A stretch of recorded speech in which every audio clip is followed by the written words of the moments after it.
century has passed since we first began our journey across the sea to find the glory and the dream. Just a Taylor and a John and a brother built our team. Greeted sometimes with hostility, but more often with delight. The boys who rise and had to clear through troubled skies.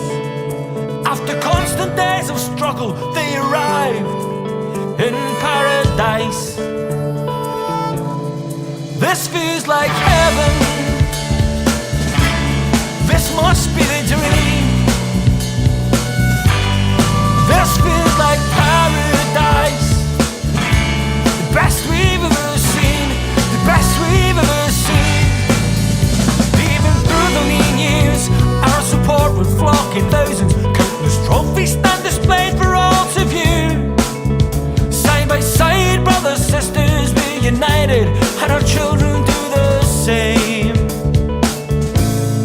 This feels like heaven. This must be the dream. This feels like paradise. The best we've ever seen. The best we've ever seen.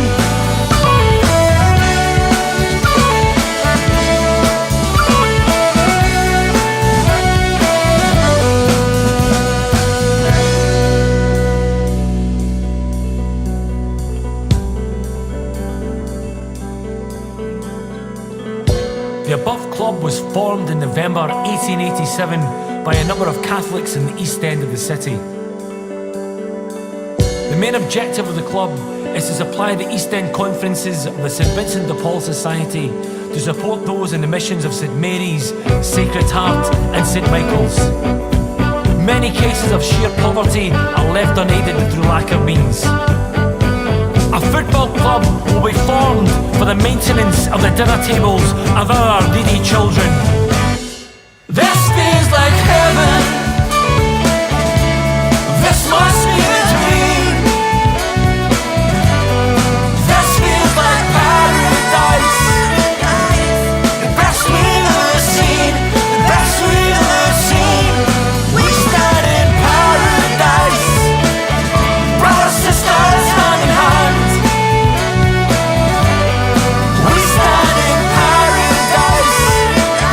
What's the finest in the land? The finest in the land.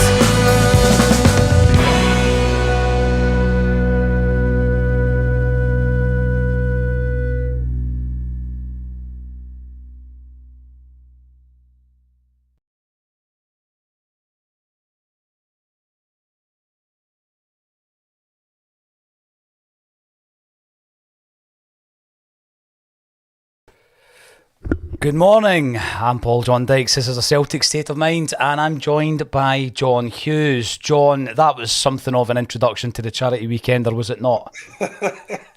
What a tune that is. Absolutely love it. I've been banging on about it all week, but absolutely love it. I know music's subjective and some people like it, so will like it, some people don't, but that's right up my street. Absolutely love that tune. It's a fantastic tune. You know, getting your feedback on it over the last week or so has been really interesting, because I totally agree with you. We've all got different tastes in music, John. So when you start to look at doing anything Celtic related, you know that there's going to be a whole lot of criticism coming your way. People are going to analyse it because obviously it's a Celtic charity single, albeit by the fans, and you know that it's going up there with some absolutely phenomenal tunes from the past, and you just hope that you can do it justice. You can do the subject matter justice, John. And your feedback has been warmly received by myself and everybody involved, I've got to tell you. Well, can I just say, I think as I put in the group last night, I was dying to get, I was waiting for you to release it so I could, even the video, so I could get it on YouTube and get it on some decent speakers. But I'd say, you know, the charity weekend, we're raising money for St Mary's, but if you can listen to that song and not clap your hands, not sing along, not get on your feet, if it doesn't inspire you to engage with it, then I'm afraid St Mary's can't help you, because you have no soul.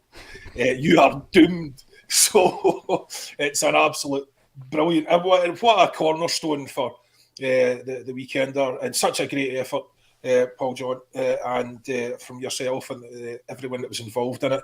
What a great effort! What a fantastic thing to do, And it's all right for people to sit and snipe away on the sidelines, but no one else did it. So I'm always encouraged by, I'm a businessman myself, I'm an entrepreneur myself, I've worked with a lot of entrepreneurs over the years, a lot of business people.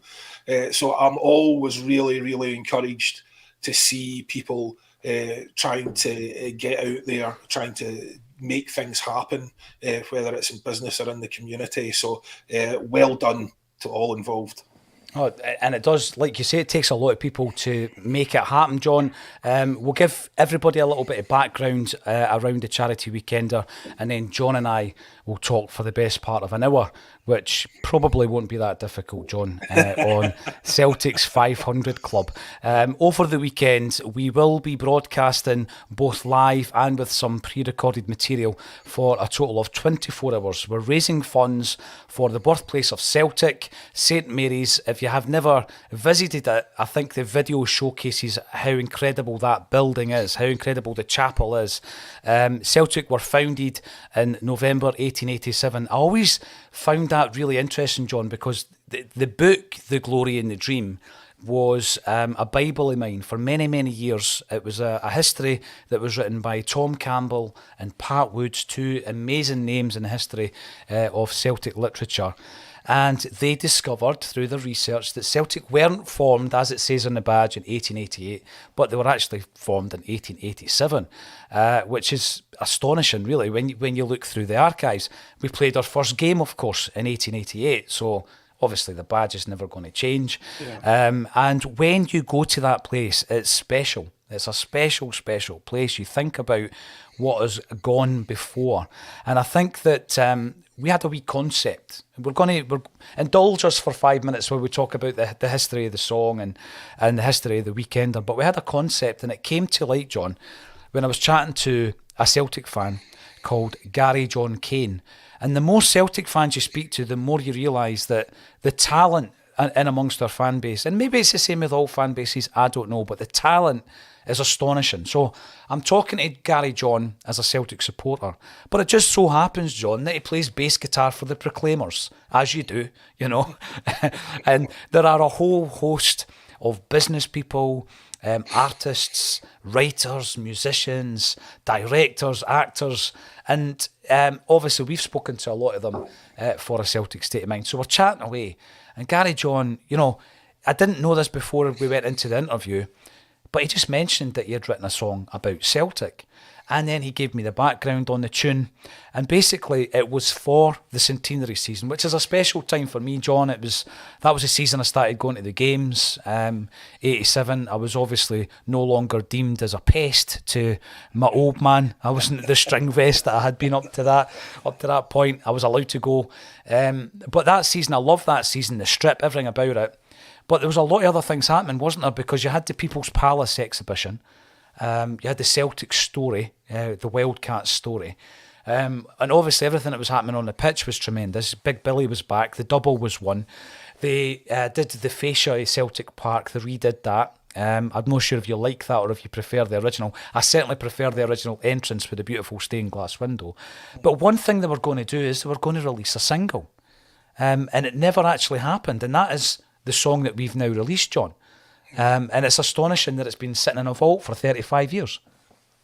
Yeah.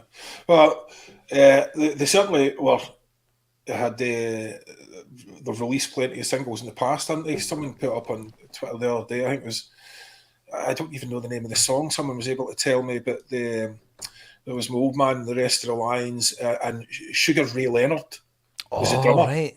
Is that right? So he was sitting drumming. He'd visited Celtic Park, and they were recording it across the road. And someone actually said what the song was, but I really can't remember.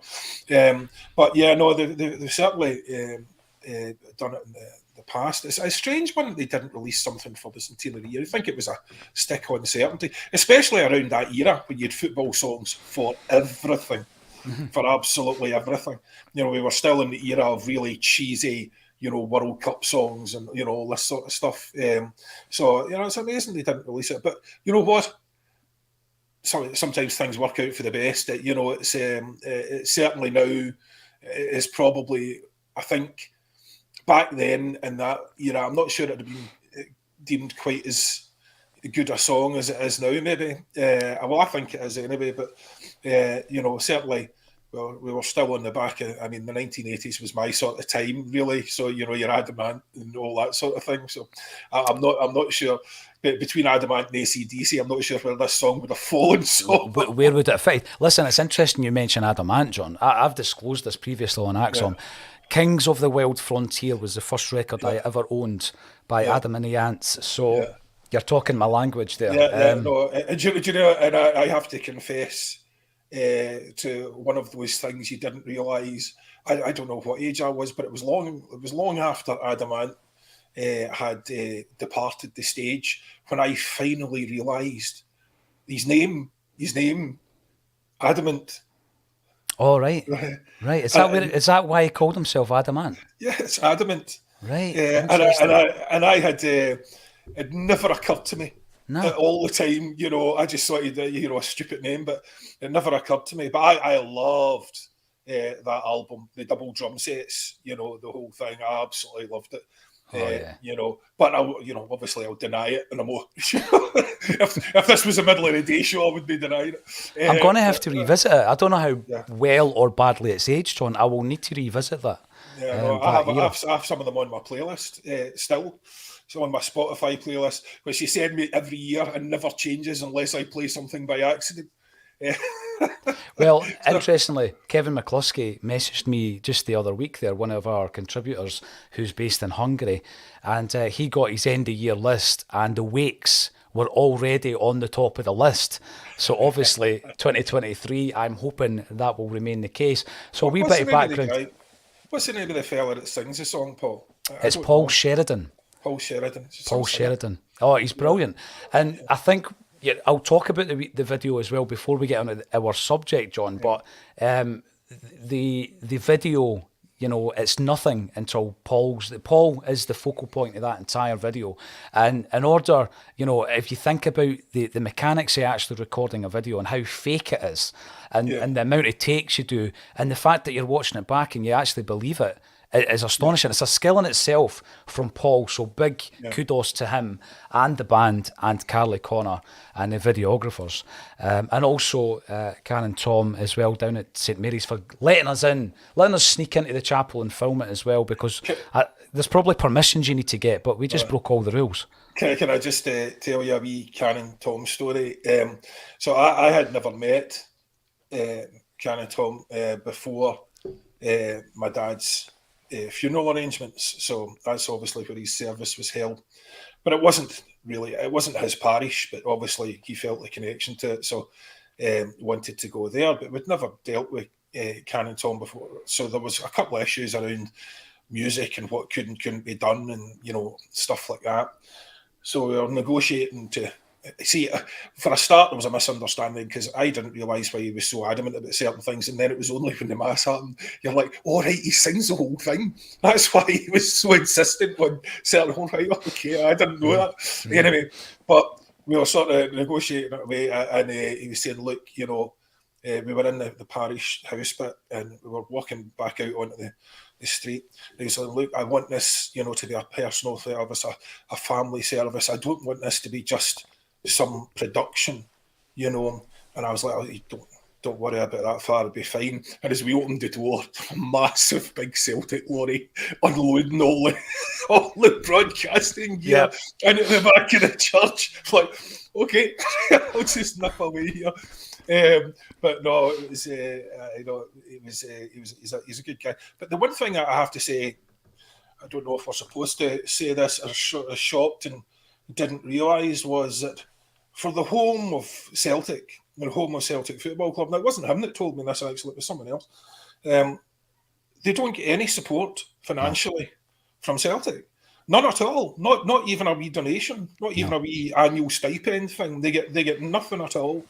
And I appreciate Celtic are a PLC, but still, you would think even via the foundation or something they'd be able to do that. It's odd to me. It doesn't sit right with me that the place where the club was founded doesn't have any support at all from the club.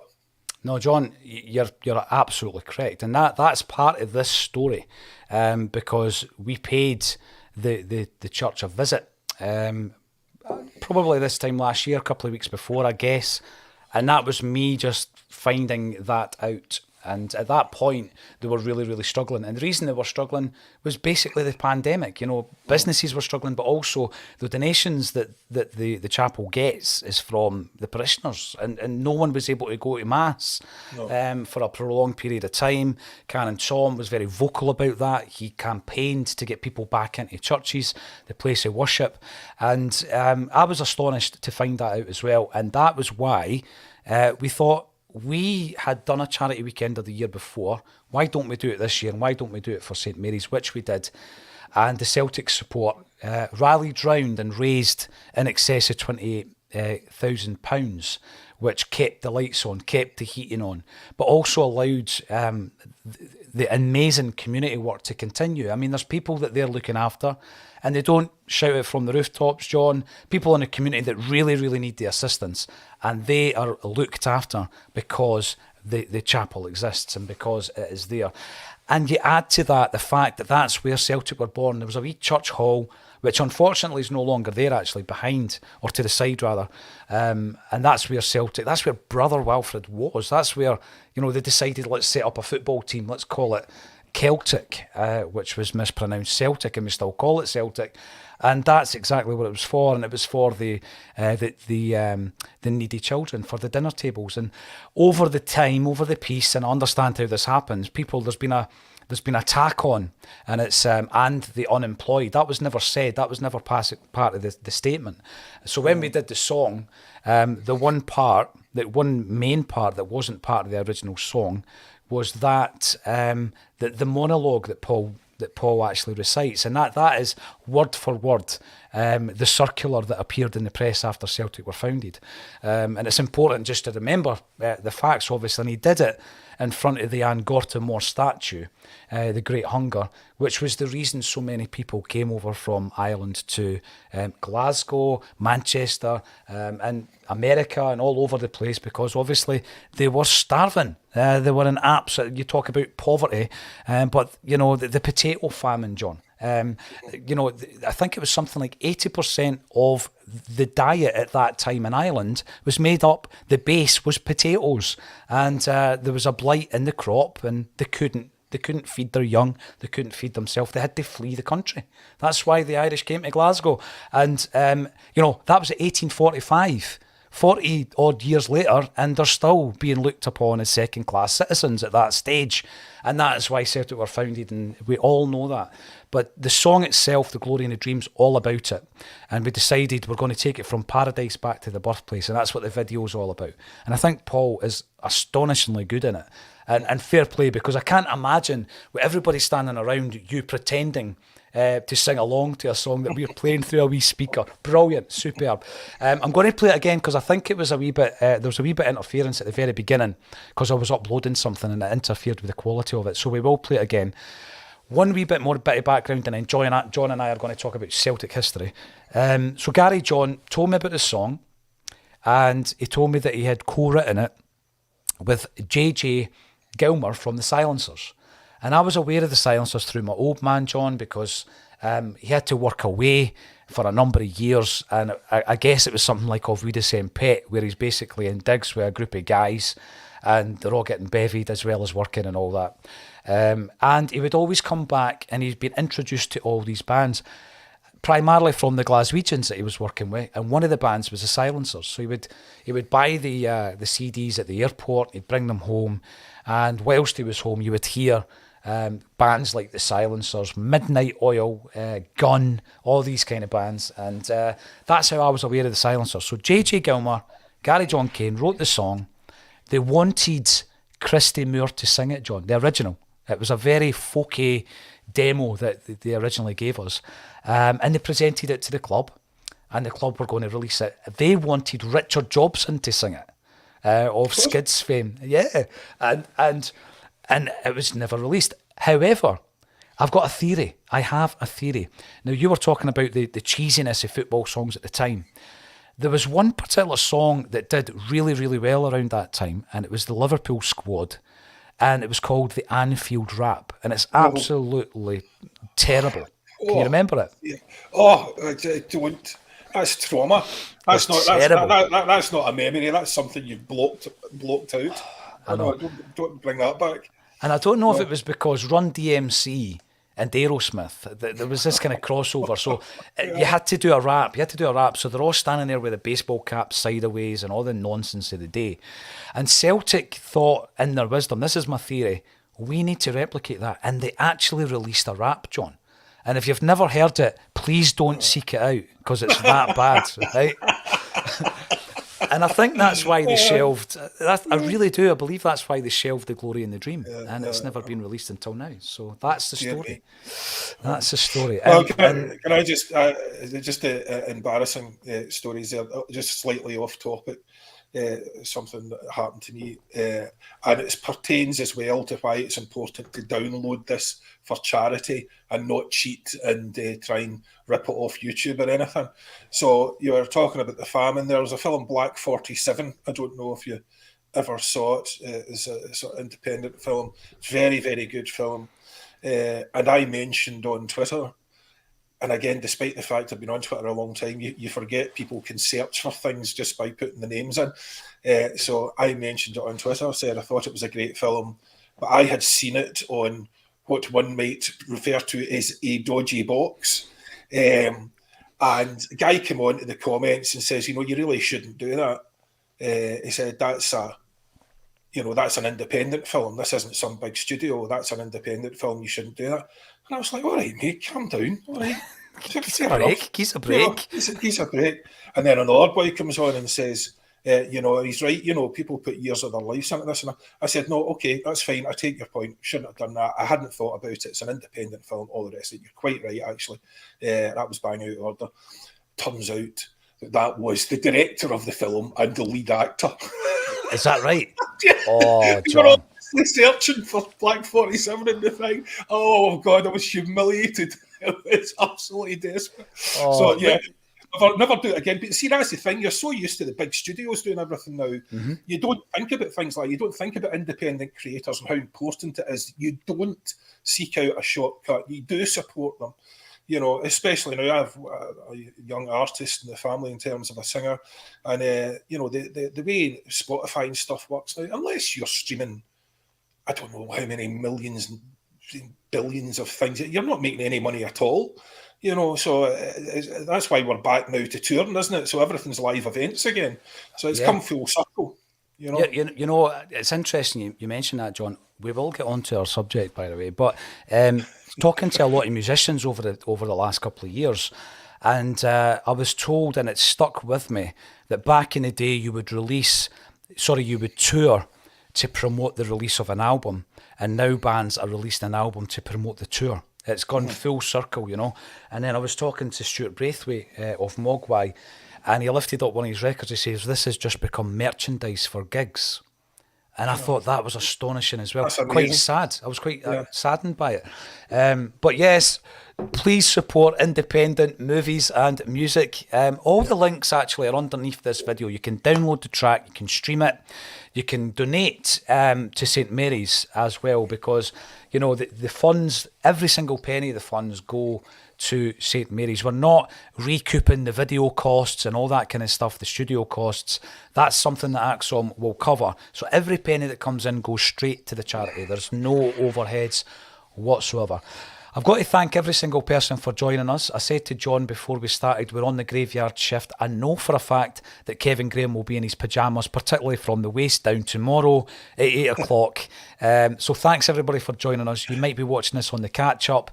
John and I are going to be talking about what I call the 500 Club.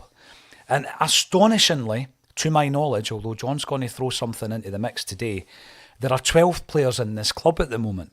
12 players who have played 500 or more competitive games for Celtic. Now, there may be a few people who feel a little bit hard done by here, because back in the day, John, competitive games Glasgow charity games, for example, charity cup games or Glasgow Cup games were competitive games.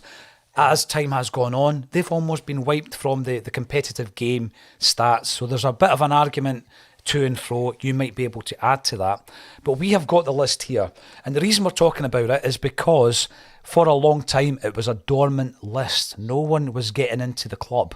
For the best part of a quarter of a century, nobody entered the club. And this is something that, as a Celtic fan, as somebody who's into the history, I find astonishing. And the most recent addition to that list was none other than Bruni, Scott Brown. But what we're going to do, we're going to take it from number 12. We're going to work through that list.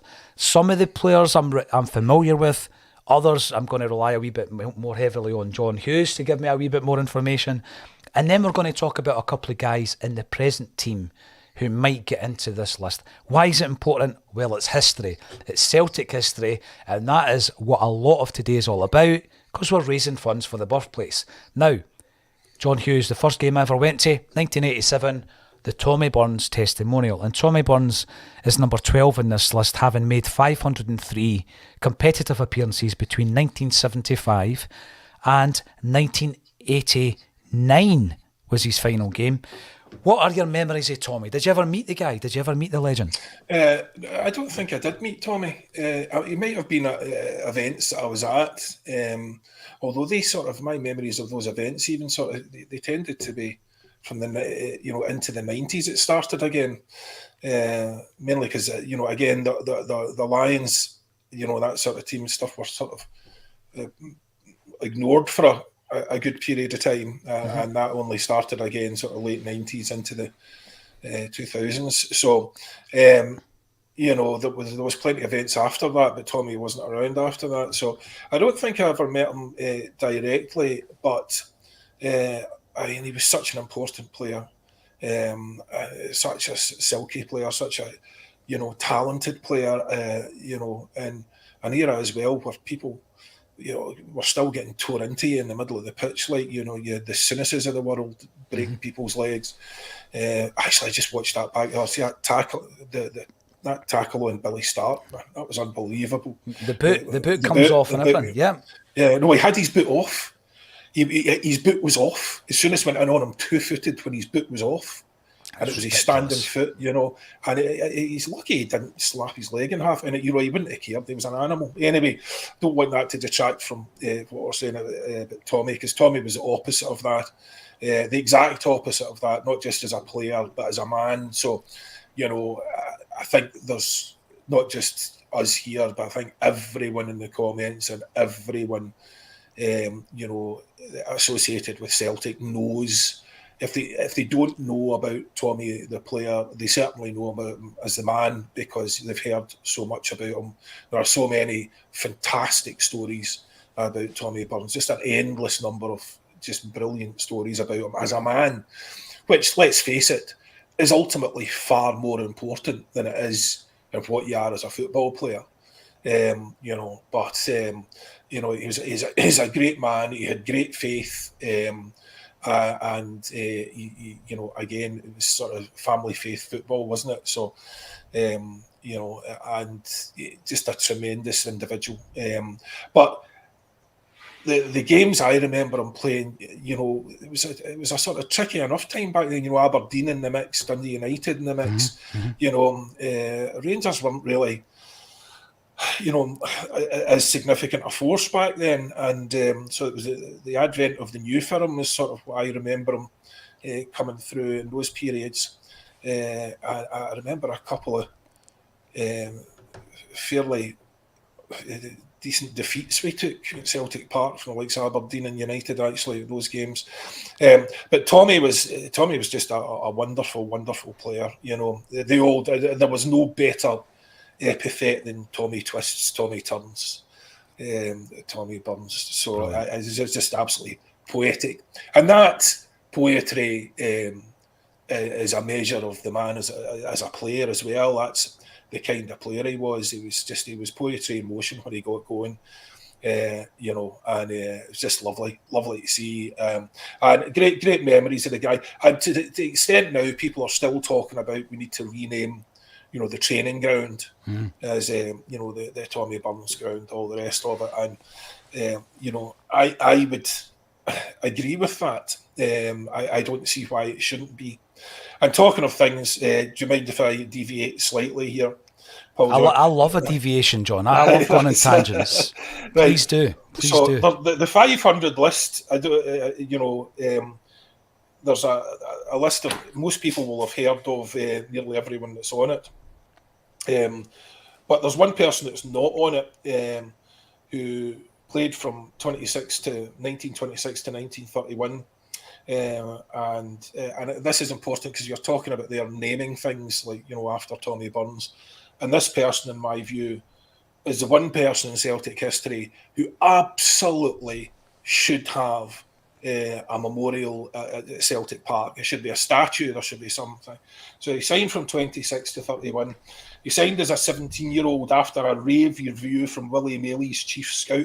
Willie Maley, by the way, who turns out comes from about 2 minutes down the road here in Newry. And they have a big mural up. They put it up last year, and they're currently raising money for a statue. But I didn't know that. And it's literally just 2 minutes down the road here. So the big murals were up. So the chief scout went to see another goalkeeper and come back with a rave review for this young man called John Thompson. Now, a lot of Celtic fans will know a lot about John Thompson. A lot of the younger ones won't. So some of the things that you wouldn't have been aware of, especially relevant given how he died, was in February, 5th of February 1930, he was seriously injured in a game against Airdrie, broken jaw, several fractured ribs, damaged collarbone, lost 2 teeth. And losing 2 teeth, I imagine, was a bit of a deal back then. It's not as if the 1920s was the height of cosmetic dentistry, so I don't know what he did for, wooden teeth, replace them. But he was a very small and thin lad, and many thought he didn't look like a keeper because of his diminutive stature and his small hands. But Jimmy McGrory described them as artist's hands, and Chairman Desmond White described him as the best keeper he'd ever seen. And interestingly, and this comes back as a repeat in one of the other, a few of the others here that we're about to talk about, he was a member of a small Protestant evangelical church. Which I was unaware of. So on the 5th of September 31, everyone will be aware of this. Celtic playing Rangers at Ibrox in front of 80,000, and early in the second half, Thompson, a Rangers player, went for the same ball. And Thompson, of course, as we've established here, was absolutely fearless. And dove for the ball. His head collided with the knee of the Rangers player. They say back then, a lot of people realised, some people thought it was concussion, but the people that saw it clearly, there was gasps from his hands, and it described as a single piercing scream, believed to be that of his 19-year-old fiancée, Margaret.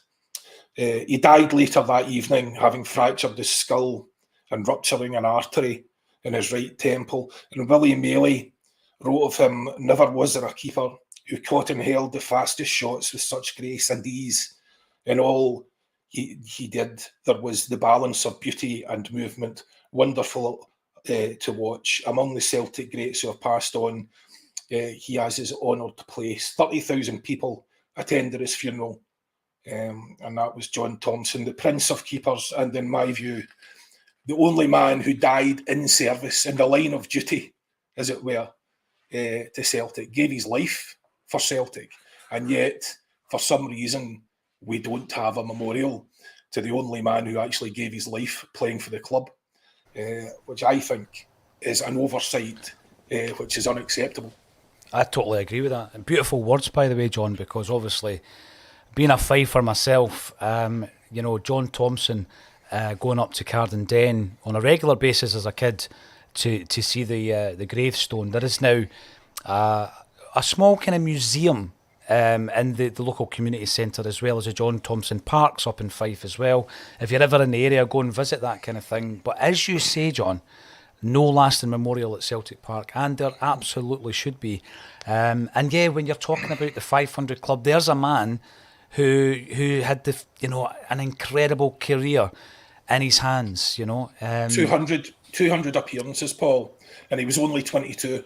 22 years of age. So he signed from 17 to the age of 22, he had 200 appearances. So he would have smashed 500. I mean, bear in mind, back then, I mean, what age was Ronnie Simpson when he retired? About 70. You know, you know what I mean? But, you know, keepers back then could play for a long, long time. But I suspect not John Thompson. If you were as brave as that, I suspect you were going to take a lot of hits. However, I think he would have got to 500 quite comfortably. And that's why I think he should be in this list. Absolutely. Now, thanks for bringing it up. And there should be a memorial, absolutely. Lennoxtown should be renamed the Tommy Burns Academy, without a doubt. I'm driving home last night and I realised that we launched the single premiered on what would have been Tommy's birthday, the 16th of December. And I always remember that. Why do I know about St Mary's? I know about it because I'm watching a Tommy Burns video called Return to Paradise back in the day when he came back as a manager, and he spoke about going to St Mary's, and there was footage of him praying and all that. So yeah, it was very emotional actually watching that last night. Tony Cassidy's in on the comments. He's telling me, I think, to watch my voice. The reason I'm sounding a wee bit croaky is because there are some pre-records. So I've been talking for 10 hours solid over the last couple of days. And it is feeling a little bit croaky, Tony, but hopefully I've got enough chai teas and all that kind of stuff to see me through. Tommy Burns, an absolute icon, a legend. I've been privileged enough to have his daughters and one of his sons in the studio a couple of times as well, talking about their dad. Because, and this is a big thing, you were talking earlier about a Celtic song that your late father was part of as well, John. And I think I've got it in the studio. I really do. Is it not called Celts Are Here? On the flip side, the next name I'm going to talk about sings a song called Passing Time, Jimmy Johnston.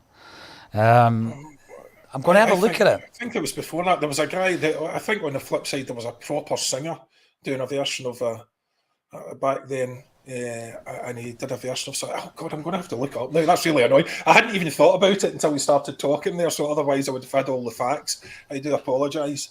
But yeah, no, we'll find out about 5 minutes after this show's over. Aye. Well, it does link me into wee Jinky. And growing up as a Celtic supporter, I remember, again, through the fact that we moved away and all that kind of stuff through my dad's work, I ended up in Pennycook. And basically, you're looking for an ally, John. You're looking around all the Hibbies and all the Jambos, and you're thinking, right, where's the Celtic fans here? And there was only, I think, two, one of whom will be on the show later on today, who I've known since back in those times. And you then latch on to the one or two Celtic fans in the school. And I remember the chap from Pennycook saying to me that I wasn't a Celtic fan if I couldn't recite the Lisbon Lions team. And he was the first person that ever challenged me on that. So obviously I've gone home that night, John, and practiced it and come into school the following day. And I've been able to say Simpson, Craig, Gemmell. And at that time, I'm aware of Jimmy Johnston. Then the centenary video comes out at Christmas time, and I'm watching him, and I'm amazed at this wee guy and what he could do with football. It was almost like a cartoon, you know, a legendary figure, but someone who was obviously very, very tight and very close with your old fella as well. Jimmy Johnston is the next in this list, having made 515 appearances from 63 to 75. Did you ever see him playing? Only on TV, and I've obviously, since I got older, I've watched it back extensively. I've seen lots and lots of him playing. But again, to be honest, I mean, I was born in 69. He was done in 75. Even if I had seen him, I wouldn't remember it. You know, so. But I mean, I've saw all the stuff I've seen since, and you know, he's a great player. Unbelievable talent, and a guy. He was very close to my dad. Yeah, and my dad thought Jimmy was absolutely special. Never seen him treat anyone else that way, you know. So anyway. A special man, John.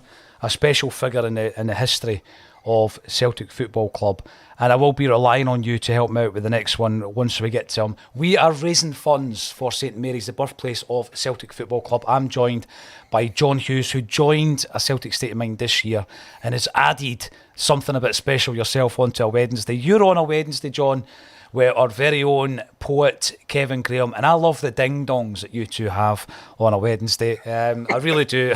I've been on the show a couple of times with yourself as well, and I've said to you, I love the fact that you come on fully prepared. I'm a bit like that myself, and I think people say to me about Celtic knowledge, Celtic history, the only reason I know a little bit is because I don't want to be a dafty. I don't want to come onto this show and for someone to say, well, that was wrong. So you do a bit of research and all this, and I've got a list of names here, but I've got to admit, the next one is before both our times, and he's part of Celtic history. But when you look at the era that he played in, you've got to tip your hat to someone like Jimmy McMenemy. 516 appearances. This was in a time where there was no European football. You know, you look at some of the guys on the list, particularly, you know, Bruni's era, John, and you look at the amount of European games alone that he played for Celtic.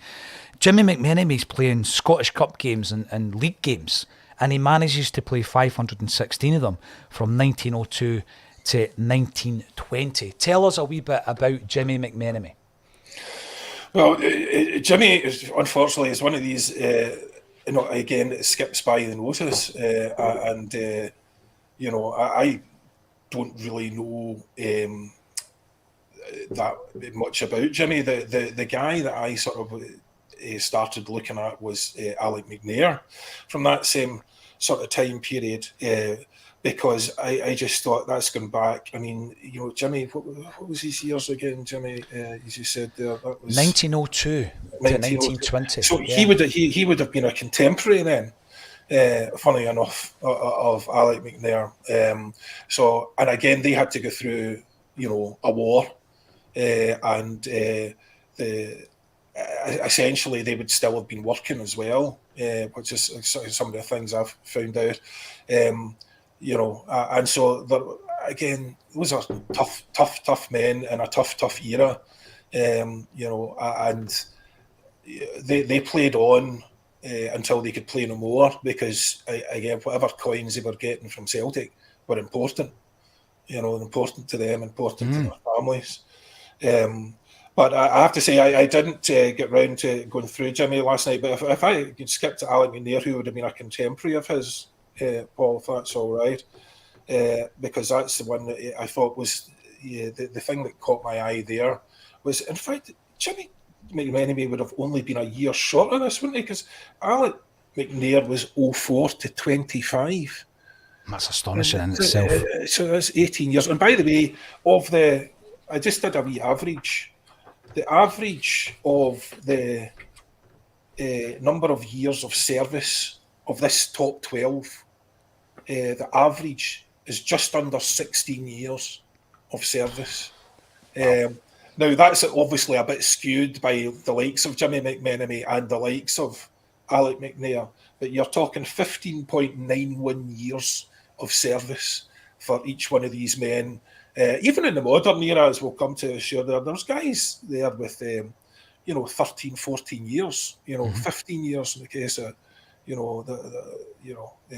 17 years even in the case of some. So there's been very, very long service. But the Alec McNair is noticeable for being the longest serving. So he was 04 to 25. You 21 years continuous service for Celtic, which is absolutely astonishing. 21 years. Now, I mean, if we had a 21-year-old player now, we're going, that boy's got potential. He might be a player, So 21 years continuous service, 641 appearances, which is mental. It's absolutely astonishing. And again, another die-hard Rangers supporter. Now, bear in mind, this is before the era of Struth, when things took a bad turn over by. But another die-hard Rangers supporter who, and if you look at the number of guys who were Rangers supporters before they joined us, who had a massive impact on Celtic, you're talking about Stein, Dalglish, McGinn, even Lambert, to name but a few. And it's amazing that they supported our biggest rivals, and weren't sort of casual supporters; they were proper supporters of those teams. And Alan McGinn in particular was a diehard Rangers man. But as Willie Maley said, it's not the creed or the nationality that counts; it's the man himself. So, and as someone I saw in the comments there talking about. Somebody else said, is that the one with all the kids? It was actually Alec McNair was the one with all the kids. So talk about dedication. August 2015, his wife died, and he had to bring up 5 children by himself while carrying out wartime work in a 12-hour shift and still playing for Celtic. And after the First World War, he returned to his best, apparently, despite age and wear, and was 41 when he finally left Celtic. And he had 15 caps. They called him the Icicle because of his cool demeanour. You think about men at that time, I'm surprised they weren't all nicknamed the Icicle, because I can't imagine what football could throw at you that would flap you once you'd been to war. Absolutely. Five kids, 12-hour shifts at a war, and also kicking a ball. Also kicking a ball in between. That is, to me, and I'm sure if I looked at Jenny McMenemy's story, and I do apologise, didn't have time to research everyone that I didn't know, I'm sure that it would be equally remarkable. We tend to attract people with these amazing stories. There's so much richness in Celtic's history. It really is tremendous. Once you get into it, and I'll be honest, Paul, as well, I've only started getting into it again, as you say, when I came on at Acsom, because it's all right, when you're sitting and thinking, well, I can talk about Celtic for an hour, but you can, you absolutely can. But I remember my brother was writing a book. He's a doctor, and he was writing a book, and it's one of the things he had to do. And I said, why is it taking so long? He said, because you write down a thing that you know for a fact, and then you go, how do I know that for a fact? Mm-hmm. You have to check back everything. And so then I've now started, because I was obviously, as far as my Celtic supporting credentials go, I'm a bit spoiled, obviously, because we just, everything was sort of handed to us. I can barely remember games and stuff like that. It never seemed to be important enough to me, because you're so in the heart of things, or feel as if you're in the heart of things, that you never feel as if you have to prove anything or remember anything or tell anyone a story about anything. So now when I'm getting back into it, and you're looking up these stories, and you're doing a wee bit of research, and you're finding these things out, and the club just gets more remarkable, not less. The stories and the history gets more interesting, more involved, and more fascinating, not less. And it's incredible, because I suppose it's not just the story of a club, isn't it? It's a human story. So it's great to get back into that now, and to reinforce all the things that I feel, because a lot of my Celtic supporting sort of history has been about feelings rather than memories, if you know what I mean, about the way the club made me feel. And you take that on into your own life, because I stand by, I can't remember who it was said, but I always remember it in business as well, never anything more important. They may not remember what you said, but they'll remember how you made them feel. And that has absolutely been true, and I always try and leave people in a better place than I found them, or in a better mood than I found them, which is why I tell such horrifically bad jokes and make them feel better about themselves. But it's just, again, fascinating. It's just been great for me to be part of it now, because I'm, you're looking up stuff like this. I'm just sitting there on a Friday night now looking up stuff like that and just thinking, that is an amazing story. What an amazing story that is. And I knew nothing about it, and it just reinforces all these feelings of, the pride and what's good about the club, and, that the way they make you feel is in fact backed up by the stories that we see and the men who made up this club, and all those remarkable stories, and this list of the guys who, who achieved 500, regardless of, when they were, what era they're in. If you went through every single one of them, and I wish I'd had time actually to go through every single one of them, because we could easily do a show, on probably each of them. Yeah. Do you know what I mean? Totally. Absolutely amazing. So anyway, sorry, Paul, I'll let you get a word in. Not at all. I think what you've said there is so important, though, about the emotional aspect of Celtic. I remember talking to Davy Provan. I know he divides opinion as a pundit. I thought he was a phenomenal footballer. And he says there are very few emotional clubs in Britain. And he says that's what sets the likes of Celtic apart. And he also named Liverpool. He said, and he gets the same vibe from Newcastle.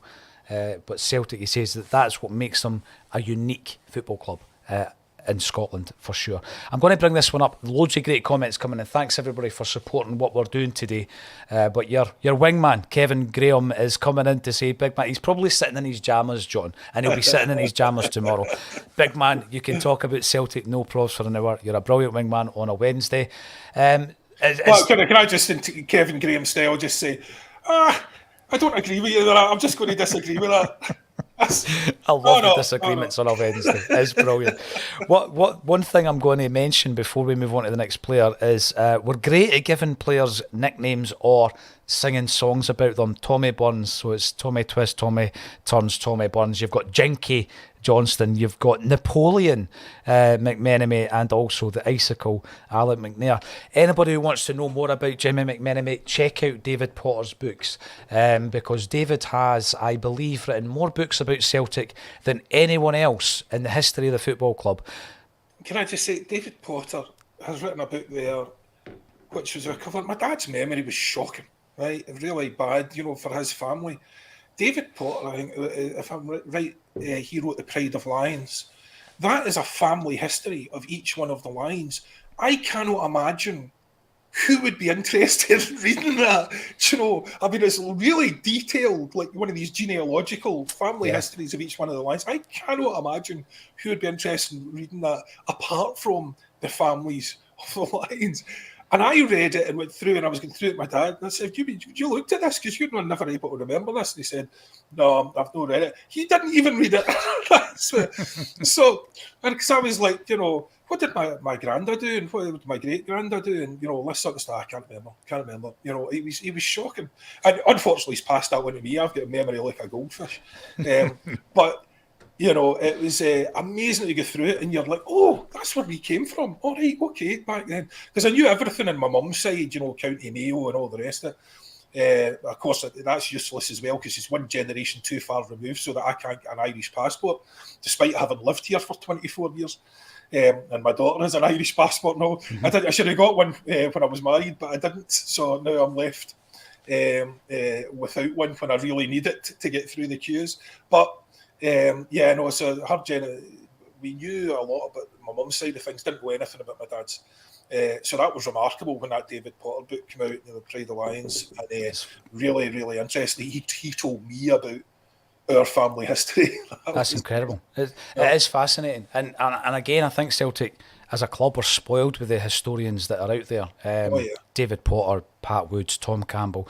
And you've got to add into that Ian McCallum, Brendan Sweeney, these guys that are doing an incredible amount of archive research into the bowels of this football club. And then you then pick up their book. But like you were saying before, the amount of work that's gone into that, the amount of hours at the Mitchell Library, unbelievable. Listen, I used to have a laugh with my dad. My dad's ginger haired, right? Some people still call him Tommy Coyne because he's got the middle shed and all that kind of stuff, right? And I used to joke with him, I says, every great Celtic team needs a ginger legend, Dad. Don't worry about it. And another one is Bobby Evans. And I just remember, obviously, having done research on the 7-1 team and all that, John, I know he was part of teams that had successes rather than successful teams, if you know what I mean. There wasn't an era where Celtic won everything in the 50s, because that didn't happen. There was just wee pockets of success. But Bobby Evans was one of those players. He was an astonishing footballer for Celtic. Yeah. No, they're obviously round about that era, as you say, I mean, there wasn't any successful teams really. So that's very much you are. It's those individual victories, those those single victories, or single cup wins and things like that sort of highlight your aptitude as a player. But they're great. I mean, there's so many good players, but again, back then, I mean, you're coming on. I mean, he was finished in '60, wasn't he? So I think my dad started in '59, so they'd have overlapped for maybe a year. But then, and as you point out, I mean, until '65, until Jock come back, that was when the successful team started. So again, but how? I mean, even from, it's remarkable to think, because that's 44 to 60, 16 years, and he still manages 537. 537 appearances, an amazing number of appearances. It's just absolutely amazing. Yeah, so again, I think it's fair to say Bobby was the one of the jewels and not such a glittering crown. So a tremendous player, and again that list is just replete with fantastic players.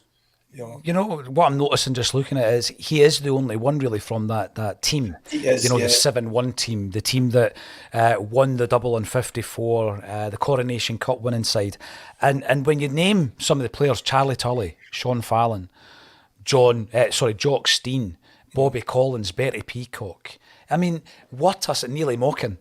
What a group of players, but for some reason they couldn't sustain that success. But basically what Bobby Evans did is he played every game. He was never out the side. He played for 16 years. He played at the World Cup in 1954 and he eventually signs for Chelsea. The next one is doing wonders for the average period of time that he's played, because Bobby Lennox made his debut in 1962 and his final game was the 1980 Scottish Cup final, John. Yeah, that's incredible. That's just amazing, and especially because I know him, and it was a while before I realised how long. And again, when you're a young kid and you keep meeting these guys, and I met Bobby loads of times, and someone just reminded me the other day. There was a bunch of Irish boys come over to visit Newry Celtic, and we put on a thing for them. And this would have been sort of early '90s, and we put on a thing for them when I was still working in my dad's pub back then. And about half a dozen of the Lions showed up. Now that would have been unheard of, absolutely unheard of in years to come. But again, back then they were just viewed in not such a generous light. But Bobby he's a lovely man. Is unfortunately, again, like most of them, not very well at the moment, but that is an absolutely astonishing 18 years in that era. And you consider that era, you consider the most successful era, and then right up to 1980.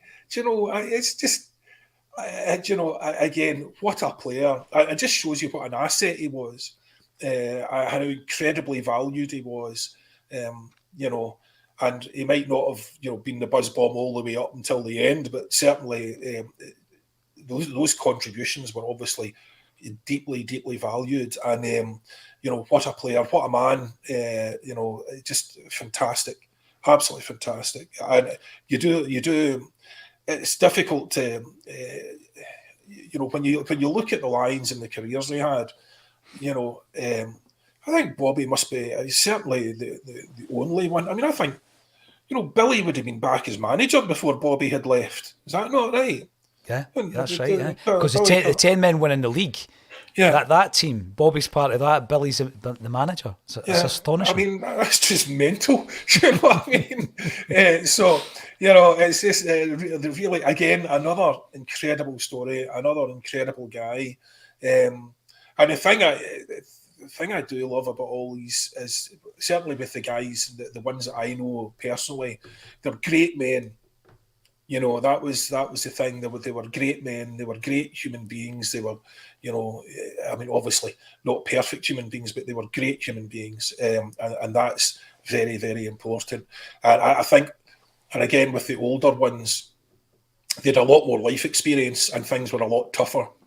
So I think they were a lot deeper and a lot more grateful and a lot more appreciative than perhaps the modern breed. And that's not putting down the guys. It's not their fault. They've come up as pro footballers in a certain environment. Yeah. You know, that doesn't make them any less decent human beings. But I think it maybe, you know, I think you're slightly more appreciative of things, slightly more grateful of things when you know there's hardship around the corner potentially. And none of these guys was ever on a secure financial footing back then. So they all had to work after they finished playing.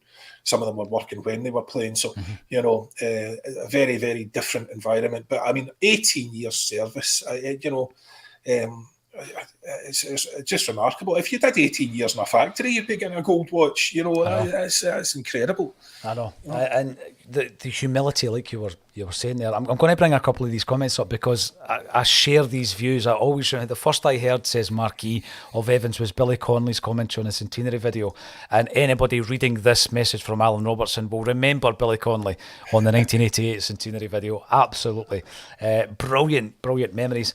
Bobby Lennox, you know, when you look at that centenary lineup when Billy comes back for his second period, Bobby Lennox is in the lineup because he's the reserve team manager, John, and Neely Mawkins in the lineup because he's the kit man.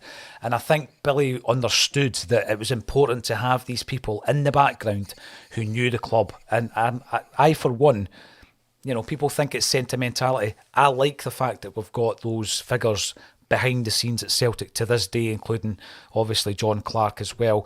Bobby Lennox, the buzz bomb. When doing my research on Bobby, I found out, believe it or not, John, that in I think it was 1963, he was on the free transfer list and there was a mooted move to Falkirk. Thank goodness that didn't happen because he went on to be an absolute legend at Celtic, and obviously it was one of the Lisbon Lions. Now, quite a lot of people will be understandably aware of the next member of this club.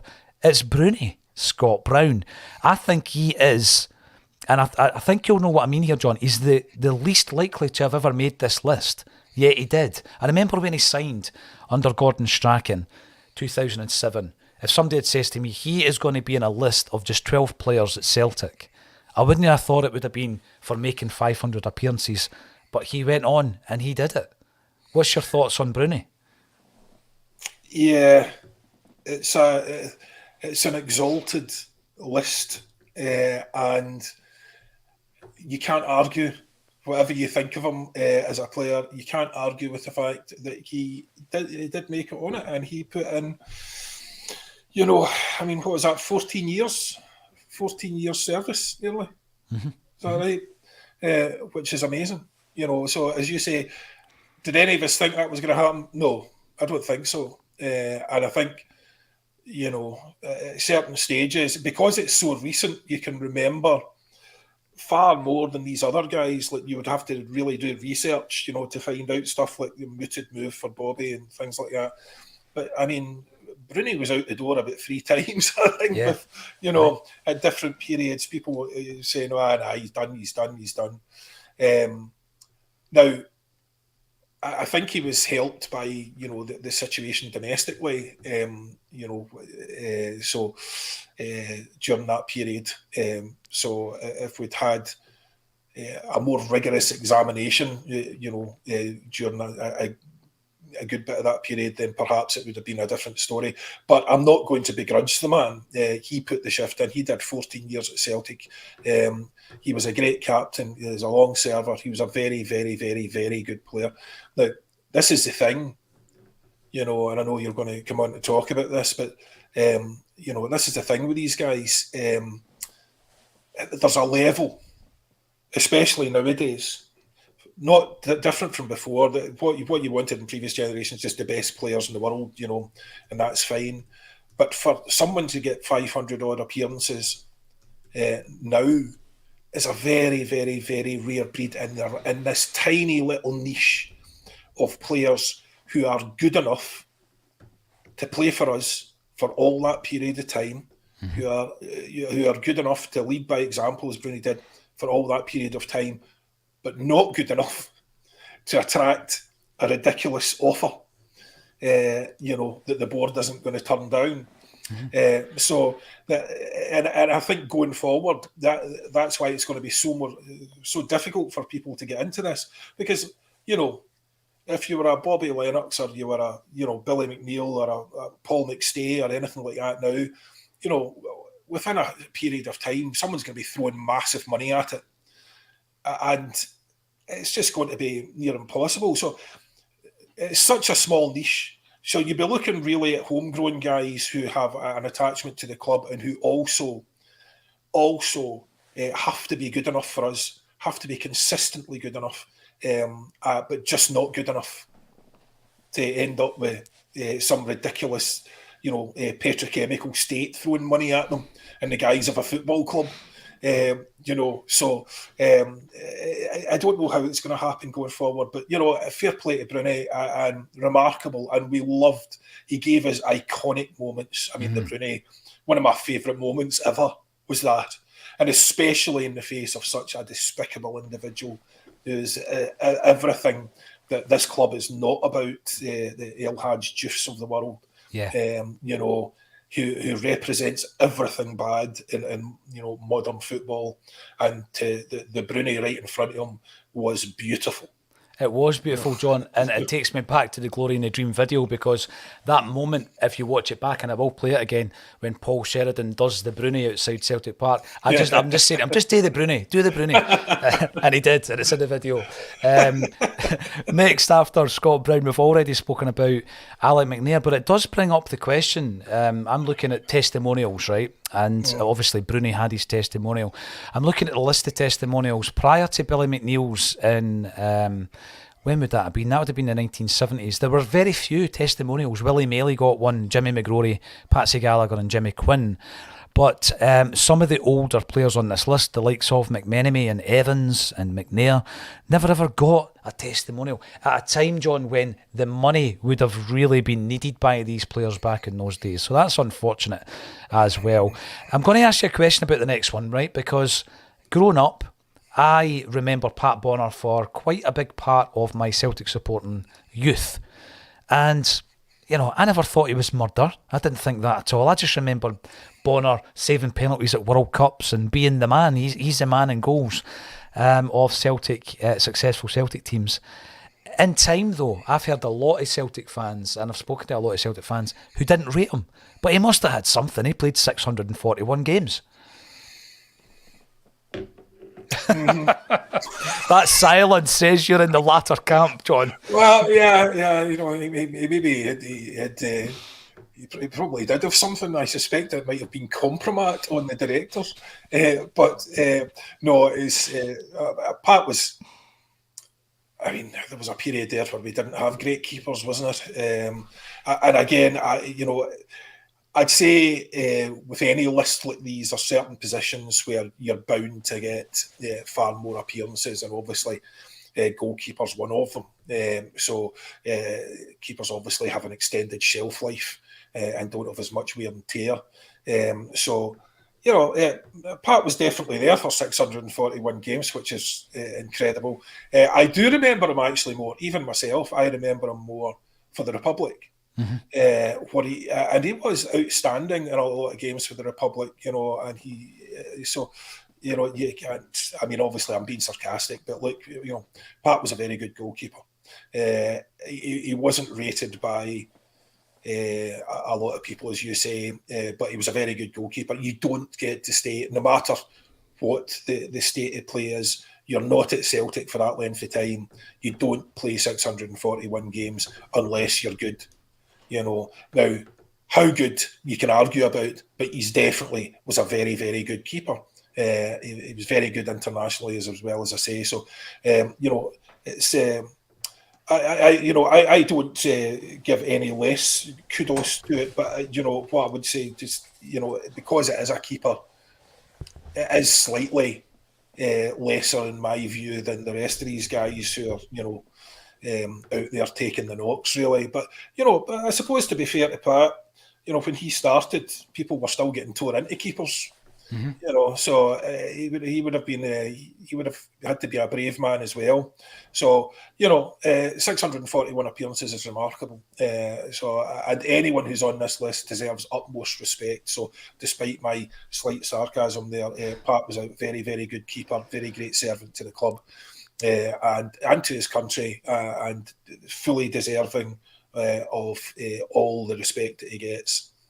We've ran over a little bit, John, but that's understandable. We will obviously speak about the last 4 players on this list, but we will wrap it up because, John, you've got a big weekend ahead of you, and obviously we want to allow you to go and do that.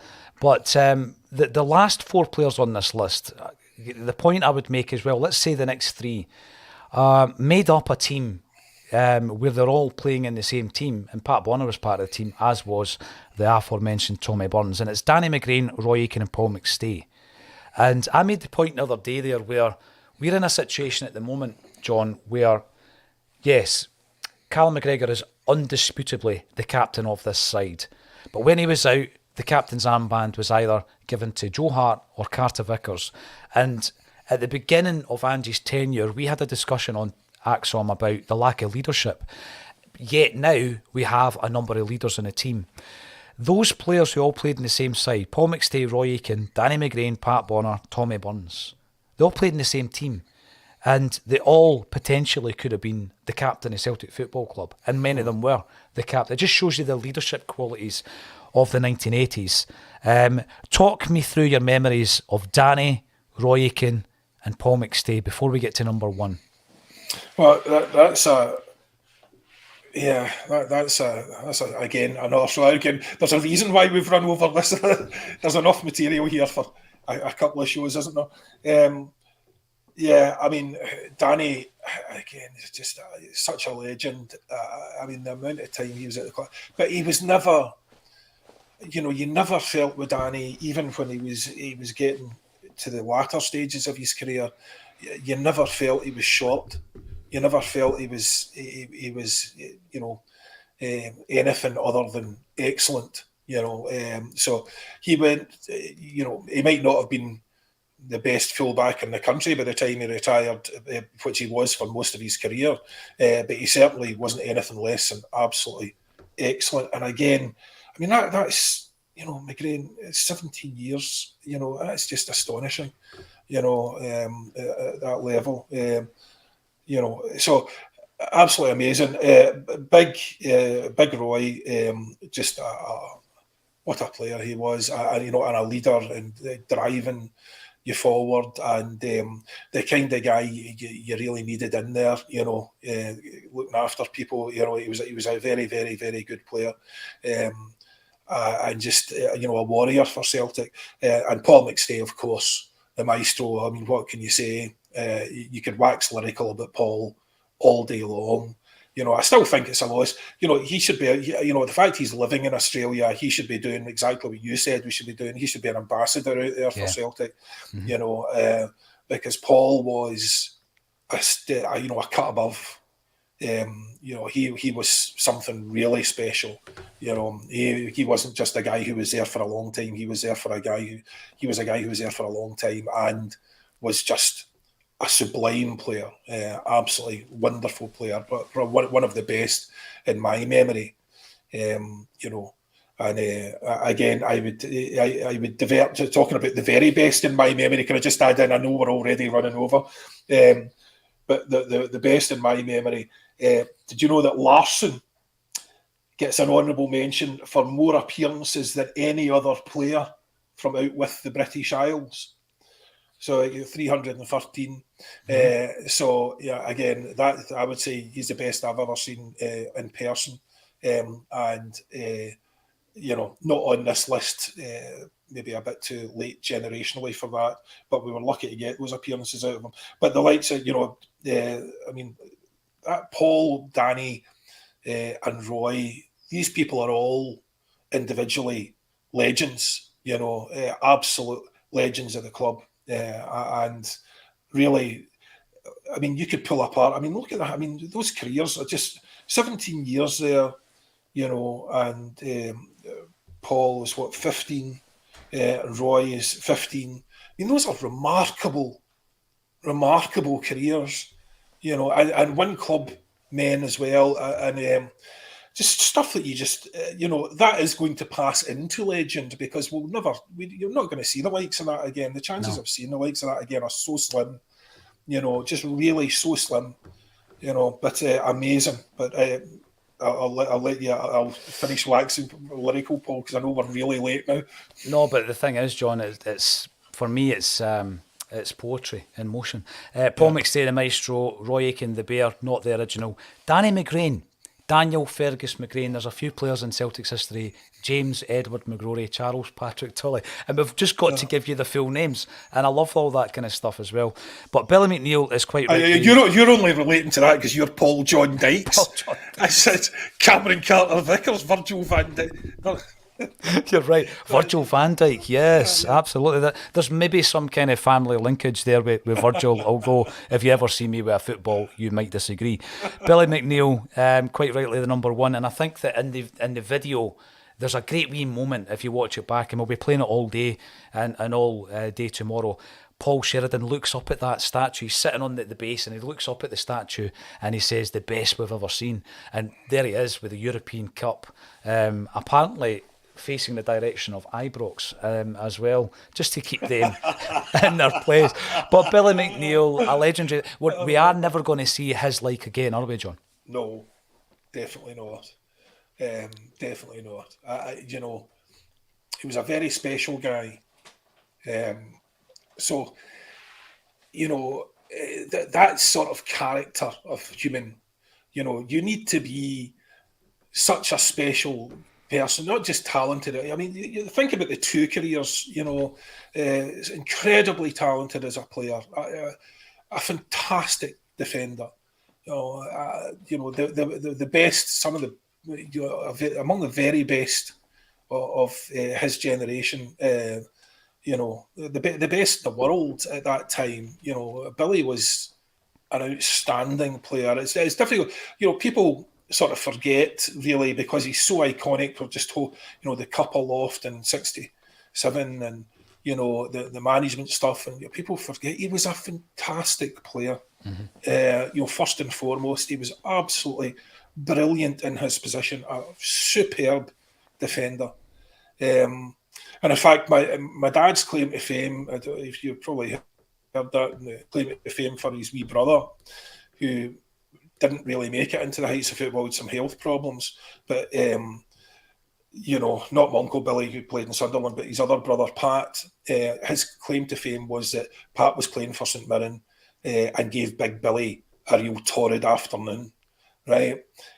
And that was his entire claim to fame. So that was when my dad was looking for respect to be put on his brother's name. He'd say, "Listen, he played for St Mirren, he gave Big Billy a torrid afternoon." That was the standard of Billy. That was enough to cement, your respect in the eyes of other players. He gave Big Billy a hard time. He was a quality player. Billy was. When you think about the teams we played against, when you think about the very best, what a player, an absolute magnificent leader of a man. And then as a manager, he was already. You talk about a captain in the dressing room, but I mean, they would go through Billy to deal with Jock. Yeah. Yep. And because Dad couldn't deal with Jock, for instance. I mean, he was, my dad was too short-tempered, but Jock wasn't stupid. I mean, you've heard the stories that, and this is why you had to go through Billy, because, you'd have to ask to go and see the manager, and he'd know you were coming for more money, right? And so you asked to go and see him. He knows you're coming for more money. And as soon as you walk in the door, he said, "I'm glad you're here." He says, "I was just thinking, we're going to have to cut your wages." Reverse psychology. And what? So you went in there all, I'll wait, I'm going to tell him. And I said, "I'm glad you're here. We're going to have to cut your wages." And by the time you get out, you felt as if you were lucky to walk away with what you had when you went in. So, that is, it never worked. It worked brilliantly for Jock, but Dad had to use Billy as an intermediary to try and get anything.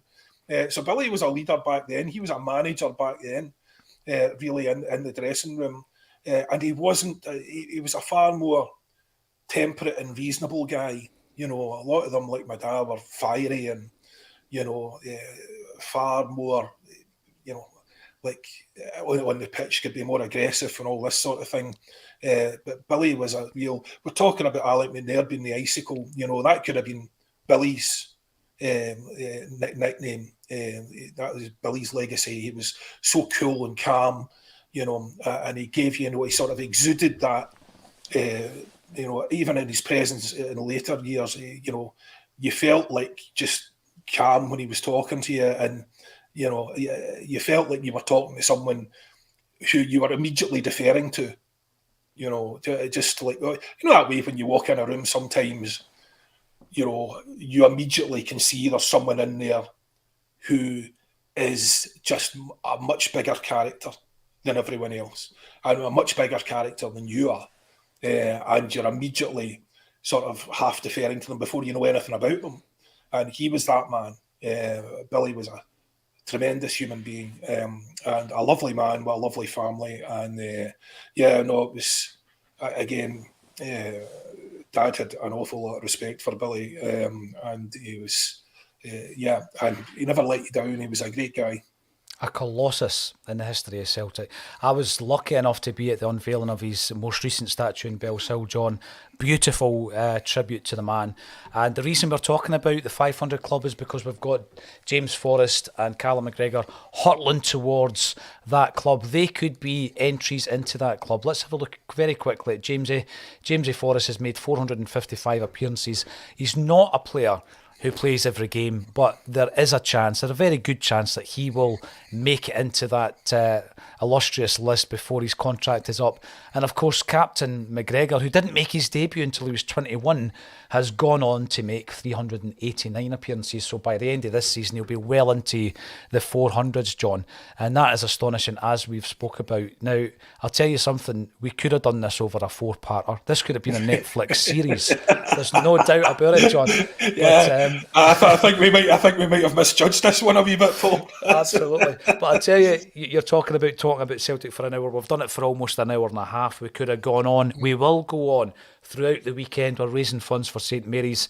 The links are underneath the video. Please watch The Glory and the Dream. That's your charity single. It's on YouTube. Link underneath the video as well. It's had over 3,000 views overnight. So hopefully we can have it maybe at 10,000 by the end of the weekend. And if you want to download the song, the link is there as well. We're going to keep this stream live. I'm going to say farewell to John. Go and enjoy the rest of your weekend. John Hughes, thank you so much for joining me once again on A Celtic State of Mind, sir. Here we are, Paul.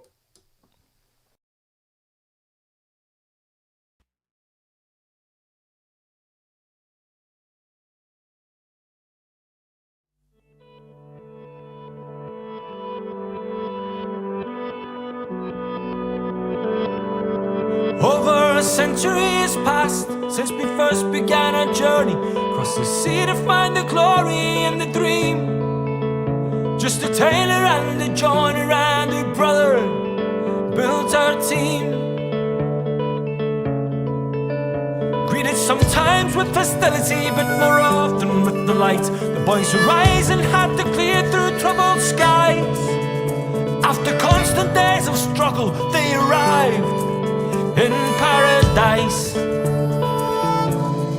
This feels like heaven.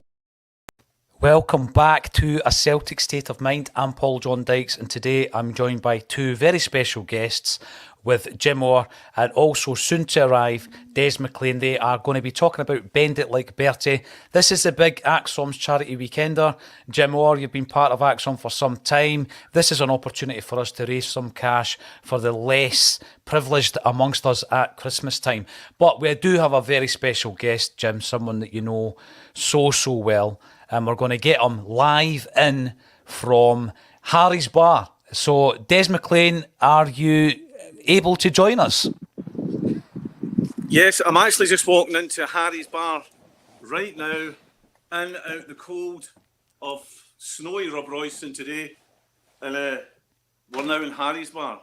Fantastic. What shows a wee bit about the bar shows around? Harry's Bar. Yeah. Harry's Bar, there we go. There's the man up there, first of all. Messi, hopefully he'll get his first World Cup medal on Sunday.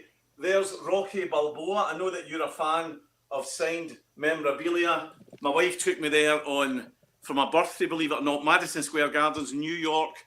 He signed that, and I was very emotional. And I stood there. She took a photo of me and Sly, and he turned around and went, "Down the blood, there you that." And she went, "What did you say?" I said, "I've not got a clue." So basically, it's all here. This is Harry's Bar. This was the big lockdown pub. Honestly, comedy club in your front room with Zoom. It's Harry's Bar, named after my wee boy Harry. It's got Heineken signs. It's got the Rat Pack here. It's got Peaky Blinders IPA. It's got draft there. It's got draft lager. There's a full keg. It's got taxi numbers. It's got Wi-Fi codes. It's even got scampi fries. You can't even love it. Scampi fries. Although due to the recession, look at that. That is ridiculous. Is that Buckfast miniature? Wow. Well, that's all I can get now, Jim, Paul, with the current recession, thanks to the government. But don't get me started on that. Solidarity. I don't want to get... Anyway, there's a wee poster of me as brothers. Viva Des Vegas. There's, hey, you come into my house, and you embarrass me. But there's everything happening here. This is Harry's Bar. I've had many a crazy night in here. It's got draft lager, neon signs, Wi-Fi, taxi numbers. I've even got an old guy in the back giving out lollipops and hair gel. That's right. He's not paid me since last year, sir. Right. Anyway, so this is Harry's Bar. And, hair gel. Does he do aftershaves and perfumes and all that kind of stuff as well? He gives out the wee lollipops and the wee deodorant. The wee guys in the pub you get still, and then they demand a £1 coin. Right. So I hope you can see me. Hello to all the viewers. It's Christmas time. Chestnuts roasting on an open fire. Jack Frost, he's nipping at your nose. Yuletide hymns being sung by a choir. And folk dressed up as Eskimos. Everybody knows a turkey and some mistletoe. Right, Jim.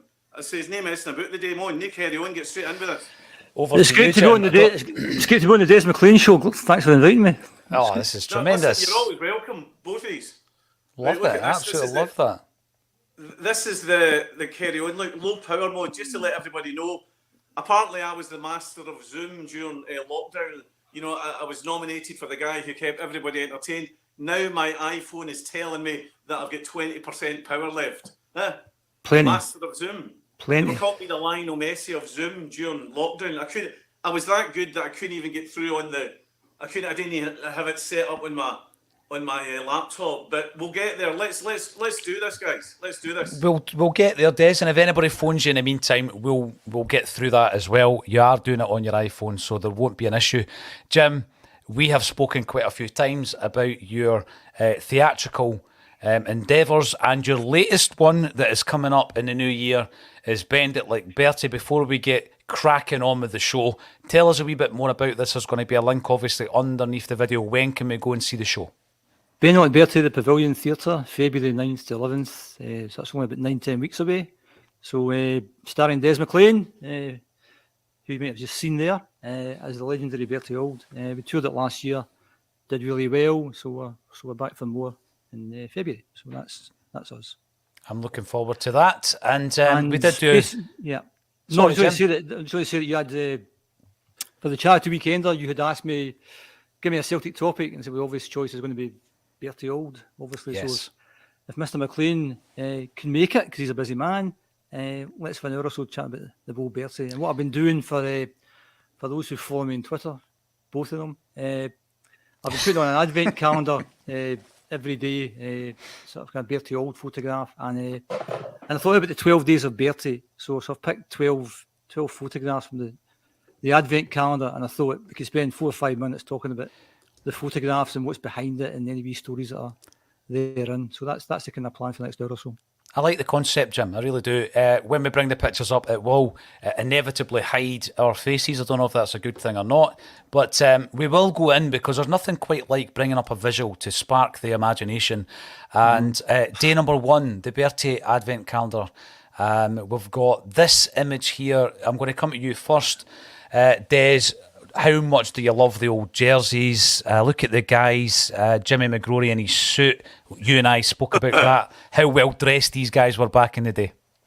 Well, it's funny you should mention about how impeccably, well dressed these guys were, and that there's something. Look at the how romantic that lineup is. The old Celtic Football Club, iconic. The football strip, incredible. But that was a young Bertie, not so old there. And Bertie was playing with a different generation of greats.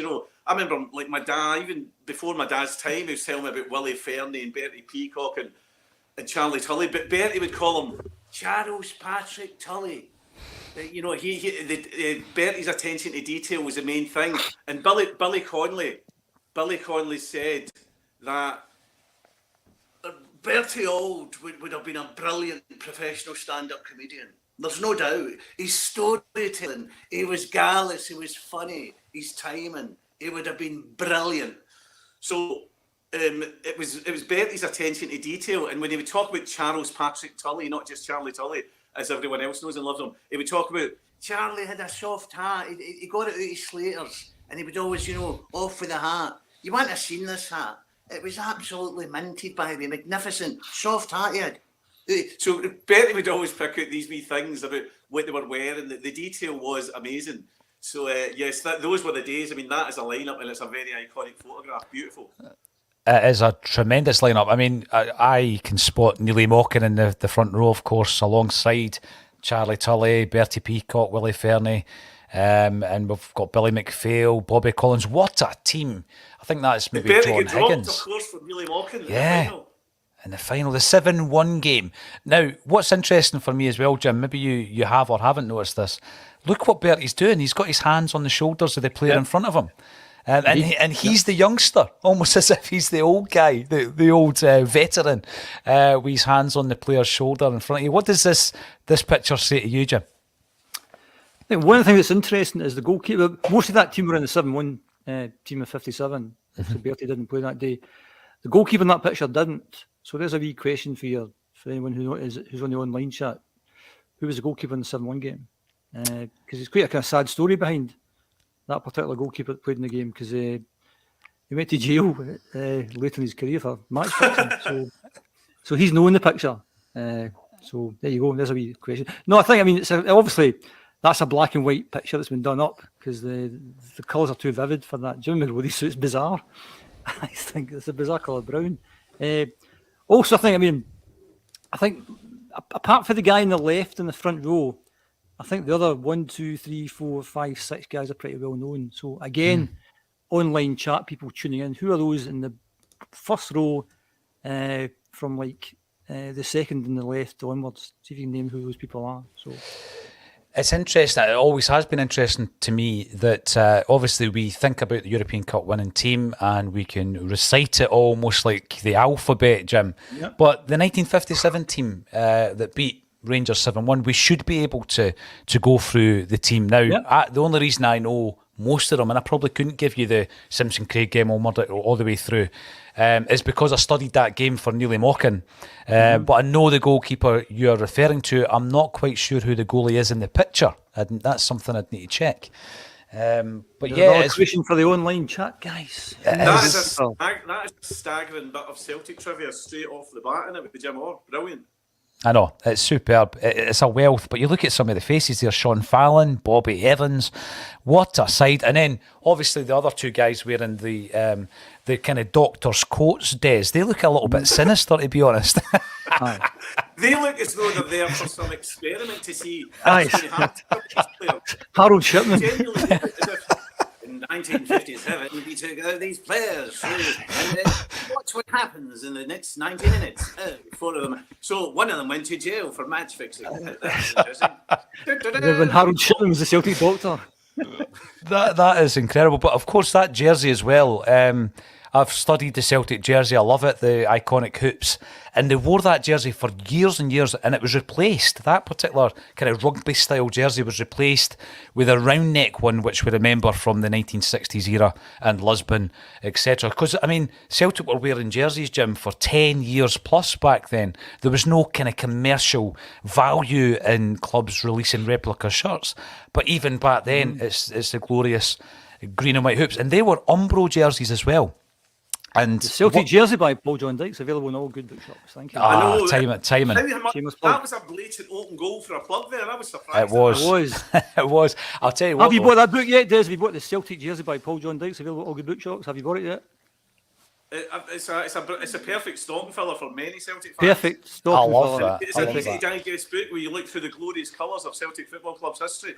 Amazing. In fact, sold Pretty out at loads. Amazon, but if you go to the penalty spot tomorrow, Danny McGinn will send you your copy. Tim, remember I'll be there. Bertie? He's got all weekend Oh, to plug sorry. that. Give him a Exactly.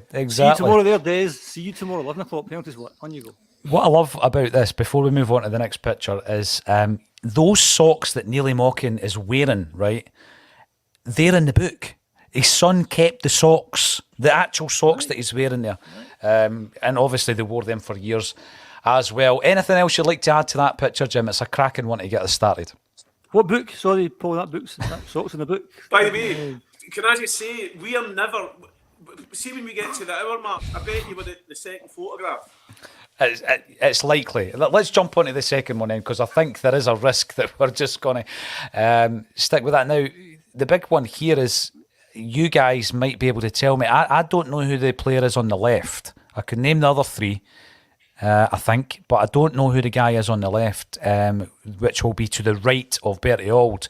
Ian St John, Dennis Law. Is that right, Jim? Correct, yeah. Who's the guy on the left? Don't know. There's also... when Scotland drew England 2 each in 1965, they were 2 down at half time, and they came back and drew 2 each.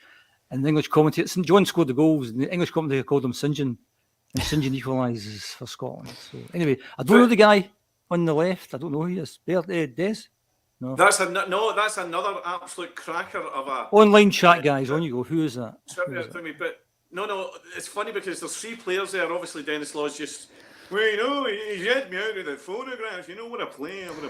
You can just see St John saying, you know, oh, Bertie, you crack me up, Bertie. You're some laugh, Bertie. There's 3 players there that we can see, but there was only 3 caps, international caps for Bertie as well. That was a shocker, eh? A totally. Lisbon line with a great, you know, scored goals, you know, tough guy. You know, every team would dream of a midfielder like that, but he could only get 3 caps for Scotland. And apparently, as me and Jim found out, it was because of his disciplinary record. So he only played 3 games for Scotland. So how can they say that? The photographs from 1959. He only got his 3 caps in 1959. I mean, he was first Scottish player to be sent off on his debut for retaliation. So Bertie, that is. So, just in terms of, there's always the kind of age-old debate about the Lisbon Lions and the fact that they get so few caps. I mean, Bertie never got a cap after 1959. That's astonishing. In the late 60s, because It is astonishing. because Jim Baxter, obviously Jim Baxter was some player, but Jim Baxter's last game was in late 1967, and Bertie was in his pomp then, and Baxter and Bertie were around at the same age, but Bertie was playing really well there, and Bobby Murdoch never get many caps. Imagine Auld and Murdoch in the Scotland midfield. Oh, Jim, I mean, you're talking about Sorry, Des. I'm saying you're talking about a player that played in 3 European finals, and he got 1 international cap for each of the European finals that he played in, Des. It's staggering. And you talk about tributes, right, to and how good a player Bertie Auld. There was a brilliant interview with Pat Crerand, and they went, "Do you regret leaving Celtic?" and all that. He says, "I'd have never got into that midfield." He says, "Auld and Murdoch right away." So, you know, they all knew he was a quality midfielder. You know, a solid hard man who scored goals. I mean, we were talking about that the other time we met up, the amount of goals that Bertie scored and all that. But yeah, he never got a look in after 59. Incredible. Another quiz question for the online chat. Pat Crerand's middle name. Go for it. Without checking. I'm in a kind of quizzical mood today. On you go. Yeah, I like that. very I much like so. that. One final observation. You're looking at Bertie there. There isn't an ounce of fat on him. Look at the waist. Look at the waist on him, right?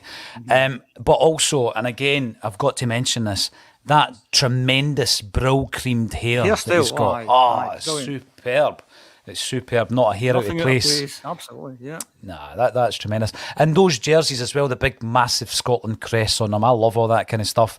And we are going to move on to the next picture. And you know this, I'm going to skip one and come back because number 3, there it is, number 3.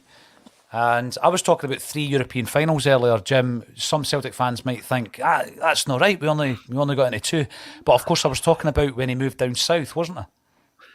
He moved to Birmingham in 1961 for 15 grand. He fell out with Bob Kelly. Bob Kelly didn't like players that answered him back. And surprise, surprise, Bertie was one of these guys who liked to answer people back.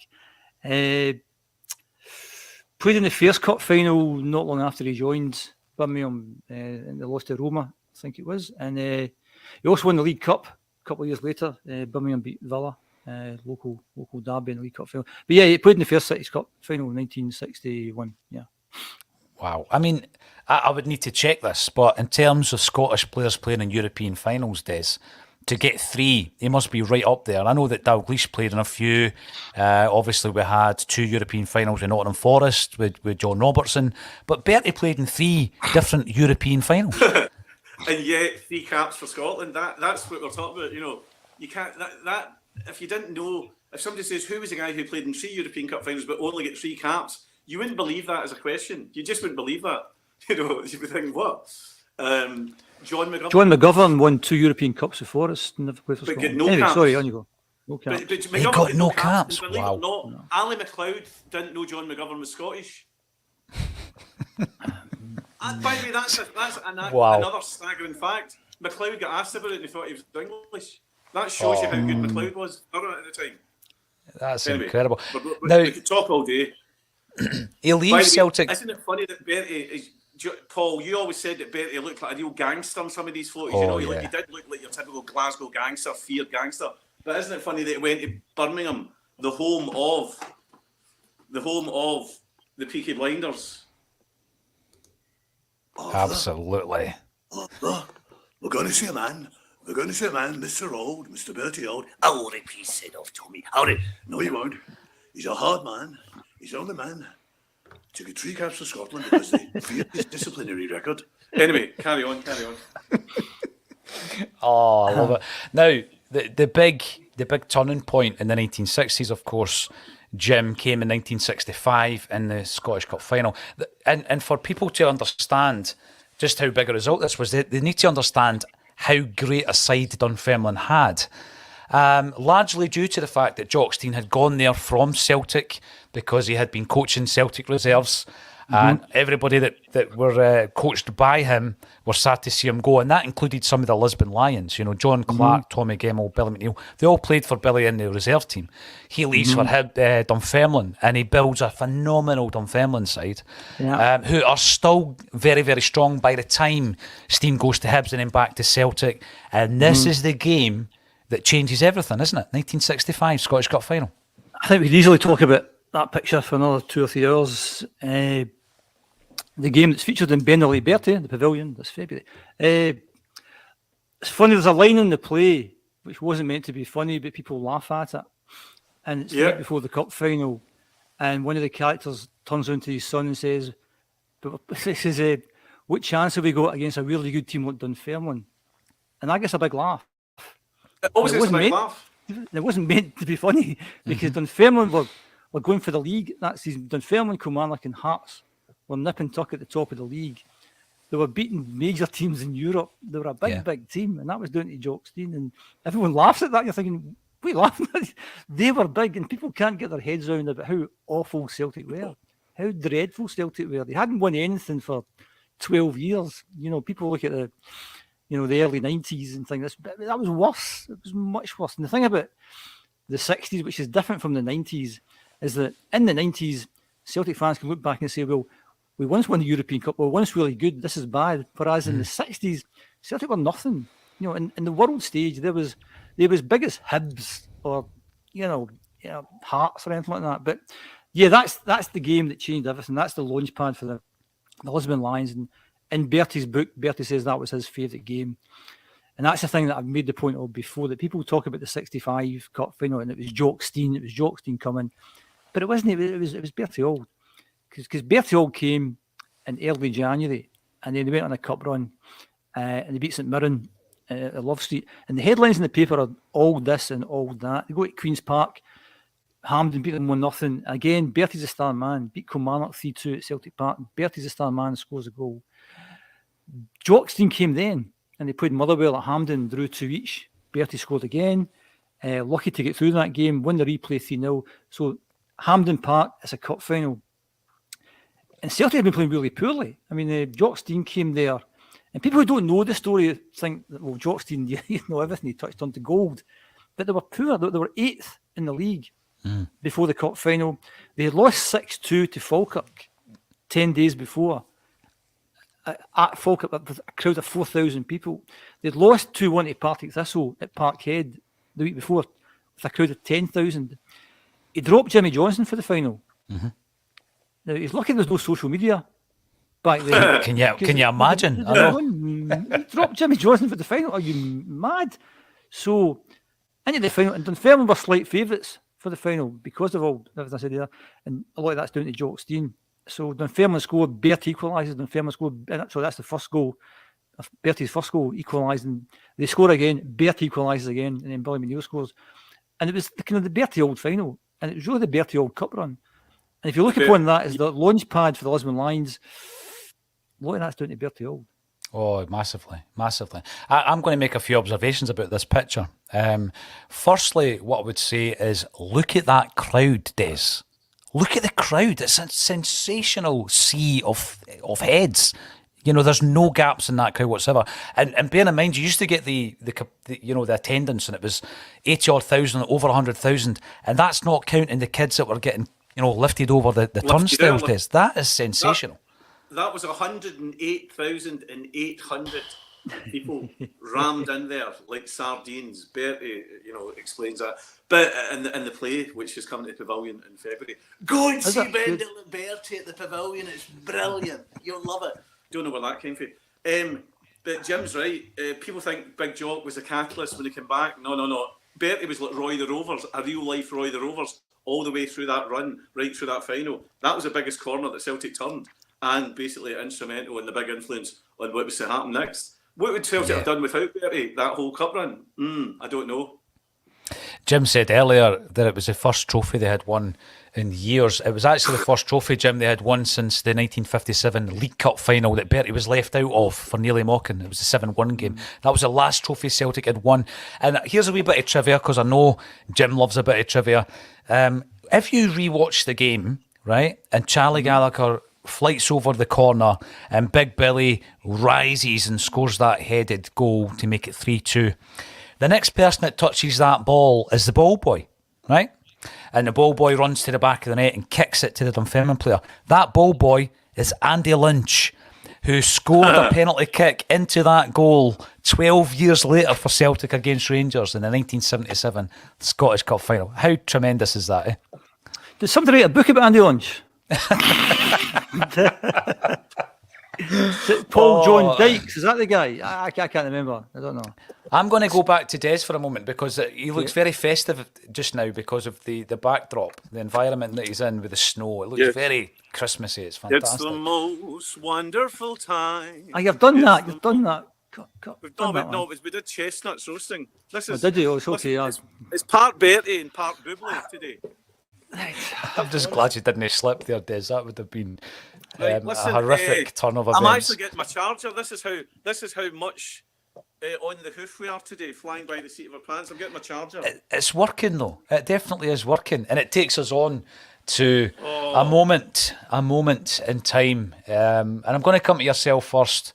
Look at the incredible outpouring of emotion here, Jim, in that one image. You've got even the Inter Milan players, the shoulders are all down. I've looked at this game and I've said it was almost like dark versus light. You had the blue and the black of the Inter Milan kits against the resplendent green and white hoops. And it was dark v light, good versus evil, all that kind of stuff. That's us winning Europeans' biggest prize. What a phenomenal picture that is of Bertie. dark versus light. You should be a writer.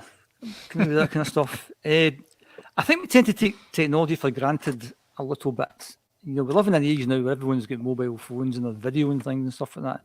Somebody captured that photograph. Imagine capturing that photograph and all the stuff you just said there, Paul. All that's in that one photograph, the emotions, good and bad, and just hands in the air, and an incredible moment. And it's something that people still celebrate, you know, all these years later. And to have captured that is phenomenal. Phenomenal. I mean, again, you could talk about Lisbon all day, but that's why I picked that picture, because there was loads of pictures you picked about Lisbon that featured Bertie in them, but that one to me is just the final whistles went. At that point in time, they've realised they won the thing. I mean, I think the player you can see just over the shoulder of number 5, I think is Sandro Mazzola, and he's actually looking to the ground, isn't he? It is him, I think, and he's looking to the ground, so despondent. And look at the spring in Billy McNeil's step there, Jim. Billy McNeil in between Stevie and Bertie, the spring in his step. And this is the game that changed everything. You were talking about Celtic being just another Scottish club at that time. Yeah, they had proud traditions and histories, but at that time so did Hibs. You know, both clubs, you know, the formation of both clubs were for similar reasons in different cities in Scotland. And, you know, this is what put us on the map, and it's Lisbon, and it's 67. And it's a rite of passage for any Celtic fan to recite the names from Simpson right through to number 11.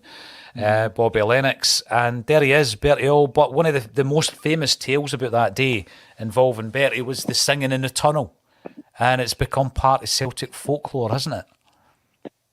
Is Des ready? You ready, Mr. McLean? He's getting his... We were standing there in the tunnel at Lisbon. Now, there. I can still remember that as if it was yesterday. I'm standing looking across at the Inter Milan players, Sandro Mazzola. They looked like film stars, the whole lot. And wee Jinky said that. He says, Bertie, they look like film stars. Look at them. And I says, I know, Jinky, but can they play? And they did look like film stars. Sandro Mazzola, the Inter Milan team. Oh, they had the suntan. They had the gelled hair. And they had the white teeth. All your teeth on Ronnie Simpson's bonnet. Anyway, that goes on and on and on. As you know, it's absolute poetry. That is something that is going to go down as like a Celtic version of Shakespeare. Just Bertie's, Bertie's words in the tunnel in Lisbon. There's an extended version that you can see in Bendel at Bertie at the Pavilion Theatre this coming February, which would make the ideal stop filler for any Celtic fan. So there's an extended version of that, and you know, where I deliver it with more gusto and probably slightly more industrial language too. So that whole for Bertie, not only to have, you know, we're talking about what a player he was, what an influence, what a motivator. For him to go out and start singing that in the tunnel, you know, it's like that's what you call Gallus. That moment, that's Gallus personified, isn't it? That's pure Gallus. For him to do that's a great word to describe Bertie Auld. Didn't he wear the European Cup medal, Jim, round his neck on a chain? Did he? I don't know. It's news to me. Yeah, I thought it was you that told me that one. So, and quite rightly so as well, to have that tiny wee postage stamp medal, the first non-Latin club to win. We know the fairy tale element of Celtic, and that was them becoming champions of European football. I love this poster, and I remember back in '88 when the official Celtic video came out, and as a kid watching the footage of this game against Racing Club, which for everybody who's watching at the moment, this was basically the European champions playing the South American counterparts, and this was to decide who was the best club side in the world, Jim, wasn't it? The last two pictures of a peak, from a peak to a trough, basically one of the greatest days, one of the worst days. I think that photo's quite funny because Bertie was about 5'6", and that guy's about 8 foot, I think, so they've got him virtually the kind of same height.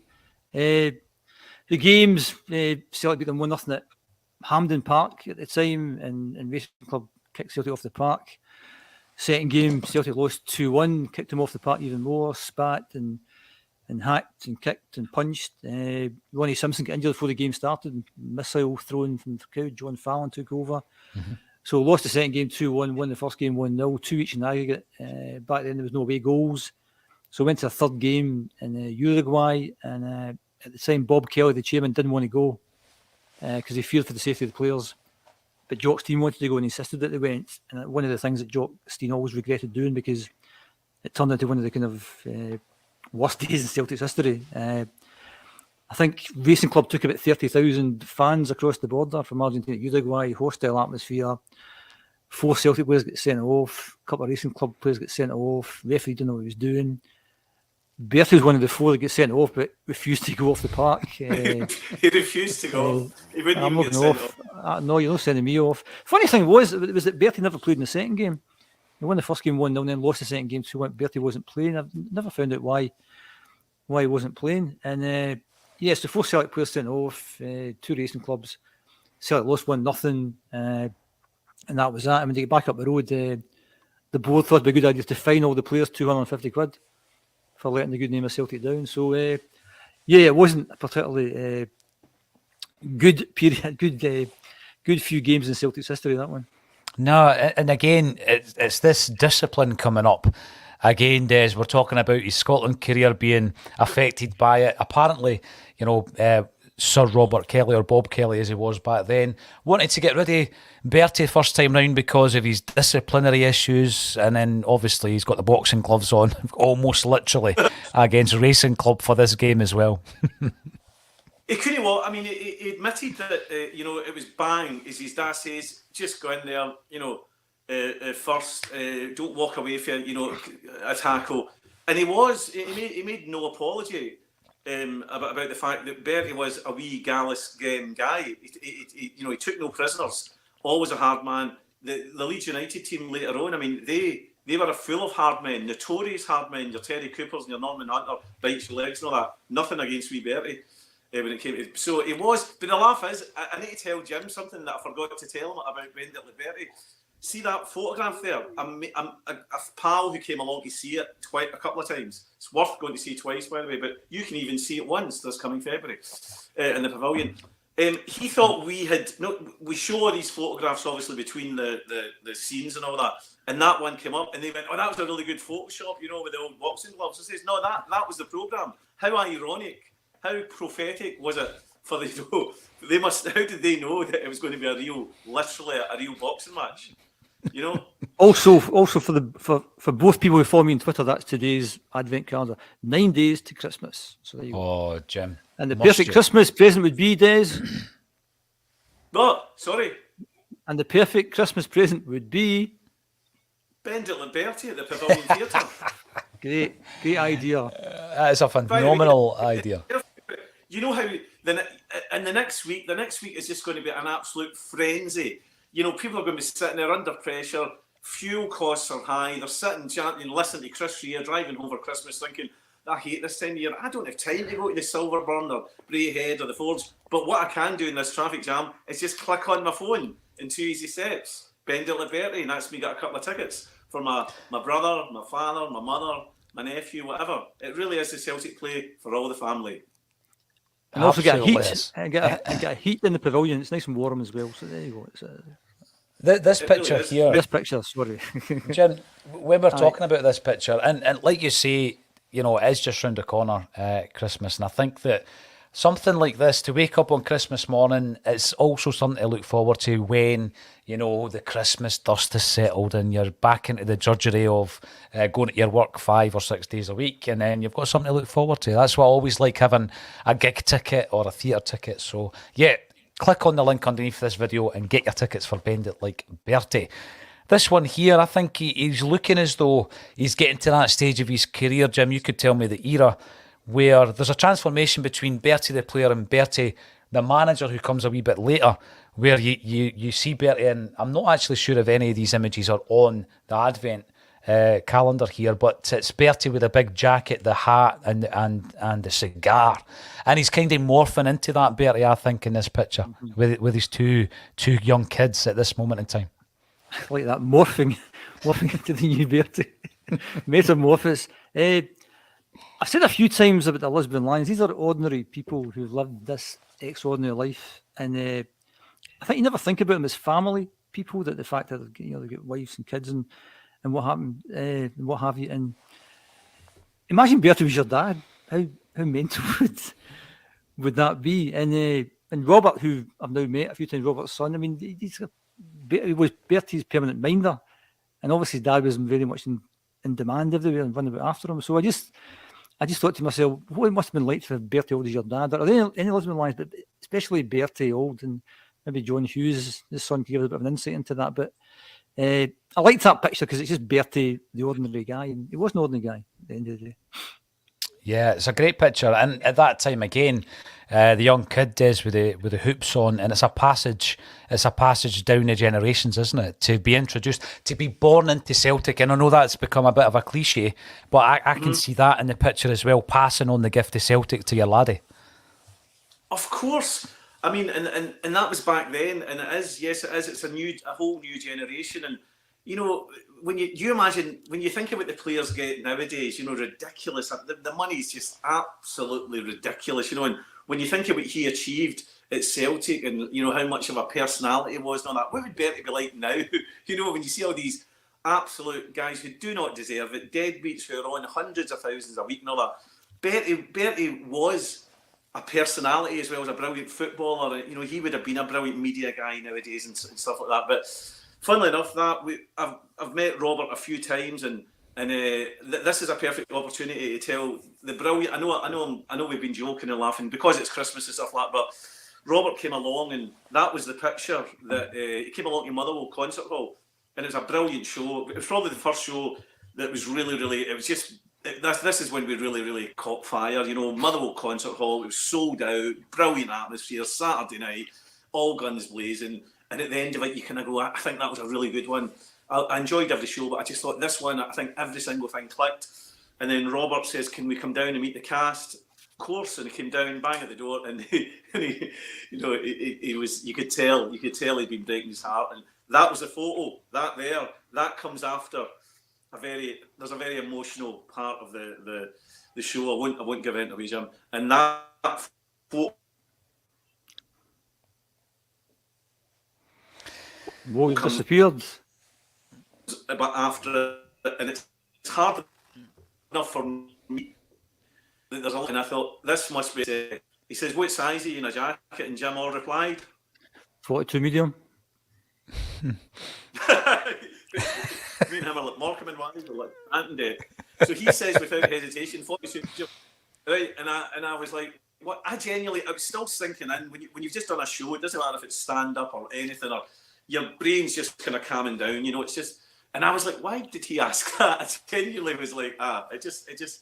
And then the next day at lunchtime, I'll never forget. I was standing in the house here, and I got this WhatsApp, and it was a photograph of a Lisbon Lion jacket, blazer, and I thought, and then the wee message at the bottom, it's just processing, my brain's just processing it, and it was from Robert Auld, and Robert said, "Here's a present from my mum," and it was Bertie's blazer, Bertie's Lisbon Lion blazer, Bertie's iconic Lisbon Lion blazer as a present, and I was like, it didn't know that your brain, no, hold on, what, you know what?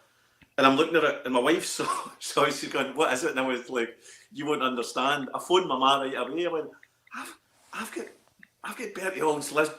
Well, it's been given to me as a present, I think. Oh, you know, and I was like, no.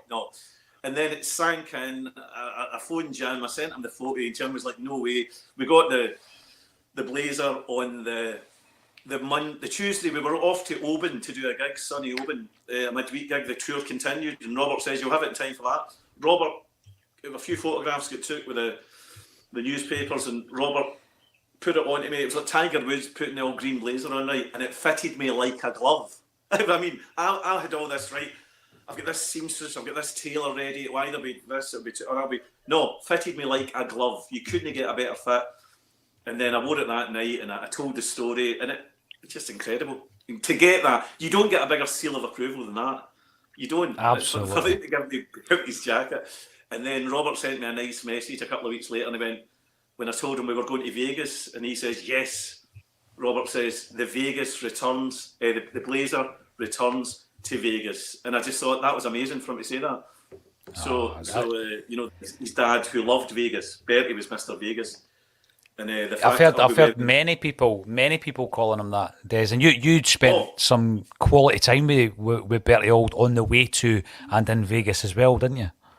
He was. You know how you jokingly said about Bertie.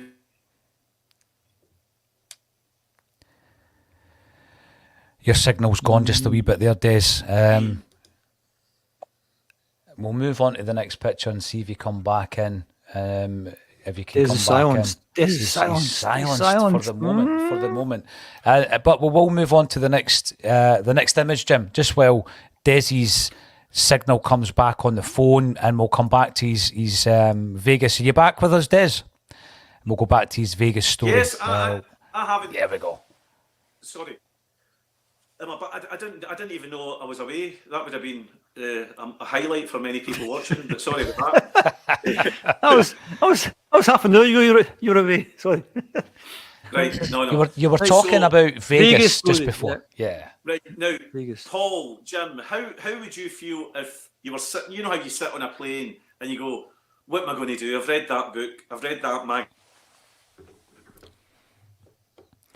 There's maybe a wee issue with the Wi-Fi at the minute, Jim. But if that is the case, we'll try and get Des back. It's just a slight issue with the Wi-Fi, a wee bit technical at the moment.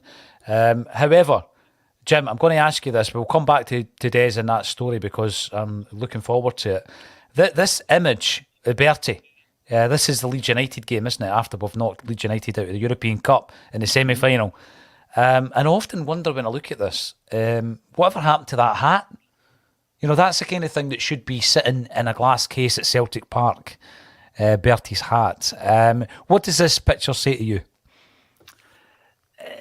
Des said the word Gallus earlier. There's your Gallus photograph of Bertie Auld. And to have a statue of Bertie Auld at Parkhead, that's your statue. Interesting thing, you said the hat. I always wondered whose shirt it was. And where did that end up in terms of, you know, and maybe his son Robert would maybe solving that mystery. But he's obviously got a Leeds player's shirt in his hands. I just wondered who that shirt. Well, Hampden, 136,000 people plus, biggest crowd of a European match ever. Chances are that'll never be beaten. Lost the first game, 1-0 at Leeds. Billy Bremer equalises. Second leg on aggregate.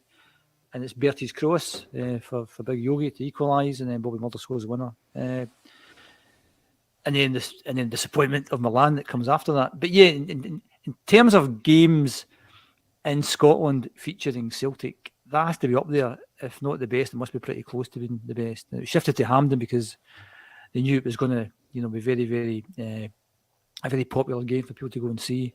So yeah, and again, unless you're a football player, you've got no idea what that must feel like. You know, to that many people watching you, the Battle of Britain. Leeds were a fantastic team at the time. Nobody was going to beat Leeds, and then Celtic beat them home and away. And that's just raw emotion at the end of the game. It's almost like I've got his shirt. I've just ripped his shirt off. You know, this is my prize here. You know, and he's got the ball in his hand again. And similar to Jimmy Johnson when he played against Real Madrid at Bernabeu, when Jimmy Johnson puts the ball above his head. Bertie's got the ball and he's got their shirt. And he's got a hat to go with it as well. So yeah, it's again, you take the technology for granted. Somebody captured that picture. What a brilliant image.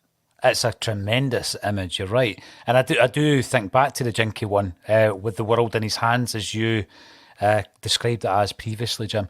Des, you are back, and I don't want to cut you off from your Vegas story. Let's go, third time lucky. Go for it. Are we talking about this or Vegas? Vegas. We'll go Vegas first, and then we'll come back to this picture. That photograph there is, before we move on, that should be the statue. That should be the statue, the statue of Gallusness outside Celtic. If you want to go along and do, that's the most, to me, that is just one of the most iconic photographs of any Celtic player ever. It's incredible.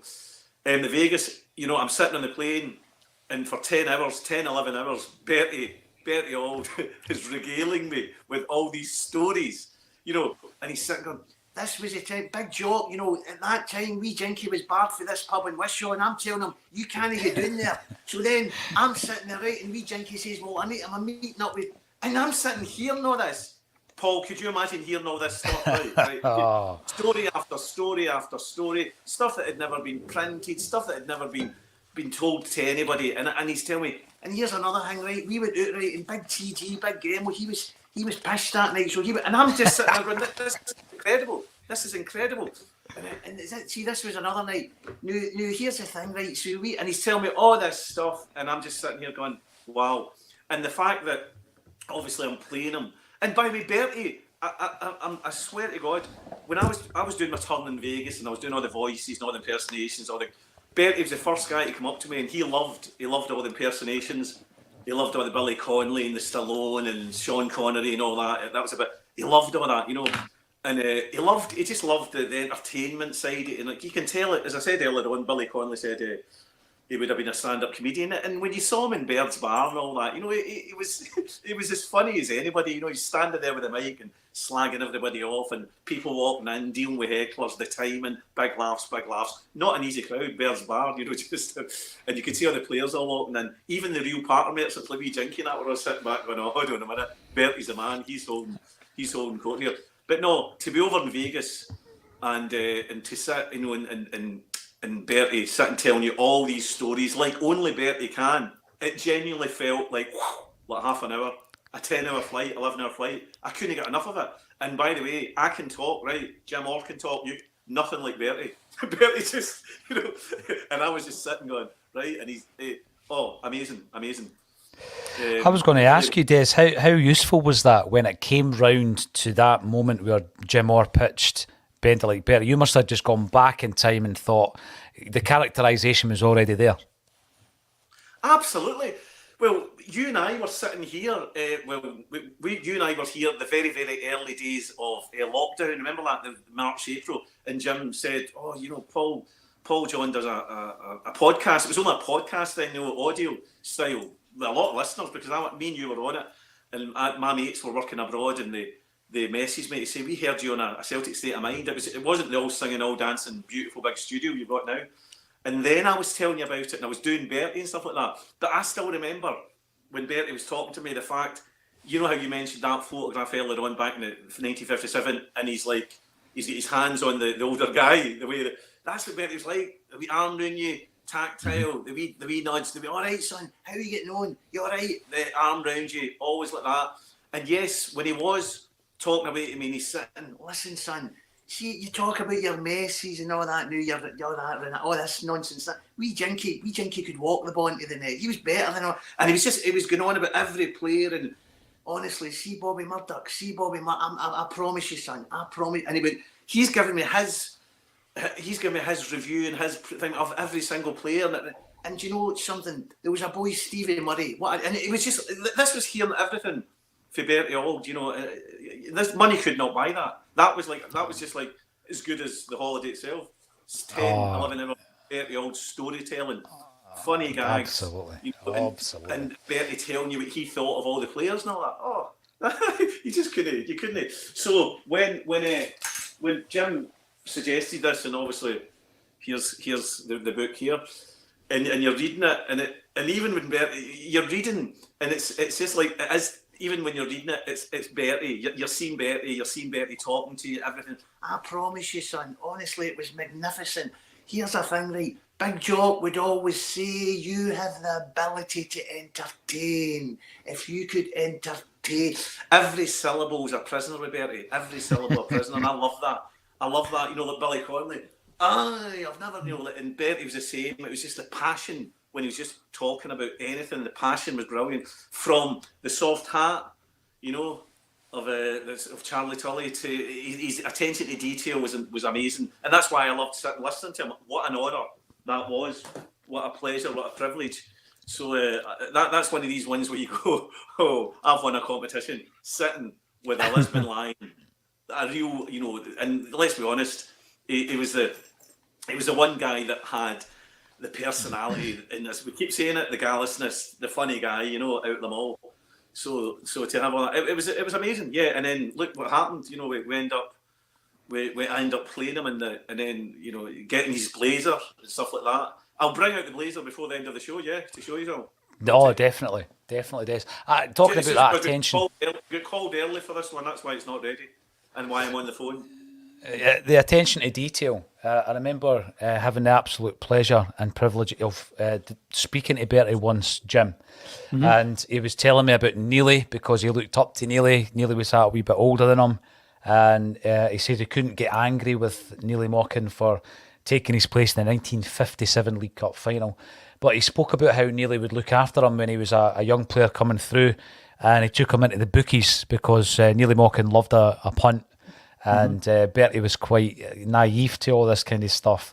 And Neely asked him to pick a horse, and he said, when I looked up, I seen the name Kirriemuir.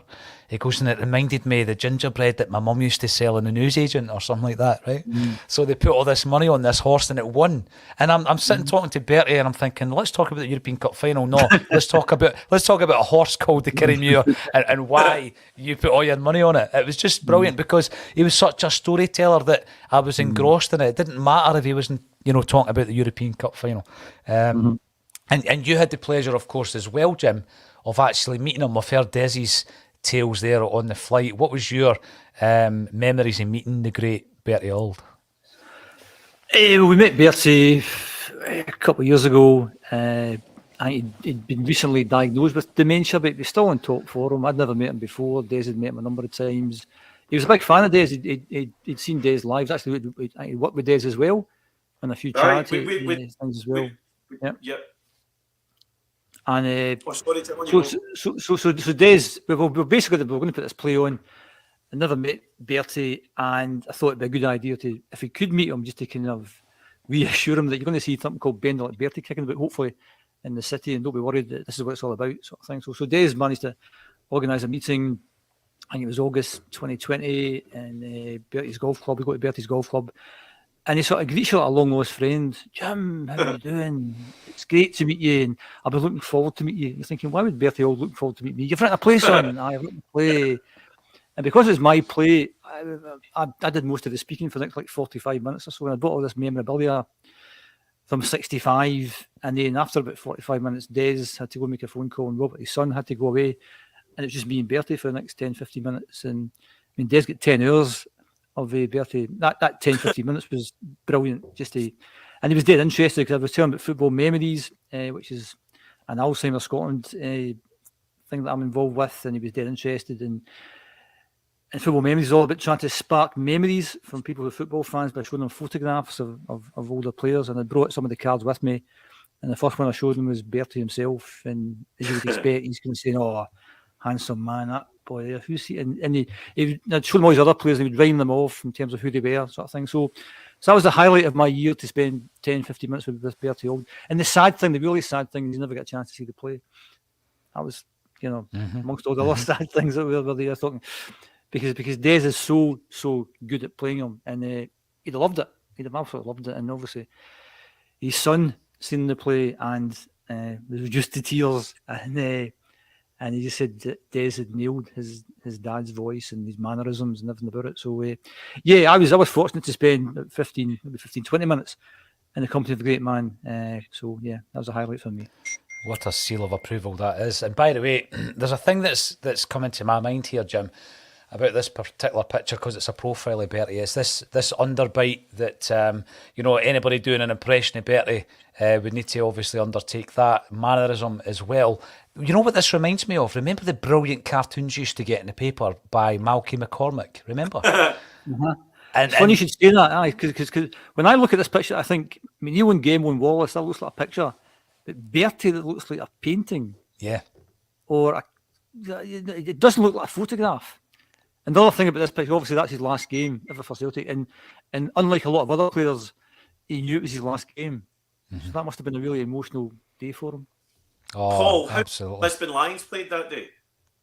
How many? Yeah. Now, let me just... One for the online chat. There you go. I'm not going to check on Wikipedia. I'm not going to check on Wikipedia. So I'm looking at Willie Wallace, and I knew obviously that he left on the same day as John Hughes. So if he's there, who else would have been there? Most of them would have still been at the club. I'm going to go for 10 days. That's a stab in the dark. I'm going to say 10. Jim, we're going to give him that, aren't we? That well done. Although we were throwing it out there to the So we're throwing it out. you're Online correct, well done. community. Jen. Oh, brilliant! And was the goalkeeper the only one that was? Did Simpson not play that day? Was it? I think he came out and had a wee kick about and then went away again. Oh yeah, absolutely. And bizarrely enough, I'm going to say it was 1971. Would I be right in saying that? Spot on again. 1971? May 1971, yes. Oh, superb. But I mean, he's on the shoulders there of his teammates, Tommy Gemmell, big smile. But you're right, there's almost a caricature quality to that image of Bertie. And although he's smiling there, Jim, I'm pretty sure that inside there's a lot of raw emotion that's his final game for Celtic. Because you mentioned his hair doesn't look right. It's like an off painting. It's like just not a perfect painting. Anyway, I digress. I know. It's interesting when I look at all these pictures, I'm just looking at hairstyles and what they're wearing and all this kind of stuff. And there's the Bertie that many of the younger generation will remember if you've ever had the pleasure of meeting him. And I think it's probably a good time to go back to Des once he comes back into the show. That's a nice jacket Bertie's wearing. That's a nice blazer. jacket. Oh, look at that picture there. Look, there it is. I don't know if you can see this brilliant photograph, right? Now, this was taken by, hold on, this was taken by Jim Orr. Look at that. Look at that. I'm standing there, the great man right behind me in the shadow. Can you see it? Brilliant. And you took that, Jim? That's better. That was Jim me, took that, and you know what? You could get 10 cameramen every single night for the next 10 nights, and they wouldn't have caught it. It was just perfect. Look at that. That is brilliant, Jim. Exactly And that's that the blazer. That's the blazer. That's me wearing the blazer, and Bertie's got the blazer. And as soon as I put that up on Facebook, his granddaughter just went, "Wow, oh my, OMG," and so it was obviously struck a wee emotional note, so unbelievable. I'm trying to get a good yeah. I mean, look at that, right behind it was on this. Bertie was on the screen, and I was just standing there, and it's just a brilliant photograph. It is. It's superb, Jim. Well done. Great shot. And Jim obviously Watt, that takes many talents. a man of numerous talents, Des. That takes us on to the that blazer, the Lisbon Lions blazer. What a gift from the family to Des. The real deal, part of the history and the fabric, of course, at the Celtic Football Club. And Des was gifted that by the family, and that is a seal of approval. They are happy with your depiction of the great man, Des, and that must fill you with a sincere amount of pride, Couldn't believe it. I mean, honestly, it's one of these ones. I wish I could. I'm trying to go back to that moment where Robert just quite the thing. Here's a wee present for you. A wee present. Bertie's blazer from my mum. So he's went home, told his mum there's a great show, and then to get that, that's it was the ultimate seal of approval. We love what you're doing. We're behind this. This is great. It made Robert cry. I know he wouldn't thank me for it. He was breaking his heart. But then for them to say, wear that, carry the legend on.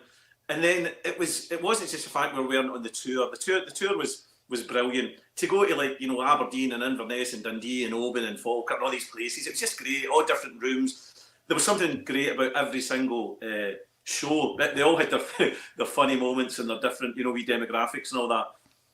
But when you started wearing the blazer, it genuinely felt as if you were a superhero. You were pulling on, and it was Tony who said, "Des, that must be the next." Tony Haggart said, "Des, that must be the next best thing to pulling on the hoops and running on the park." And I thought, it is.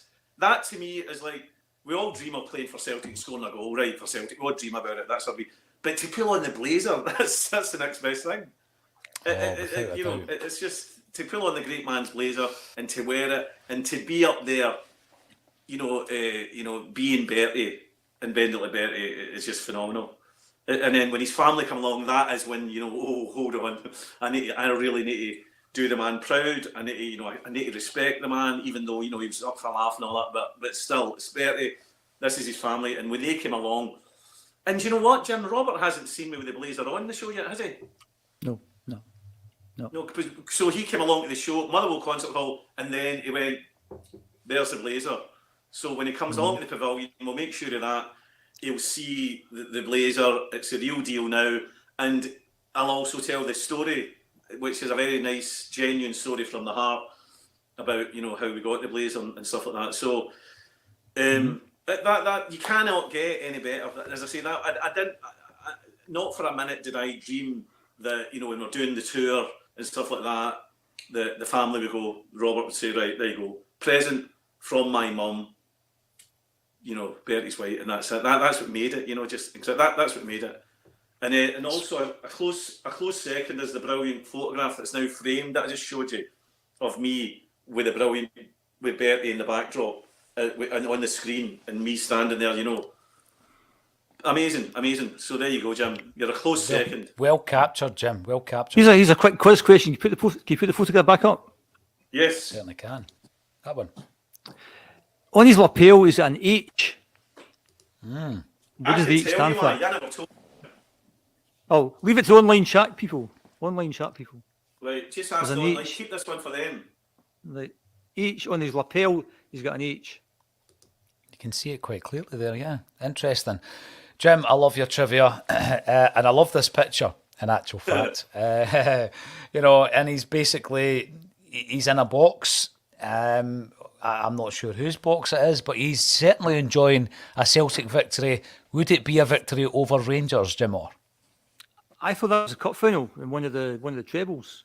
I thought, maybe I'm wrong.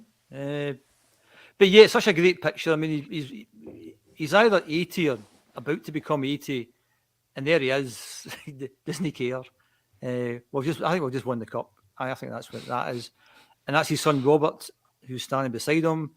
I'm not sure who's been. Bertie had a very close group of friends, and what they've done subsequent to his death is that they formed something called the Bertie Auld Legacy to help disadvantaged people, and 25% of the profits of Ben like Bertie will be going to that, and 25% is going to football memories. And next time you show me on the screen, I'm actually wearing the Bertie Auld Legacy T-shirt. So so that's there, that one. So that's Bertie Auld Legacy T-shirt.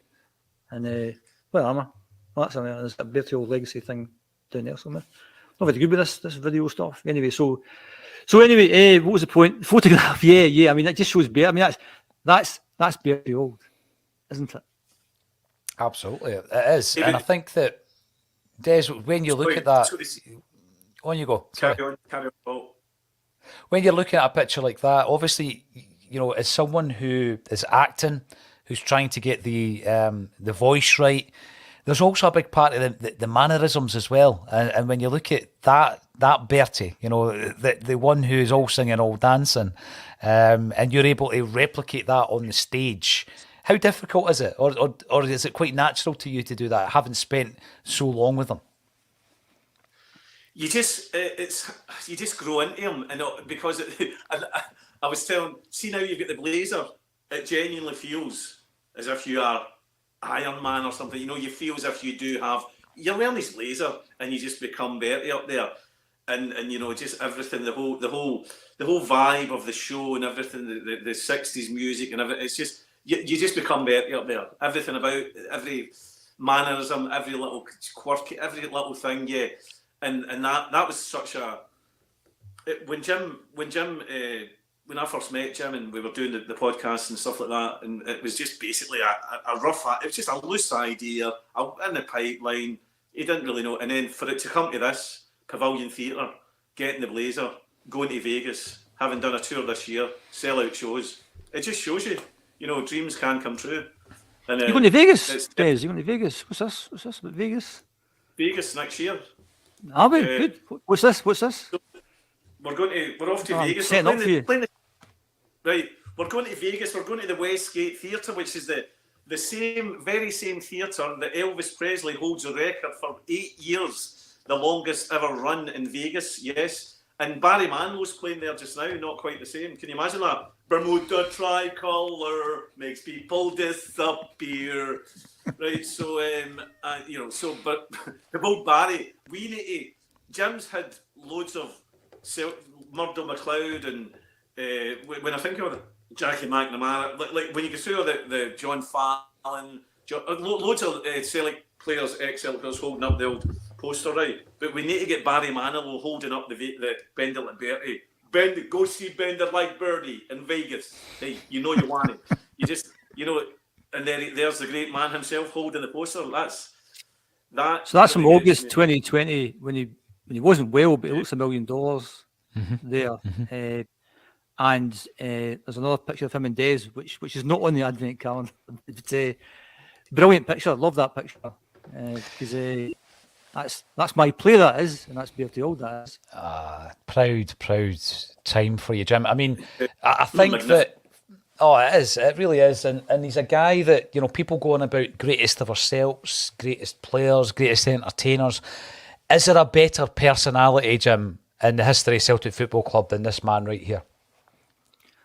You can only talk about what you know yourself, and I think football has changed dramatically in the last 30, 40 years. You don't get people like Bertie Auld, you don't get players like Lisbon Lions. I don't mean like the Lisbon Lions. I mean the players who played up until maybe the mid-80s are a different breed of the people you get now. So you can't really compare them both. But I think back in the day, the players drank in the same pubs as the fans and shopped in the same shops. They're not multi-millionaires as they are now. So you could make a case, as I said earlier, for Bertie being the greatest ever Celtic player. You certainly could make a case. Not just on the field, like a whole combination of things. And after post Lisbon Lions, he was going to go to Celtic, I think, and I think that's why I mentioned earlier that if you're Bertie Auld's son, then you're virtually a full-time minder because your dad's in such demand. And as the song goes, everyone loves Bertie. Oh, fantastic. I'm going to leave you with a final word, Des. You will be on the stage playing this icon of Celtic's history. Give us one last blast of promotion for this in February. How can we get tickets? Obviously, the link is underneath. Tell us why we should be buying tickets for this play. At that moment, Des, I think your phone went. There was a wee delay. Speechless. Am I off? I'm still here. Right. Somebody put a lovely. There's been so many tributes to this. Can you hear me? Yeah. Yeah. Can you hear me? I'm here. Yeah. Right. Somebody put a brilliant tribute and they said this has brought joy to Bertie's family, and that was the nicest thing that anybody said. And I thought, what if it was just. The fact that Bertie came up to me and went, do you know what? I love the impersonations, son. I love when you do this. I love when you do that. And I thought, for me to be doing him now, Bertie would have loved this. But it's just been, honestly, the best thing.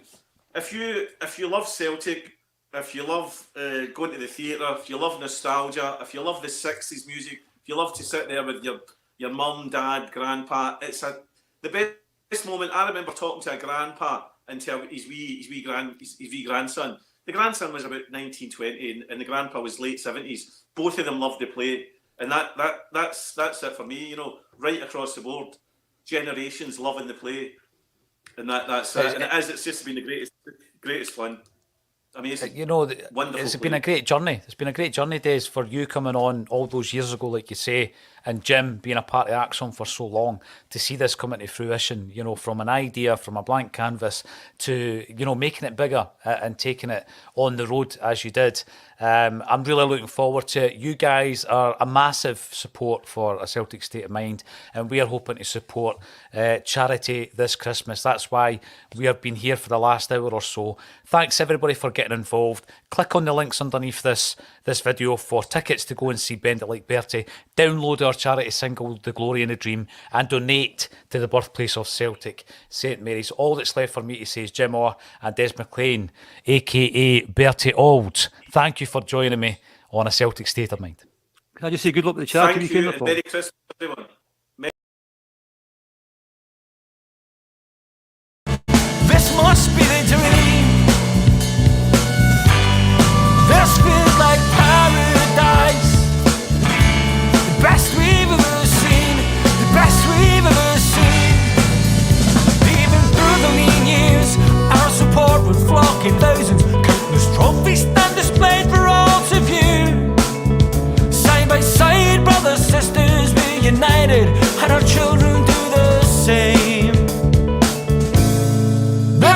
like heaven. This must be a dream. This feels like paradise. The best we've ever seen. The best we've ever seen.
Welcome back to A Celtic State of Mind. I'm Paul John Dykes, and today I'm delighted to be joined by Paddy Sinnott from Vital Celtic. You're joining us on the big charity weekender. Paddy, how are you, sir?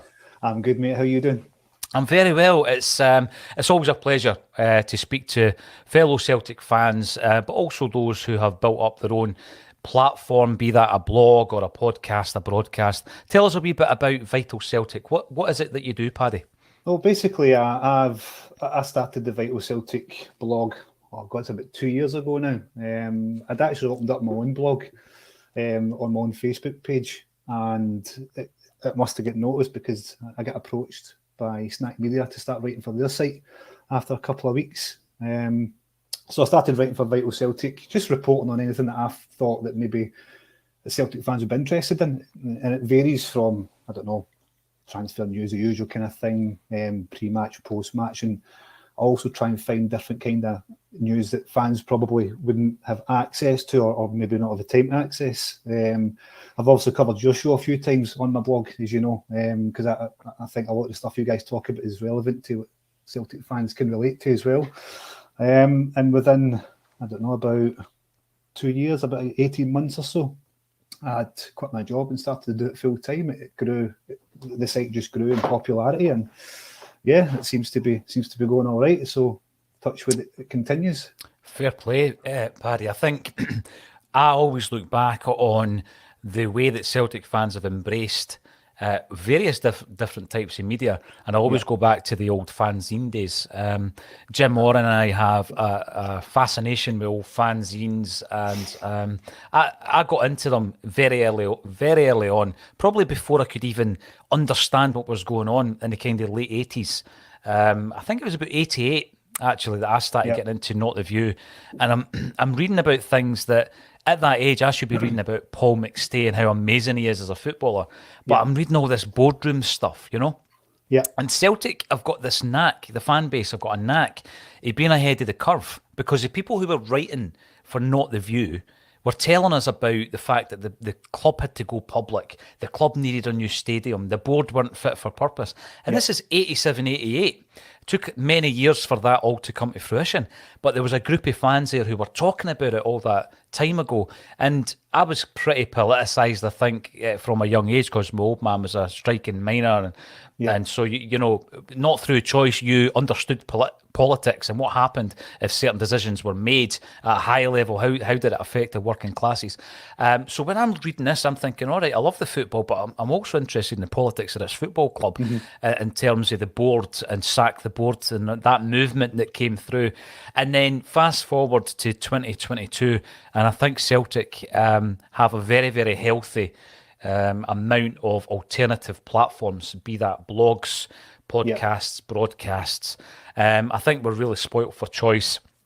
And the fact that you're part of that is fantastic, and you're able to commit your day-to-day life around Celtic is something of a thrill, I am sure. No, I love it. And then I mean, the Celtic fan base is so diverse, isn't it, with the different opinions I've got in the club. And I remember the days back in '88. I mean, I would have been 11, 12 years old. So, and I do remember frequenting the Jungle at that time when it was the old stadium at the Jungle, and that my first trip to Celtic Park got me hooked. I went. It was the Rangers end. It was an Aberdeen game, and it was a 0-0 draw. But it wasn't even the fact that it was a draw. The whole atmosphere around the stadium. I mean, I was a Celtic fan anyway. You're born into that. So yeah, but that was my first ever game, and then ever since then, I've been going to games and went to the Jungle with my brother, my friends.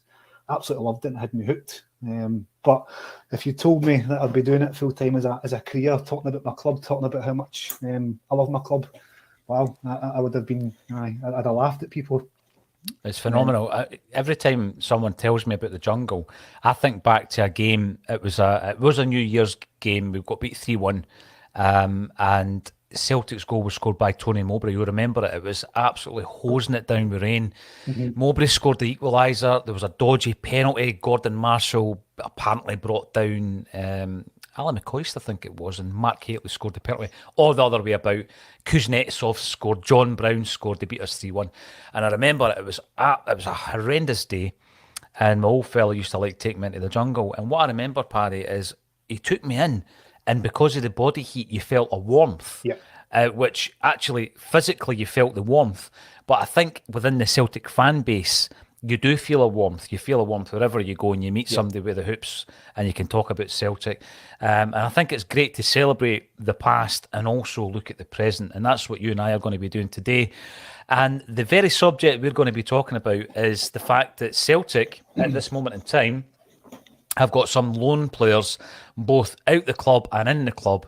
And what are we going to do with them? What do you think Ange is going to do with it, guys? But before we look at the present day, we're going to have a look in the past. We're going to go back to Martin O'Neill's final season, and we're going to have a look at some of the loan players and the ones that got away. Martin O'Neill is a hero of mine. I mean, Celtic, in terms of the managers, the first manager that I remember seeing as a fan going to the games was Billy McNeill. So I've seen us, that was his second spell through Liam Brady, Lou McCarry, Tommy Burns and everybody since then.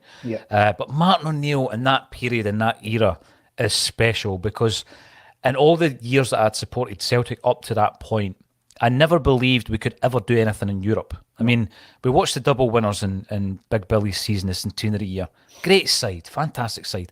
But when we got knocked out the next season, you kind of expected to get knocked out of Europe in round one or round two. That's the kind of club Celtic were at that point.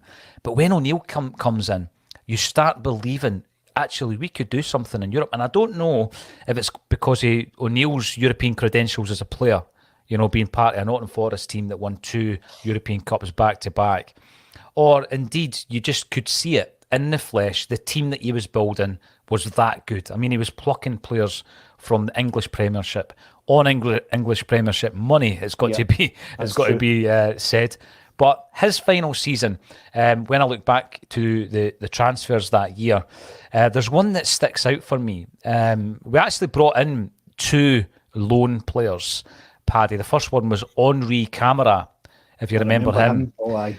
He comes in from Wolves, but we brought in Craig Bellamy as well, and he came in on loan from Newcastle. So this is what we're going to do. We're going to have a look at some of the loan players that we've had in the past, and your memories of them, of those two players.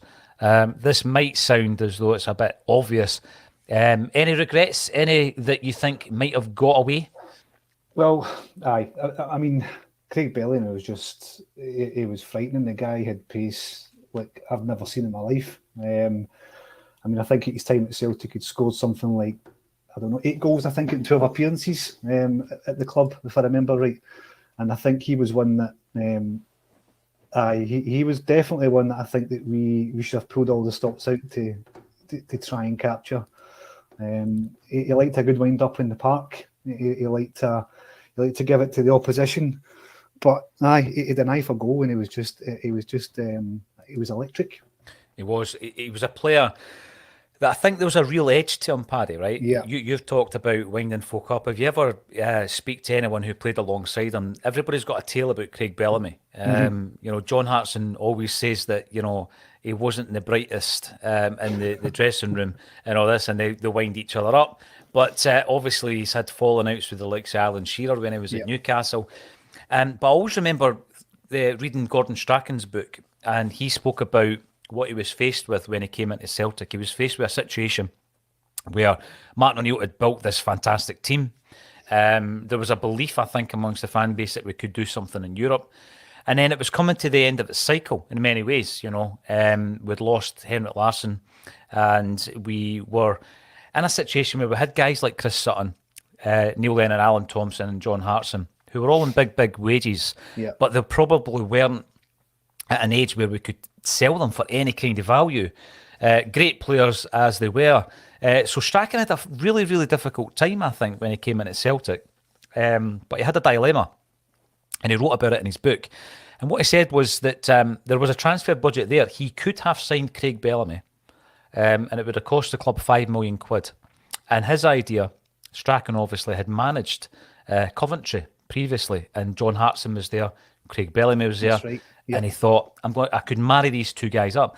But he's looking across the budget, and he's thinking, I need more than one player.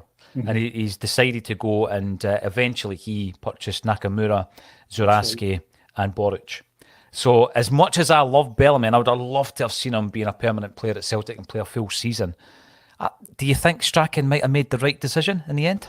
Well, when you look at these 3 players you just mentioned there, Artur Boric is an absolute legend, isn't he? I mean, he's one of the players that you take to your heart, and he stays there. He just had a knack for having that relationship with the Celtic fans. And then when you look at Nakamura, I mean, what that guy could do with a ball was unreal. And I'll always remember that free kick that won us the league. Was it against Kilmarnock, I think? Yeah. And the scenes after that, Strachan jumping up, running down the touchline, was that for me is iconic at that time. But when you look at what Strachan was faced with, like you said at the start, he had to downsize.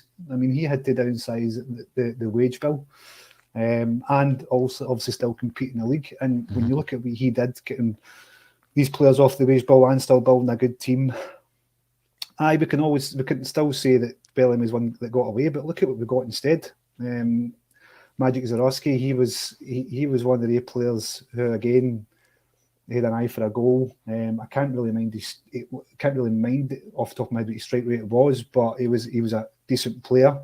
But if you look at Boric and Nakamura, the 2 players that we got instead of Bellamy, I think when you put it that way, he's probably no one to get away. When you think about it, I think he's probably one that's done well. I suppose you could look at it the same way as when, for us to get Chris Sutton, we had to sell Mark Viduka. I think you mentioned that in your show this afternoon. So I suppose there's pros and cons. But when you look at what Gordon Strachan did during his time at Celtic, his record itself was phenomenal as well. Champions League last 16, still winning the league. I think it was 3 league titles he won. 3 in a row, yeah. 3 in a row. So, I suppose it's a double-edged sword, really. Paul John, when you think about it, yeah, he is one to get away, but we managed to build a side with 3 players down the middle of the park, with Boric, Nakamura and Zurowski up top. that's the thing. We love a flair player. I think, historically Celtic have always loved that entertainer. And you think of Bellamy and the spark, he was electric, and you think, I'd love to have signed him. But then you look at what Strachan actually did. And there's a great debate to be had, I think, when you look at, you compare and contrast what Strachan did against what O'Neill did with different budgets. It's a tremendous debate to have. I mean, I much preferred watching Martin O'Neill's team. There is no doubt whatsoever about that. But it would be a good debate. Maybe we'll have that on a Celtic State of Mind at some point. The other player I mentioned there, Henri Camara, he had a very interesting career. He went on to make 99 appearances for Senegal, scoring 29 goals, and he had a whole host of clubs after Celtic. And I seem to remember him playing in one of these rest of the world games live on TV at some stage. And I remember watching him thinking, wow, he's been selected for the rest of the world, because I didn't think he was that great when he played for Celtic. But again, these are the things. One other memory that I've got, you mentioned the Kilmarnock game when Nakamura scoring the free kick, the celebration of him ripping the jersey off and swinging it around the top of his head. And you love that, and that is iconic. And I loved that jersey and everything else. Everything about that goal was superb. But what I do remember about that as well is I eventually spoke to Saul Davis, who's a guitar player in the band James, who I love. I love all that kind of music from that era. And it just so happens that Tim Booth from James got very friendly with Gordon Strachan when Strachan played for Leeds. Tim Booth's a big Leeds fan, lead singer of James. They became pals. So every time James are touring about, Strachan will drop him a wee message or phone him, and James will make sure that obviously he gets all the treatment. Paddy, Gordon Strachan gets all the VIP seats and all the rest of it. So I think James were playing maybe a festival or a gig. It might have been a festival at that point of the season, near the end of the season. And so they drop a wee message to Strachan, and instead of them getting the VIP hospitality treatment, they're in the back of the goals. They're in behind that free kick, in the cheap seats, as it were. But Saul Davis and Tim Booth and all the rest of it enjoyed their time there. If we fast forward into Strachan's first season, this is quite an interesting one, in that we sign a player called Douay. And I don't have to ask you if you think he was one that got away Douay, because obviously his signing's been pretty notorious, because he only played one game, and we know what game that is, Paddy, against Clyde in the Cup. That's right. Would have absolutely knocked us out. And by the way, when they scored their opening goal, they'd already had 2 goals chopped off at that stage. And you think, right, that was a pretty drastic result, but it could have even been worse, because it was Roy Keane's debut as well, wasn't it? Roy Keane's debut, and I'm sure, aye. And the thing with that is, you remember all these wee things like the strip we wore, right? Now that could have been the best Celtic strip of all time, but because it was worn in that game, I think about it and I'm like, even when I was compiling my latest book all about the Celtic jerseys, and I was looking at, I was looking at that jersey and I'm thinking, I can't look at it the same way. It's been soiled in many, many ways because of that result. And the loan market is something that we have used and utilised, and we utilised it initially with Boruc, came in on loan, and we made it permanent. And something that I often forget is we've done the same with Samaras, Paddy. That's so right. he came in initially on loan. And I don't obviously have to talk about him getting away because we made it permanent. But what is your thoughts on Samaras? Because I know he divided opinion among Celtic fans. Which side of the fence were you on? Oh, I was in one of the. I was in the frustrated fan side. I think I felt. I mean, the guys. I felt he could have done more when he was on the park. I felt he was kind of lazy when he played.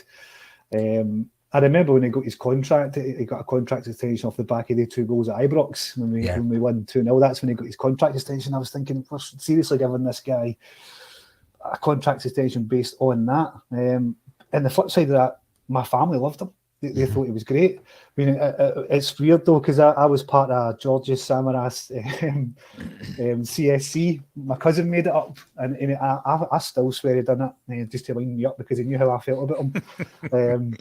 But we were part of that at a CSC. It was registered and everything as well. But definitely one that frustrated me.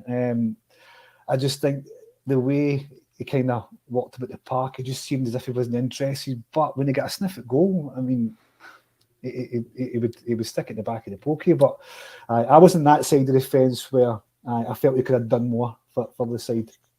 You know, when I think about Samaras, the divide was, I had one opinion, my brother and my dad had another. And I remember them changing slightly after the game that you're talking about, the 2-0 game at Ibrox. But then I remember being in the Broom loan with a few pals of mine at that time where we got the penalty. And I'm not saying it fell out. We have seen players falling out over penalties in the past with Celtic, but there was certainly a discussion between Chris Commons and Samaras, you'll remember. And Samaras wins the debate, takes the penalty, and it's missed. And when you look back on that game at the end of the season, if we win that game 1-0, we win the league. We win the league because I think, that would have been the difference. We would have won the league. So as much as I love him, there's that wee bit that kind of gets stuck in the back of my throat from time to time. Doesn't it? It does. And I was in the back of a taxi in Heraklion, which is the place of his birth and Giacomakis' birth. And of course, Paddy, you speak to the taxi driver about Georgios Samaras. It's the only subject you've got to talk to him about. Yeah. And he had the same view. He was like, he turns up for the big games for the Greek national team, but, he's lazy in other games. He hides in other games. And I think you saw that at Celtic. Against Barcelona, you think to yourself, right, you can count on Samaras. Against Ross County away, probably not. No, exactly. He was that type of player. But over the piece, I did love him. We're going to fast forward a wee bit here because we're now in the era of Tony Mowbray. And I don't know what you thought when Mowbray took over at Celtic, because I loved him as a player. I know he was limited. I spoke about that Rangers game earlier where he scores the header. I saw most of his games when he signed for Celtic. I know he was limited, but he was a bit of a leader. He was a character. He had a bit of personal tragedy. And of course, he introduced the huddle when he was at Celtic. That's right. So when he comes in as a manager, I'm thinking back probably to his Hibs team rather than his West Bromwich Albion team. And I'm, at the time, pretty positive about it. I mean, what was your view on that, Paddy? That was one of the moves that I thought was a decent move because his brand of football suited us. He had a good style of attacking football. It's funny, I was writing about Tony Mowbray, it must have been about 2 weeks ago, and I'm sure I read I read somewhere that his brand of football was probably ahead of his time, and that's probably why it didn't work. I would need to dig out that quote, but I'm sure I read something about that. But I thought it was a good appointment at the time. I liked his style of football. I liked the way he approached the game, and for whatever reason, it just didn't seem to work for him at Celtic. But I suppose it's one of the ones where you need to have a mindset to manage and play for Celtic, don't you? You could have all the skill in the world, you could have all the talent in the world, but you've got to have a kind of mental state to be able to play for a club like ours, because the pressure on the player and the manager to win every week, and not just win, but win well, is immense. And maybe that's something that maybe Mowbray struggled with. I don't know, but I just think that for the way it worked out for Mowbray, it was a shame because it showed promise. I personally felt at that time it showed promise, but it just wasn't to be. And I think St Mirren, was it 4-0 St Mirren? Yes. It sealed his fate, wasn't it? So, well, it wasn't just that, to be fair, there was other things. But that was the breaking point. It definitely was. I mean, when you look at his career post-Celtic, he's managed Middlesbrough, Coventry, Blackburn Rovers and Sunderland. He's still in the game. Some big clubs in amongst those. But I think the Celtic job, did it come too soon for his management That's what career? I think. Aye. Possibly. I think so. And I liked the fact that Peter Grant was there. I loved Grant as a player. He was one of my favourites growing up. I loved Peter. I love Peter Grant. Yep. But it seemed as though he wasn't as vocal or as involved. Now, we're only seeing what's happening on the sidelines. We don't know what happens behind the scenes. But I was very disappointed in how it turned out for Tony Mowbray. But I'm going to look at some of his signings that he made. He wasn't at the club for a great length of time, and he was utilising at this stage a couple of different methods. The first method was the loan market, and the other one was at that time, I remember Celtic were signing a lot of younger players, like project players, Paddy, who they were hoping to mould into first teamers. So we were signing a lot of players that never came through, never made the grade.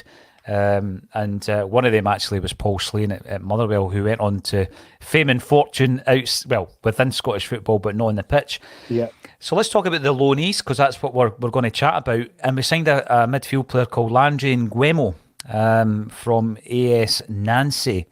And again, like what you've just said, I thought it started off really, really well for him. He put me in mind a wee bit. For me, anyway, he was a guy who broke up play really, really well, and he linked the defence with the attack. But alas, I think we look back on him not too fondly. Was he one that got away, or do you think that he was just really a product of the times? Aye, I think so. I think he was one that just maybe was caught up in that era, wasn't he? And it was, I suppose it was, he came with a lot of promise, if I remember right. I feel like a national as well.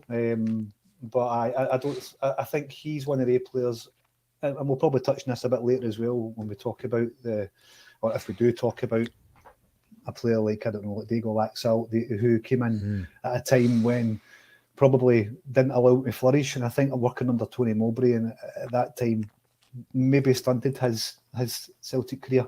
Landry Nguemo, I mean, the name is always kind of floated about the circles, but and I think it's telling that I can hardly remember him when he played for Celtic, and I think that in itself is probably a bigger story, not a story, but a bigger telltale sign than anything else, because I remember when he signed, and I remember he came not so much with a fanfare, but he was a decent player. But other than that, like you said there, he didn't really do much for the rest of the season. And I suppose when you're looking at Tony Mowbray's record, there's a reason for that. Yeah, definitely. I remember the marquee signing was Marc-Antoine Fortuny. Fortuny, aye. Who also came in from Nancy as well, just under £4 million. And he was one of those non-scoring strikers, Paddy, which it's never going to work at Celtic, I don't think. No. There were a few other loanees. I'm going to throw in another couple of names before we get to the one who might have got away. Diamanski Camara, another Camara, and Edson Braithwaite, one of only two players who have played for Celtic and also played at a World Cup final or in a final. Yeah, but I don't look back on Edson Braithwaite's Celtic career with much pleasure, I've got to say, or Camara's for that matter.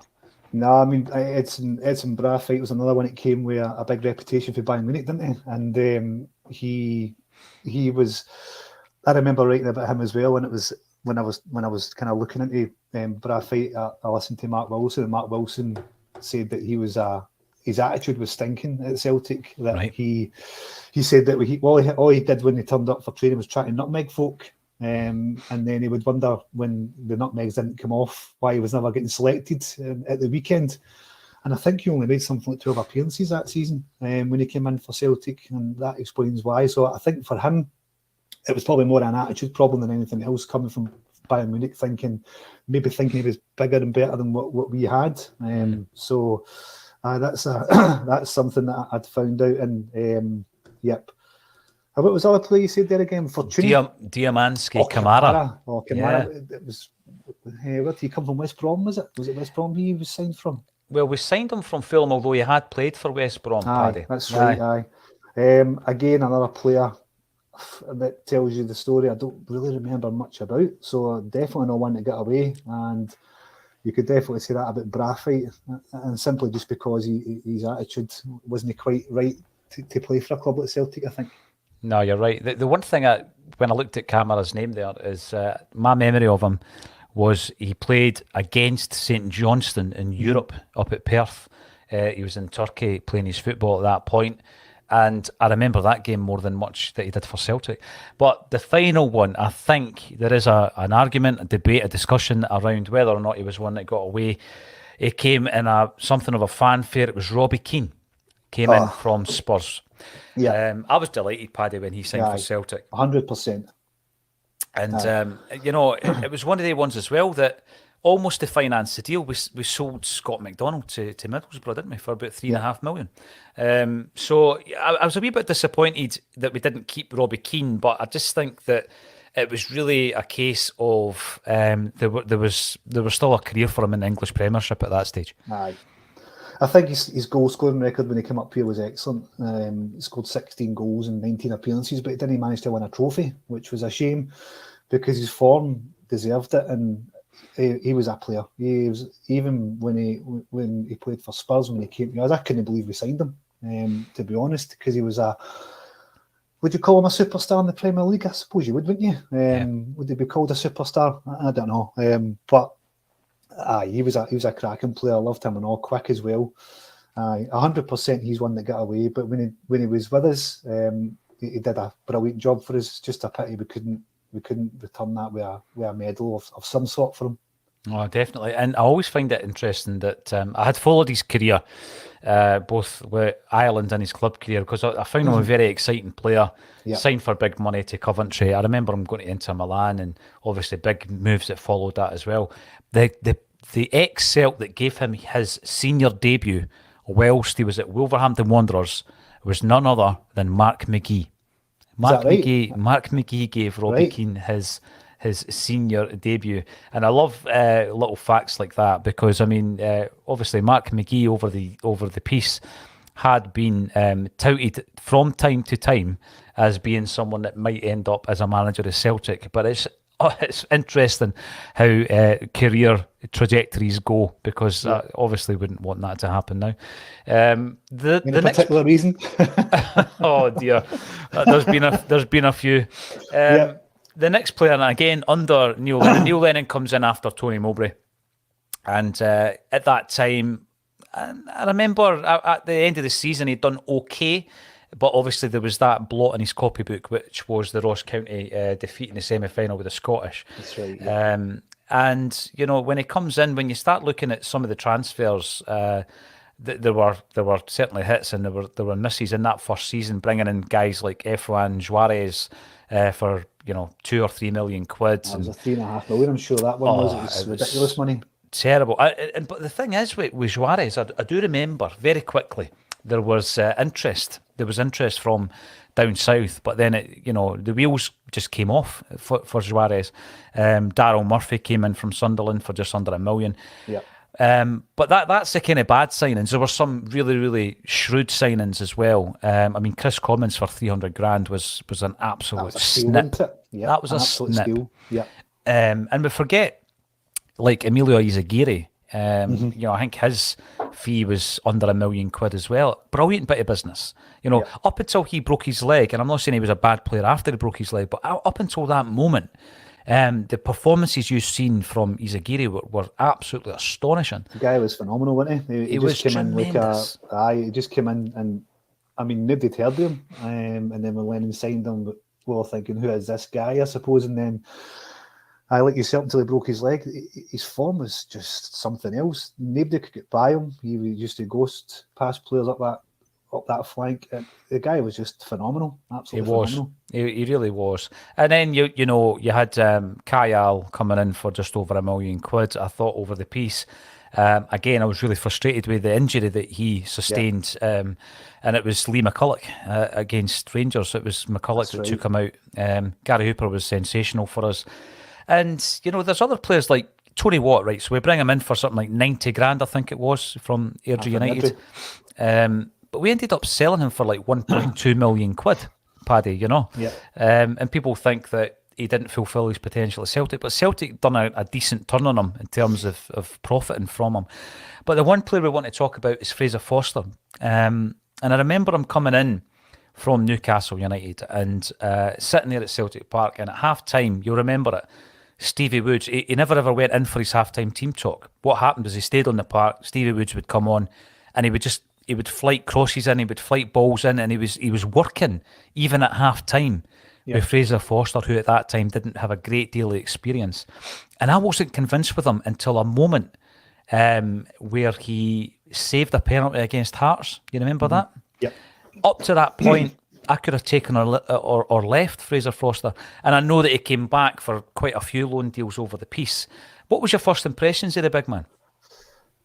Oh, first, I suppose the same as you. Never really knew much about him. I think they signed for Newcastle on loan, if I remember right. I don't even think he could get on the bench there. So you're thinking, well, who's Fraser Forster? But I mean, when you look at what he's done for Celtic I think he had 3 loan spells, or 3 spells, 2 loan spells and a permanent spell at Celtic. The guy was one of the best shot stoppers I think I've seen since Arthur Boric. I suppose I think I could. I'm trying to think of the goalkeepers I've seen in my time. Certainly one of the best in my time. But first impressions, didn't know much about him, but he certainly showed us what he could do within that first season under Lenny. But obviously, what most folk will remember about Fraser Forster is that League Cup final against Rangers 2 seasons ago. Was just his performance that day was just something else. It was incredible. Honest to God, I couldn't believe the saves the guy was pulling off. But he was huge though, and you often wonder as a striker how you're going to get the ball past this guy, because he had a big frame, he was tall, but he was athletic. He was agile as well. I thought one of the best keepers I've seen at Celtic in my lifetime. I'd need to agree with that. I mean, that cup final you're speaking about there, Paddy. A few things I remember vividly about that game. First being Forster's performance was incredible. Outstanding. He was superb. I remember El Yunusi. There was 2 starters that day who probably shouldn't have started, and it was El Yunusi and Lewis Morgan up top. And that was never going to work. But El Yunusi wasn't fit. I mean, he was going at about 40% speed. Aye. And I think he got hooked at half time. So your game plan, you're up against it because your first 11 obviously hasn't worked. Frimpong was brilliant that day and he ends up getting sent off. I know. Poor guy, he was heartbroken, wasn't he? I know. And look what he's gone on to achieve as well. Quite sensational. And what is coming through here is when you're talking about Neil Lennon signings, I'll tell you what, he didn't half signed some amount of talent whilst he was at Celtic. Yeah, there was a few duds, we know that, but there was a lot of talented players that he brought in. Even Tony Stokes for 1.2 million. You know, we got that back with goals from Tony Stokes over the piece. A couple of loanees. I know that Foster comes back in on loan from Newcastle, but another couple of loanees comes in the following season. Bajel Kaduri from Dynamo Kiev. I remember he made his debut against Rangers. I don't think he's one that got away. I'll need to think about that one, I think. And a striker called Paweł Brozek. Remember the Polish striker that came in? That's right. You know, and these are 2 guys that are not even footnotes in the history of Celtic Football Club because they were simply just transfers that didn't work out. But again, we're using the loan market here, Paddy, and you know, you're not really, you're not losing anything if it doesn't work out. I mean, all you're losing is the salary, really, aren't you? What you're covering in wages. So I suppose when you look at it for that sense, no losing out in the 2 kind of guys. But like you say, Lennon's signings in his first tenure, I'm sure Lennon brought in Wanyama and Ledley as well, if I remember right. And look at what the 2 guys did for the club. I loved Joe Ledley. I think he's another player that kind of divides opinion amongst the fans. Unless I've got the wrong end of the stick on that one. But I loved Ledley. I loved Wanyama. The guy was just a beast. He was just one of the players that I wouldn't fancy pairing up against him in the middle of the park. If I seen him a bit like Bobo Baldi, you just see a man mountain. You know you're going to get crunched if you get anywhere near him. But Lennon had decent success in the transfer market. But like you see, the transfer market is one of the ones where you can never predict who's going to be a good signing or who's not. It's like I said at the start of the show. It's not just about your ability. It's about your state of mind when you come to play for Celtic, or it's about if you've got the mental capacity to play for a club at Celtic, because the pressure on you is on you every week. And I think that's why when some players leave Celtic and go to maybe smaller clubs, we look back at them and go, look how good look how well they're performing there. Did we miss out? I mean, John Guidetti is a perfect example of that. That guy, he came to Celtic, just couldn't quite cut the mustard. But look at what he's wanting to achieve in the clubs that he's played for. So I think for Lennon himself, for all we can talk about the poor signings, he'd certainly pulled a couple out of the bag. He also sold some players on for decent profit as well during this time. He certainly did. And again, on the show, time and time again, especially in that final season, I and others were very critical of Neil Lennon. But when you start looking through the transfer business, and in particular in the first period, as you said, in his first tenure, It's very, very impressive. I mean, the following season, he brings in Foster, Efe Ambrose and Tam Rogic, and for a combined total of £4 million for those three players. The loan players that we brought on, however, were a mixed bag. Miku came in from Getafe, and he ended up playing in that famous game against Barcelona. Game. Yeah, that's right. 10 years ago. And, you know, a couple of guys that I'm pretty sure most of us will have forgotten by now. Lubos, Kaminar and Victor Noring, 2 goalies, came in on loan, never played. But remember, Rami Gershon came in from Standard Liège. He was the Israeli internationalist centre-half. And he came in, but he didn't want to sign permanently, ended up going elsewhere. So I think that was another Israeli player. Neil Lennon obviously worked quite closely with various agents, one of which was supplying a lot of players from Israel. We'd already signed Berem Kayal, and we were to sign other players afterwards as well. But yeah, in terms of the loan market, we were using the loan market slightly less than under Tony Mowbray at this stage. And I think that Neil Lennon started building a side that he was bringing players in with a view to selling them on. Guys like Van Dijk coming in for $2.5 million. Even, you know, Stefan Johansson came in for $2 million. We make a profit on him, for example. But there's always a few that don't work out, and that's just football. I remember Neil Lennon talking about Boricta, one of the worst signings actually in his time.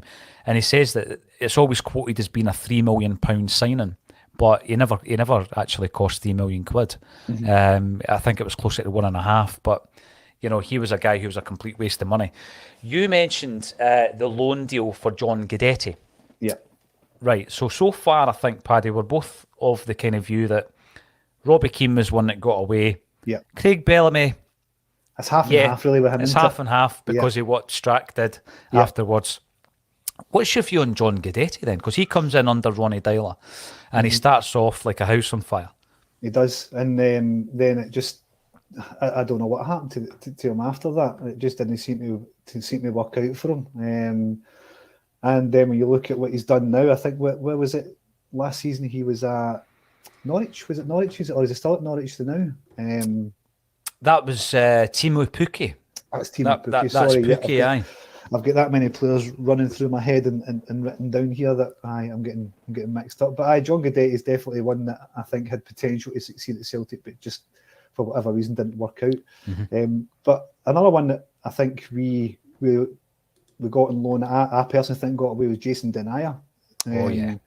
Jason Denayer was one that had a brilliant partnership with Virgil in the centre of defence, and obviously in that first season he was here, they won a League Cup double, and you could just see that with him beside Virgil van Dijk, the two of them just strolled games, and they were so comfortable, easy on the ball, they could just nullify threats. Definitely he was one to get away from me, and when you look at what he's playing now, I think he's with some Saudi team, and he's only 27 years old, got 35 caps for Belgium as well, and he's wasting his time playing there. I find that unreal, unbelievable.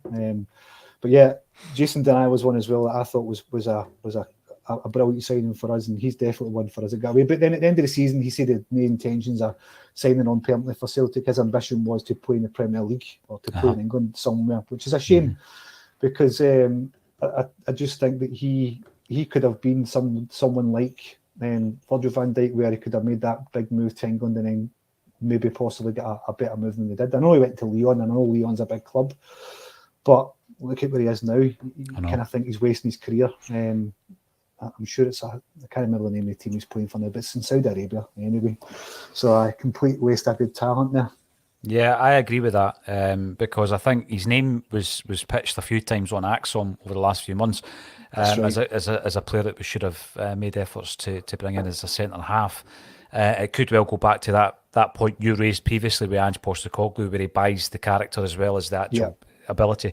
But of the loan deals that came in, we've mentioned Guidetti. Yeah, he could have done a lot better, but the fact that we didn't sign him didn't bother me by the end. Denier, I would have loved him to stay. And the other players were Joe Ingeberget, Alexander Tonev, and Mubarak Wakaso. And I don't think anybody is going to cry into their pillows that any of those three didn't. You've pulled out some crackers there, so you have.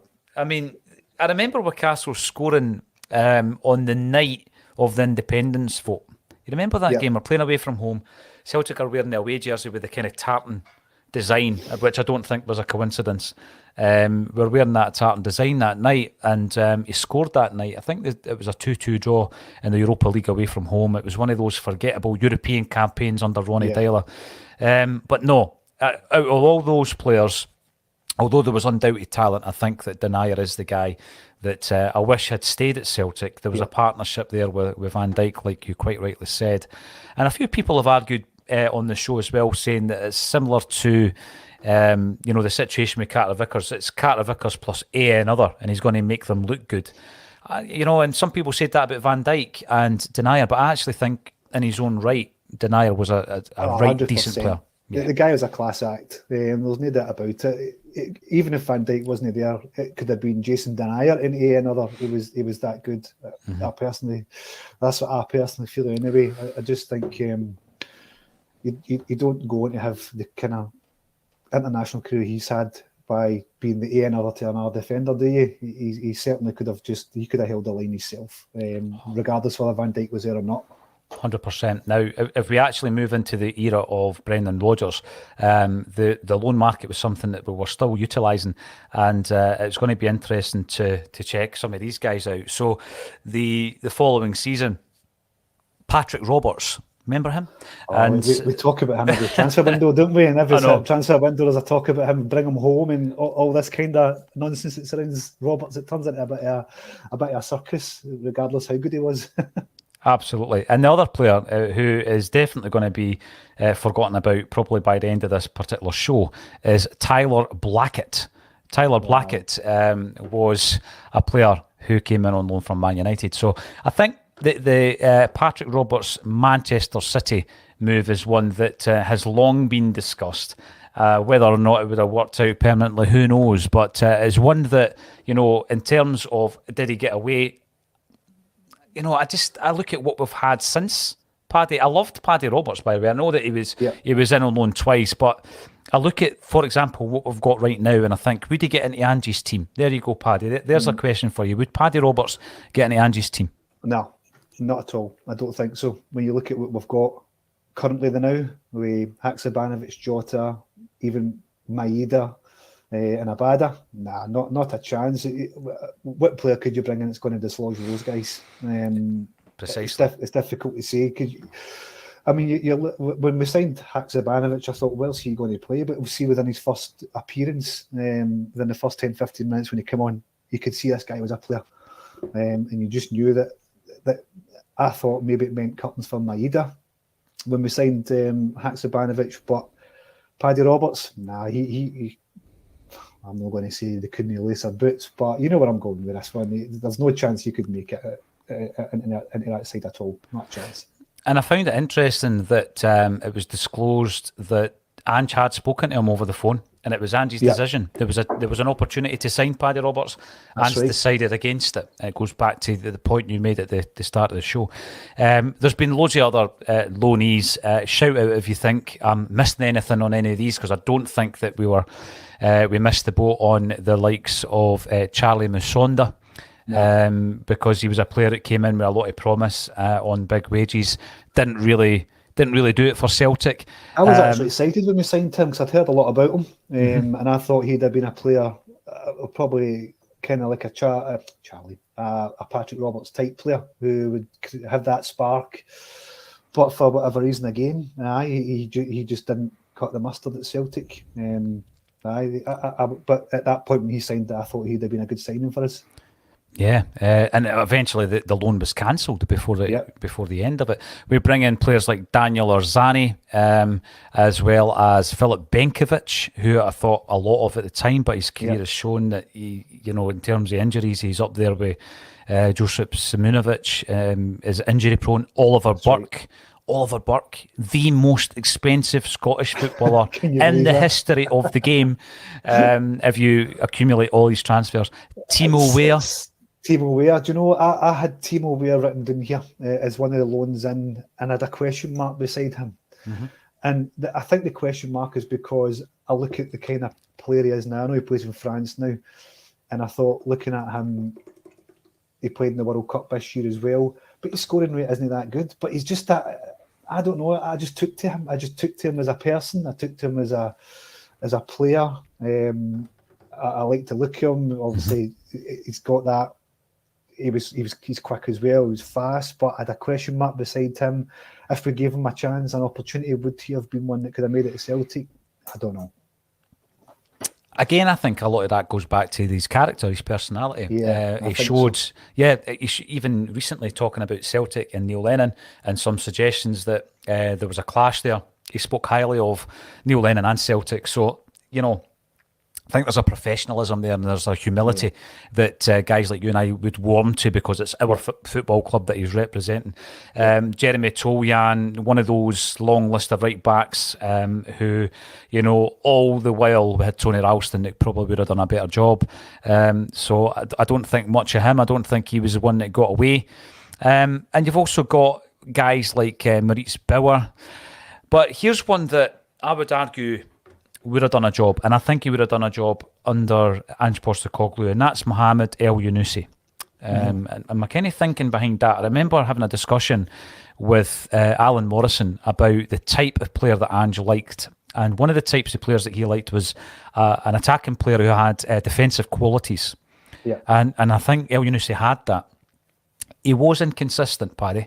And he obviously played in that season where it was difficult to see any good or positive in the Celtic side, in his second loan deal. But he's a guy that I would argue, I think he did get away. I think he would have done a job for Celtic.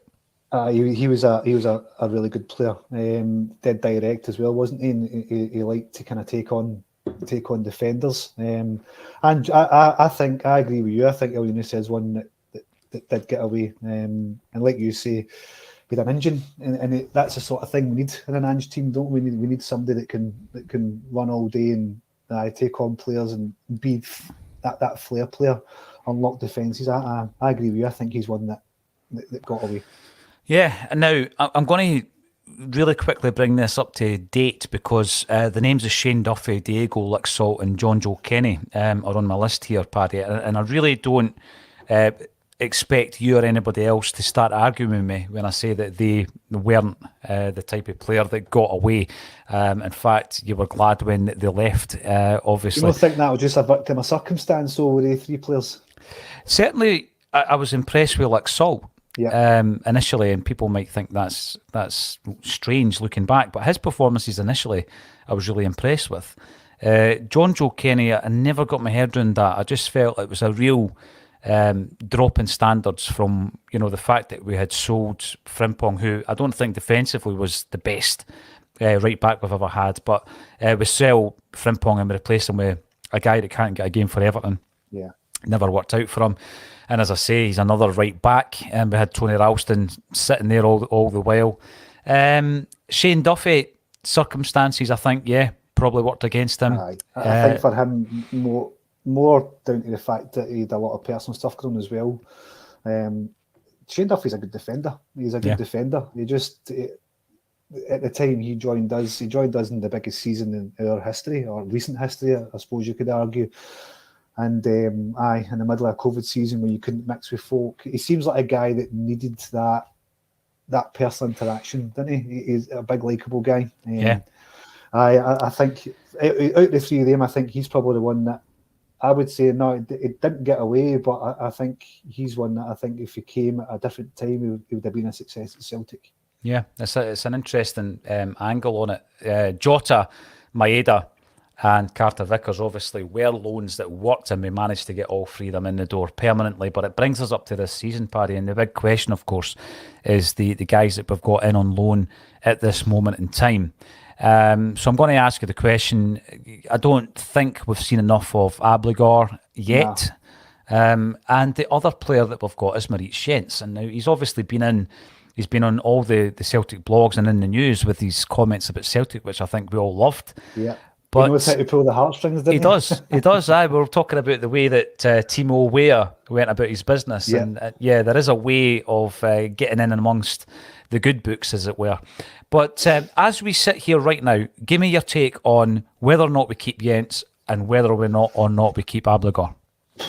I agree. Abelgard, I think it's difficult to say. I've not seen enough Abelgard. And I think what's telling with him is he didn't get a game when McGregor was out. I think that's really telling, in the fact that we juggled Matt O'Reilly and shoehorned him into that position rather than go with either Abelgard or Ideguchi or McCarthy. I think is really telling. So I'm going to say, just based on that, I think he's one that's not going to stay beyond this season. I would keep Jens.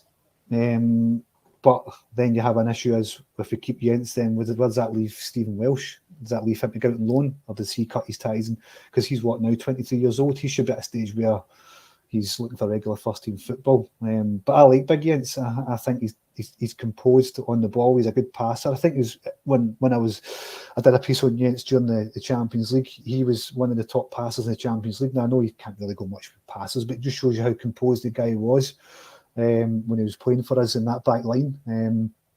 But I would definitely keep Jens. He can be prone to a wee mistake or two. But I think he developed a good partnership with Carter Vickers whilst Starfelt was out, and I think he's one that's worth kind of maybe taking a punt on. But I suppose it depends on how much we're looking to pay for him, because I know he's got an option to buy, an option to buy. I don't think it's an obligation to buy, it's an option to buy at the end of the season. But what sort of money are we talking? I don't know. But I think if you're talking a couple of £1 million, it's probably going to be more than that, because we signed for, I think, about £4 million for Social. I think his parent club is, or Lorient, something like that, a League One side. But I think it depends on the transfer fee. But yeah, I would keep Jens. Yeah, I mean, I was speaking on the bulletin on Thursday there, and my take on this is that you get Welsh out on loan for the rest of this season, and then you make a decision at the end of that. So you've got Welsh out on loan getting football, and then you decide, obviously with an option to buy at the end of that, wherever he might end up, and you decide at that point at the end of the season which one are we going to keep. Is it Jens or is it Stephen Welsh? And then obviously, we're not going to get the same fee for Welsh. I wouldn't have thought that we then have to shell out for Jens, but it's not going to be a million miles away, and we keep the better of the two. If there's one player that we currently have out on loan that you think has a career at Celtic and has a future at Celtic, who would that player be? We've got 10 players out on loan at the moment, Paddy. Yeah, well, I've got 2 written down here. Montgomery, I think he's still a young lad. He's still got a lot of development to do. He's a left back, showed a bit of promise when he was thrown into the first team last season. I think we should keep him. I think he should come back and be involved at some stage, even just around about the first team. He's not going to get in ahead of, let's face it, Greg Taylor or Burnaby, but in a couple of years' time, maybe he could be ready to kind of break into the first team. And I don't know why, right? I don't know why, but I've always liked to look at Urugide. He looks a big, strong, physical defender. When he first came in, when he played against Real Betis, he did all right. He had a decent game in that 3-2 win. And I thought at that stage, he just looked like a good defender to have around. There's just something about Urugide. I think if we let him go, we could be missing something. I think he's, 21, 22. So he's got a bit of development to go as well. All the rest, obviously, we don't need to talk about Barkas and Ayeti. We both know that none of them have got a future at Celtic. Sorrell's not got a future at Celtic. Neither Shaw. Johnny Kenny, 19-year-old. He came in with a bit of promise. I just can't see that happening for him either. But Montgomery, I would say we keep Mikey Johnson. Do you know what? If we didn't have Haksabanovic, would I take Mikey Johnson back? I don't know. That's a tough one. Would he break into that side? I mean, if I'm sitting telling you that Paddy Roberts couldn't break into the side, could Mikey Johnson? Probably not. And I liked Mikey as well. I love seeing a player come through youth ranks and make it at Celtic. We all do. I think Celtic fans as a whole love that. But I'm talking myself out of Urigidi now, but I think Montgomery would be one I would take back. I'd agree with that. I would. As much as I would like to see Johnson, I think, we've actually moved on. I think the standards have gone up. He's going to struggle to get into the side.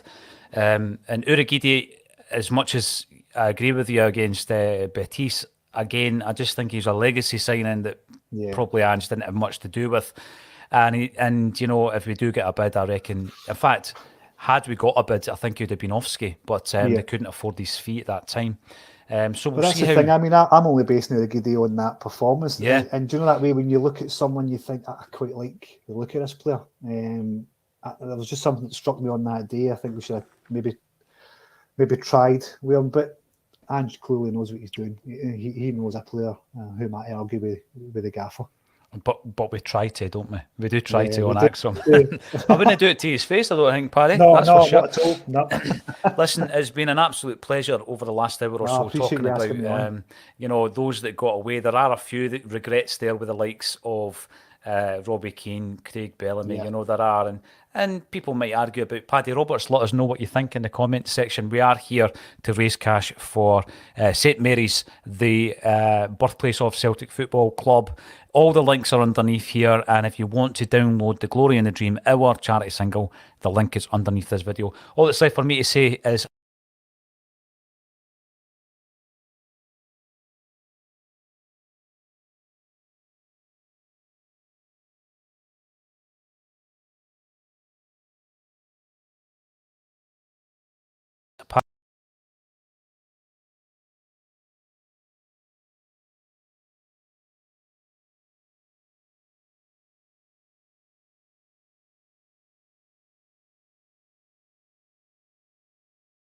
Paddy.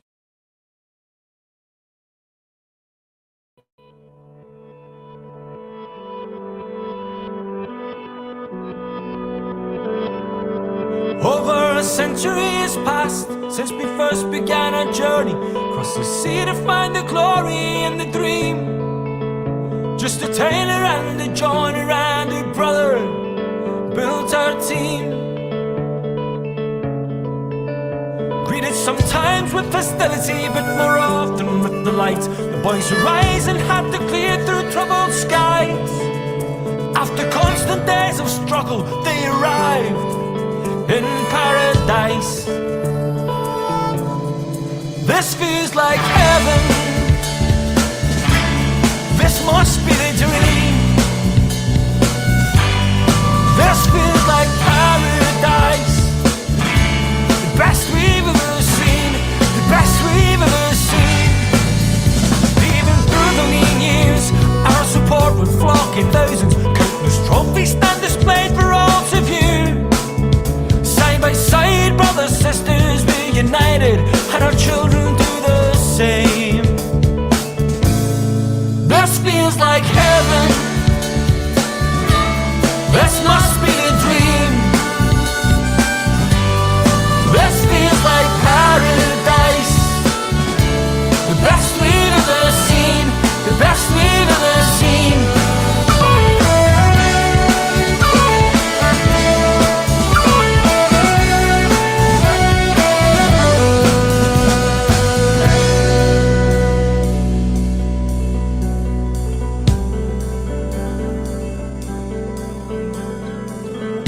The above club was formed in November 1887 by a number of Catholics in the East End of the city. The main objective of the club is to supply the East End conferences of the St Vincent de Paul Society to support those in the missions of St Mary's, Sacred Heart and St Michael's. Many cases of sheer poverty are left unaided through lack of means. A football club will be formed for the maintenance of the dinner tables of our needy children. This feels like heaven. This must be the dream. This feels like paradise. The best we've ever seen. The best we've ever seen. We stand in paradise. Brothers, sisters, hand in hand. We stand in paradise. So what's the finest in the land? The finest in the land.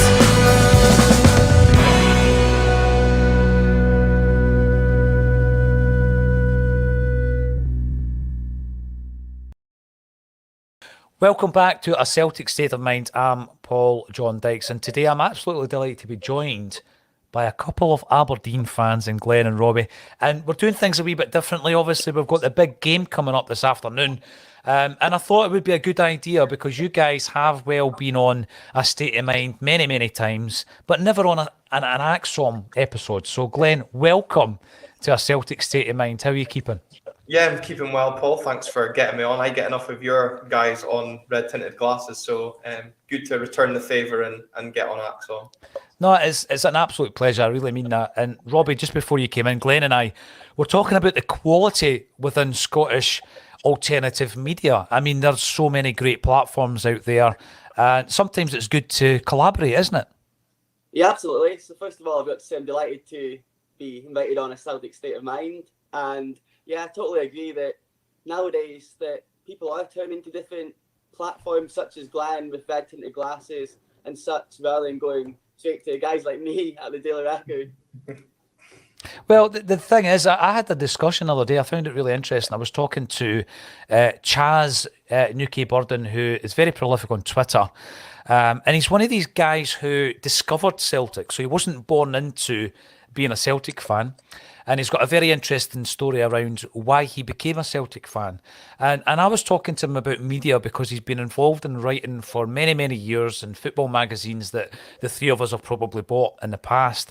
And my theory was that we're getting to a point where things are blurring the lines. So you've got very, very good alternative content and some very, very poor mainstream content. And I'm now of the view that you've just got media and it's good and bad. Glenn, do you think we'll get to that point? Yeah, and I think, the point you make about the media is obviously that can be twisted, but fan media is how everybody lives and breathes their football club.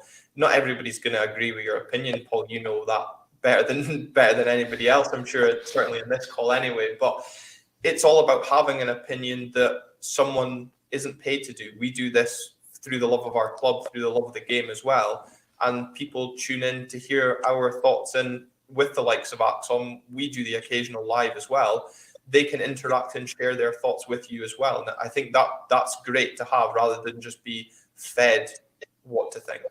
Yeah, I've got sympathies, I've got to say. I watch press conferences, Robbie, and I know that there are certain questions that you tend to cover because you've got to cover them, for the editor or for the platform that you're working for. And I do have a sympathy because I watch Ange Postecoglou and I watch his approach to fan media and to broadcast and mainstream media, and it's a different approach. I mean, how difficult is that for yourself?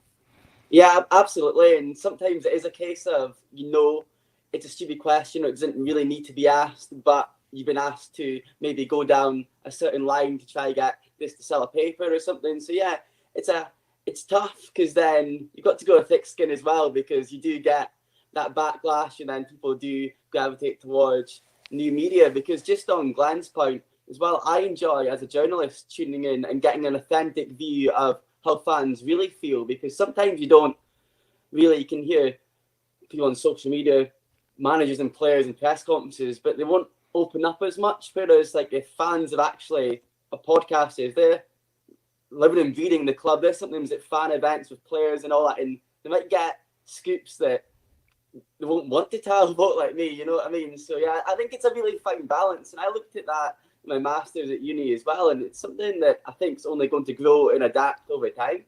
Yeah, without a doubt. And there's always this big argument, and you're talking about being disagreed with, Glenn. People disagree with me every single day, and that's before I even go on a live stream. But it's when someone approaches you and says, right, I want your view. I want you, as a Celtic fan, I want your view. Come and speak to us on the BBC or come and speak to us on Sky. And then people say, you're the enemy, you're sleeping with the enemy. And I say, well, why? And it's because, they're anti-Celtic. Well, they're asking for a Celtic voice. So surely you're combating that kind of attitude or that perceived attitude, Glenn. So sometimes I feel you can't win. But I understand the point. I do understand the point that's being made. Yeah, and you get the people that don't want you being the voice of the rest of the fan base, and I think I always try and reiterate that on some of the appearances that I've done on media, is that I'm not speaking on behalf of the whole fan base. I'm speaking on behalf of my own opinion, and whether people want to construe that as me speaking on behalf of Aberdeen, that is their choice. But yeah, I think it goes back to kind of what Robbie says as well, like, and yourself as well, Paul, that we are giving our own opinion on the club. It is not, if you want to go back to that, they're anti-Celtic or they're anti-Rangers, anti-Aberdeen, whatever it may be that certain fans think that certain broadcasters are. We are then trying to alleviate that by giving our own opinion. The problem, I suppose, everyone has with the media is the way that it can be twisted or edited, because often what people don't see is the fact when you meet up with Sky or the BBC, you probably speak to them for half an hour for about a 30-second clip. So, yeah, and by the way, that does take me back to an occasion where Charles Patterson, who I think's much missed from Sky, I thought he was brilliant, and I went to Glasgow, and it was around about the time where things weren't going so well under Neil Lennon, and that wee half-hour kind of preamble, he's saying to me, but he'll turn it around, won't he? And I was like, no, that's not my opinion at all. So the opinion I gave was my opinion against maybe what the narrative was at the time. So I'm learning all the time. I want to ask, before we get stuck into the Aberdeen game, obviously it's the first domestic game back for both our clubs.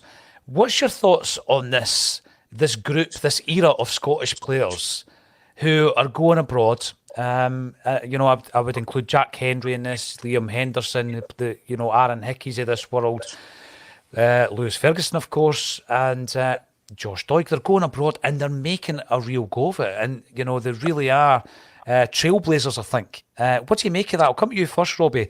There's a real trust in Scottish youngsters from other leagues now, isn't there? Yeah, absolutely. And it's something that we haven't seen much of before. And it's really nice to see some of these guys in the late teens, early 20s take that opportunity. Look at Aaron Hickey, went as a youngster over to Bologna, and now he gets a multi-million-pound move and playing Premier League football every week. So I think he's been a trailblazer. He's kind of been that perfect example of taking that leap of faith, moving over to the Serie A, doing well, showcasing yourself. And then Lewis Ferguson, from an Aberdeen point of view, he is now, after a relatively slow start in Italy, he's now, I think he was voted or nominated for Goal of the Month anyway, for in Serie A, and I think he got some scrutinised. I've seen Rangers fans saying, they missed out on signing him, etc. But I think he's done the right thing, and it's like Conor Barron. There's a lot of discussion from an Aberdeen point of view. He's in contract negotiations at the moment. We don't really know. The last I heard, things weren't looking too great, but someone like him or even Ryan Porteous, I wouldn't be surprised if they're, instead of looking before at the English Championship, they might be thinking, we could maybe use that platform, Jack Hendry in the Scotland squad and everything, from getting a move abroad. So absolutely, I think it's a really positive thing. Yeah, the Scottish game, you look at Aberdeen's side, we haven't got very many Scottish homegrown players, but I think for Scottish national team as a whole, these players getting that experience playing out around the continent can only benefit the game in the long run, and hopefully other players might follow suit. Yeah, it's a great advert, Glenn, isn't it, for the Scottish game when these young guys go abroad and make a success of it. Yeah, absolutely. Because I think Dave Cormack said after the AGM this week that obviously, a game against Celtic, there's going to be scouts, and the scouts are coming not just to look at Celtic players this weekend, they're coming to look at Aberdeen players. And these aren't just scouts, as Robbie said, from England. These are people from further afield. And I think, the point that Robbie makes about, players wanting to go and test themselves further afield is excellent for the national team, yes. But I also think as well, I maybe was reading a bit between the lines when I listened to a podcast with Lewis Ferguson, is they're almost taking themselves out of this kind of media bowl, this pressure keg that is Scottish football at times. Because as Celtic fans, there is that pressure to win the league week in, week out. With Aberdeen fans, it's that pressure to push Celtic and Rangers as much as we can, and obviously win some silverware through the cup competitions. It's going to test yourself week in, week out, and dealing with a different sort of pressure. And if you can do that abroad, then obviously you can do that at home as well. But the more players do it to a greater success, then it benefits clubs domestically, because those foreign clubs are going to continue to look at Scottish football as a viable market. But hopefully, as we've come to decide, in the long run, it benefits the national team. Yeah, without a doubt. Now, one of the players who is doing very, very well, as Robbie said, is Lewis Ferguson. And I remember having numerous discussions and disagreements with Colin Watt on a Celtic State of Mind. And I used to say that he's a player that I would take at Celtic, and Colin disagreed, and that's fine. And that's what it's all about. Robbie, tell me, who was right? Was it myself or Colin? Should Celtic have gone in and tried to sign Lewis Ferguson? I think Celtic have got a very congested and competitive squad at the moment, so you probably struggle to get into that midfield with likes of Fatati, O'Reilly and McGregor. But if you want great squad depth and a player that'll get you goals and always gives 100%, that's what one thing can never deny. Even when some fans did get on Ferguson's case, he always did give 100%. So I think you're right in terms of you've always spotted that he is a very good footballer, and I think he will be a Scotland, or he is in the Scotland squad at the moment, but like a Scotland regular in years to come. I'm going to say, Paul, that you were right, because I know it'll wind Colin up, and it was a point that every time he came on the show, when he would just berate Lewis Ferguson, and lo and behold, he would score. So I'm just annoyed that this season I can't use that against him to wind him up. I was going to say that. I was just sick of Lewis Ferguson scoring against us. Let's nullify that threat. Let's buy him. The other player, and I was saying this before we came on, that I'll never get used to seeing Scott Brown in an Aberdeen jersey, guys. I'll just never will. Even though, there were some moments that he got it right up them, right? He really did. And you just thought, oh, that's Bruni, that's tremendous. What was it like signing him at that stage of his career, after the success he had with Celtic, Glenn, as an Aberdeen fan? What was it like for you? You found it weird seeing him in an Aberdeen top. Think how weird we found it when the rumours and the stories came about, and then let alone him signing. It was one that was very much decisive in the fan base. It split really down the middle. Folk totally opposed it, and folk thinking, well, we kind of need that no-nonsense midfielder, someone that's going to add a bit of bite, because, again, it's an area that I've always had concern around, that we've been too powder puff in the middle of the park. And I think to an extent Scott Brown did add that to our midfield, but you could tell his legs were going, and unless we were playing who, his game was raised. And I think he did add that bit of experience in the European fixtures. Unfortunately, when we came up against Karabakh, it was a step too far for the whole team.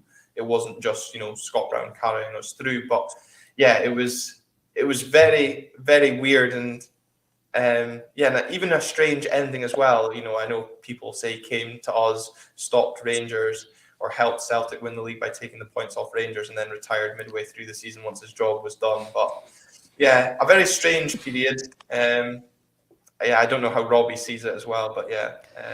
Interesting values. It definitely was an interesting period, especially how we had these these issues, I think, with certain Aberdeen players. And I always remember that strut and the laugh that he did up at Pittodrie after the ball was ricocheted off him a couple of times. And then he signs for Aberdeen. Robbie, what was your thoughts at that time? Yeah, when he was first rumoured, and I was getting tipped off that he might be coming along with Stephen Glass, and there's all this crazy coach, because it was always kind of in the grapevine that Stephen Glass could be the next Aberdeen manager, and that had been going on even before McInnes's form plummeted really badly, but no one really took it too seriously, other than that he was I guess, Dave Cormack's mate. And then Scott Brown was suddenly mentioned. Seen recently said on Sky Sports News he maybe should have retired at the end of his Celtic stint. But when he was first mentioned, I was in the camp that, great, Aberdeen, as Glenn says, we need a leader, we need an enforcer, because once Graham Shinnie left, I felt that was lacking severely. So when Scott Brown was rumoured and then signed, I was all for it and thought, handed captaincy, I was like, this could really change Aberdeen's fortunes. It's going to make us that winning mentality as you use. But I wouldn't say I was completely wrong, because I don't think he was terrible, and I wouldn't look back and say he was one of the worst players to play for Aberdeen. But yeah, as Glenn says, his legs were just gone. It was one of these experiments and just things that it was worth probably having him. I watched an interview yesterday with Niall McGinn, and he said that Scott Brown's one of the best people he's ever trained with, even when he was at Aberdeen. So he's obviously good influence in dressing room, etc. But Jim Goodwin obviously didn't see that when he came in. That was him done at Aberdeen. Yeah. And by the way, we will talk about Jim Goodwin and the fixture, but there's just a few kind of like overarching questions I've got for fans of opposition clubs. And one of them, I think back to a book that I read. I think it was Alex Ferguson's first autobiography. He's written a few books now, isn't he? And he was talking about when he was at Aberdeen, there was a realisation eventually that despite the success that he had there in the early 80s, he knew, and this was, I'm paraphrasing, he said, Aberdeen could never be a Celtic and they could never be a Rangers. And he was talking about a sustained period of success and growth. And it got to the point where he knew he had to leave. And we know what happened after that.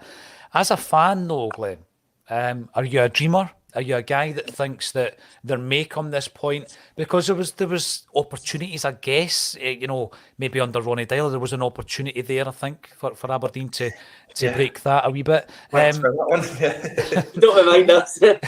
What is your feeling as an Aberdeen fan? I'll start with yourself, Glenn. Do you envisage a time where you might be pushing for a league title as Fergie did back in the early 80s? That Ronnie Dyler season against Derek McInnes will haunt me forever, because I really believe, well, as much as Lee Griffiths dragged Celtic to the title, and obviously Tom Rogic's goal at Kilmarnock in stoppage time was a big swing as well that weekend. I think that was our biggest opportunity that I feel I will get to see. I just don't see where the budgets in Scottish football are ever going to bring kind of Aberdeen up to the kind of stepping stone that Celtic and Rangers find themselves on now that both are getting into the Champions League as well. Aberdeen have obviously kind of got their eyes on a new stadium, so finances are maybe going to be going elsewhere, which will inevitably hurt the playing budget when that project eventually gets underway, no matter what. So as much as I want to dream, I think you've got to be realistic in saying certainly not anytime soon. But yeah, I'm dreaming of us knocking out Rangers at Hampden in a few weeks' time, and then hopefully getting some revenge on Celtic if you get past Derek McInnes' Kilmarnock side. Of course, we better put that out there as well, because I've had too many Hampden heartaches against green and white hoops over the last 6 or 7 years. So I would love to see it, but yeah, I can't see it happening anytime soon. That season up until January, when the Paul Quinn, Paul Quinn scored, I think we had 10 men or you had 10 men.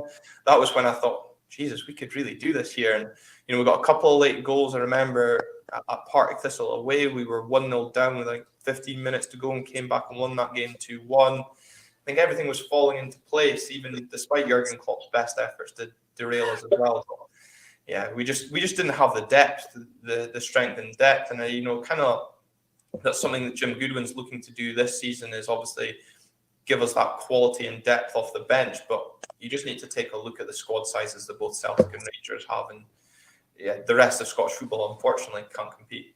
Yeah, I mean, I think it's a ruthless game whereby if you're at a cup final, like the Invincible one you referred to previously, and Tom Rogic scores that goal, you don't care for the opposition fans, Robbie. You're just ruthless. You've won the game. You never think about it.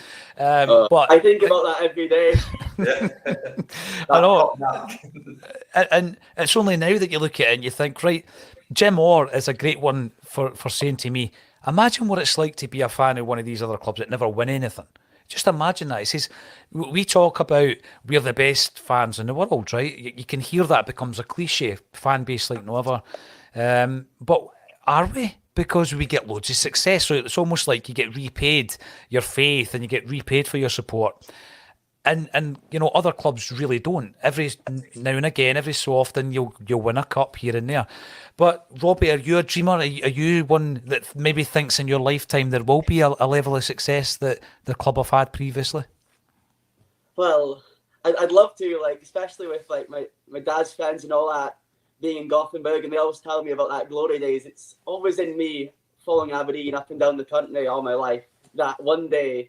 I've only seen that 2014 League Cup win against Inverness, so really hope that, as Glenn says, even a Scottish Cup victory or something. I think we've got to be realistic that Celtic and Rangers are global superpowers, really, not just in Scottish football, but the fan base that they have and the money they can generate. It's just not on par with likes of Aberdeen. And the fact that Jim Goodwin, in his pre-match interview for this match, even used Robbie Nielsen-Hart, saying that he's had 3 or 4 transfer windows or years to build his team and has got a lot stronger squad. And speaking about squad, and he's only had 1 transfer window. It's that I think in modern day, managers don't really get that much time. So it's Goodwin's done great to have Aberdeen in 3rd place at the moment with such little time really to work with this group of players. But it would be harsh really to be saying, oh yeah, I expect Aberdeen to go and split Celtic and Rangers, but we've got to dream and hope that maybe even just a positive would be starting with getting a win at 12:30 against Celtic, and then maybe that gives them confidence of playing against Rangers in the semi-final and things like that. Because in recent times it's been a bit of a monkey on Aberdeen's back, even playing against the 2 Glasgow Giants. As a fan, I went to my first game. Bizarrely enough, I've got the programme here. Look at that, 1987. That was my first game. So I've seen good times, bad times, but generally good times other than the 9 seasons where Rangers won the league consecutively, which was poor. But during that period, Aberdeen were stronger than Celtic, and I remember watching very strong Aberdeen sides. There was a bit of a Dutch invasion at one point where Hans Heelhuis and Theo Snelders and all these guys, very, very good Aberdeen sides. And then, of course, you've got the Derek McInnes years where, when I look back, there was that opportunity, Glenn. But I'm looking at someone like Jim Goodwin, and I do remember him as a youngster playing for Celtic. I think he played 1 game for the first team. But I've been watching him as a manager, and for a spell, I thought he was following a similar path to Jack Ross, where you've got Alloa, St Mirren. And at that point, Jim Goodwin makes the right move, I felt, to go to Aberdeen. I felt the wrong move for Jack Ross was Sunderland. Massive club, probably couldn't say no.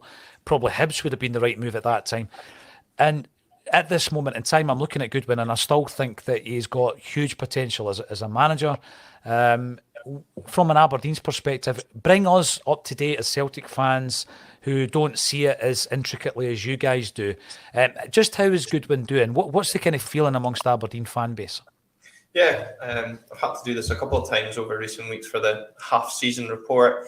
And I think on our podcast, actually, before the winter break, we rated Jim Goodwin out of 10. And I gave him a 7 out of 10 for his performance so far.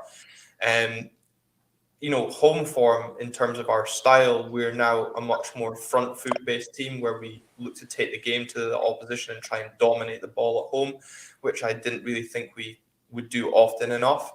You could argue kind of like what Celtic like to do at Parkhead. They like to, dominate possession and really intimidate the opposition. So we've been doing that to great success this season, albeit obviously Motherwell the only team to come away with points. There is still room for improvement though under Jim Goodwin. Defensively being the biggest one. Again, obviously looking ahead slightly to the weekend with the signing of Liam Scales, as good as Liam Scales has been, unfortunately, for 3, hopefully 4 times this season, we will not be able to play him, which means we have to alter our defence. And we've still conceded a few cheap goals from set pieces, throw-ins as well.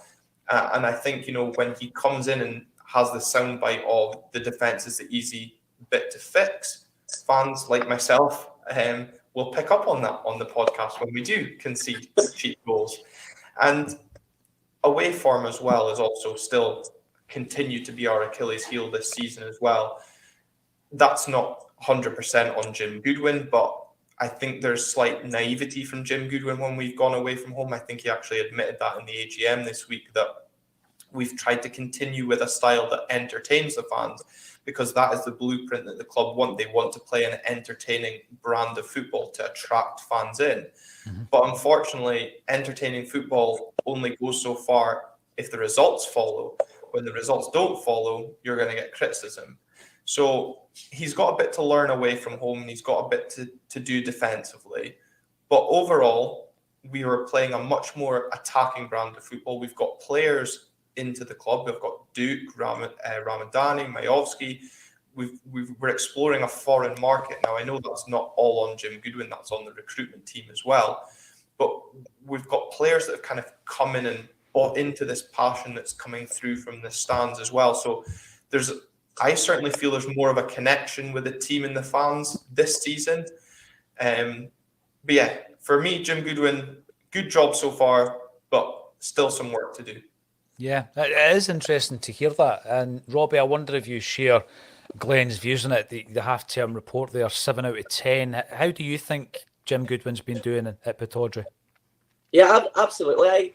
I echo exactly what Glenn said. I think Jim Goodwin, as I said previously, for only coming in less than 10 months ago and having to deal with the shambles and the way Aberdeen were, just devoid of confidence completely in the bottom 6. And then he's came in this season along with Darren Mowbray, the head of recruitment. They've explored a different market, got some hidden gems who Goodwin even says have exceeded expectations. And sometimes you could say that's luck, but I think everyone just seems to be singing from the same hymn sheet this season. And the home form, this game against Celtic at home, and I think that really I hope will play its part, because the Red Shed and atmosphere at Pittodrie is better than it's been in the last decade, other than the odd European game, on a consistent basis. And I think that's all because people are now seeing that there's some exciting players there, and even speak about depth being the problem before. Other than, yes, defensively, I think everyone's all aware we need to sign, especially with Scales being suspended, some defensive reinforcements at right back and centre back in January. But in terms of attacking options, you even look at the bench now, and his last season's top scorer, Christian Ramirez, now just a bench boy. Where you've got guys like Marley Watkins who can contribute, done well against Hibs earlier this season. You've got Vicente Basawin, who is kind of fallen out the team. So I think in a short period of time, Goodwin's assembled a squad that should, that's expectation at the end of the season, to finish in a European spot. But I think Glenn says sound bites. Goodwin loves a sound bite, and I like it. I think that's why I was saying to a friend earlier how you just want him to do well, because he's a likeable guy, and I've interviewed him a lot of times, and even off record, he's just a friendly, he'll have a lot of time for us journalists and all that.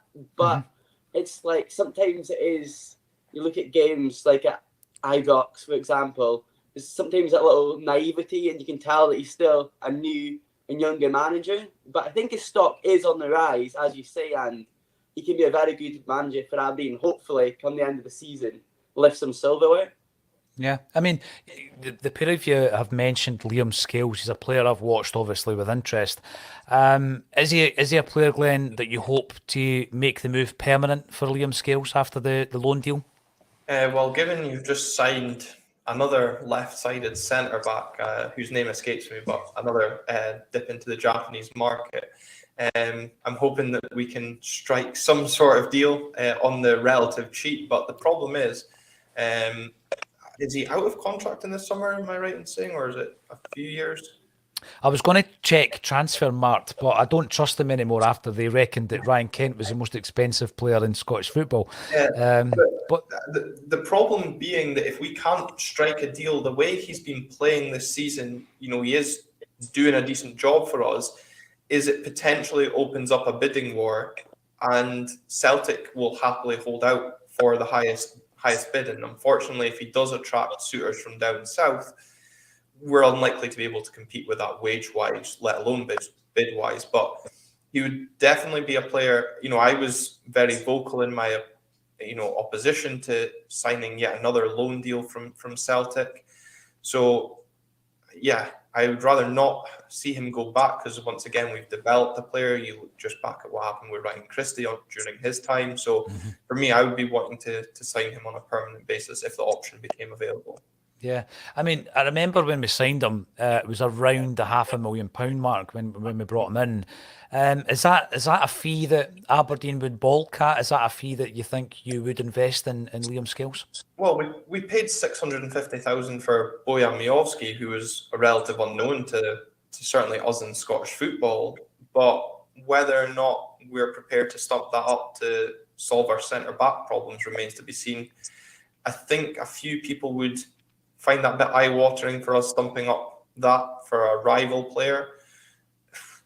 I don't know. I would say certainly that would be a bit steep for us. That would be my opinion, that if we're paying over that seems a bit much. But if you want the best, you've got to sometimes pay it. Yeah, for sure. We're coming to the end of this discussion, which I've really enjoyed, I've got to say.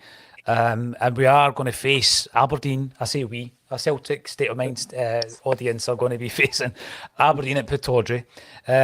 When we are coming to play you guys in your own backyard, what are you thinking? Who are you looking at, Robbie, and you think, right, we really need to concentrate on this? Or is it a case of from kind of middle to front, there's so many options, there's so many flair players and creative players that it's difficult to pinpoint one or two? Yeah, it is with Celtic. That's why they're the champions, and that's why they've got such a lead at the top of the Premiership and only lost once this season, really. Every time you play against Celtic, and I shouldn't say as an Aberdeen fan I've got no hope, because as I say, I think Goodwin's built a team that can be competitive in these games, but you could earmark someone such as Jock and say that he always scores against Aberdeen. He's just that magician. I've watched a lot of European games, and even then, he stood out even when they've maybe not been able to win games. So guys like that, but I think quality all over the park, and even the ability with defenders, guys like, I know Carter Vickers was away at the World Cup, but you've got players that can play with the ball with their feet, and just everyone, like I think McGregor, right in saying he's needing or is back from he should be fitness back. as well. He should be back, yeah. So it's things like that that best midfielder in Scotland in my eyes. So it's guys like that can just wield a pass or just put that vital challenge in. Sometimes it could be the simple stuff, but it does so effective. So yeah, I think guys like Aberdeen's midfielder, Yobo Ramadani, Leighton Clarkson and Connor Barron will really need to be on their A game and not be afraid to maybe get an early challenge in or something, because yeah, Aberdeen's home form's great, but Celtic, anywhere they go, and I think Ange was quick to remind the media as well that Celtic's away form's pretty formidable as well, and they shouldn't be worrying about anyone. And I think that is the case as such, that maybe Joe Hart doesn't get tested enough. I'd like to see Goodwin is hopefully going to stick with that two up front with Duke and Miovski, because sometimes it's hard to judge Celtic until they're playing maybe Rangers or European games because they're not getting tested enough. But if Aberdeen can approach the game in the right way and get the attacking players on the ball, I really hope it can be quite a close game. Give me a prediction, Robbie. I know a lot of people on our show don't like doing that, but give me a prediction for the game. I'm going to be optimistic, but when I say optimistic, I'm going to go a 2-2 draw. There's a lot of goals at Pittodrie this season. I think Aberdeen will score, hopefully a couple, but I just don't think the defence, I'm still unsure of who fits into the defence, if Jack McKenzie or Hayden Coulson will move in, or if it'll be a back 4 or 5. There's a lot of conundrum with Skills being out. There's not really much cover.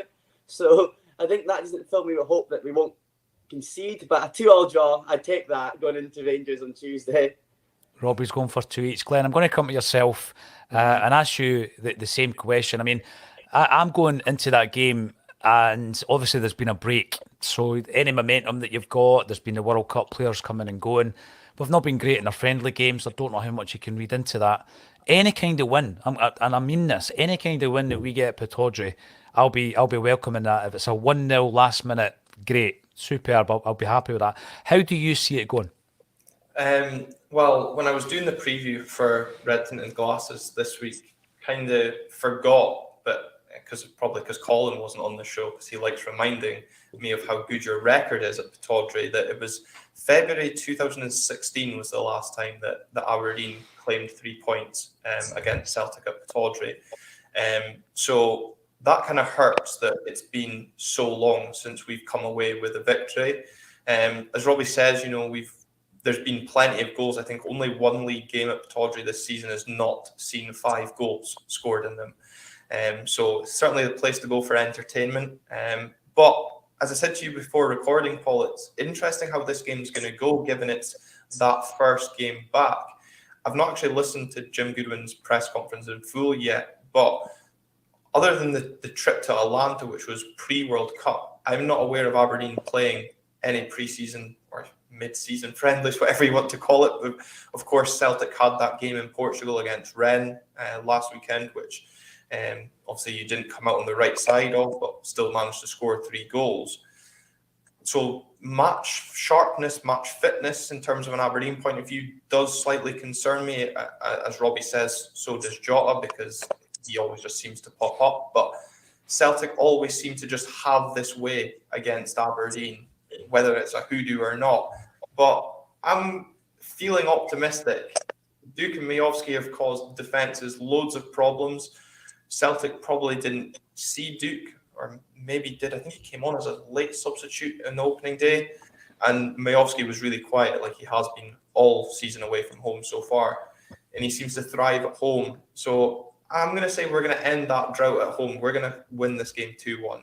I like the confidence, I really do. Let's see how it goes. I've got to close this up by just thanking you guys for being involved previously on the state of Scottish football, but joining me as guests today on A Celtic State of Mind, and a weekend that we try our best to raise as much as we possibly can at a time of year where there's a stark reminder of those less fortunate than us. It's cold out there. There's people who don't have homes or can't switch on the heating, and hopefully we can raise as much as we possibly can for those who are more needy in our communities. Please donate if you can on the link underneath this video. Download the single, The Glory and the Dream, if you're able as well, for 99 pence. The link is underneath this video. And all that's left for me to say, our Aberdeen contingent of Glenn and Robbie, thank you so much for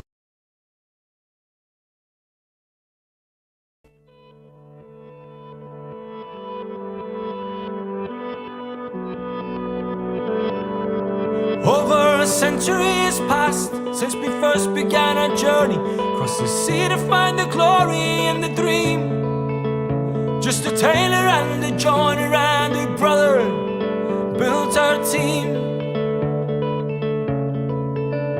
Greeted sometimes with hostility, but more often with the light. The boys who rise and had to clear through troubled skies. After constant days of struggle, they arrived in paradise. This feels like heaven. This must be the dream. This feels like paradise. The best we've ever seen. The best we've ever seen. Even through the lean years, our support would flock in thousands. Countless trophies stand displayed for all to view. By side, brothers, sisters, we're united, and our children do the same. This feels like heaven. This must be the dream. This feels like paradise. The best we've ever seen. The best we've ever seen.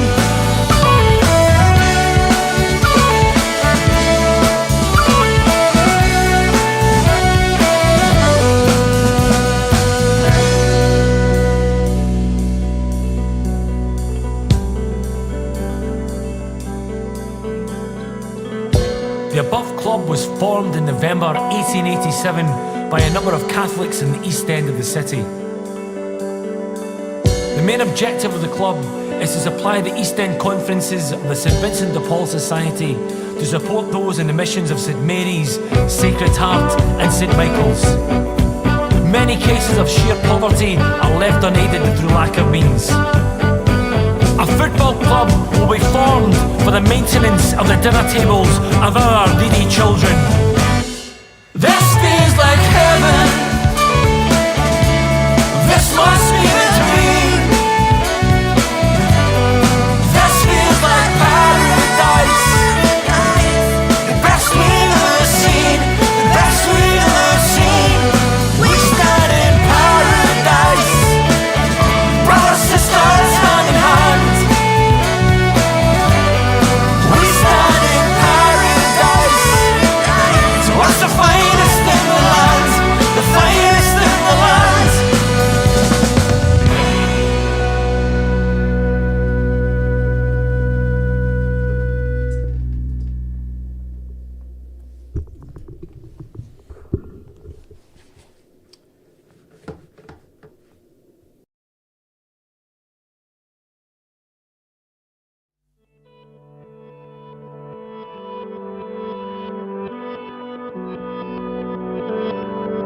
Over a century has passed since we first began our journey across the sea to find the glory and the dream. Just a Taylor and a Johnny and a brother built our team.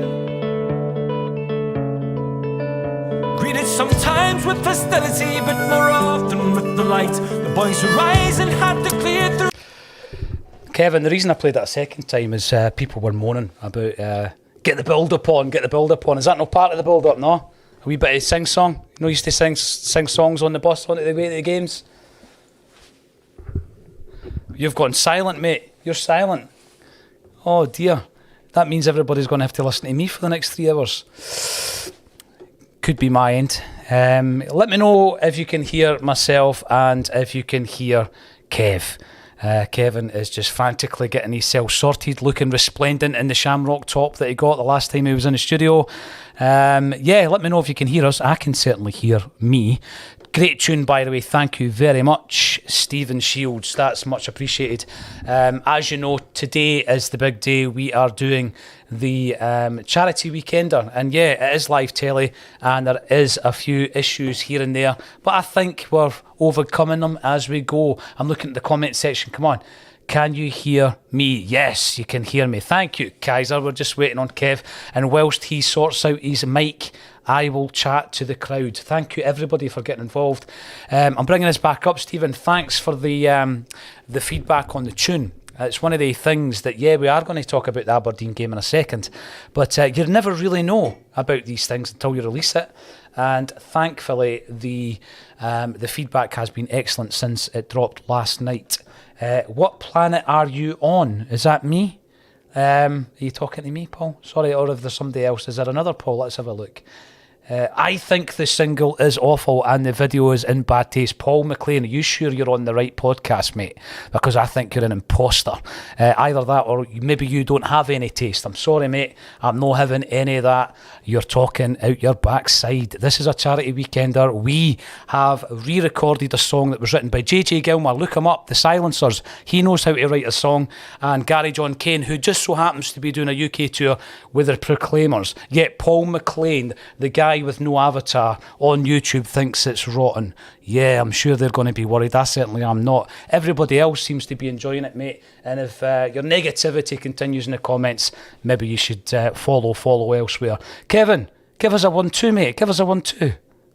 Oh no, what's happening? He is in Hungary, to be fair. And I've got to apologise for my voice because I pre-recorded some of the shows and it was a wee bit too much for the back of the throat. Kevin, do me a favour, mate. Reset it and I'll bring you back in. I'll drop you out at the moment. Unfortunately, those who are watching are going to have to see a big version of my coupon on the screen. But we will get on back in. Yeah, no problem, Robert. Thanks for making me aware that we had a lurker in our midst. Here he is. What was this? If I said it was corny, then it would be a compliment. Paul, I'm sorry, mate, but you're gone. Gone.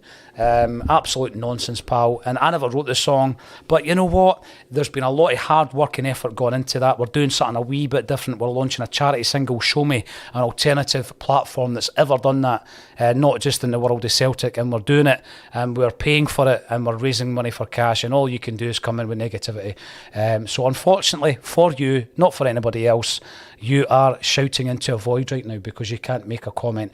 We are playing Aberdeen. I'm going to be joined by Kevin McCluskey all the way from Hungary. He is a regular contributor to A Celtic State of Mind.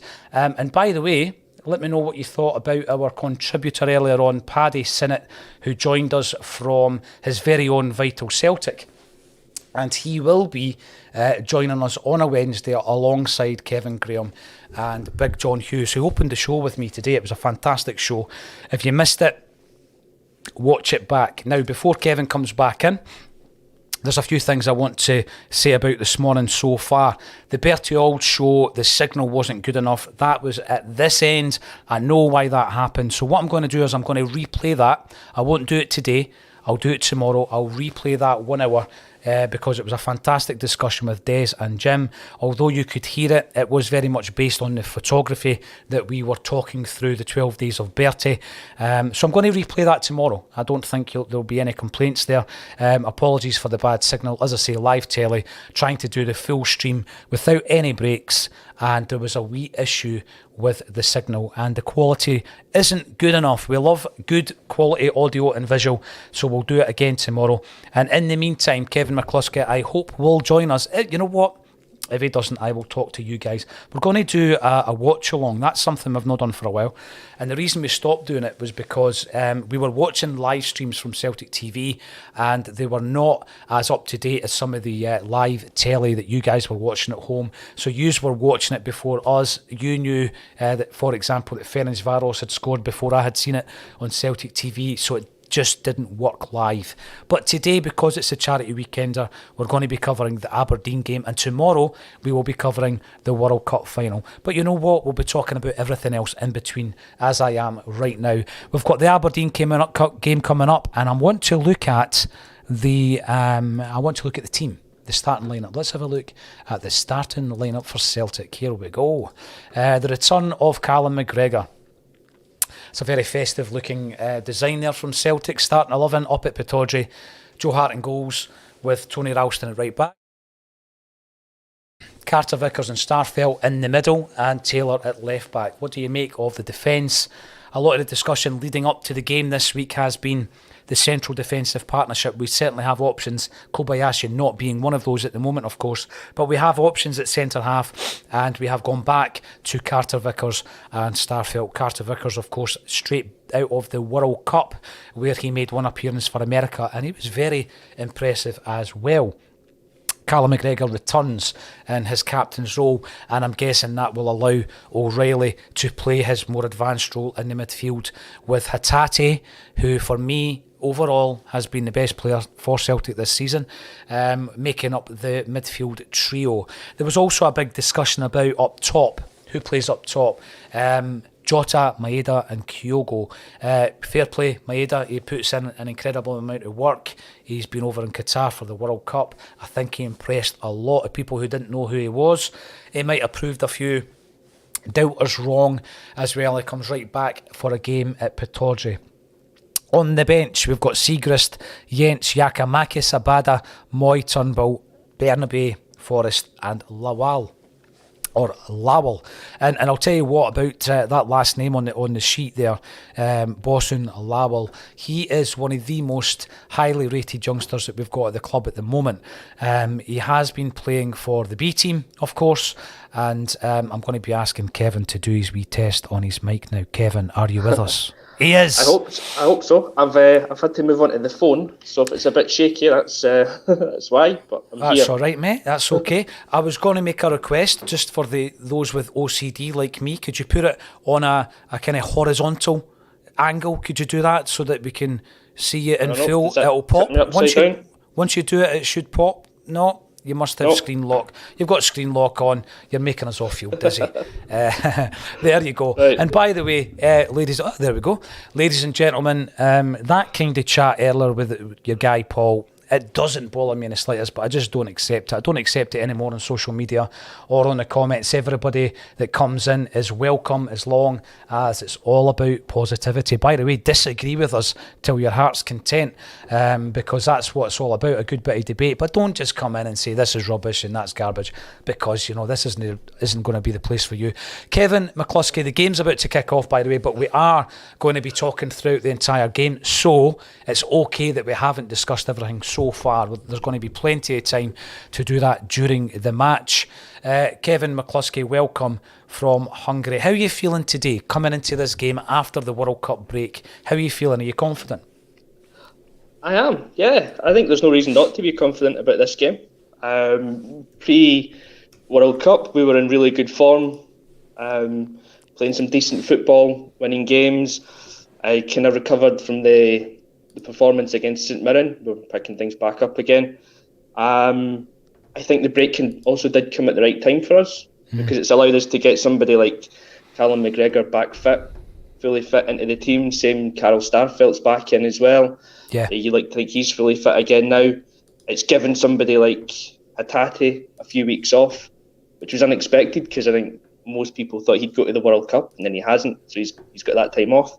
So I think the break kind of came at the right time for us. I'm pretty confident looking at that team that it's a very strong team that's going out, that should be capable of going to Pittodrie and getting a result. Although conscious of what the lads were saying on the show before, that Aberdeen's got a really strong home record. I think they've won the last 6 games and they're playing well at home. It's always a difficult game up there, but we do seem to have, touch wood, we have had a bit of rub of the green up there, and we've been getting results recently.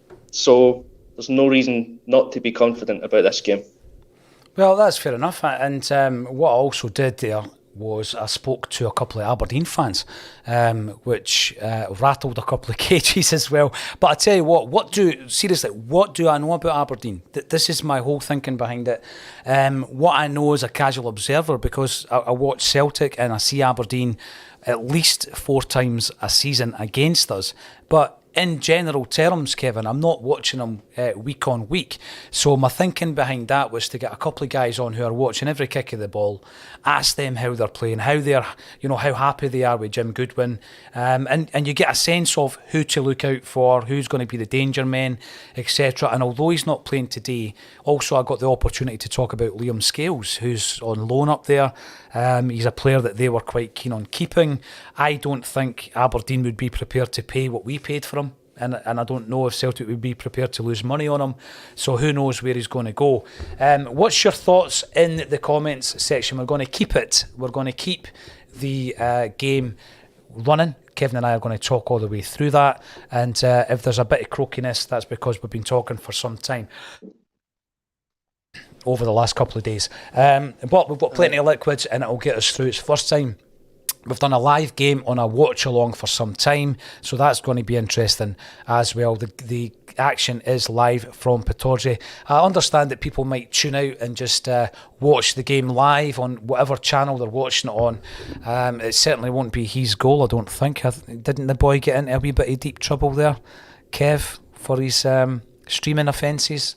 I was hearing during I'm the not week. sure. I'm not sure. That's usually one of my go-to places, so I am hoping that's not the case. Well, you're in Hungary, so obviously it's not going to be as easy, trying to tune in from elsewhere. But we are going to be watching the action throughout the game at Pittodrie, and it's a team. It's a team that I think have underachieved a wee bit in recent times. There was opportunities, I guess, when, particularly in Ronnie Dyler's second season, that I think Aberdeen fans fancied their chances. That was one of the things I spoke to the boys about. Celtic are on the attack at the moment, actually, and try to craft a chance within the first minute of the game, Kevin. Now, here's the thing. I'm going to rewind to Thursday. I was talking to. It's great to see Callum back. It really is. I was talking to JP. I'm sorry. I'm just going to do a Des at the moment from your first show in the morning, and I'm going to have to go and get myself a charger as well. So you'll maybe get a nice view of my apartment while I'm walking around. You do that. I thought you were going to go and get a Christmas hat and jersey on there, but the thing that'll come at full time. That'll come out later. I will reiterate, Des and Jim's show was tremendous, but the signal strength in here was being affected by some simultaneous systems running, uploading, downloading, etc. And I couldn't do anything about it live. So what I'm going to do, I've got the file, and I'm going to replay it, and I'll replay it tomorrow. Celtic stroking the ball about. Aberdeen really haven't had a look in so far. But JP and I, Kevin, just while you get yourself sorted there, we had a discussion on Thursday, and it's something we've spoken about in relation to Fir Park in the past. Celtic have won a corner. We spoke about it on Thursday about Pittodrie. Look at the amount of red empty seats at Pittodrie, and Celtic's ticket allocation is pretty poor. What's your thoughts on it, mate? I know it's a big discussion point. Aberdeen or Motherwell or the club, the fans might think we're being selfish. What's the point in that? You're losing money. There's no point in it, really. It's a kind of case of clubs cutting off their nose to spite their face in a way, and you can understand it to a degree that why would you want to turn a home tie into an away tie, essentially, by having 3 stands of Celtic fans there. But when you see what you can see at the moment at Pittodrie, and I'm quite surprised at how many empty seats there are, and when you see it at grounds like Fir Park, when there is loads of empty seats, you just think it makes more sense to fill the stadium. So you can group your home fans together a lot better. I'm sure there's ticketing arrangements that you can do to do that. Get them in the one place. That creates a better home atmosphere in any case, rather than having them displaced around the stadium. Yes, you might have to do 2 or 3 stands of Celtic fans, but the atmosphere at the game is going to be great. It's a great spectacle for TV, which is something that we're trying to sell for Scottish football, which we are hopeless at doing, and these kind of attitudes hold us back a bit. And the revenue that the clubs will get from having a full stadium it pays off in the long run, because that's an extra player potentially for them in the summer. Which then, if you look at the big picture, you can actually improve your squad off the back of getting full houses against Celtic and Rangers, and maybe Hibs when they come as well, because they usually have a big support. And then in the long run, you don't have to sell out your stadium to away fans, because you're attracting better quality players, which is attracting your fans that are staying away at the moment. You know, I've not heard an argument against giving a bigger allocation to Celtic, right? I've not heard anything that I think justifies it. Now, you were talking about there the revenue. It's not just in ticket sales, of course. It's in the average revenue spent for every bum on seat. It's also the revenue that you bring to, I was going to say the community, but it's other businesses in and around the stadium. Aberdeen are on the attack at the moment. It seems to be Celtic are getting back in numbers though. And we'll see how this develops as they make their way into Celtic's box. But he's been crowded out, and Carter Vickers is as cool as a cucumber as always, and it looks as though Celtic have sorted that one out. But yeah, I don't see any argument against giving Celtic a higher allocation, Kevin, and I invite the argument. I've not heard a single word that makes me understand, and I know that Alan Burrows had a Twitter exchange with JP, trying to explain his position on it. Fair play to him for doing that.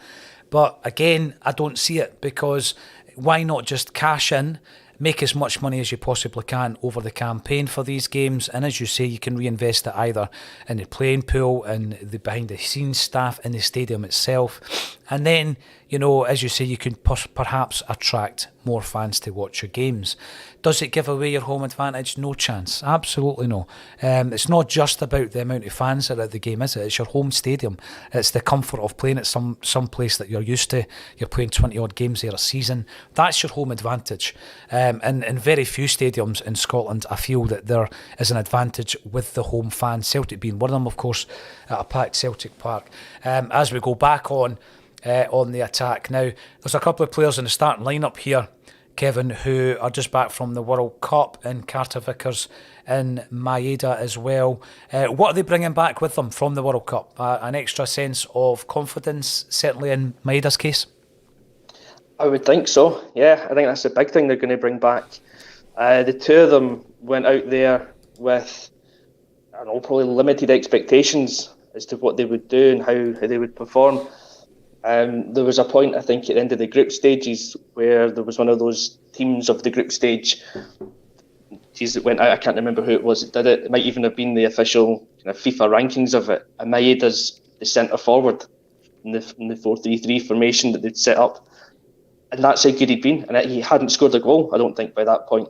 Mm-hmm. But it's his work rate, it's everything else that he brings to a team other than, pure goals. So I think those kind of things, it's a great confidence boost for a player. It must be to see that. And then he's now scored at a World Cup because he did get a goal in the knockout stage, I think it was. So he's a World Cup goal scorer. We spoke about Giakoumakis before and how he can now say he's a Champions League goal scorer because he scored at that level. We've now got a centre forward playing for us who scored a goal in a World Cup. And probably the last one we could have said that about was Larsson, maybe. Or I don't know if Hesselink maybe scored at a World Cup, doubt it. But I can't remember Van Hesselink, but certainly Larsson did, yeah. Yeah, so it's not to say that Maeda's at the Larsson level, but it's the first striker since then that we've had that's a current World Cup goal scorer. So that's bound to be a massive confidence booster for him. And I hope it's one of those things that makes other people sit up and realise how good a player he is and how good a player we've got. We all know he's missed big chances in some big games, and those are the things that linger in some folks' minds. But overall, Maeda's a really top player, and I'm chuffed for him that he scored that goal. He's the kind of guy that needs it and deserves it.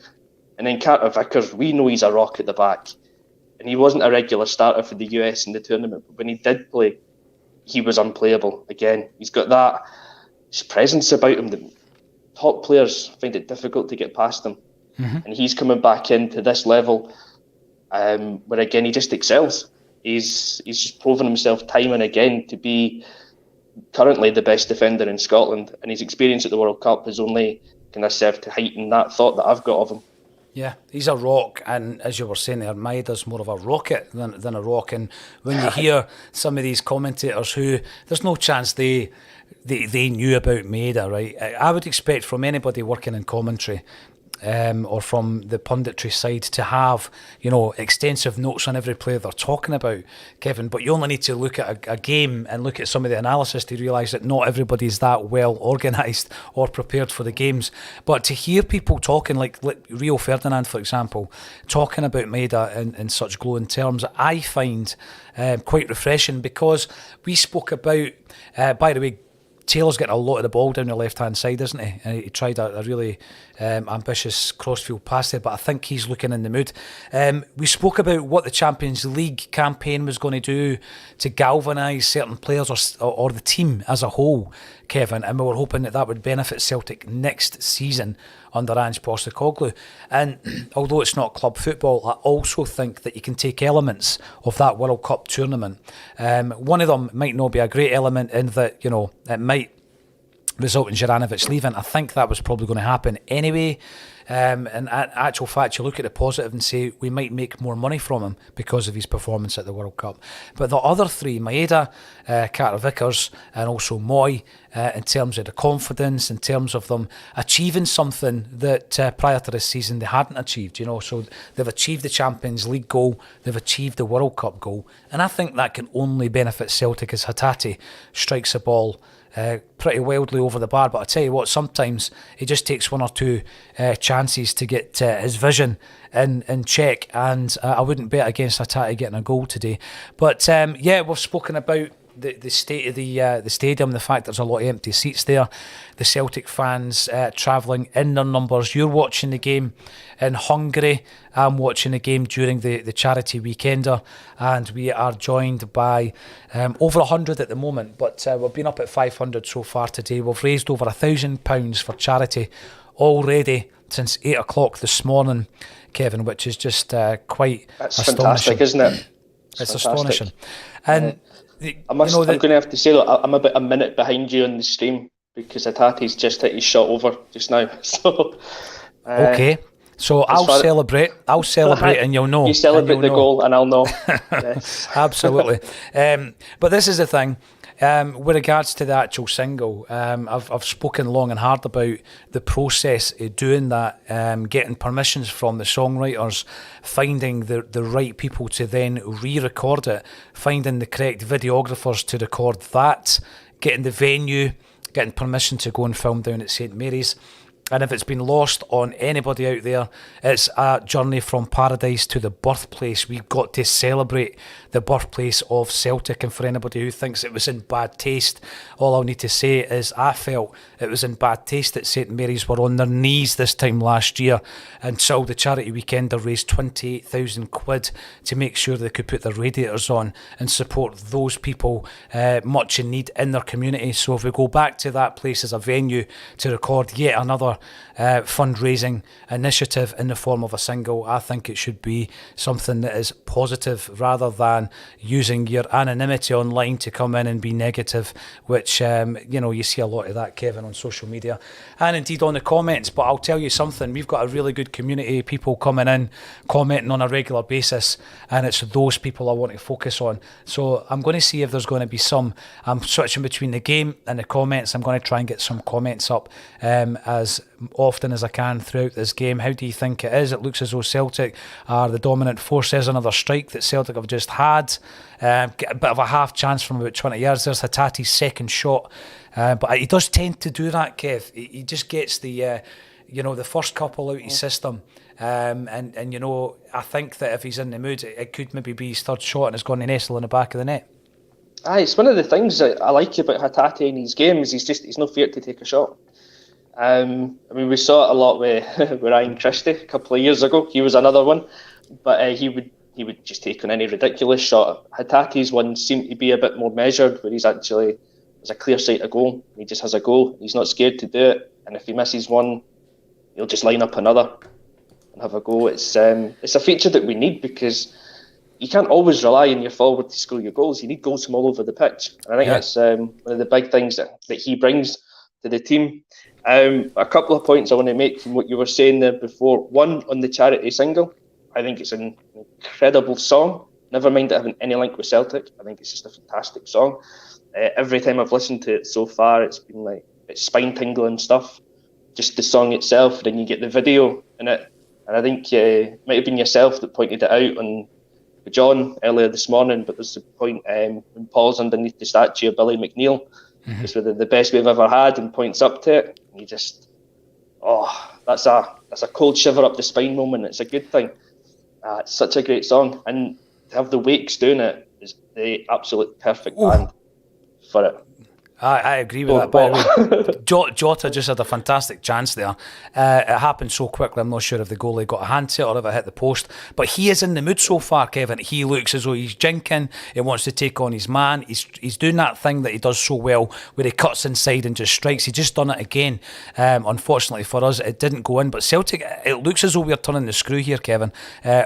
Jota is in the mood. He's just skinned the Aberdeen defence again. This time it goes over. Hopefully we'll get a replay, by which time you're maybe going to be watching it in real time over in Hungary. Time then. Yeah. So here we go. He jinks inside. He does this so well, and good save by the goalie. It was a two-hander, and I'll tell you what, he is in the mood today. He's, the goalkeeper knew he couldn't catch it, so he's parried it out. Celtic kept the momentum going. Jota's sporting quite a handsome-looking moustache, it's got to be said. And we're out in November, so it's nothing to do with that. He was developing that. I was going to say during the November time. I thought it was a November thing, but each to their own. I'm not a moustache man myself. It has to be the full beard, but Jota can pull it off. I'm sure he can. I think I'm just about to see his shot right now. That's how far behind I am. That's a great shame. Save. That's a great save. Brilliant shot as well. And it's the thing when you watch Jota. Oh, that is a marvellous moustache. Actually, I just got a close up of it. I think what it is, he's shaved his little beard, and it's making the moustache stand out a wee bit more. Sorry, we're spending too much time on the facial hair and beauty of Jota, but why not? Listen, why not? He's the one. He deserves that, doesn't he? But he's one of those players, when he gets the ball, he just makes things happen and he gets you excited. When you're watching the games on the TV, it's obviously different from being there, and you get the different angles, and you almost know what he's going to do every time he gets the ball. And it's not meant as a criticism of it, because he does what he does so well, and he does the simple thing, and he's got such quick feet that even if you know he's cutting inside from right to left, as a defender you can't stop him. You can do nothing about it. They're so quick. Yep. There's just nothing you can do. You can't position yourself. And then I think you see it when a defender maybe does try and think ahead and come a little bit more inside. Jota can just go outside because he's so good on both feet. And he's got the quickness of mind and thought that he can react to whatever situation's in front of him. Such a good player. And I think Tony Ralston done really, really well there, by the way, to break the Aberdeen attack down. Very, very cool and calm under pressure with two Aberdeen players round him, and he's won the ball. Nothing fancy, Kevin, but very important. And Celtic are back on the attack. But that point you were making about Jota, there was a bit of action popped up on my Twitter feed last week, and it was the great Ronaldo, the original Ronaldo, Ronaldo 9. Yep. And he was playing for Brazil. Oh, he was unbelievable. I've not seen the documentary, by the way, Kevin, but I will need to seek it out. And he's playing against Scotland as it happens, and it's that moment where he comes up against Colin Hendry, and then it's Tom Boyd, and then there's a third player, and he's just not giving the ball away. And you're watching the defenders, you think to yourself, at that moment, Hendry is playing in the Premier League in England. Boyd is obviously a stalwart for Celtic, and they, as defenders, are doing things that normally would work for the opposition they're up against week in, week out, but they're not up against mere mortals. They're up against Ronaldo, and I'm not comparing the ability of Ronaldo, who I think was one of the most gifted footballers I've ever seen, and had it not been for injury, he would have been spoken in the same breath as the true greats in world football forevermore. Some people will put him in that bracket because they understand the injuries. But it is that same kind of tendency that when Jota's got the ball, he's beyond the defender before they even know what's happening. Now, Aberdeen have got a free kick. Tony Ralston penalised, and they've got a free kick. And this is probably the first bit of pressure we're getting at the moment. It's about 30 yards out, and we will see how they perform for here. I always remember that brief period that James Maddison went to Aberdeen. You never wanted to see him lining up to take a free kick. I remember he's won, was it the 90th minute against Rangers though? That was quite a special one. I was happy with that one. For sure. Well, it goes over the bar, thankfully. Sorry to ruin that that's for you, Kev. That's absolutely fine. You can ruin those kind of moments for me all game if you want. I'm quite happy with that. When you're talking about the original Ronaldo, he's one of my favourite players of all time as a forward, because he was probably the first player of my generation that did what he did. Because I think my first football hero was somebody like Roberto Baggio. He was just a really skillful player on the ball, but probably a bit slow in comparison to somebody like Ronaldo. Everything he did was just so measured. Then Ronaldo did burst onto the scene, and it was the quick feet, it was the swivels, the hip sways, the movement.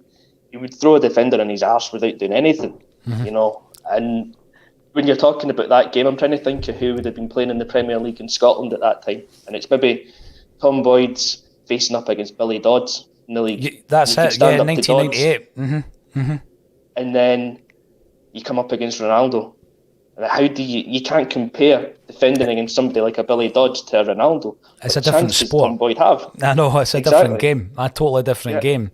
And by the way, that's another good chance. The goalkeeper spilled it as well, but Aberdeen cleared it. Other than that free kick, it's been all Celtic, to be fair. And I think that, you know, what I want to see at this point, and it sounds obvious, but see up at Pittodrie, it really can get to that point where there's loads and loads of pressure, Kev, and until you get that goal, it's quite nervy because, you know, we've seen some comfortable wins up there as of late. You know, that's Hatate again, and that's the best shot of the three. He's forced a save from the goalie. And by the way, the goalie was a wee bit fortunate because it then ricochets with his leg, which stops it from getting through to Kyogo.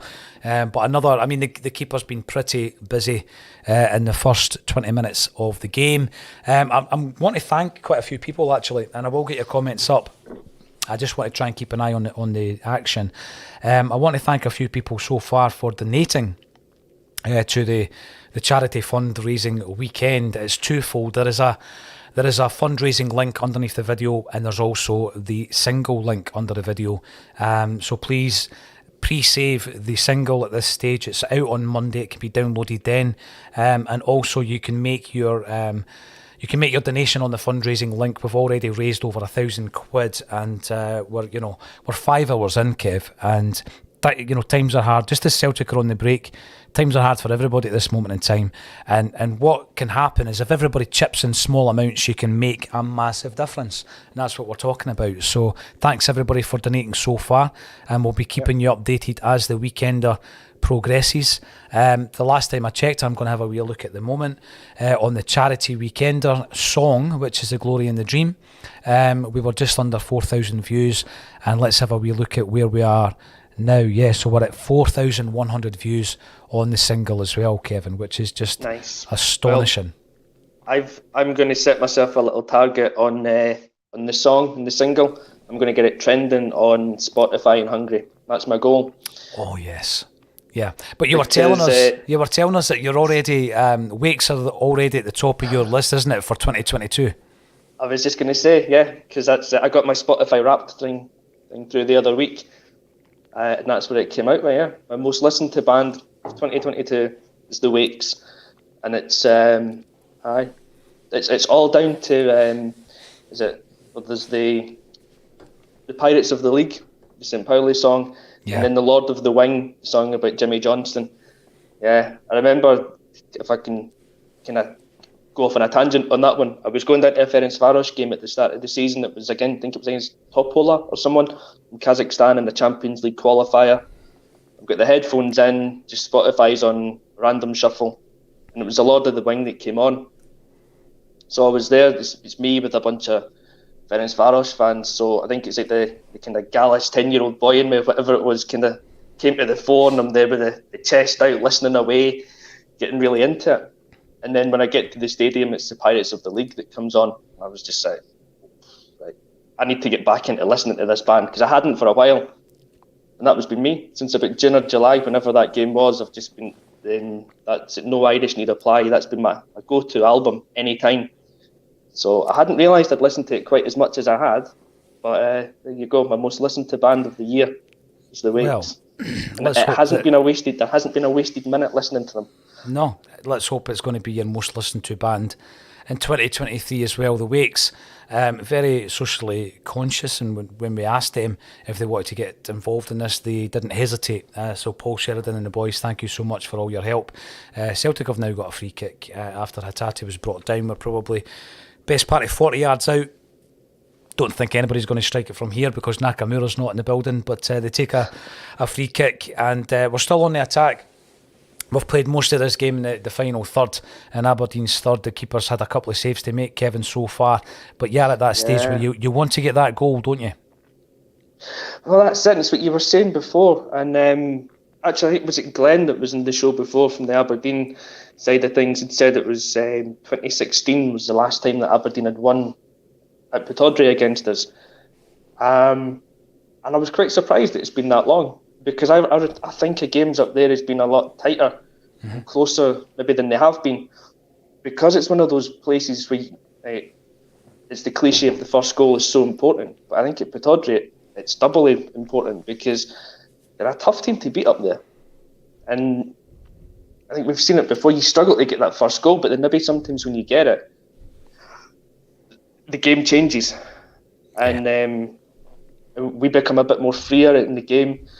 We're able to take. I don't really know how to explain what happens, but it seems to be it's up until the first goal. It can be a very tense game, no matter how in control we are, because they're a tough team to break down. But once you get the first goal, I think they maybe open up a little bit more. That's maybe what it is. And they tend to come out because of the home team. And we've just got the players that once a team does that, once they start to open up and come out, we can just pick them off. Jota's great at unlocking a tight defence. He's even better when there's a defence with holes in it. So, yeah, if we can get the first goal, if we can get it before half-time, then all the better, because it makes the second half a lot easier. Exactly. Yeah. There was just a wee moment there, you heard me wincing. Carter Vickers was put under a bit of pressure, and actually I think he was pushed off balance, so he's tried the pass back to Joe Hart, who's then been fouled as he was clearing the ball. So Celtic back in possession, Kevin, but it wasn't a mistake. It wasn't a short pass back. When you actually watch it back, the Aberdeen player has definitely pushed Carter Vickers off balance. But I mean, my observations so far in the first 25 are that Jota looks in the mood. He really is on it. He wants to take on his man. He wants to come inside and shoot. Hatate looks willing to take a chance, and I don't mean you shooting, from any old distance or any angle. He's looking to craft a chance.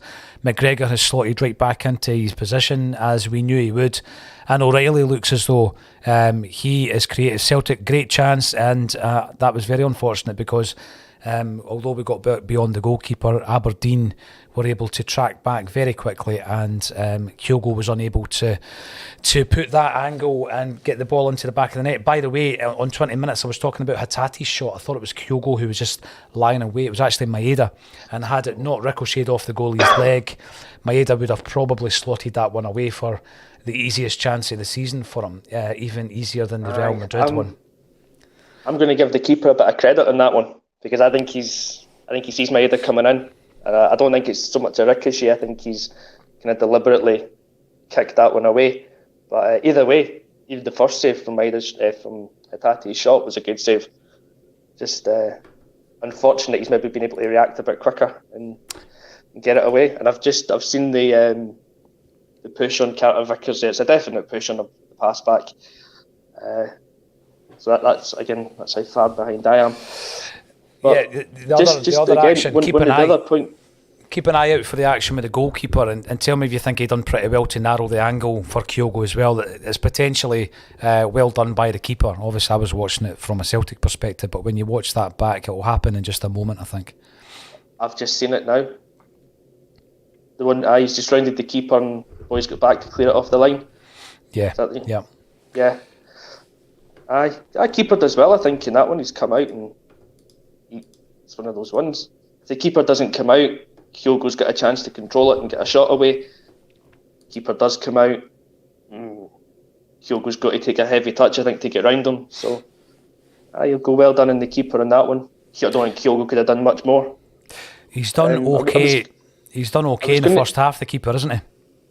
He has done all right. He's made 2 or 3 pretty good saves so far, which is, it's encouraging still from our side, because it's showing that we're creating the chances, we're getting in behind, and the way that we play, you fancy that we'll keep on creating chances, and we've got the players that can put the ball away, whether it's the front 3 that start the game, or if it's anyone that comes off the bench, because we've got the talent there as well that can come on now, rescue a game if it needs rescue, and get a goal if we need a goal. So, promising start. You'd just like to hope, keeper won't keep his level of performance up for the full 90. And even if he does, I think, as we showed in the very first game of the season against Aberdeen, Jota's goal was one of those ones that was right in the top corner, was it not? He's cut in from the left-hand side and put it in the top corner. We've got the players that can score the top-class goals to beat a keeper that's in good form. So at the moment, it's looking good. We just need to get the first goal.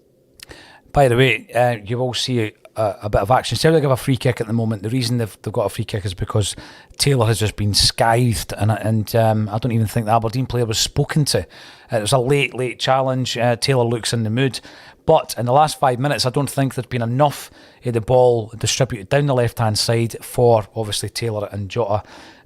So that's something that I hope will be rectified, because it did look in the first 15, 20 minutes there, Kevin, that was where we were getting a bit of joy down the left-hand side. And for some reason, we have not been utilising that in the last 5 minutes or so. A couple of other wee things. I'm going to bring up some of the comments, actually. We've got Hugh Costello coming in. Hugh is saying he's going to buy it for St Mary's. That's what it's all about. Nice. We're raising funds for charity, and we're doing it in a different way, which is obviously the charity download of that single. So I've just seen the tackle. It's a poor one, yeah, and he's not even spoken to. He's not even spoken to, Kev, you know. So thanks for that, Hugh, and hopefully you enjoy the tune as well, my friend. And we've also got Jug Mulgoo, spin the cameras round, JP, and show us the scooters. Wow. The scooters are actually through in the other room there, and you know what? We might get them down because they're up in a different level. We might actually get them down and have a right good look at them. I've never been on the back of a scooter. I've been on the back of a motorbike one time, and it was a Hayabusa. Now, I know nothing about motorbikes, but I was told that it was at one point one of the fastest road bikes in Europe or something like that. And by the way, it felt like it, Kev, and I will never get back on a motorbike. That was a scary experience, let me tell you, because I'm just thinking to myself, if I don't stop gripping the person actually on this bike, I'm going to end up plastered all over the tarmac. So Celtic, it's a task enough to get me on a push bike, never mind a motorbike. So I don't think you'll get me in one of them anytime soon. Well, I think what I'm going to do, Kev, is I'm going to invest in a spin bike so that I don't have to leave the house, but I can still get the minutes in with the exercise. Because once you hit 40, post 40, you get away with nothing, especially when you've got a sore throat and you're doing a 24-hour broadcast and you're drinking energy drinks, etc. It's not great. It's not great for you. Any other comments coming through? Let us know what you think of the game so far. The Mighty Magyars, I think that one's for you, Kevin McCloskey. Appreciate that, Doug. Yeah, big shout out to the Mighty Magyars. And of course, you know, the thing with that is the Celtic are intrinsically linked to the original Mighty Magyars as well. It's something we've spoken about time and time again, Kevin, something that really interests me with regards to that influence, the Hungarian influence on Ange Postecoglou and Jock Stein, of course. So it comes full circle, doesn't it? It does. The influence, it goes all the way back to be the 1950s, I think it is, potentially, as early as that, with Jimmy Hogan. Yeah. Being the coach at Celtic. I think that was, I'm not sure if it was late 40s or early 50s, I can't remember off the top of my head, but yeah, that's where it kind of all comes from. The man that built the great Austrian team of the 30s and then built the Mighty Magyars that came afterwards into the 50s and 60s. It was his influence in Hungarian football in the 40s, then built that through, and obviously he was with Celtic as a coach as well. So there's the links that go all the way back. Yeah. It's one of those kind of 6 degrees of separation type things where you just go, you know, you take everything back level by level, and it's incredible, yeah. Jimmy Hogan, then his influence on the Hungarian team, which was one that Puskás was involved in. Puskás then moving into being, that Hungarian team of Puskás influencing Jock Stein. Yes.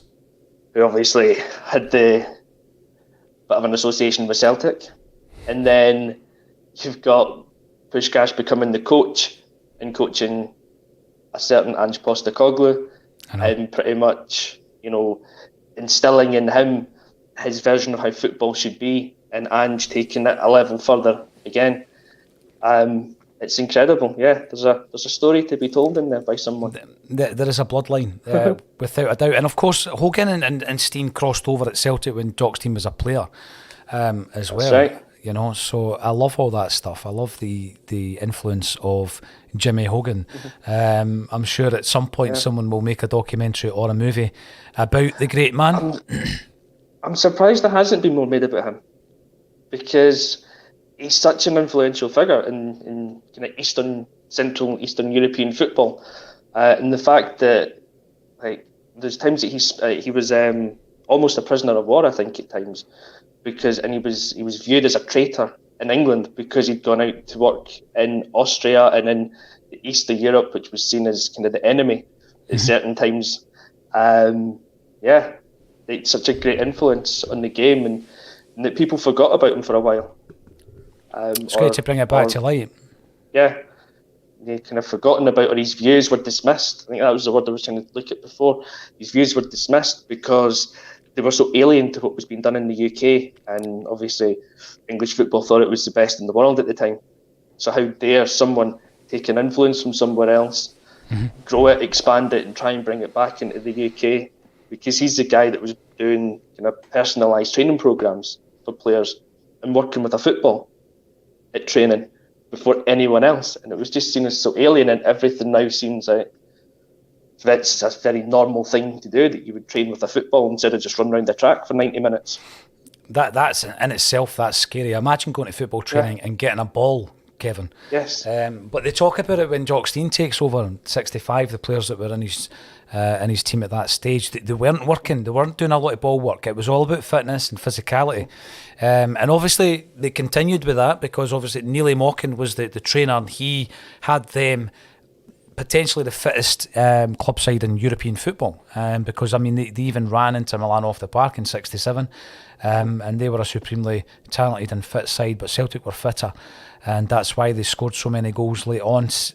Jota's back on the attack, he's jinking, he's turning and twisting and trying to get a bit of space for Celtic, but the entire first half I think has been pretty much dominated by Celtic. There's been a couple of wee bursts by Aberdeen, but again you want to get that breakthrough as Jota tries to create something, and Aberdeen are able to defend that as well. I think one of the good reasons that bringing on the fans of an opposition side is that you get a sense of how confident they are with their team and with their manager, and it sounded as though Glenn and Robbie were quite happy with the job that Jim Goodwin has done.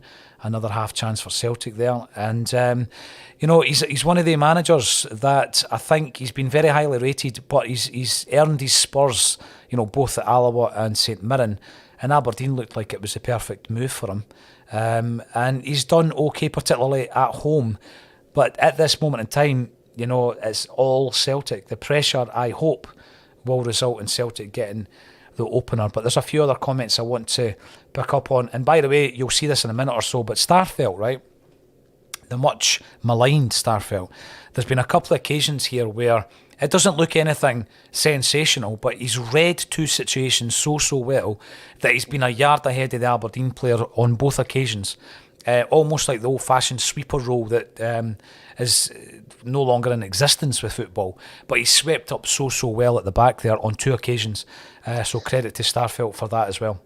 I think that's an extremely underrated part of his game, and again it's one of those ones people tend to pick up on your mistakes that you make, and Starfelt made a couple when he first came into the team because he wasn't quite fit enough, or whatever the reason was, he wasn't attuned to the Scottish game yet.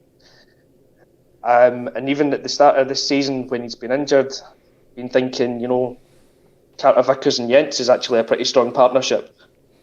Would I bring Starfelt back in? I'm not sure. I'd maybe stick with Jens because he's doing the job. But then when you see Starfelt back in the team, you realise what you've been missing when he's not been there. And it's not the crunch and tackle. It's not necessarily even winning the high ball every time. It's the positional sense, and it's just being there in the right place at the right time. And I think I'm just about to watch the latest one there. Mm-hmm. It's the positioning, and he just reads the game so well that he doesn't have to be a typical crunch and bruising centre back to be an effective centre back. He just reads the game, he gets himself in there.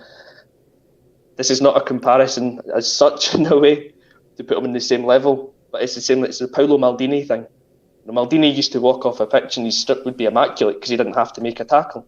He just read the game so well. Mm-hmm. Starfelt's maybe not at the same level, but for us, he does a similar kind of job. He just reads the game well. He gets himself across. He blocks the pass in lane before it comes. He intercepts the pass before it gets to the striker.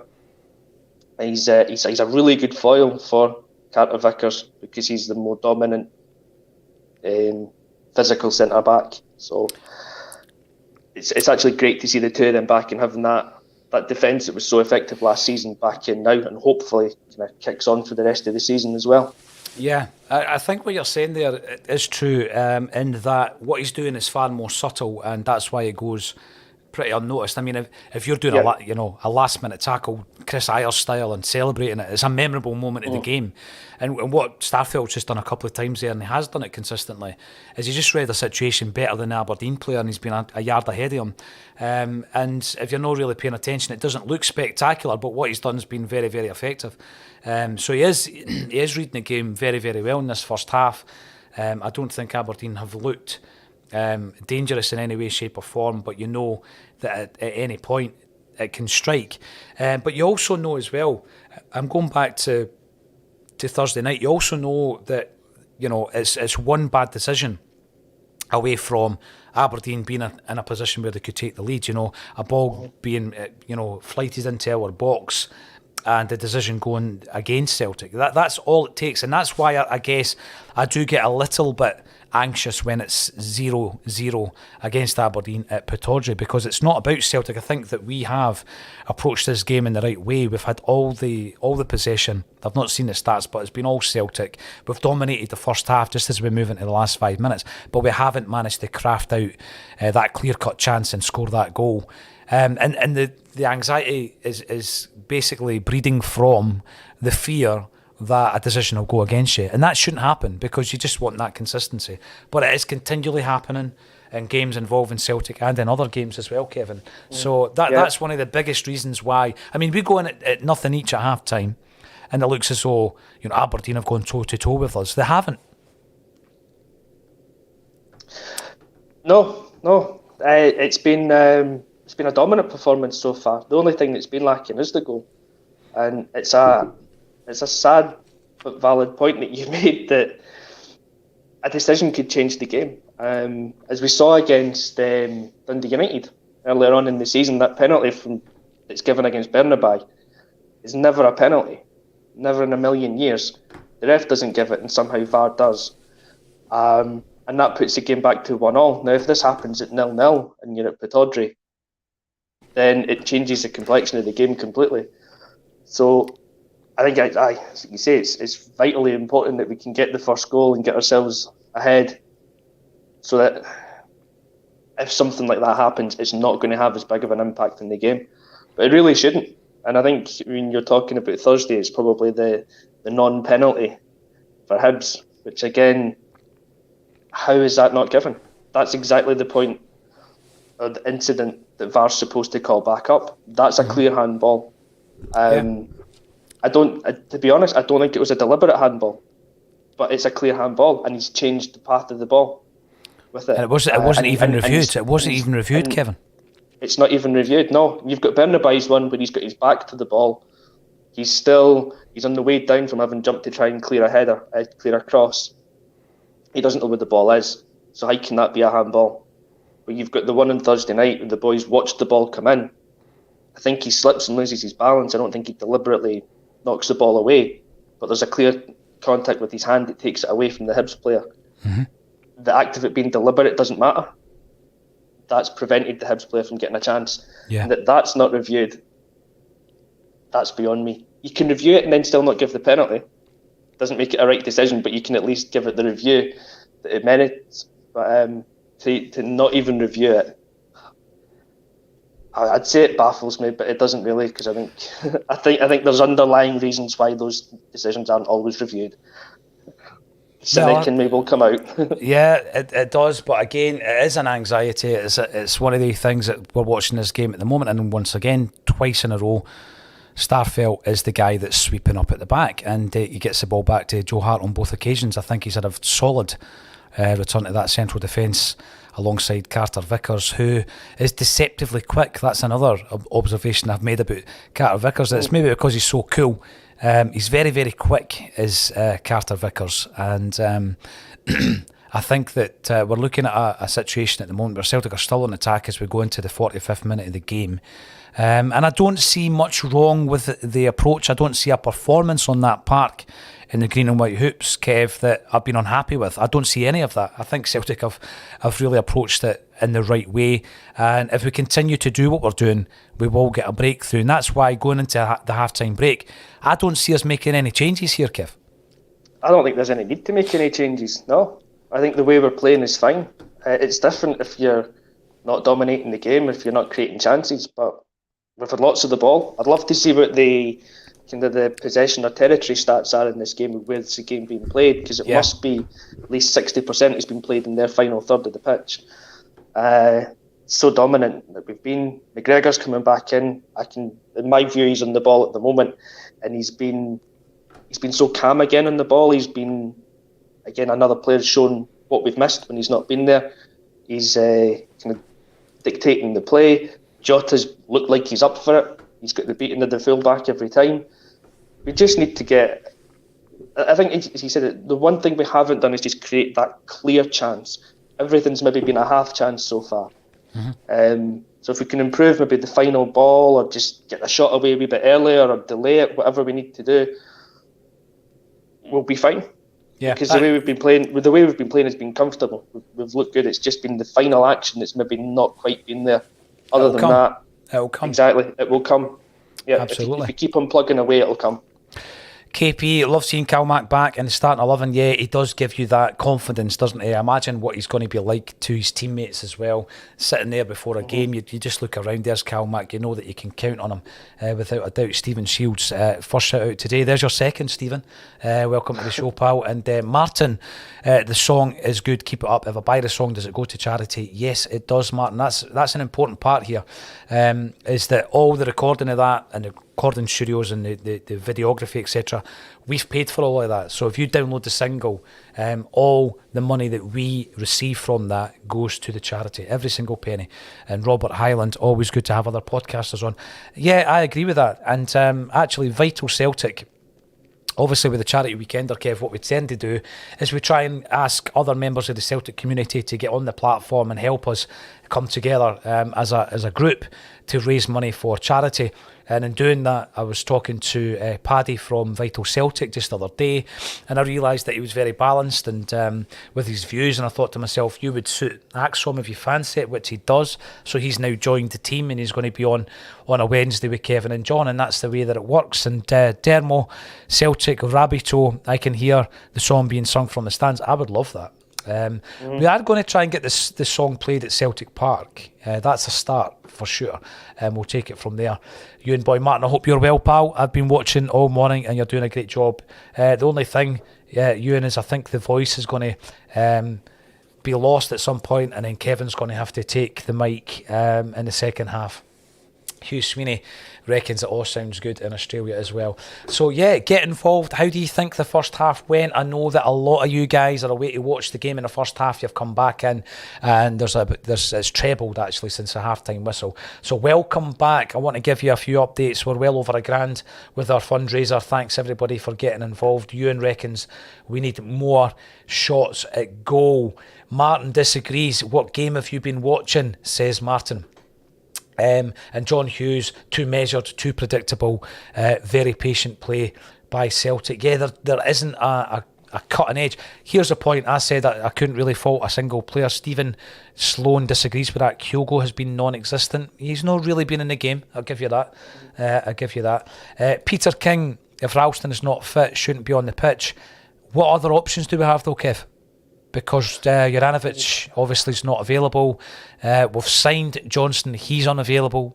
What other options do you have at right back? There isn't really any, is there?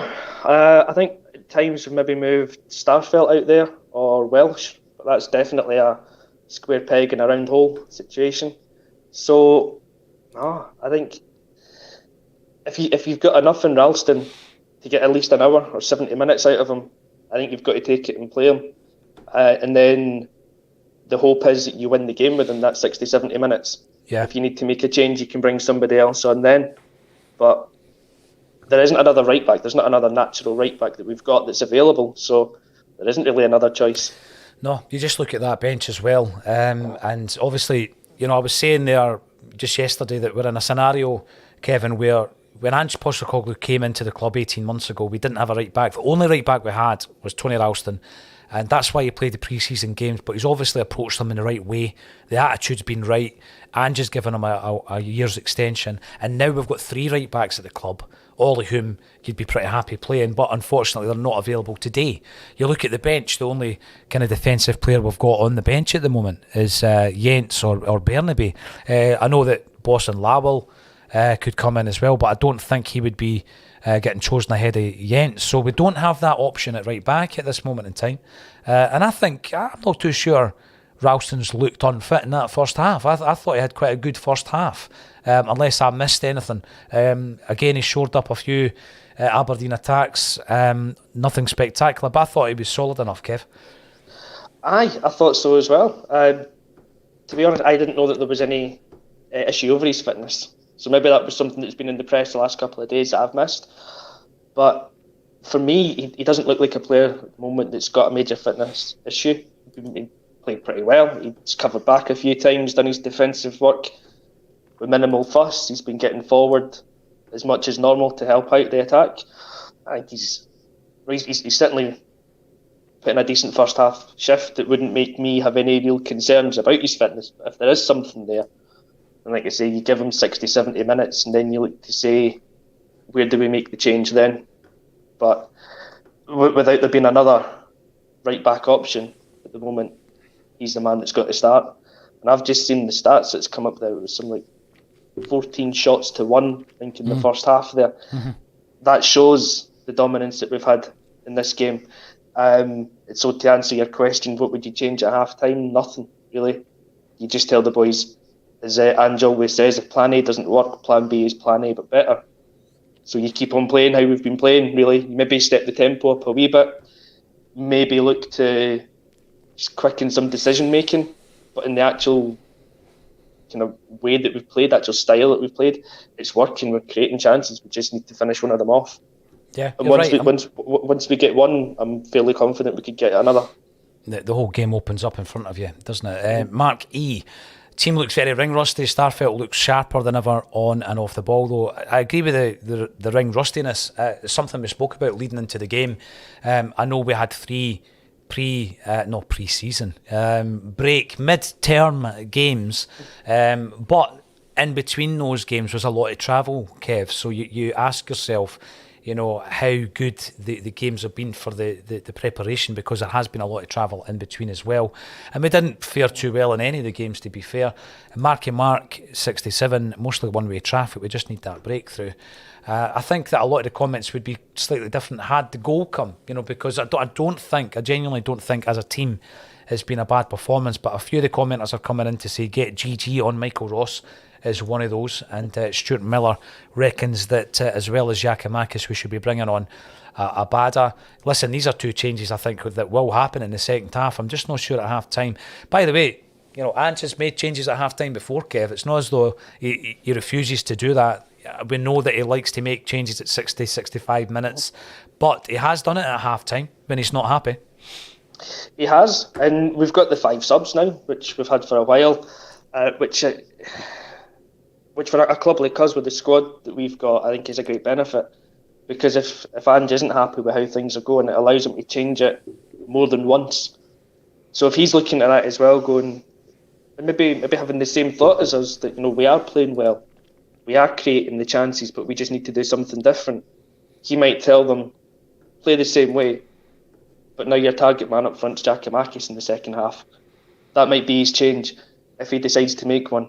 And that might be all we need to do, is just change the focal point, or change the player that's doing what we're asking the starting 11 to do. Maybe you want to take Maeda out and put Abada on and give him the same type of pass, but he'll do something different with it. I think, personally, I don't think I wouldn't make a change just now. Maybe Ange will. I think we'll wait until the hour mark and then you'll see 3 changes getting made, because I don't think there's any great rush to change anything in this game. The rush comes if Aberdeen were to score first. Then you'd bring forward the changes in the hour and make them earlier if you had to. I don't think there's a great need to change things up right now. No, I'd agree with that. I would agree with that. And some of the comments about Ralston, I'm not sure how that would change what we're doing, because as you say, we are creating chances, albeit quite a few of them have been from distance. Michael Ross points out it is a shame about Haxer, to be fair. Apparently he pulled up at training yesterday. He's the type of guy who can create, but we've got creators on the park. This is the thing. O'Reilly can create something out of nothing, as can Jota. There was another comment in here that Maeda maybe should depart and Abada comes on. James A. Forrest, it seems to be a James A. Forrest type of game, says Andrew. These changes, I'm sure, will be considered by Ange Postecoglou, Frank Brennan. It just has to come, and if not, the very best we can only achieve is an unthinkable nothing each draw. I'm not even thinking about that. You're right, it is unthinkable at the moment. I'm not even considering that at this moment in time. Paddy Lavery reckons that you look pretty well in that Acsom top. That's the one that's right behind me, actually. Yes, the Shamrock top.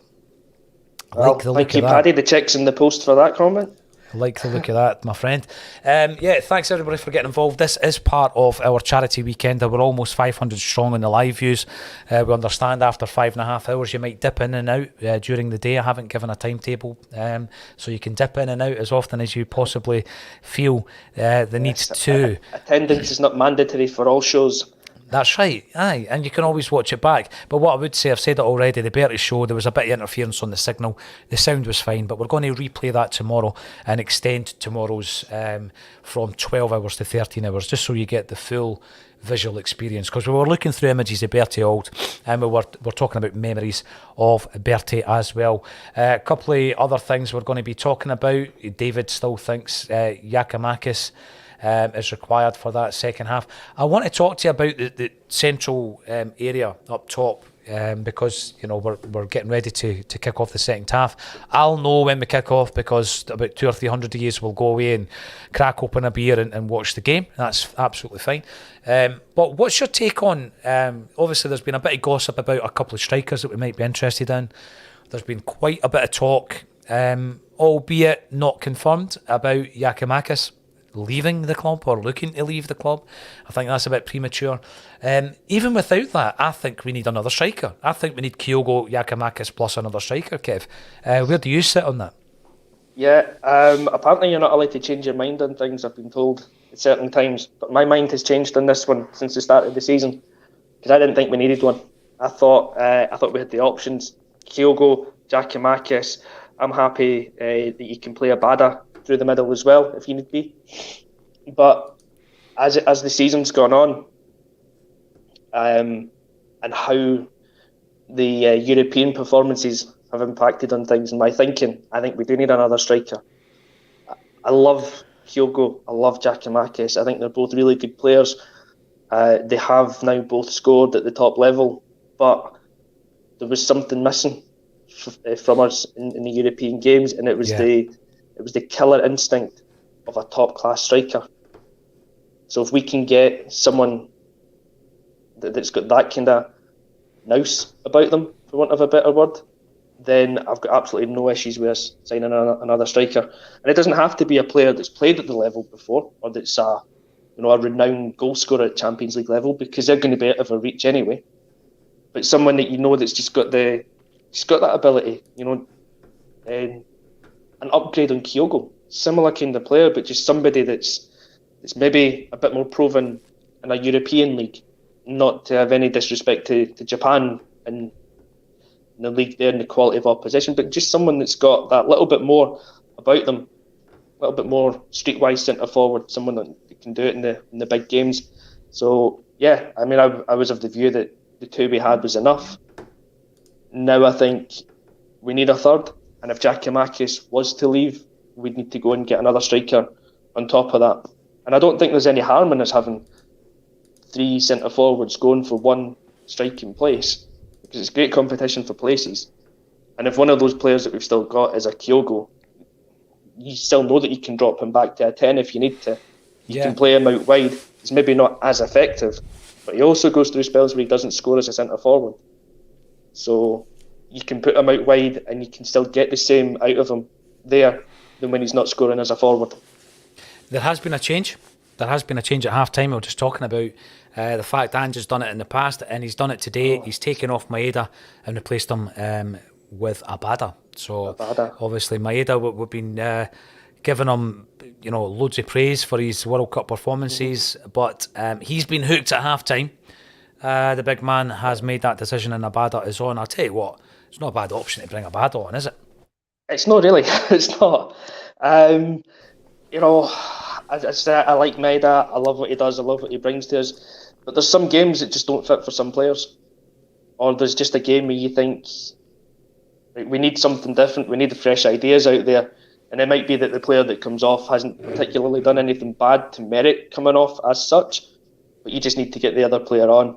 And Abada's shown time and again that he's got a killer instinct up front. He's got that ability out wide where he can just trouble defenders by not being, even though he's not like a natural winger, he's got enough about him that he unsettles backlines. Yeah. And he's a more physical player, I guess, than Maeda as well, which again is maybe just something that we need for this fixture. Well, what I'm going to do at the moment, because someone is coming into the studio and I need to open the door because I've obviously got it locked, is I'm going to dedicate the next song to Paul McLean, who joined us briefly in the first half of the game. And this next song is dedicated to him. I'm going to play The Glory and the Dream by The Wakes featuring Carly Connor, which is a charity single that we're releasing today. It's going to be available for download on Monday, but you can download the pre-save link. It's underneath this video, as is the fundraising link for St Mary's, the birthplace of Celtic. So after this wee attack that I'm watching, Celtic trying to craft another opportunity in the Aberdeen box, I'm going to play that song. It's 3 minutes and 10 seconds of your time. It gives you a wee chance to go and stick the kettle on, get another tin of lager, Guinness, whatever your poison is. And Kevin, you can watch the game until I return, but I need to open that door. But it's not a bad way to have a 3 minute break. Here we go. It's The Wakes with The Glory and the Dream. After constant days of struggle, they arrived in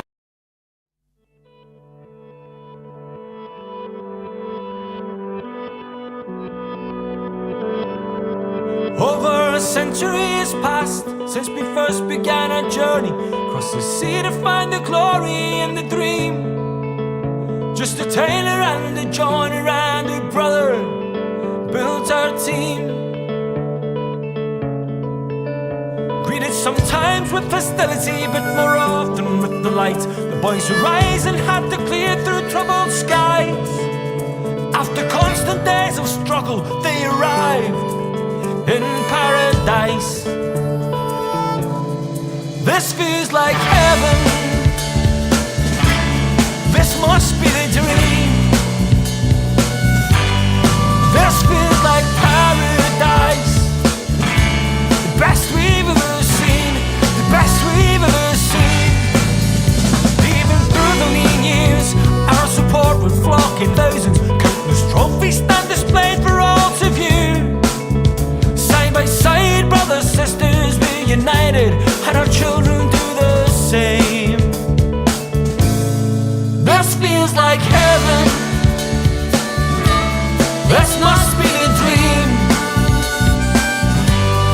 This feels like paradise. The best we've ever seen. The best we've ever seen.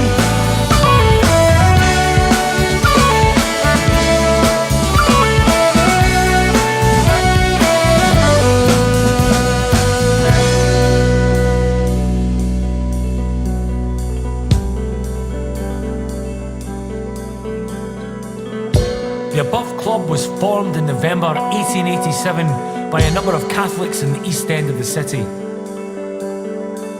The main objective of the club is to supply the East End conferences of the St Vincent de Paul Society to support those in the missions of St Mary's, Sacred Heart and St Michael's. Many cases of sheer poverty are left unaided through lack of means. A football club will be formed for the maintenance of the dinner tables of our needy children. This feels like heaven. This must be the dream. This feels like paradise.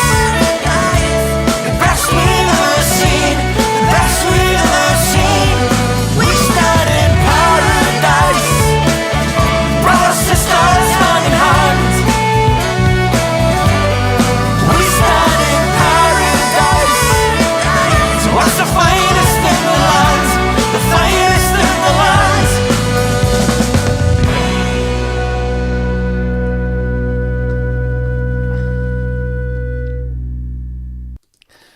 There we go. Hopefully Paul enjoyed that. There you are, Paul McLean. This one's for you, my friend. I've returned to the action and it's still nothing each.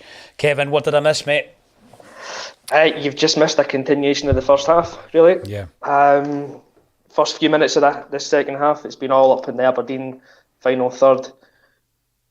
Just a couple of decent crosses coming in. Final ball, again, maybe just lacking a wee bit.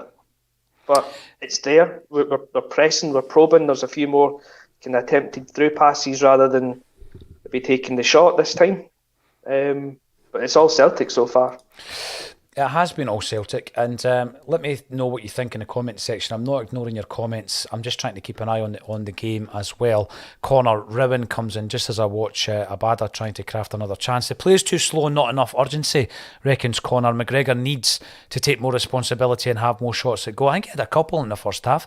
He's just sitting and taking easy way out by making keep ball short passes. I'll tell you one thing about McGregor is...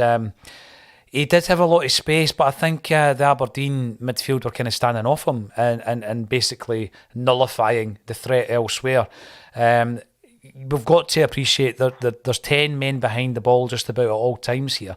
You're trying to have a shot at goal and you've got 10 sets of legs and 10 bodies in front of you. But the thing with that as well, though, Kevin, is... that's a very, when you approach a game of football like that, it's parking the ball, it's anti-football, it's all of these things, but it's very, tiring as a team to continually be on the back foot like that and be ran at by the likes of Jota, who is attacking them right now.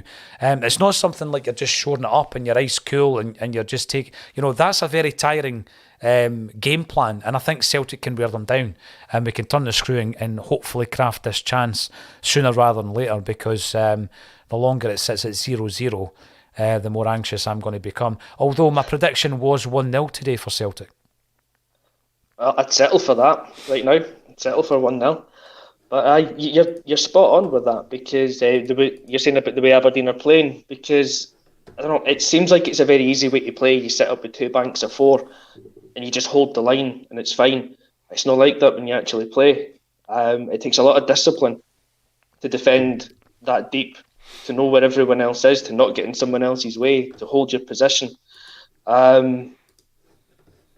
So I think it's a mentally tiring thing, because you're allowing the opposition, in this case Celtic, to come onto you every single time. Mm-hmm. You can't afford to switch off for a second. And you're relying on every part of that unit. You're relying on every single cog in that wheel. Every single one. Yeah, every single player's got to be there, because if one player switches off, there's a through pass in behind. And that pass has come from McGregor, so you know it's hitting the target. It's hitting Jota making the run. Jota's got a great cross in him. You're hoping it falls to Kyogo or Giacomakis when he gets on, and all it takes is to switch off for a second and it's a goal. And we found that out there. What's the chance of the game? That is a chance of the game. I was just about Kyogo had a fantastic moment and it was created both by Ralston and Abada. But the thing with this I was about to say is that Ralston was getting a bit of stick at half time. People were asking me, are you watching the same game? In the second half, he tried a crossfield pass, Kevin. It didn't come off. And I was about to make the comment that those people at half time are probably seething at Ralston. But he gets the ball back and he plays a brilliant through ball. He cuts right through the Aberdeen defence. It opens up for Abada. He plays the right ball right in front of Kyogo. All he needs to do is pop it in the back of the net and he misses. Sorry to ruin that for you, but it's a bad miss by Kyogo. But it's going back to what you're saying at half time. We're talking about a third striker. The word clinical and Celtic have been used so often this season, particularly in the Champions League. But see right there, when you get that chance, it's nothing each at Pittodrie, you've got to score. You've got to burst the net there, Kev. Yeah, I haven't seen the chance yet, but you're right. That is the thing that we've been missing. Kyogo, I think, is a really good forward, but he can... Right, I've just seen it now. That's a terrible miss. Yep. It really is. It's really good. Yes, and that's the type of miss that you shouldn't be having at this level. Not if you're a centre forward for Celtic. Right. And that's what we missed. So when we were talking about the defensive side of things before, that's what let us down at times in the European games, was we weren't parking the bus and being totally defensive. But we always had to stay switched on for the full 90 minutes. And for the 5 seconds or so that anyone did switch off, teams got in behind us and scored. And then at the other end, on the rare chances that we got, the clear chances that we got, we didn't have anyone that was just clinical enough to put them away. It's great that Kyogo gets in there to miss that chance, and it's fine if you're 1 or 2-0 up, perhaps, and the game's kind of won. But at 0-0, that's when you do need the ice-cold centre forward who just puts that away. And that's maybe the point I'm trying to make at half-time with the forward that comes in. He doesn't have to be someone that's got years and years of European experience of scoring lots of goals in the Champions League. He needs to be someone that, in a league that's at least as good as the Scottish League, if not slightly better, has been consistently scoring those type of goals. A penalty box striker, someone that's just got, like, as you say, like the ice in the veins, that when that chance comes along, yep, you know he's putting it in the back. Yeah, stone cold. We've seen another couple of things here. Hatate's tried another shot and it was saved, but he looks as though he is willing to try that from distance. But another chance develops down the right-hand side. Again, that's 2 chances in the second half down the right-hand side. I thought the threat in the first half was more down the left, but we are finding pockets of space down the right in the first 10 minutes of the second half, Kevin. And we all became body language experts, didn't we, in Neil Lennon's last season at Celtic. We were talking about the body language between John Kennedy and Neil Lennon, and we obviously knew there was an issue between the two of them because we're all experts. When that miss happened, when Kyogo misses that chance, Giakoumakis is sitting on the bench and he doesn't move. He doesn't bat an eyelid. I think he's just itching to get on. There's another chance. Abada, another stop by the goalie, stops it with his feet. Looks like a useful goalkeeper, I've got to say. He's had a couple of decent saves in the second half and quite a few in the first as well. Someone mentioned Haksabanovic at half-time, Kev, and he's the type of guy who can give you something a wee bit different. He's a direct player. Abada's given us that in the second half.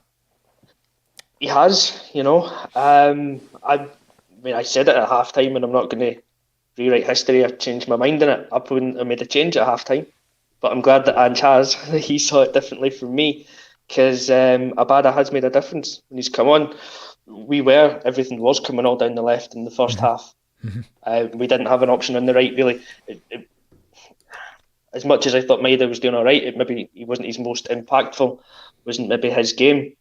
Abada's come on. He's given us a bit more of a threat. The shot that he's had that was saved by the legs was a decent chance again. And he'll get another chance at that, I'm sure. And you would trust him to put the ball in the net. But Haksabanovic would have been a good player to have to come off, or come on, rather. Come off the bench and come on.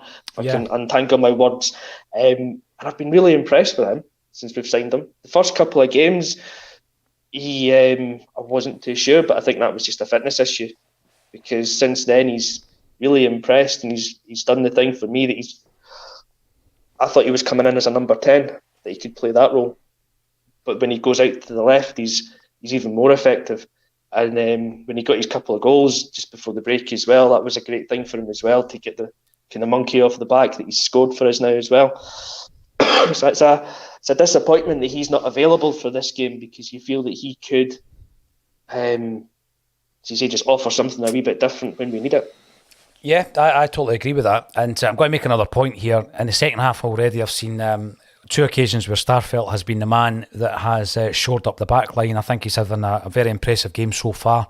We're almost an hour into the game. I think Starfelt has been excellent. He was one that was criticised a fair bit on Acsom and elsewhere last season, particularly last season. But he's come in today and he's looked very good, very composed.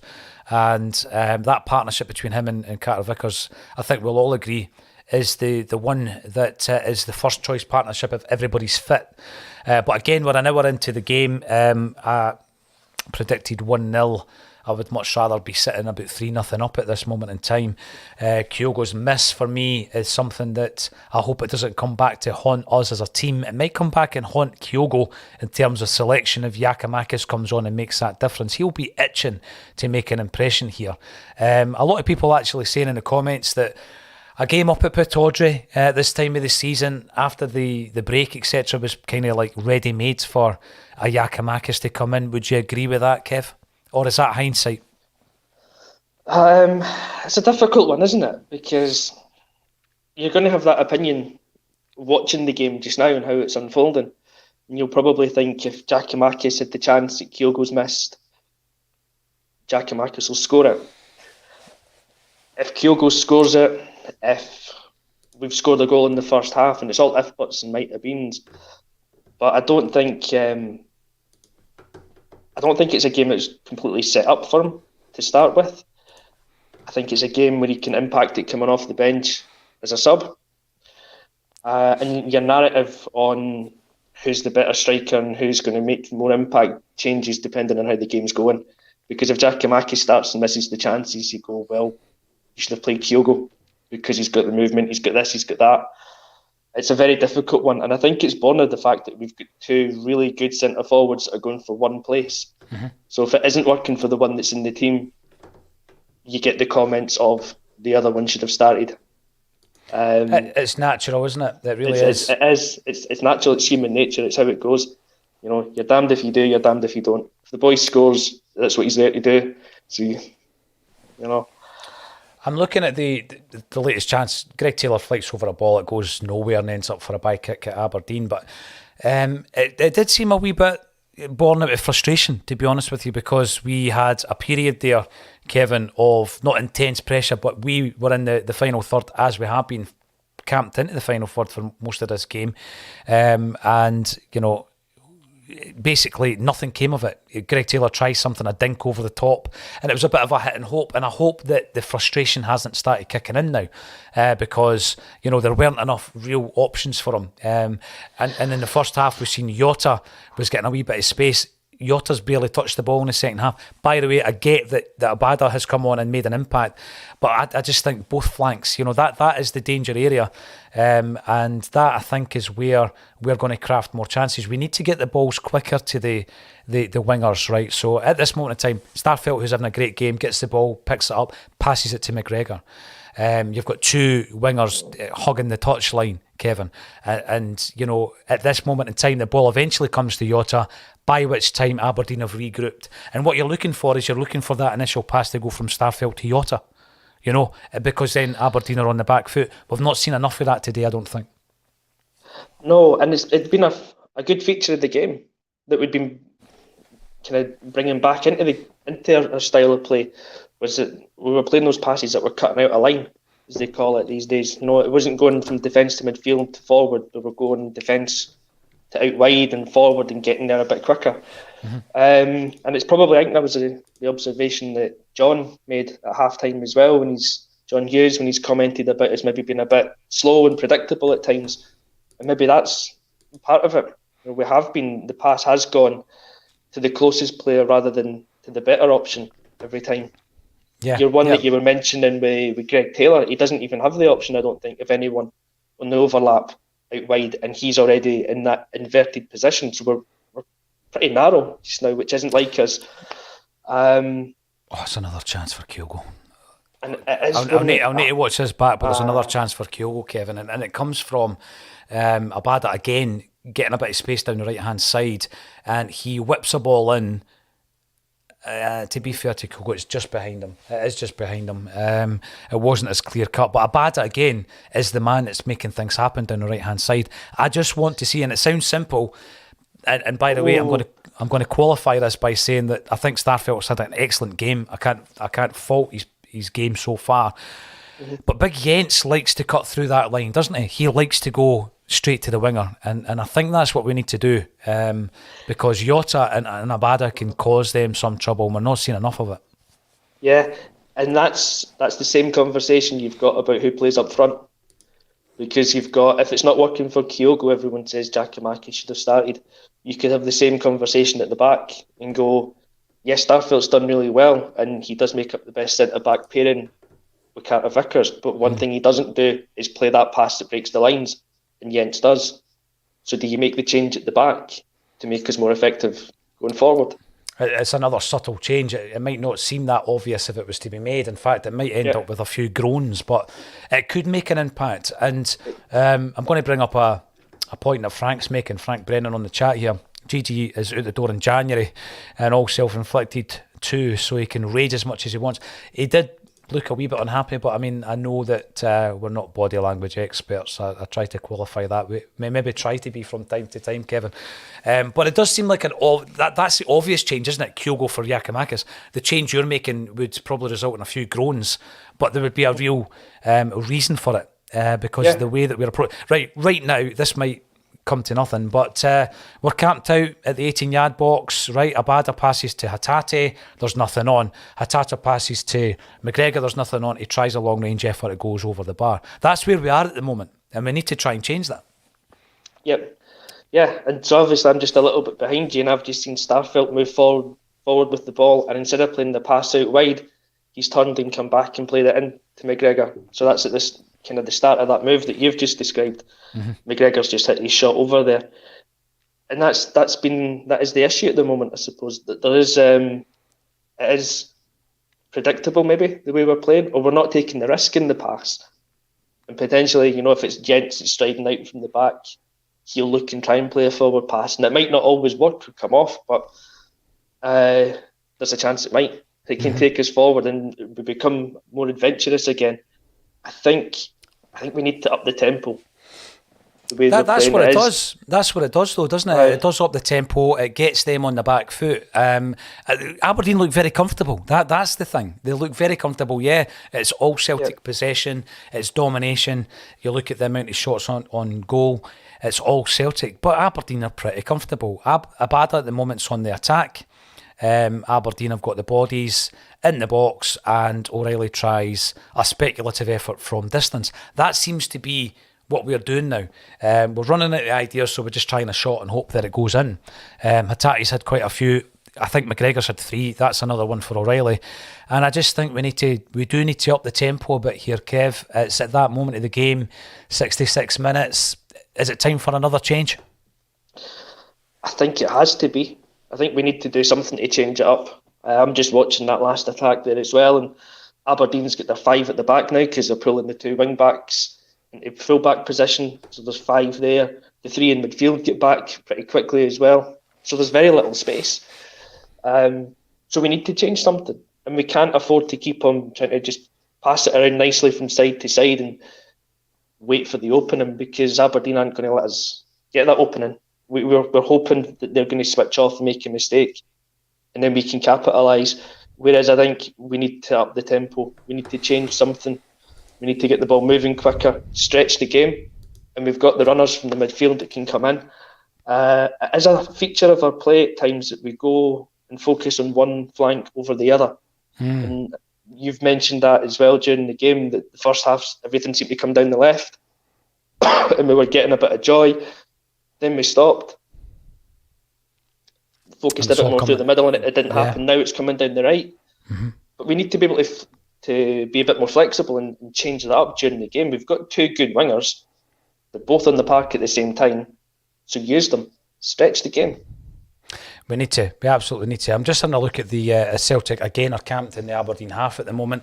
I'm going to have a look at the options that we have on the bench, and it's just occurred to me again as I check this that obviously quite a bit of the chat was Haksabanovic not being involved today because he's picked up a slight injury. But when you look at that bench, we also don't have Abulgar. He's not on the bench either, and he's a player that, you know, I'm not talking about changing the game, Kevin, but he's a player that's been discussed in the last few weeks regarding the future. Is he going to be making an impact in the second half of the season? Haksabanovic is one of the players that is mentioned as being potentially a player who will really come into his own once he gets the sharpness that he doesn't think himself that he's attained yet since he came to Celtic from Rubin Kazan. But I'm looking at the options on the bench. You've obviously got Giakoumakis, who could come on for Kyogo, who's not had the best of times this afternoon. You've got Jens, a very subtle change in our approach if you bring on Jens to try and cut into those direct passes into the wings. You've also got Moy, Turnbull, Bernabe, Forrest and Lowell. If it's an offensive change out of all of those players, you're looking at Turnbull or Forrest. Do you think any of those two being introduced might change the way that Celtic are? I certainly wouldn't be taking off any of my wingers to accommodate James Forrest at this moment in time, Kev.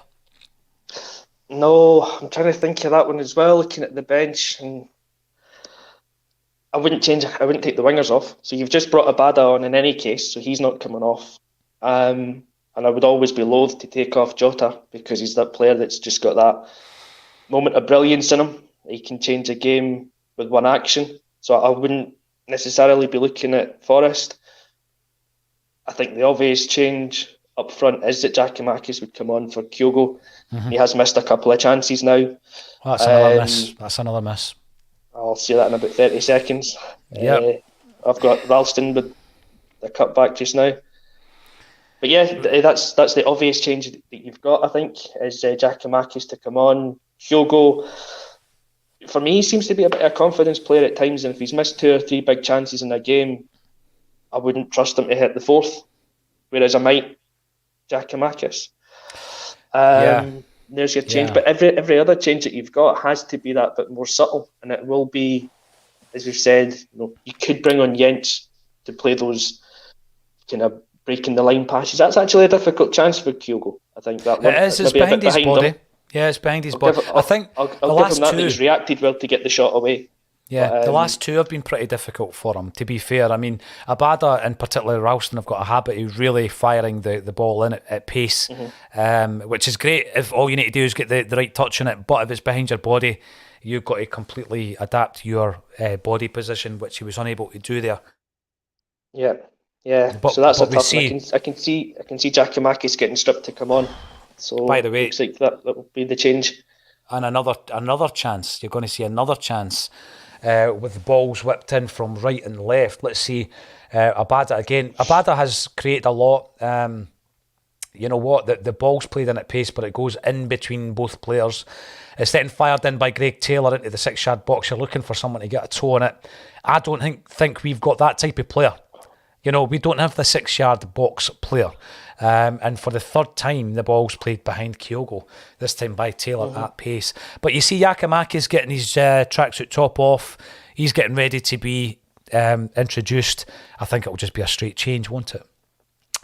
There's a couple of changes, actually. Jota coming off? Wow. Who's the other sub coming on? I'm just seeing the replays of that chance. But, right, again, it's a triple change for Celtic. What we're lacking in the box then. So what we're lacking in the box then is the player that's just willing to put himself in there.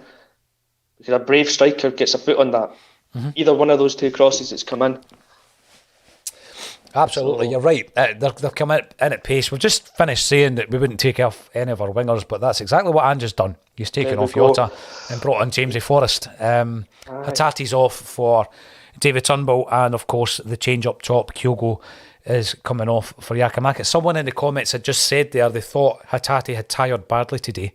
So he's been taken off. Turnbull, different type of player, Turnbull, not as mobile as Hatate. But again, when defences are packed as they are today, Kevin, sometimes, you know, Turnbull is the guy who is able to unlock that, isn't he? He can do something from distance. He's got something about him, this Turnbull. Aye. He's a player that... he's not always my first choice for Celtic. I don't know what it is. I think it's maybe because he's not the most mobile of players, and I want to see a bit more athleticism and what have you in my midfield. But he's got something about him. He's got a good shot on him, and I think I underestimate and underrate his passing ability at times, because there's times I just don't really see it, and then he'll pop up and play a slide rule pass that sets something off. We need fresh legs in the midfield. Actually, one of the, as I was going to get through my ramble earlier on, the change I would have made in midfield would be Hatate off and either Turnbull or Moy to come on. Moy to come on and maybe play where McGregor is and push McGregor forward one. Yeah. Because we were talking about those subtle changes that we made, and I used to enjoy seeing Beaton coming on in games last season, because it meant that McGregor was pushing one up, and it just changed the game, and it was just a very subtle change that we could make. But I think Turnbull coming on, he gives us fresh legs, he gives us something different. We need fresh options. So We do. You know, it got to that point where Aberdeen were too comfortable. We said that, and what they're now doing, and it's fair play because that's what they're doing. They're going to try and get a result. Is they're taking as long as they possibly can. If they get a free kick, the players are going to stay on the deck. They're going to do that for the next 15 minutes, and it's up to Celtic to find a way. That's the bottom line. You know, teams can set up and play ultra defensively. Kevin, we expect it. Most weeks, we need to find a way. And I just made a triple change there. Abada's been the best player on the park in the second half, no doubt about it. And, you know, it did take a wee bit of the focus off of Jota. I've got to say, I feel a wee bit sorry for Jota. I don't think he had a bad game. I just don't think that the ball was in his area for the second half of this game. Therefore, he was fairly anonymous in the second half. Hatate did look as though he was tiring. And hopefully Turnbull can make a difference. And Big Giakoumakis, you know, I was going to say he's got something to prove. Has he? Has it all just been gossip? Has it all just been paper talk? I'm not too sure. I mean, the stat, the last time I checked, was that he scores or creates a goal every 88 minutes. And by the way, he's only got 15 minutes to do that this time round. But, you know, if he's on the park, Celtic will score a goal. And I hope that is the case in the last 15 minutes. Aberdeen now making their own changes. Still looking very, very comfortable. They'll be happy with a 0-0 draw. They will be, yeah. And we've seen it in the last few attacks that they've got 8 or 9 men behind the ball. So that's what they're playing for now. Playing for a draw, and they're playing to try and catch us in the break. If they've even been that adventurous, because we haven't seen it so far in this half. I feel sorry as well, as you said, for Jota. He didn't really do much in the second half, but then you can't do much when the ball doesn't get played in your side of the pitch. So that's obviously been a change. An approach that we've had for the second half. We've decided we'll play more down the right, but it's cost Jota, and he's been ineffectual because the ball hasn't been there. He's not had the chance to do much with it. Disappointing, really, because you know that he's the player that can change a game just with a flick of a switch kind of thing when he gets the ball. That is disappointing. Yeah, because he's that one player that you just know he can do it, and he's done it time and again. And then I think the point you're making with Giakoumakis, does he have anything to prove? Not to me, not to most Celtic fans, I don't think anymore. I think he's proven himself to be a good SPL level striker. And I've no idea about anything that's a behind the scenes thing, if there is any real issue with the contract or he's not being offered what he wants and how bad that is. I always find these kind of things funny when they come out, because that was the day before or the day after Beale got the job at Rangers, I think. So it's the timing of all these rumours when they come out. You just have to wonder how believable they actually are. Bad news, good news, isn't it? That's what it's all about at times. The only other concern I've got... It's the Jock Stein thing, one of, you want to keep the opposition off the back pages. And if they are there, it's got to be a negative story. And that's how it's been spun at the moment the other way. It definitely is. The other thing about Forrest coming on for Jota that I would point out is obviously you're playing Jamesy Forrest out of position. I know he's played on the left-hand side. I don't think he's as effective out there, so you're bringing off Jota. And I know Forrest has had a wee bit of the ball since he came in, but it's not his favoured position. It's not his most effective position on the park. So if Celtic win, then Andrew's made the right call. But it was a bold move. It was a bold move to make the triple change, but we did need a freshness. And by the way, we've now got a situation where I think, like Hatate, I think O'Reilly's tiring quite a bit. And there's a moment there where he just didn't seem to have the legs to keep the momentum going on a Celtic attack there. It's still all Celtic. It's still all in the last third of the game. Do we look like we're going to score a goal, Kev? I want to say yes, but this has got 0-0 written all over it at the moment, I think. And I'd love that to be wrong, because I've got everything else wrong so far today. I'd say we shouldn't make a change at half time, and Ange makes one. I'd say we should keep Jota on, and he takes him off immediately. So if I say we're not going to score, maybe. I like that. Yeah. Third time's a charm. I don't know. It's certainly all the plays up in their final third. They're taking an age to take a throw. They're taking an age to take the throw-ins. They're taking an age to get up if they've been impeded. That's what they'll do. That, you know, that 30 seconds here and there. This is what they're going to do, right? And we need to find a way. Keeper's making a save. He's diving on the ball, holding it down for a bit. Exactly. They're just playing for time. Yeah, they are. I just wonder if we're going to have a World Cup style referee here that'll add on all the extra time. We'll get 10 minutes of injury time at the end.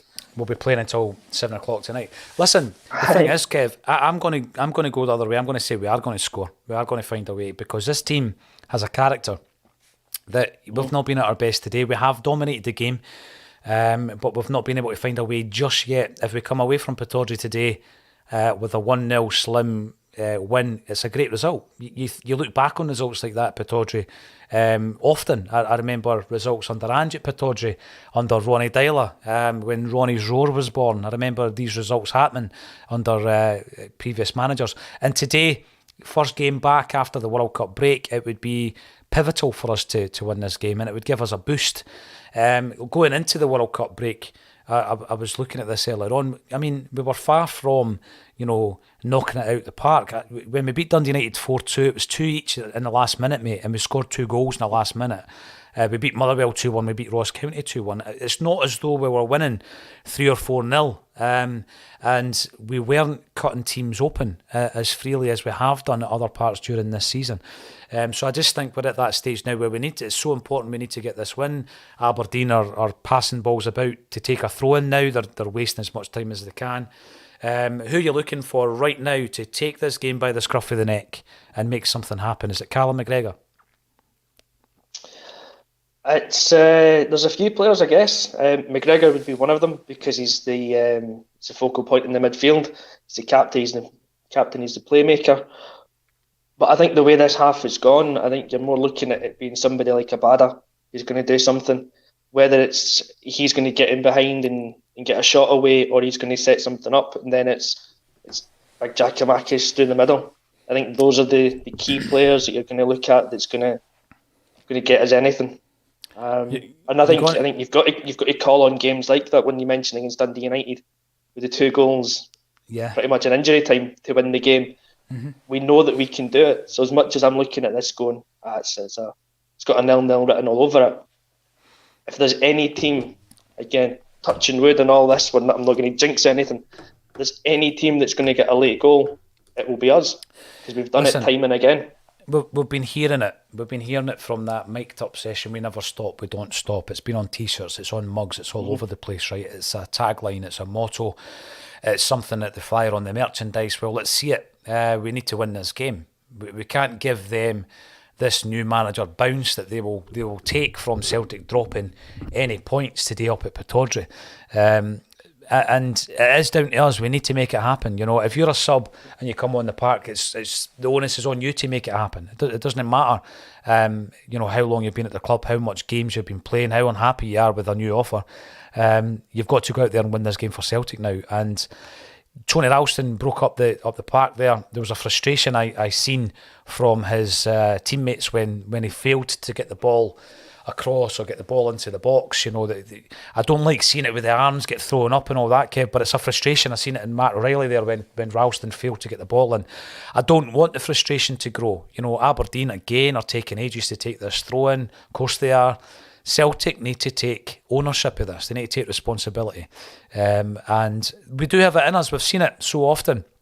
And I'm basically challenging us as a football team at this moment in time to say, if we don't stop, then let's not stop, let's get the win. I don't think nothing each is a disaster, because obviously we are 9 points ahead, or we would be 9 points ahead going into this set of fixtures. But you don't want to drop anything. You want to build on that lead, don't you? Exactly, yeah. Once you get yourself in any sort of a lead, you want to at least keep it, if not build on it. So yeah, we need to get the 3 points here to keep that lead as it was. I just saw the stat that came up about the passing there. 641 completed passes by Celtic or something like that, and 91 for Aberdeen.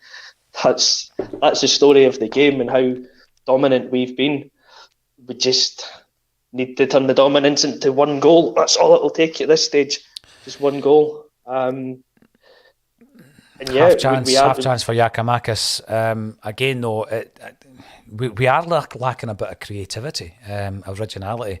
There's no much ideas as soon as we get to that 18 to 25 yard kind of area of the park. Matt O'Reilly gets the ball. I do think he's been tiring, and it's a similar dink over the top, and Giakoumakis gets his head to it and it goes over. McGregor, a couple of times he got the ball there just leading up to that, Kev, you'll see it, and it's a sideways pass. It's not on, it's not even a diagonal, it's not, getting behind the Aberdeen defence. I just think that we need to commit at this moment in time. And there seems to be, again, Aberdeen are comfortable, that they're just soaking it up. We're not really causing them a great deal of issues. 30 shots by Celtic. Now, this is a fixture this season, and it was highlighted time and time again in the Champions League because we weren't getting the results, Kev. 30 shots, no goals. It's not good enough, is it? It's not. Miles off it. They haven't maybe been 30 clear chances, but 30 shots you've got to convert at least one of them, you would think. And I've just seen that whole bit of play for the Giakoumakis chance there, and it's the word that we have kind of used a bit in the second half. It's predictable what we're doing. It's slow, and no one's taking a risk with a pass, and that's really disappointing when you're watching that, because you've just let Aberdeen get 9 men back behind the ball. You've slowed everything down. Mm-hmm. When you're playing against 9 men behind the ball in a 20-25 yard space, there is no space, and we're the team that's we've blocked our own space by being so slow. If we just speed up the passing a little bit, take a bit of a risk, try and force an issue here or there, then the chances will come. But now we're into the last few minutes that you just wonder, will it come? Another chance there for Abada, wins a corner, another save by the goalkeeper. But there was a few moments there again, just where you were explaining that, Kevin, and I agree with you what you're saying. One of the players you are looking to unlock the defence is David Turnbull. And every time he gets the ball, he's faced with a sea of red jerseys in front of him. And then there's speculative efforts coming in left, right and centre. There's another one there from James Forrest. He was never going to score from there. But Abada, for me, has been the one player in the second half who has got in behind the Aberdeen defence. They has created quite a few chances. But it's not at this moment in time looking as though we're going to breach this back line just as we score a goal. Yes! There we go. Yes. There we go. Absolutely. And it was a speculative effort from Callum McGregor. And it was absolutely decisive. And I'll tell you what, that's the captain. That is what it's all about. No wonder he's being piled on by the Celtic players. That is superb. Listen, at half-time, someone commented, and they commented right, about taking responsibility, Kevin, about just grabbing this game by the scruff of the neck, and that's exactly what Callum McGregor has done there. It's 1-0. We just need to, see through the last couple of minutes. You'll see the goal in a second. It's a cracker. I can't wait to see it. I can't wait to see it. And I've miscalled it again. And it's with a left boot as well. Aye. Jamesy Forrest is brilliant here. James Forrest is brilliant here, by the way. When you see it. I've just seen it. That's brilliant.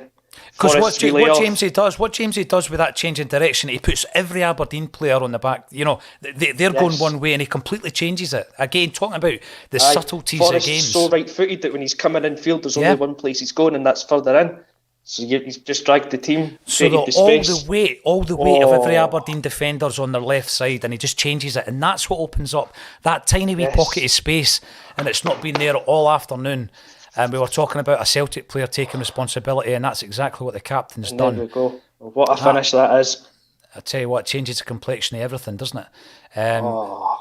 But we've got to keep it tight. We've got to keep it tight. We've lost the ball cheaply there, I think. Big Giakoumakis, often good at holding the ball up. He's lost the ball a bit cheaply there. We need to keep that possession. We can't then lose the shape that we've had for 87 minutes. Kev, Aberdeen haven't had really a clear-cut... They've had one shot at goal. They've not had a clear-cut chance. And we can't allow that to happen in the dying minutes of this game, because we have been so dominant. So we've got to ensure that we get the job done now, don't we? Exactly. That's it. We've just got to see it through now. Just be professional. And again, don't change anything from what we've been doing, because what we've been doing is working. Just keep plugging away. Just keep it that bit tight at the back when they come out, because they will in the last couple of minutes, you'd think. But we're doing the cute bits now. We're doing the cute bits. We're making the substitution. Moy's coming on. We need to, and that's the things we never did at the start. I don't think when Ange was getting criticised for not managing games properly. He's doing that a lot more now. He's making the changes late on to break the play up. We as a team, I think, are getting better at being cute, like you say, and staying down a wee bit longer when somebody's taking a knock. For a very fit team that'll keep on going to the 96th minute or whatever, we'll maybe get cramp more at these times of the games when we need to kill the time. But it's part of the game now, isn't it? You've got to do it. And I just want to say, I've no every idea single what one of my predictions has been wrong so far, and I'm delighted by that. Yeah, they have been, haven't they? And by the way, the game's not finished yet. We've got to get this job done. We asked Celtic to rise to the challenge, didn't we? Shows that you don't stop, you never stop, and that's exactly to this point what has happened. Kookaburra, I have no idea what you mean with regards to any drop off from Coven Way, but I do remember the game in question against Dundee United where I seen 300 on the watch list drop instantly when we scored the last minute goal against Dundee United. It was last season. It was a badder. So yeah, absolutely. It was interesting that all those people from Govan were looking to assist us with a charity weekend. It's a shame that they've left the waiting area. But yeah, well, as long as they've hit subscribe and donated before they've hit subscribe rather than and donated before they've left the channel, that's all that matters. Absolutely, aye, and download the tune and all that all the good stuff. Yeah, there was an anxiety growing there, and I think if we were to watch this back, if we were masochistic about it and watch this one back, this stream, Kevin, you could see that we were at that point, we couldn't see where the goal was coming from. But look, again, we were talking about nuances, we were talking about subtle changes. The subtlety of what Jamesy Forrest done there, honestly, where he's completely taken everybody by surprise.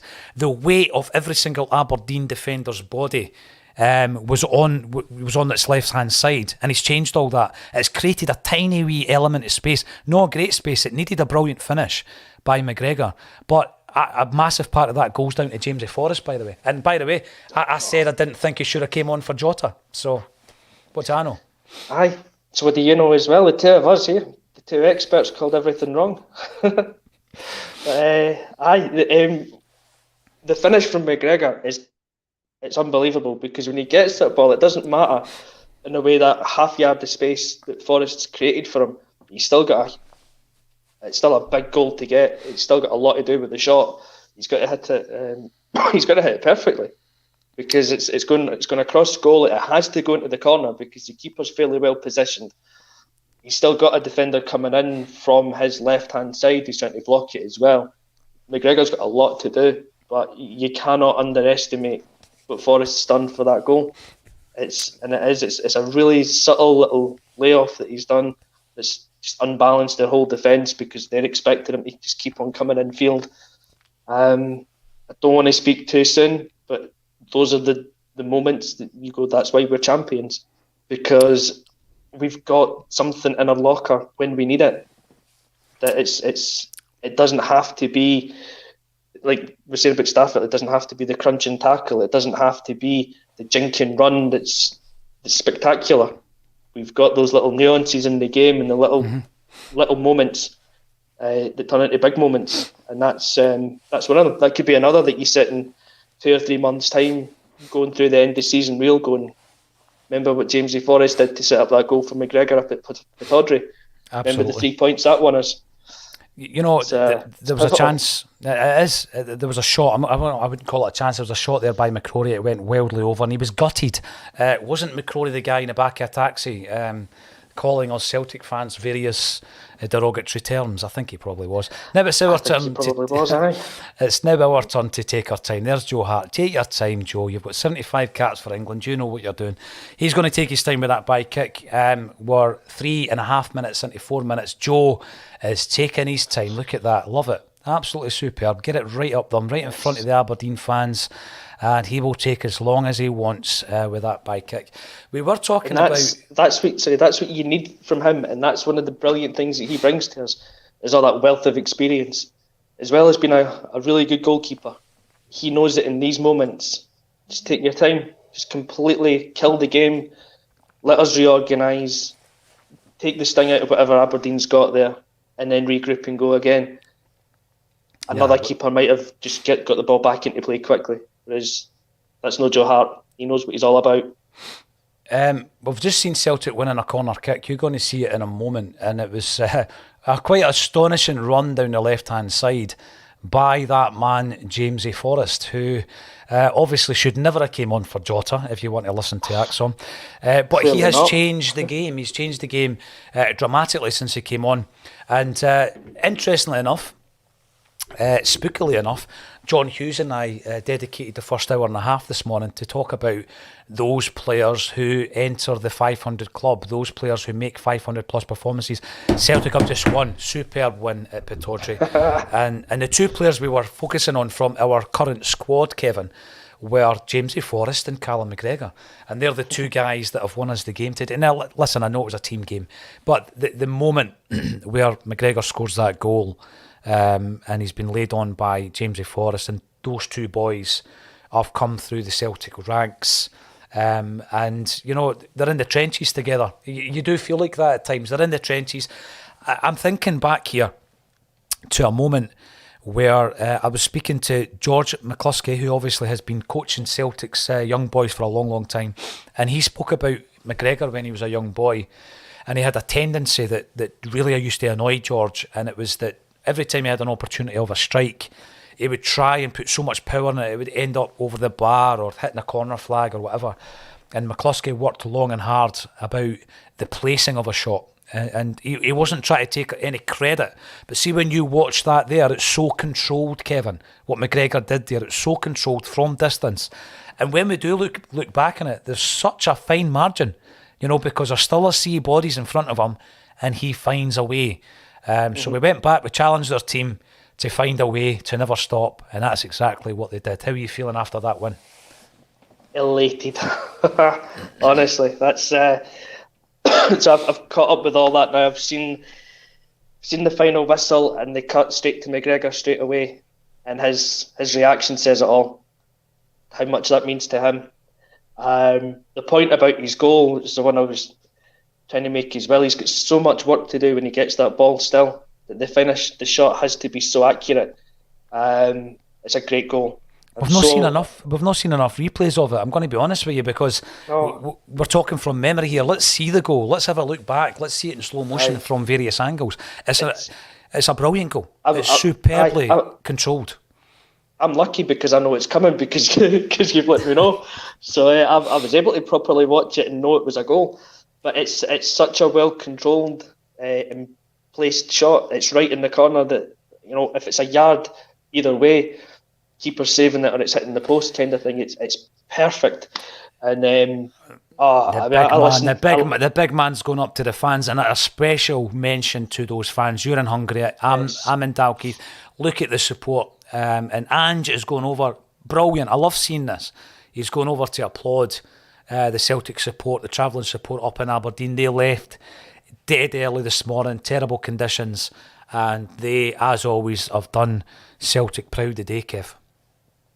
Yeah, always. You know, so Tommy Burns, when, you know, you can take the Celtic fans anywhere. Doesn't matter where you go, they're always there. They're always out in numbers, supporting, braving the weather conditions to go to the other side of the country, up north, and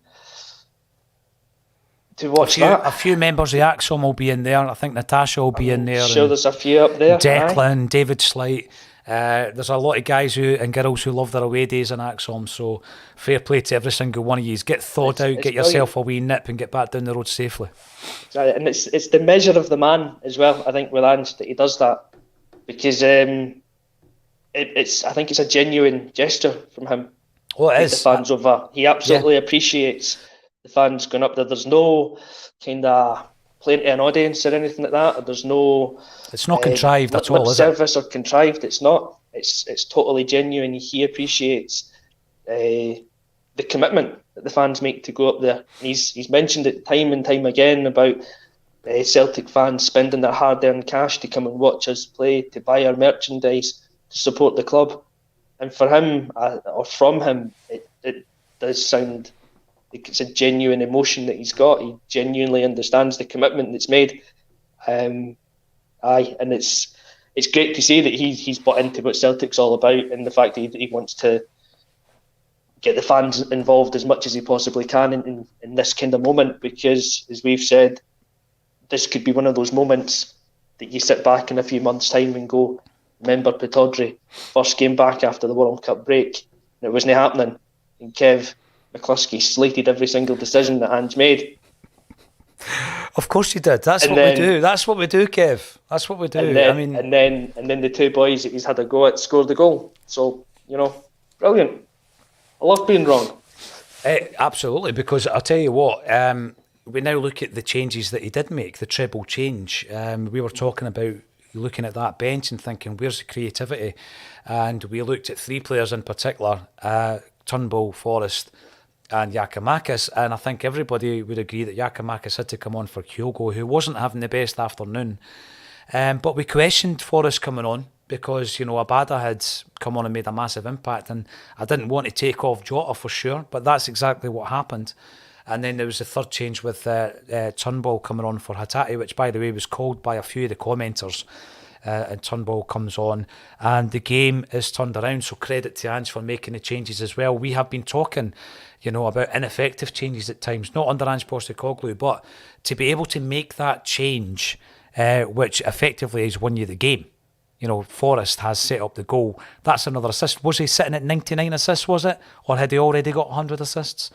Certainly got 100 goals. He's got the 100 goals. I think he might have had the 100 assists. I'm not sure. If not, that's definitely another one that he's got today. Aye. No, it's, that's why Ange gets paid the big bucks to make those calls, and why we're sitting, you in the studio and Dalkeith and me out in cold Budapest, because he sees what we don't see. He sees things we'll never see. Absolutely right. Exactly. Here we go. RIP voice. That was my voice yesterday, Bob, to be fair. 500 chances, one goal, who cares? Yeah, we were critical of that as well before the goal went in.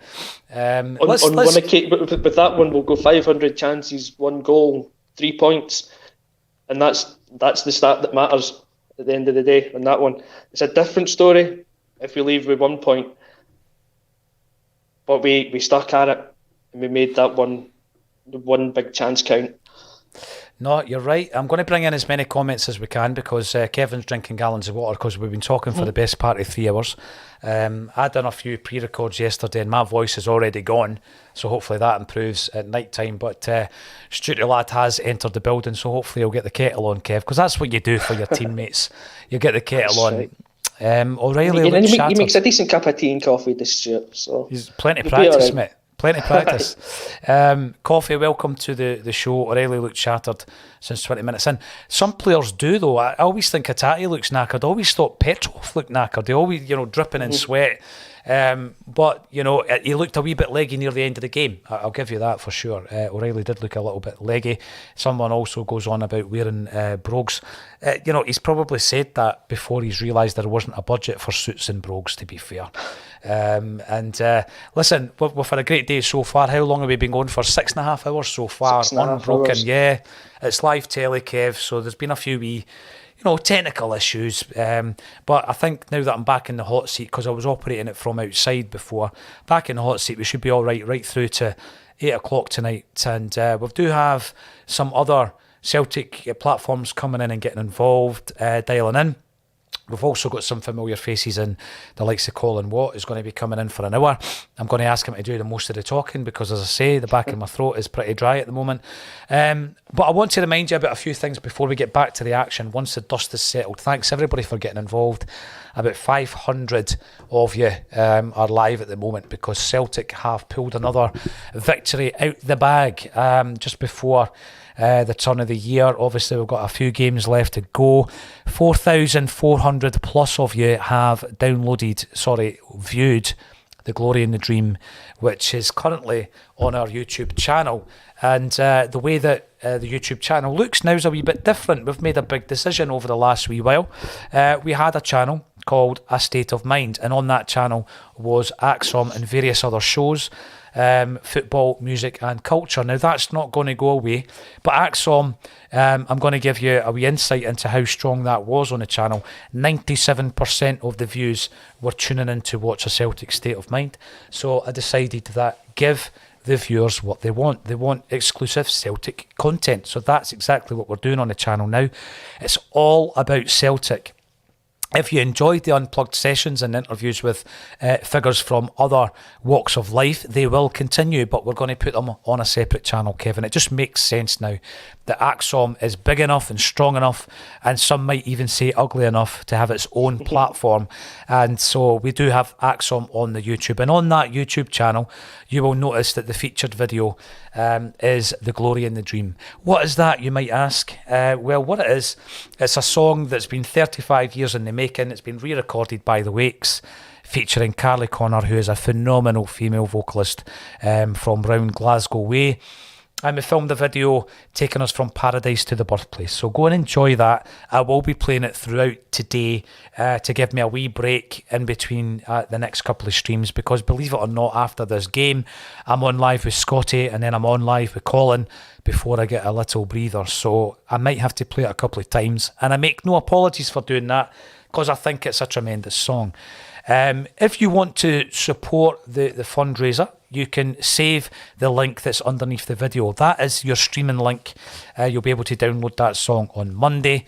You can also donate anything from £1 to £5 to whatever you've got to the fundraiser. And where the money goes, every penny of it goes to St Mary's.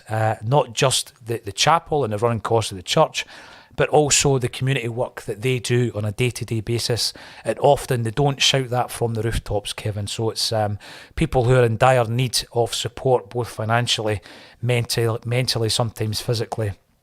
And they will help, and they take people in, and they do all that under the surface, and we're helping them. And we're raising money, and it's the birthplace of Celtic, and we should help them.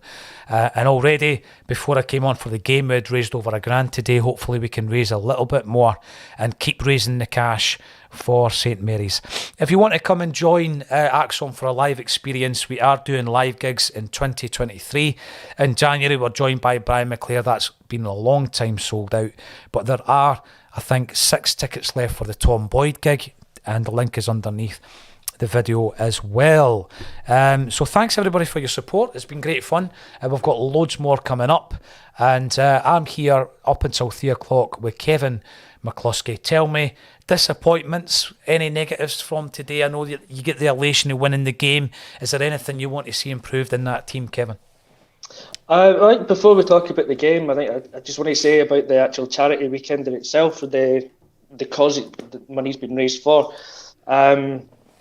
I think it's a fantastic cause, and I think knowing that it's the money's going to the church that's kind of for the birthplace of Celtic. I was trying to think about this, to put this into words a little bit earlier on. And I don't know if this is too strong of a word to use, but it's almost abhorrent in a way that A Celtic State of Mind has to do this, because Celtic Football Club should be doing this. Celtic should have the money ring fenced to the charity work throughout the year. It goes to the church, and it's not and I like the fact as well that it's money that's going to the community around the church. It's not a religious thing in this. I don't think it's a community thing, and it's for the church. It's for the community that Celtic was born from. So how Celtic Football Club can't be doing this or something similar themselves is beyond me. They should be fully recognising the role that this community has in the club, because without the birthplace of the club, we're not here to do this today. So I think it's actually an incredible thing that A Celtic State of Mind is doing this. I'd love to actually know a little bit more as well about all the work that they do in the community, because it seems like it's a fantastic setup that they have out there. So I would just encourage everyone to donate what you can. As you say, if it's £1, that's amazing. If it's more, even better. Yeah. Just whatever you can, just put something into this collectively, because it all counts. As you say, if everyone that watched put £1 in kind of thing, then the money that you would get and the causes it is going to support, and mental health issues as well as anything else, and the upkeep and uptake of the parish, it's just a fantastic initiative that I missed out on in the last couple of years. I don't think I was on any of the charity weekends before, so I'm very happy to be on today, to be able to say something.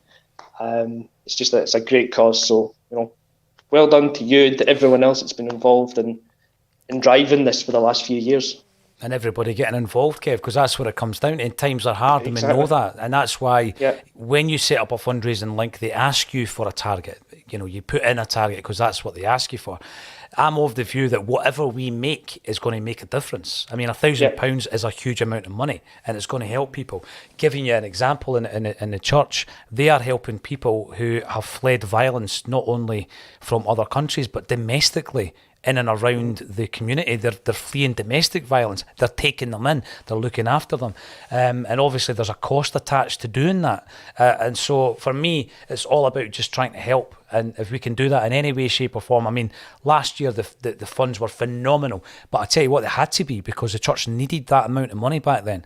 If we can make a quarter of that this time round, it's still a huge difference to make, and we want to do it a wee bit differently, hence the reason we brought in the artistry, people like Paul Sheridan, the Wakes, Carly Connor, the videographers, to create something that is going to be out there forever. That video is never going to leave YouTube. That song, it might be sung at a game one day, it might be played at Celtic Park, who knows where it's going to go. I would love to walk into a bar one time in Glasgow, an Irish boozer, and for somebody to be standing up there with the acoustic guitar singing this song, and you think to yourself, wow, it's actually made it into the Celtic songbook.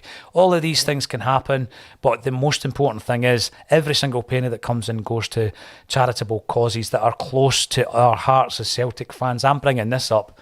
Fitzy, surely that's just a motto you put on a mug and a bit of merchandise. Is that real? We never stop? Discuss. Kevin McCluskey, of course it's real. It's absolutely real, yes. Yeah, we'll get back to the football now.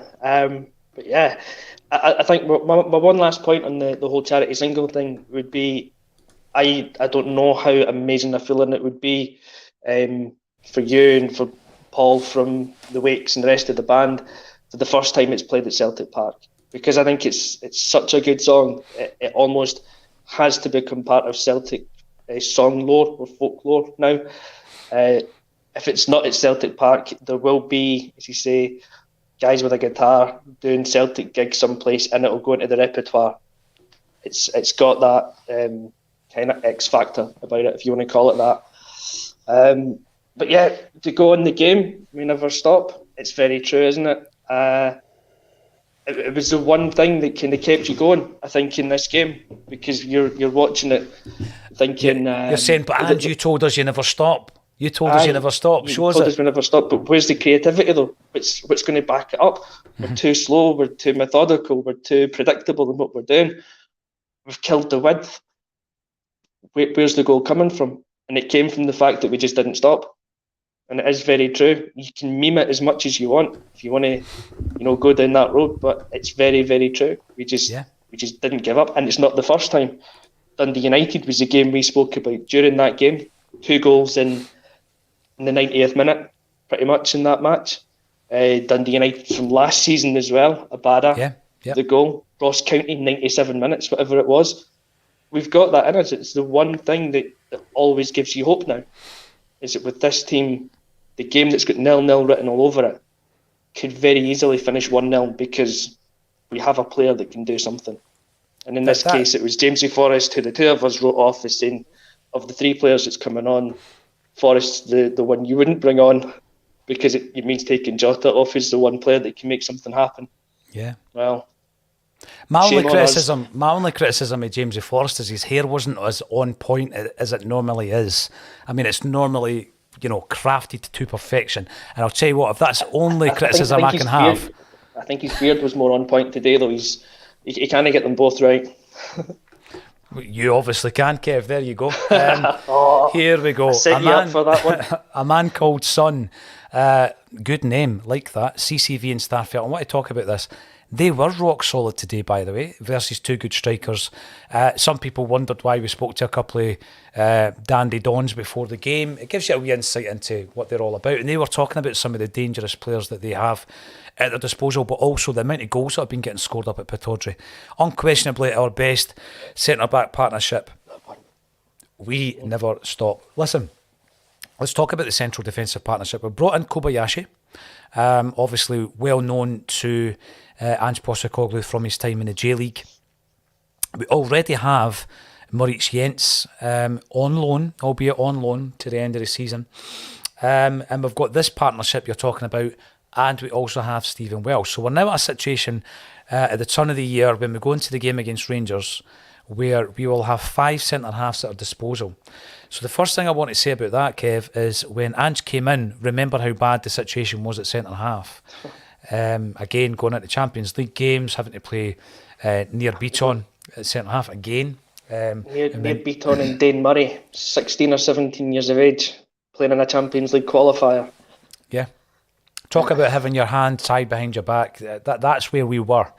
And he's gone out there and he's signed Starfelt, who I'm pretty sure made his debut that night at Tynecastle in a 2-1 defeat. Yep. Where there was a goal scored by Abada that was onside and it was chopped off. That was also Kyogo's debut. And we end up getting Carter Vickers in kind of last minute on a loan deal from Spurs. But those two players have become our strongest partnership. That's what a man called Son says. I don't disagree with that. But in terms of the position we now find ourselves in that area of the park, Kev, Kobayashi's just come in. So there's now the question around Jens and Welsh. So do you keep them both? Do we run for the rest of the season with 5 centre-halves? I mean, Lawal was on the bench today. I don't know if there's an injury issue to Stephen Welsh. He's not on the bench. What do we do with the other two guys? I'll start with the point now. CCV and Starfelt, I think they are our best defensive partnership. They proved it last season after the kind of opening few games when we were all kind of just getting used to the new way of playing. From maybe 5 weeks into the season onwards, they were really solid. And they have been again in the few games they've played together this season. I think I'd said it at the start of the shows earlier on today, excuse me, that I thought Jens and Carter Vickers was a pretty solid partnership at the back, and I wouldn't have been rushing Starfelt back in. But now you get Starfelt back in and you see the difference in there. Today was excellent. It's his reading of the game that we spoke about. It's he doesn't have to make the last-ditch tackle. He gets there beforehand. And the two of them are, I think, unquestionably now the preferred starting centre-back pairing. For the others, there's a big question for Stephen Welsh now. As to what he sees his future as being. Because Kobayashi's obviously come in, you would suspect that he becomes third choice centre back as a new signing. You always think the new boy's coming in to play, so he must be third choice behind your starting two. Jens hasn't really done much wrong, I don't think, in the time that he's been here. I don't think Stephen Welsh has done much wrong either at times, but he's at least fourth, maybe fifth choice as a centre back. He's going to find it really difficult to get games. So if I was him, I'd be looking for a loan move away until the end of the season to go out and get games for his own development, if nothing else, and then to prove that he can actually cut it as a regular starting centre back somewhere. And then he's got to put in the performances to prove that he's good enough to be around next season. And I think it was it in the show with Paddy earlier on today where his future was being discussed as well. And I can't disagree with the points that was made. You know, he's got to go out on loan and he's got to prove himself somewhere else, I think, for the next 6 months.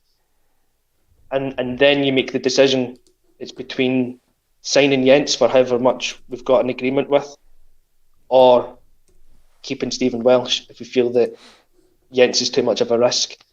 Even then, you might still want to bring in another centre back. I think it's a very, very big 6 months for Stephen Welsh in his career as a whole. Never mind whether he's got one at Celtic. Why do you think that there are many fans of Celtic, many commenters on Acsom, who don't rate Stephen Welsh? Where do you think where's that born? That doubt that he is Celtic class, he's going to make it at this club. Where do you think that comes from? I genuinely think a lot of it comes from the fact that he's Scottish and that he's come through the youth system. And I think it's because we put too much pressure on young players that come through at Celtic, because we all want to be that young player. And I think as a fan base, we can be incredibly supportive, but we can also be incredibly destructive of our own players, because we seem to highlight the mistakes that they make a bit more. If Stephen Welsh comes in, if we sign a player of Stephen Welsh's ability from elsewhere, I think he gets a bit more leeway when he makes a mistake, because we've spent money on him. He's not cost us anything, so he's easier to discard. I think a lot of it's where it comes from. For me as well, I look at him and go, see the teams that are interested in him, allegedly. One of them being Udinese, a pretty decent club in Serie A. He's got something about him. He's maybe not the complete defender yet, but he reads the game fairly well. His passing's pretty good. He's another one that likes to do that pass that breaks the lines. He's a player that definitely needs games if he wants to improve and become a proper first-team player. But he's got ability about him, and as I say, if he's a signing that comes in at that level, I think he gets a bit more leeway and he gets the chance to develop. I think a lot of it's just down to the fact that he's Scottish. We've seen it in the past, like Jamesy Forrest gets criticism because he's James Forrest. We've seen, if Abada plays the game that James Forrest plays at times, Abada gets a lot more leeway. So I think that's what it comes down to. It's very interesting that. And what I tend to do is speak to people who know far more than I do about football and data and analysis, and then, ask them questions like Stephen Welsh and why were Udinese and Toulouse interested in a player like Stephen Welsh. And what I've been told is because when they're looking at various metrics, Kevin, he does score very high in a lot of them. So, for example, you could get a team like Toulouse, for example, who I would guess they've never went and scouted Stephen Welsh. I don't think they've ever gone to see Stephen Welsh, but what they have access to is they've got access to his data. And so when they're looking for a particular player who plays in a particular position within an age range and a price range, there will be a shortlist that they don't even have to leave their seat. The shortlist will be presented to them on a system, and it's all based on data analysis. And all the big clubs and medium clubs have got access to this data. And Stephen Welsh scores very highly in various metrics. So he's not a bad football player. So what you're saying is absolutely right. The perception of him could well be what you've explained there, because I know it does exist. We've all got certain biases. Sometimes, they need to be pointed out to you, but that does exist. And, James Forrest has suffered from that. I've seen comments even today in the comments section saying that Callum McGregor is never a captain. I don't know how you could possibly say that about Callum McGregor, because since he's taken over as captain of Scott Brown, he's been a impeccable leader of this team. So I don't understand that. But then when you say it could well be this bias or otherwise, then I get that, because I know that biases exist. But Stephen Welsh is not a bad player. And what I was talking to Paddy about, I think there's a very simple way to deal with this, and it's just to loan him out until the end of Jentz's loan deal. And at that point, you've got an option to buy Jentz and you've got an option to sell Welsh, and basically you keep the one who's performed the best over the next 6 months. And I think it's a win-win then. And if that means that Stephen Welsh leaves Celtic to further his career, so be it. If it means that we end up signing Jentz, so be it as well. I don't know what the fee is, but I've seen in the region about £3 million for Maurice Jentz. I would be very interested to know how much Stephen Welsh is valued at. So when Udinese and Toulouse were interested, what was the valuation of the player? Yeah, I'd be interested to know what that is as well, because as much as they'll probably want to sign the player for as cheap as they can, they'll only sign players that are in a certain price bracket, probably. at that level. So you must be looking at going, would it be unrealistic to ask for 2.5 million for Stephen Welsh? And if he does come at 2.5 million, you're essentially only getting Yeds for 500,000. Yeah. And that's a gamble you would take, probably.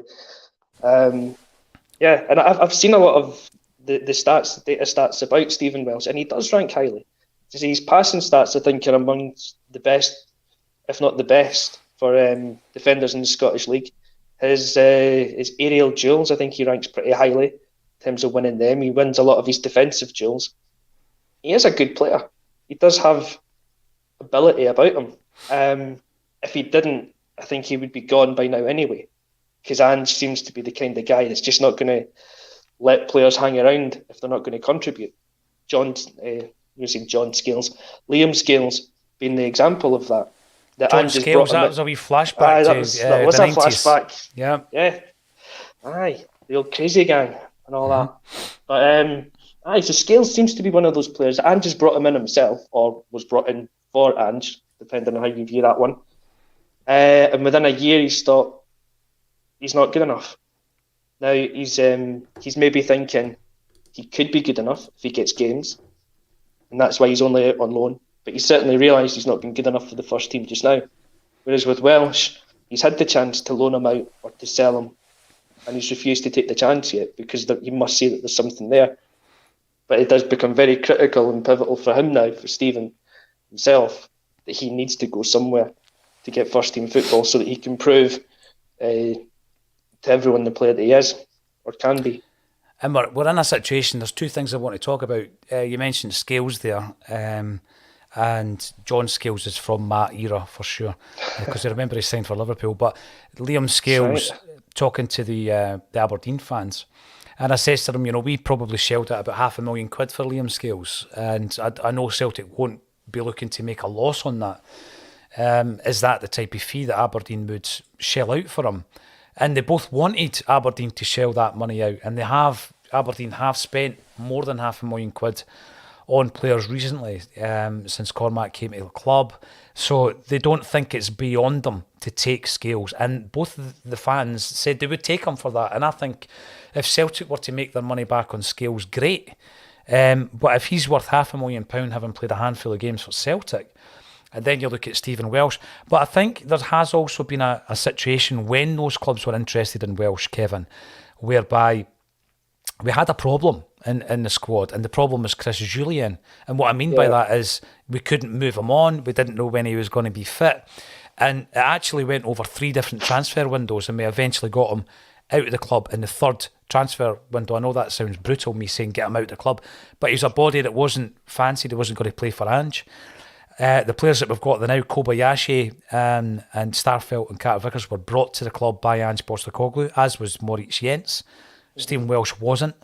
But I think that he got through the last transfer windows, the last 3 transfer windows, because there was such an issue at that point that we couldn't really get rid of him, Stephen Welsh this is, because we didn't know what was happening with Jullien. We didn't know if we could tie him up on a deal.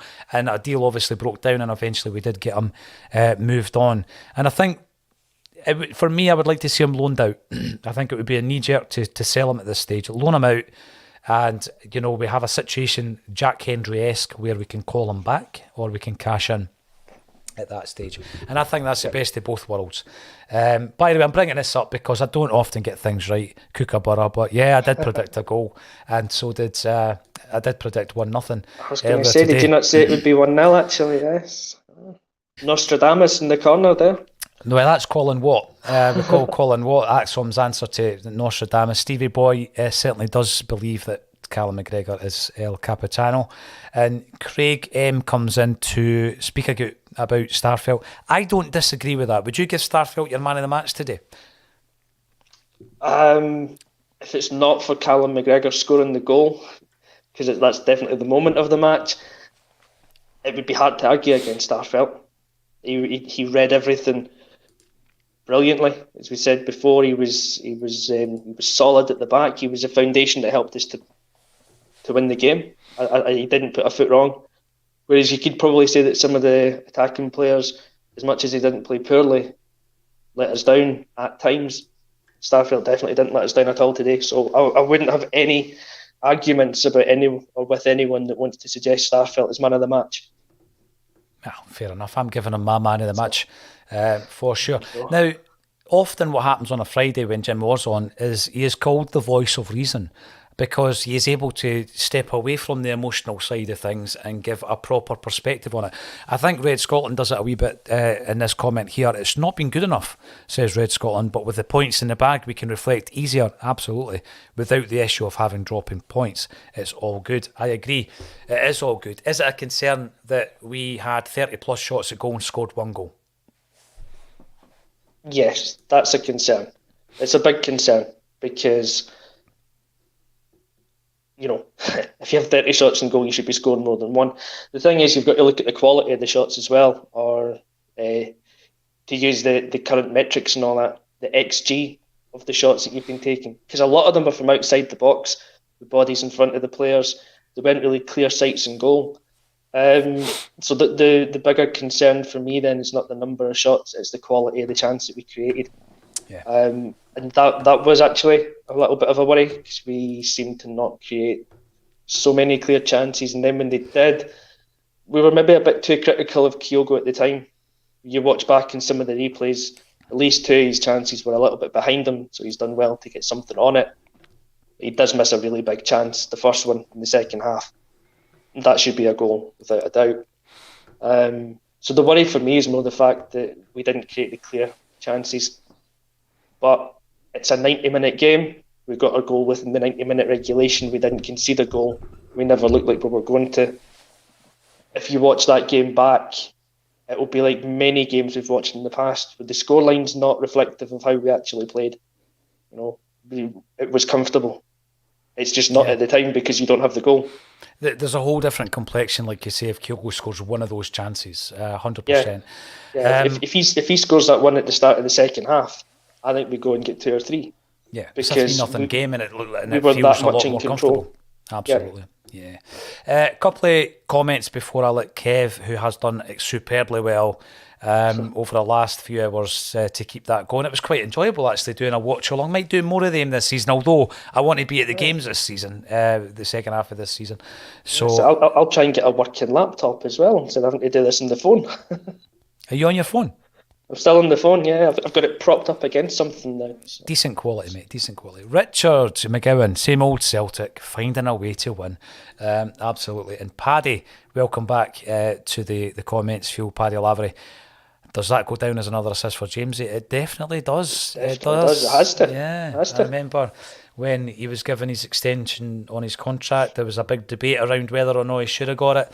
He scored the hat-trick against Dundee United. He's done a few bits. He's done a bit. He worked today that I think we'll look back on as being pivotal, and it's so nuanced, as you said earlier, Kevin, when you look at the chance that was created. We needed that. We needed that tiny margin, and we got it. We're going to have a... I was going to say, do you know, something that we were talking about before with the bias against Stephen Welsh, with him being the young boy that's come up. Sometimes you really need that in a team, though. The boy that's come up through the youth ranks and that knows what it's all about. And it's so fitting that it was Forrest and McGregor that got the goal. I love it. Because it meant so much to them that we won and that it was them that did it for us. Maybe if it's Jota that's cutting in from the left hand side, he's maybe going to take a shot on, because he wants the glory for himself in a way, but because that's the type of player he is. Mm-hmm. Forrest's just got something else about him, another thought in his head, which is the team needs this goal, not I need this goal. And he's worked the space well, and McGregor's the one that's there, because McGregor's also feeling it, that he wants to drive the team to the win more than anything else. So a very fitting goal. And as you and John were talking earlier on, they're the 2 boys that are coming through that are close to the 500 club. And I'm fairly certain if they can keep on doing what they're doing just now, they'll join that club pretty soon. I hope so. Thanks everybody for joining the Acsom Club. Some call it a cult. Kevin McCluskey have been called other things similar to a cult. And I'll tell you, I've had that one as well. That's before I come in to do the stream. But what I'm going to do is I'm going to bid farewell to Kevin McCluskey. Hopefully we can see another appearance from your good self throughout the charity weekender. It's been an absolute pleasure, Kevin. We're going to stop for a wee break, but we're not going to stop the stream because we're going to play you The Glory and the Dream. The charity single is going to be played again. I make absolutely no apology for that. It's at 4,500 views on YouTube. That's astonishing, by the way. It went live last night at 7 o'clock. Can we get 5,000 by 7 o'clock tonight? That would be tremendous if we could. And the next guest that we're going to welcome on is Scotty Allcroft. You're dialing in from Gibraltar. No, you're not. From Hungary. I'm not, no. And Scotty will be dialing in from Spain. It doesn't matter where you are, we support Celtic regardless. And I will be welcoming Scott. Any last words from yourself, Kevin McCluskey? I think, yes, I think I'll get you to that 5,000 views personally. Oh, nice one. Put it on a loop. Put it on a loop. It's already on. It's going. Nice one. Nice one. We're going to play that in a few seconds. Thank you, Kevin McCluskey, for joining me on A Celtic State of Mind. Thanks very much.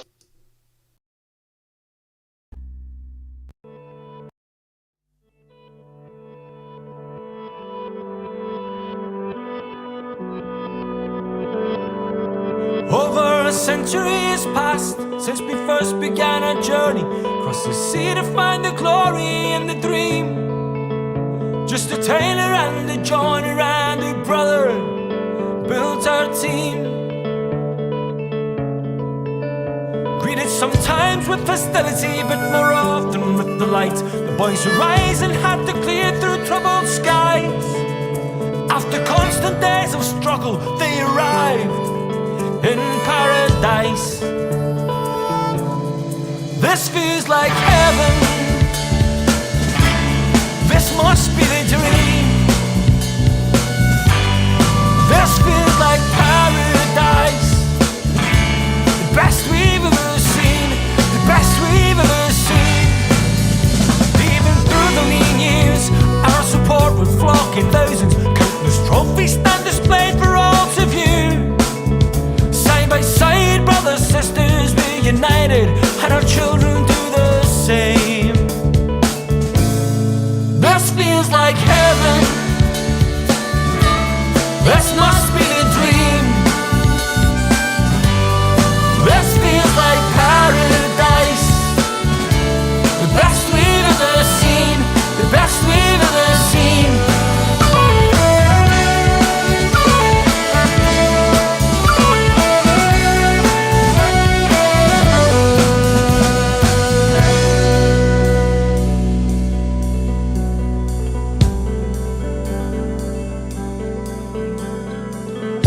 The above club was formed in November 1887 by a number of Catholics in the East End of the city.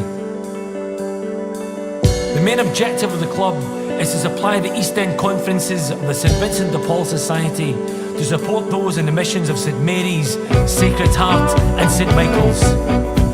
Many cases of sheer poverty are left unaided through lack of means.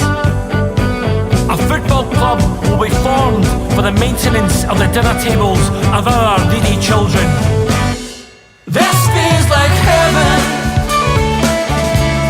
This must be the dream. This feels like paradise. The best we've ever seen. The best we've ever seen. We stand in paradise. Brothers, sisters, hand in hand.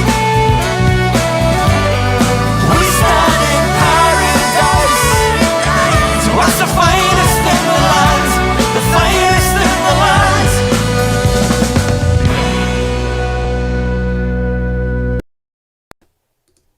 There we go, Scotty Allcroft. How are you, sir? I'm fantastic. Yourself? I'm good, and it's good that you're dressed for the occasion. That has to go down as one of the finest Celtic jerseys, not just away jerseys of all time. Thank you very much. Yeah, I love it, man. You wear it well. You wear it well. Tell the viewers, Scott, where are you dialing in from? Where are you in the world? I'm right down the very south of Spain. I was literally about half an hour ago right at the border of Gibraltar. I've got a couple of school friends over from Saltcoats in Ayrshire, so I watched the game with them in an Irish bar right at just outside the border of Gibraltar. So, oh, brilliant. You're looking well. You're looking well, pal. Thank you, man. Thank Keeping you. fit, keeping healthy. That's what it's all about, eh? Yeah. You are a boy that comes from that part of the world, Saltcoats. I always remember when you came over to Pennycook. As often happens, you follow your old man's work. You came over to Pennycook. And I was saying earlier on today, Scott, that you look for allies. You do it all the time in life, don't you? When you're at a boring wedding or something like that, you look for somebody to talk about football to escape. And it was the same at the school. There weren't many Celtic fans in our school, mate. I know. I was shocked and stunned when I came over there and I seen all the Hibs and Hearts fans. I was like, "What's all this carry on?" And obviously we got acquainted because we were probably only the very handful of Celtic fans at the school. No, there weren't a great deal. But I tell you what, today and tomorrow we are going to be streaming for 24 hours. And yes, we're 7 hours in.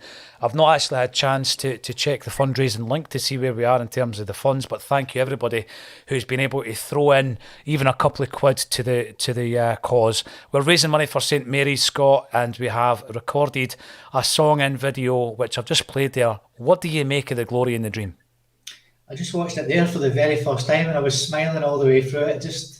It wanted me to come back home and get to a game and walk up the Gala Gate again and past the barras, and I miss it. I do miss it.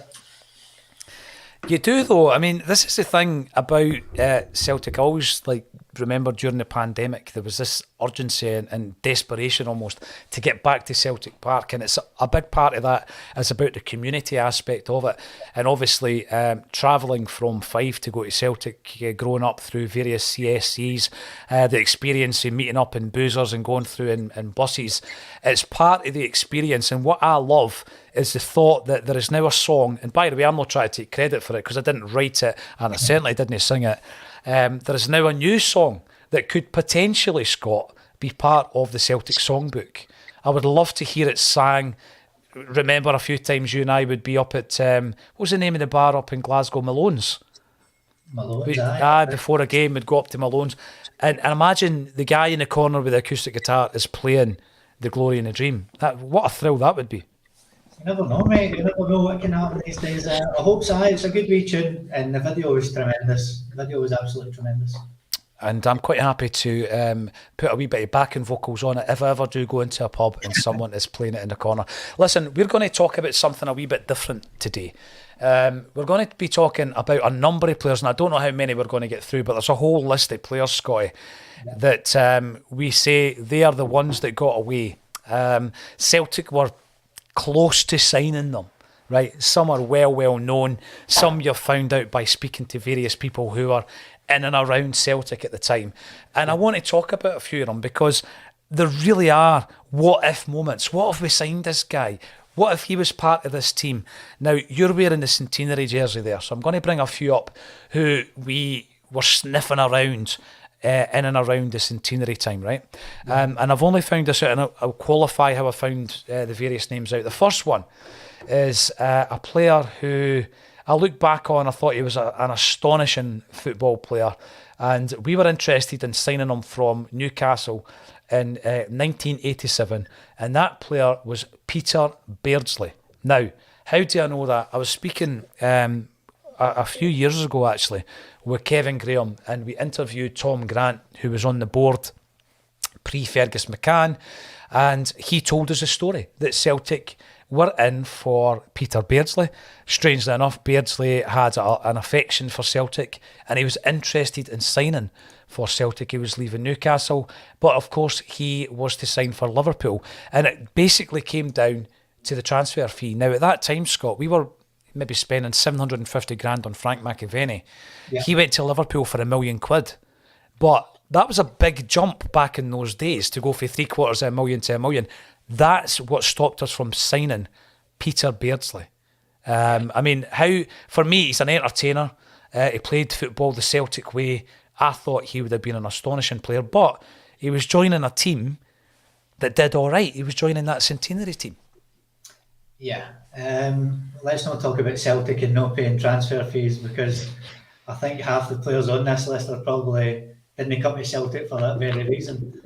He would have been brilliant, mate. Absolutely brilliant. I think Paul Gascoigne said that he was one of the best players that he played with, and The guy was phenomenal, a brilliant player. And like you said, he played football the Celtic way. He would have got bums off seats. He was an entertainer. I think another guy we're going to speak about later on is somebody that we spoke about in a podcast before. And he was just tailor-made for a Celtic jersey, Peter Beardsley, tailor-made. He was brilliant. And eventually, when he gets a testimonial for Newcastle, he chooses Celtic, and Celtic go down. And I remember after that, it wasn't during that time, but after that, I used to go and watch Newcastle a bit. I never supported Newcastle, Scott, but I used to go to the games a fair bit. And I remember talking to people who spoke about, Celtic's visits down to Newcastle. And Peter Beardsley had a real affection for the club. I know that other people chose Celtic for the testimonial game because we travel in numbers and they make more money from us. But Beardsley loved Celtic. He wanted to play for Celtic, and he certainly wanted us to play in his testimonial. 87, if he had signed, you think to yourself, who would we not have signed, right? Because obviously at that time we signed McAvenny, as I say, but Beardsley wasn't an out-and-out striker. I mean, I remember his second spell at Newcastle. He made so many goals for Andy Cole. Remember, Cole went through that spell that everything he touched turned into goals. Beardsley probably assisted him in virtually every one of those goals. So are we looking at Beardsley as being the Joe Miller signing? Joe Miller wasn't an out-and-out striker. I know we played him on the wing. He actually was more of a central player at Aberdeen. Aye, but then it's rewriting history, like you said, and Joe Miller, cup final goal and all the rest of it. It's all ifs, buts, and whys in it, and Beardsley would have been phenomenal, absolutely brilliant player for us. He would have been, and as you say, the Joe Miller cup final, the 1989 cup final. He's written himself, he's etched his name in the history books, and you think to yourself, I'm glad we did have him. Another player in 87, going into our centenary season, and we knew we had to strengthen because we had lost the likes of... Let's look at some of the players we lost going into that season, Scott. So we lost Alan McInally, Danny McGrain, Davy Provan, Murdo MacLeod, Le Petit Merd, he who shall not be named, and Brian McClare. So we had lost 6 players from the first team squad. Every one of them was an internationalist. But I think Brian McClare was a massive loss. I know Danny was coming to the end of his career. I get that, but I don't think we should have let him go. Davy Provan, it was illness. McInally didn't go directly to Bayern Munich. I think he went to Villa first. But we lost all these players, Scott. And one of the guys we were trying to bring in, believe it or not, and this came from the same interview with Tom Grant, was a player who was at Norwich. And the centre-half who was at Norwich was none other than Steve Bruce, who went and signed for Manchester United. So at that point, you're talking about Beardsley being great for Celtic. I'll tell you what, Stevie Bruce would have been a great signing for Celtic at that stage. Unbelievable, aye. What a central defender that guy was. Not a fantastic football player, but just one of the guys, put his head where others wouldn't. Liked to tackle. He probably had the turn and circle of the arm boat, but his positional sense was brilliant, so, and he proved that, he was in there with Pallister at Man United, and they weren't brilliant football players, like I said, but they were excellent defenders. And look at Man United, one where they took the back as well, so again, would have been brilliant for Celtic. I think about that team, and interestingly enough, when Billy McNeill came back to Celtic for the centenary season, we had already signed Mick McCarthy. So there's a great picture of Mick McCarthy with Davy Hay and Roy Aitken, and they're wearing the season 86-87 jersey. So McCarthy never wore that in a game, but there's a picture of him wearing it. And I never realised that till a little later, that he wasn't part of the Billy McNeill restructure and rebuild. He was already there. We had signed him for £500,000.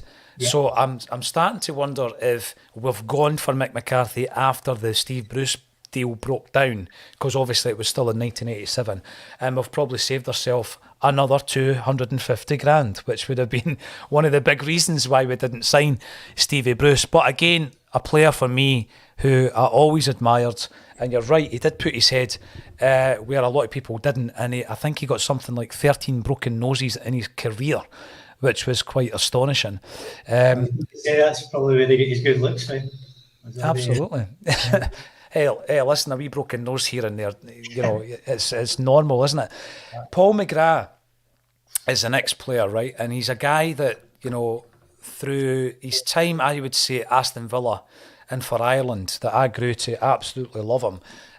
I can't confess or profess to saying that I loved him at Man United because I was too young probably when he was at Man United. And I know that he had a few issues there, and Alex Ferguson came in and there was a drinking club, and just about every player who was part of that club was moved on, and Paul McGrath was one of those players. And I would say that anybody who likes a football book, talking of books, obviously I never introduced you properly. Scott Allcroft's an author. You've written God knows how many books now, by the way. How many books? Half a dozen? 6, yeah. I'm over halfway through book number 7 now as well, so aye, doing that. What I was thinking about, and you've probably already considered this, is I'm a big fan of Irvine Welsh. I love Irvine Welsh books. But he does short story collections as well, where he compiles his short stories in a volume. Have you ever thought about doing that with your half a dozen or so books? Aye, I'm definitely. I've got loads of different avenues that I'm going to go down, mate, for sure. Is that definitely an idea I'm thinking of? Aye. And check you out. Your books are available on Amazon. Just search for Scott Allcroft. Now, Paul McGrath is a player, as I say, that I've read his book. That's why we got into the subject of literature there, and it's one of the finest, if not the finest, football books I've ever read. Certainly an autobiography. Back from the Brink. Paul McGrath, when he left Manchester United in 1989, had an opportunity to sign for Celtic. Now, he later got a second chance, but the first chance, the reason I know about the first one is, again, Tom Grant was there, and they went down to Manchester to speak to him, and it was Tom Grant, Billy McNeil, and Neely Mockin went. The three of them went down, and there was talks with Paul McGrath about coming up to Celtic, but he had issues at that time, mental. What we now know as mental health issues and addiction issues. Back then, I don't think football knew how to deal. And by the way, I don't think society knew how to deal with mental health issues, but certainly football didn't know how to adequately deal and support people suffering from mental health. But it didn't happen as a result. And then in the book, so I got that story from Tom Grant in the same interview, which is on the channel. If you want to go on the YouTube, it's way back. Tom Grant, good interview. Because he gives you a lot of information about the Maurice Johnston deal as well. And he hints at a lot of things that I don't think has been fully investigated. But that's another story. And he speaks about McGrath. But then when you read his book, Scott, Paul McGrath speaks about a move later on. So when Liam Brady comes to the club, and by this time McGrath's at Aston Villa, Liam Brady tries to sign Paul McGrath. And you'll remember that we signed Gary Gillespie for £1 million and we signed Big Mogger for £1 million. We needed centre halves at that time. It was a weak area of the pitch, for sure.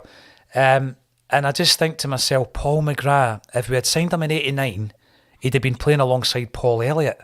Oh. Wow, right? If we had signed him in '91, who would he have been playing alongside? It was probably before we got Gillespie. He was probably going to be playing alongside Big Derek White. Who at that time he was a young, promising player, Scott, Derek White. Absolutely. So McGrath talks about it in his book. He talks about coming up to Celtic Park and visiting it.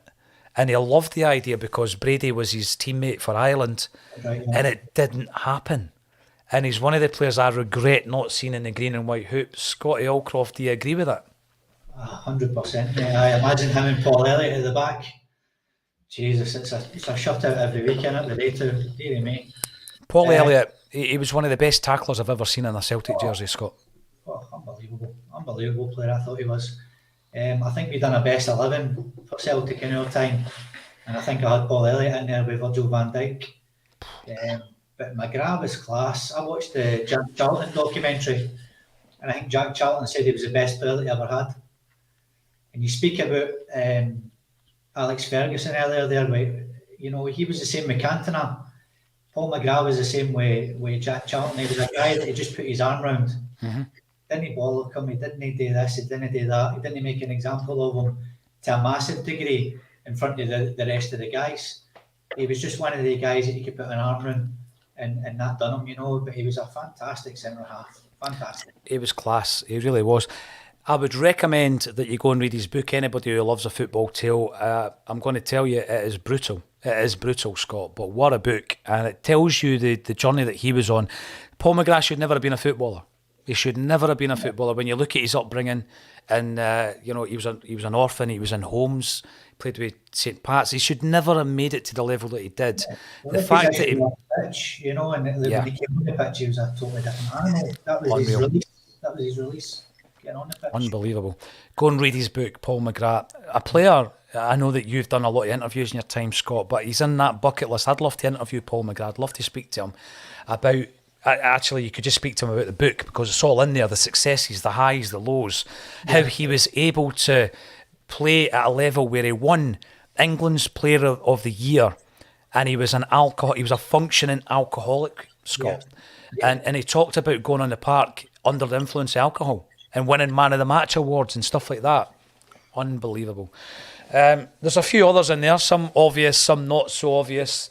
I'm going to throw one in, Scott. It's a wee bit unusual, I guess, but Alfredo Di Stefano. Do you know the story about Alfredo Di Stefano almost signing for Celtic? I heard a whisper about it. I think was it an article I read maybe about 4 years ago. Was it Jimmy McGrory? Jimmy McGrory, yeah. Yep. Jimmy McGrory trying to sign him. I don't know the full story, but I think it was pre-Lisbon. Is that right? It was, mate, yeah. He wouldn't have played. I think he retired. Did he not retire? Let's have a look at what age he would have been, right? You're right, it was Jimmy McGrory. It was 1964, right? Yeah. So what age would he have been? Oh, I mean, he's 38 years of age, Scott, at this point. 30s, yeah. He wouldn't have played at Lisbon, because I think he was retired for his testimonial the year after. I remember right. Yeah. But I mean, what I find really interesting about it, Celtic had a big centre half called John Cushley, who was there obviously when Jock Stein came in '65. But John Cushley was a teacher who spoke Spanish, and he was taken over to Spain. He was taken over to Madrid with Jimmy McGrory, and he was a translator. They used a player to do the translation, and there was that discussion to bring Di Stefano. And I just think, even at that age, I would have just loved to have seen him in the green and white hoops, mate. You know, one of the greats of the game, coming and playing for one season, even though he was 38, coming and playing for one season for Celtic. I'd have loved to have seen it, for sure. There's a few others, near misses, and the one that I don't know why this triggers people so much when I mention the fact that we almost signed David Ginola. But every time I mention that, there's a few people who have a meltdown, Scott. Don't know why. 1995, we almost signed David Ginola. You remember it? This is the one that grates me the most, to be honest with you. Again, I think we've done a podcast before, and I think one of your questions to me was one player that we never signed that you wish we could have signed. And I said David Ginola, because I remember it so well, and I was devastated when it never went over the line. And his first game was actually against Celtic in a pre-season friendly for Newcastle, for upset into the wins, which was even worse. And if you see what that guy went and done for Newcastle, he would have just lit up Celtic, but man, the guy was tremendous. It was. And the thing with that Newcastle team, that's not the Newcastle team I watched. They were a phenomenal side under Keegan, the entertainers. I watched them a wee bit later. Ruud Hullet was the manager when I nipped into some games. But the last game I ever went to, actually, believe it or not, was the 4-each game with Arsenal. When Arsenal were 4-0 up at half time, and Newcastle brought it back to 4-each. And me and my mates, we left at half time. Was that not the Joey Barton inspired performance? Joey Barton, yeah. I remember watching Jack Wilshere playing number 19 for Arsenal, and he was unbelievable, untouchable. But obviously we left at half time in protest and went and watched the second half, got the goals coming in the Strawberry Bar across the road from St James's Park. And we missed all the action in the second half. But the thing with Ginola for me was he's a player that, again, we had him up in Scotland, and the story has been told previously in a book that was written by Richard Purden. He wrote a series of Celtic books.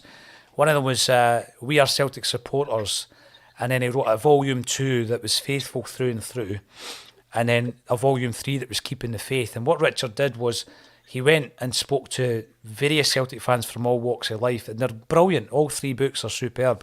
I would recommend them. But he spoke to Willie Hockey, in one of the books. I can't remember which book it was, but he spoke to Willie Hockey. And Willie was part of the discussions with David Ginola when he came up. And he was interested in signing for Celtic, right?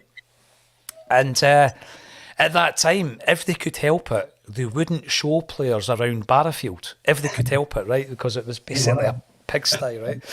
And I mean, we're signing this player from PSG. And there was a moment in Celtic Park where they're discussing various things.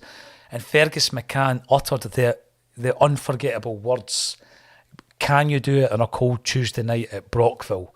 And Willie was kicking him under the table, telling him to shut up. And the deal wasn't done. And he went down the road and signed for Newcastle. And what a player he was for Newcastle. But if you can imagine the 95-96 Celtic team with Ginola in it. Now, that's the season after Hampden that we went the entire campaign and lost only one game.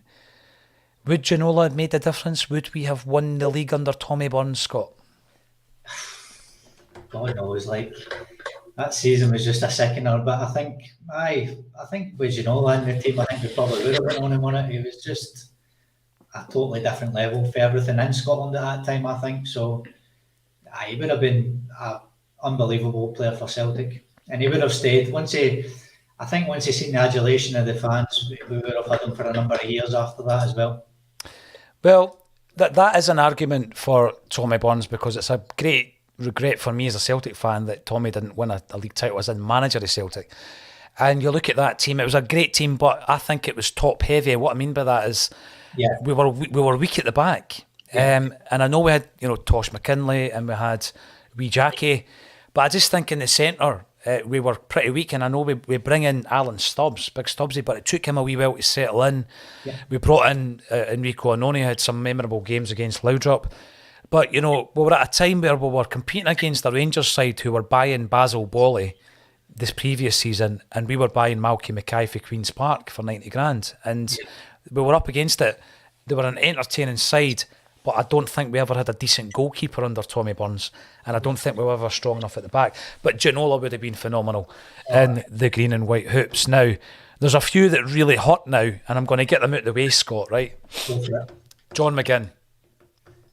Discuss. Mental. I think it was literally just about a done deal. He obviously wanted to come. I think it was Steve Bruce took his dad for the game of golf or something, is that right? And that's how he managed to get Steve Bruce coming back to haunt us there again. Mm-hmm. I just remember like when Hibs used to come to Celtic Park and he was up against Bruni and he was throwing Bruni about in the middle of the pitch. He was just... He was probably just knocking him off with his backside, mate. He was knocking him off with his arse, with his Mark Hughes arse. He was a class player. And again, he was just another one who would have slotted in perfectly. Imagine him in Calmac now, still in the middle of the park. Frightening. Just another one that slipped through the net, mate. And it's just because Bono paid the money. There's a disappointment in not getting the player on this one, Scott, but there's also the disappointment of the effect that had on the relationship between Peter Lawwell and Brendan Rodgers, because let's not rewrite history, right? Brendan Rodgers took over Celtic and we all loved the guy, right? We were absolutely over the moon when he came to Celtic, and we won an invincible treble, for God's sake, the first treble in a run of 4 in a row. The guy was a revelation when he came to Celtic. But then what started happening was it started unravelling, Scotty, and part of that was the John McGinn deal not happening. Yeah. So you're disappointed that we didn't get McGinn. We know the player he went on to become. And by the way, if he was to be sold tomorrow, God knows how much Villa would get for him, right? But again, it was an obvious one. It was a no-brainer. It was a classic no-brainer. But I think as well as not getting the player, there was a wound there that never ever healed between Peter Lawwell and Brendan Rodgers. And we were onto a really good thing. And I think eventually Rodgers would have found a way out of Celtic because of his ego and his ambition and all this kind of stuff.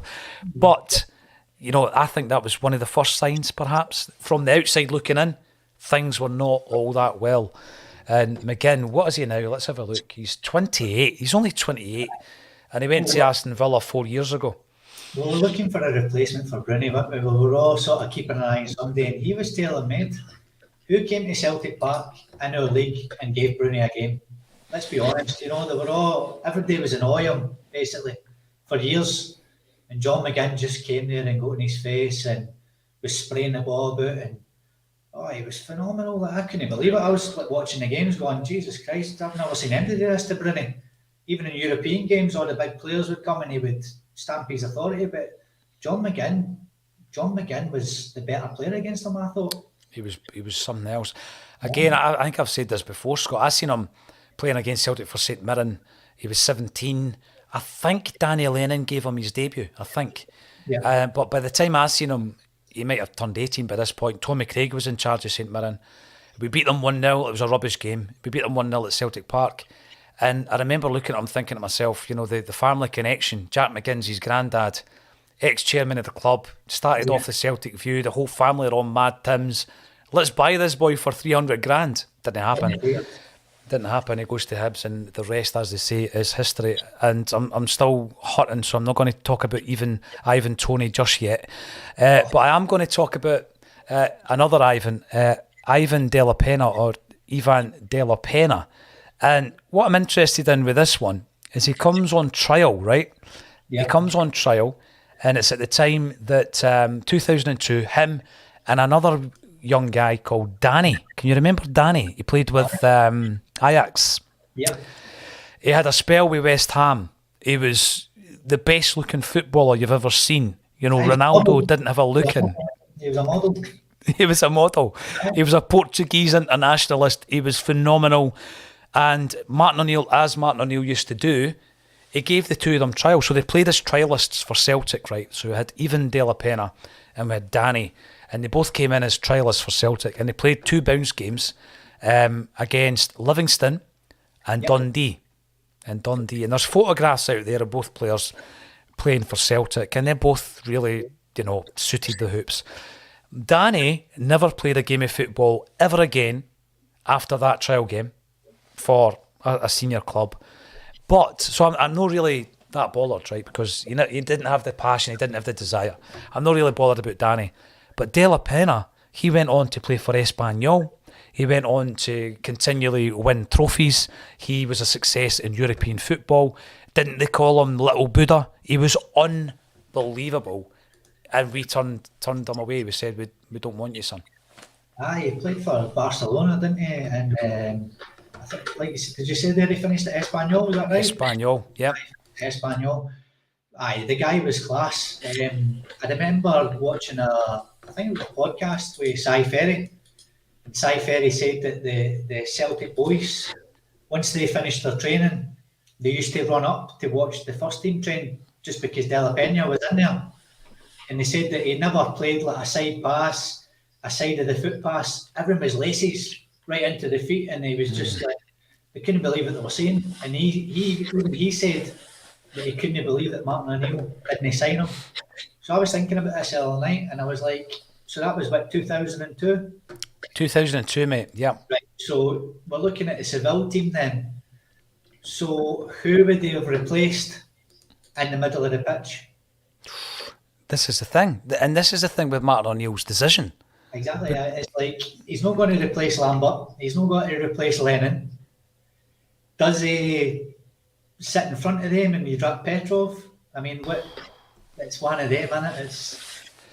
I don't think the team. I look at that Seville team. I was there in Seville in the stadium, and I can't see where he would have fitted into that team. What would he have added? You're right. I mean, what we needed was a goalie, mate. That's what we needed. Aye. Big Rab wasn't his best that night, I don't think. And aye. You're right. But I don't think he would have fitted in the team, mate. He wasn't the type of player we had at that time, and he wouldn't have. I think he would have slowed the game down for us, and he wasn't the player that we needed at that time. So I understand why we never signed him. Yeah, absolutely. I get that. I really do. And also, and I'm not saying it was a prerequisite for any player that Martin O'Neill signed, but O'Neill liked his big physical players, Scott. He did. He did like his big physical players. And at that time, the 20, was it a 26-point swing when Rangers used to bully us, mate? Rangers bullied Celtic, and that stopped when O'Neill came in, and he bought players that would not be bullied. I mean, you've just got to look at some of the signings that he made. The guys would never be bullied. And I don't think De La Pena was that type of player, was he? Nah, he bought characters as well. De La Pena for me would be a kind of quiet, kind of unassuming guy in the dressing room. And I'm not saying that's a bad thing because you get players like that, but that team was full of characters and big, strong men, like you said. So I don't see him fitting in, mate. It was the wrong time for him, the wrong time and the wrong team. I would have liked to have seen him in another era playing for Celtic, but you're right. The way that you're looking at that, you think, well, he probably wouldn't have got a game, which is tremendous to say that. I'm going to bring up this one here because it might not seem obvious, right? But we were in for Stephen Fletcher, and we tried to sign him for the second half of the 2008-2009 season. He was at Hibs at the time. Gordon Strachan had won 3 league titles in a row. And when you look at the way that season progressed and the fact that we finished second, we, I think, needed a striker. We did need a talismanic striker. Our top goal scorer that season was Scott McDonald, and he scored a total of 19 goals in all competitions. And when you actually look at the league table and how it was lost in the second half of the season, where we're drawing games, nothing each with Hibs and Hearts back to back, we couldn't buy a goal, Scotty. There's a disappointment. There really is a disappointment. And then you start also looking at the players we did bring in that particular transfer window, and the players that we brought in that window were as follows: Willow Flood. So we brought in Willow Flood. We didn't bring in Stephen Fletcher. I don't know if Hibs under Rod Petrie were playing hardball with us, but he went on to become a success. And I'm not saying there's a guarantee in this world that we would have won 4 in a row had we signed them. What's your take on the Fletcher deal breaking down? I've actually spoke to his cousin, one of his cousins, about this. Mm-hmm. And the story he told me, I don't know if it's 100% true, but I'm going to tell it anyway. And if somebody can confirm it or not, then that's fine. But I got told that he got told to leave the Hibs training ground to come and sign for Celtic. And when he got halfway down M8, he got a phone call to say to turn back because Celtic couldn't find the transfer fee. Again, another transfer fee story, but apparently that's what happened, and we couldn't get the transfer fee to sign him. So he got told to turn around and come back. That is frustrating. Yeah. Very, very frustrating. And what was the transfer fee? Let's have a look. What did he say? 3 million quid. 3 million quid. Was it 3 million? 3 million to Burnley. Yeah. But well, in saying that, Scott, that was 3 million at the end of the season. Yeah. So he left at the end of the season. So it might even have been 2.5, 2.7. I don't think it was as much as that, mate, to be honest, that Celtic were quoted for him and we couldn't muster up the transfer fee, apparently. So there we go. And another one was lost to the depths of time. Now, I want to bring up another one that happened during the time of Martin O'Neill, and that player was playing for a team. Let's have a wee look. Who was he playing for at the time? Martin O'Neill tried to sign Rivaldo, right? Now, he's been speaking about this, hasn't he? Because obviously he's had a book to promote. And he was trying to sign Rivaldo, and I think it was after he left Milan in 2003. Scotty, have you heard this story? I've heard the story. It's probably the only story I've not heard Martin O'Neill talking about promoting his book, to be honest with you. But I think I don't need to read the book anywhere, but I have not heard the story, mate. I've not heard it, to be honest. I always remember that the press at that time used their limited ability with Photoshop to put Rivaldo in a Celtic top, because it was a deal that was on the table. Martin O'Neill has spoken about it. He says that Rivaldo wanted to sign for Celtic. Celtic were the preferred option. But we offered him, like we did with Danny and De La Pena, we offered Rivaldo a trial. And Rivaldo kind of looked at his medals and his World Cup winners' medals and thought, trial, really? And he refused the trial with Celtic. And that's what happened. And he didn't sign. You've put me in mind of another one here. It's just going off Celtic for a split second, but one of Rivaldo's mates, Ronaldinho, was supposed to go to St Mirren at 18 years old. And that's it was so close to happening as well. Imagine that. Well, I'll tell you something, mate. That leads on nicely to a sliding doors moment, because that is one of these stories, isn't it?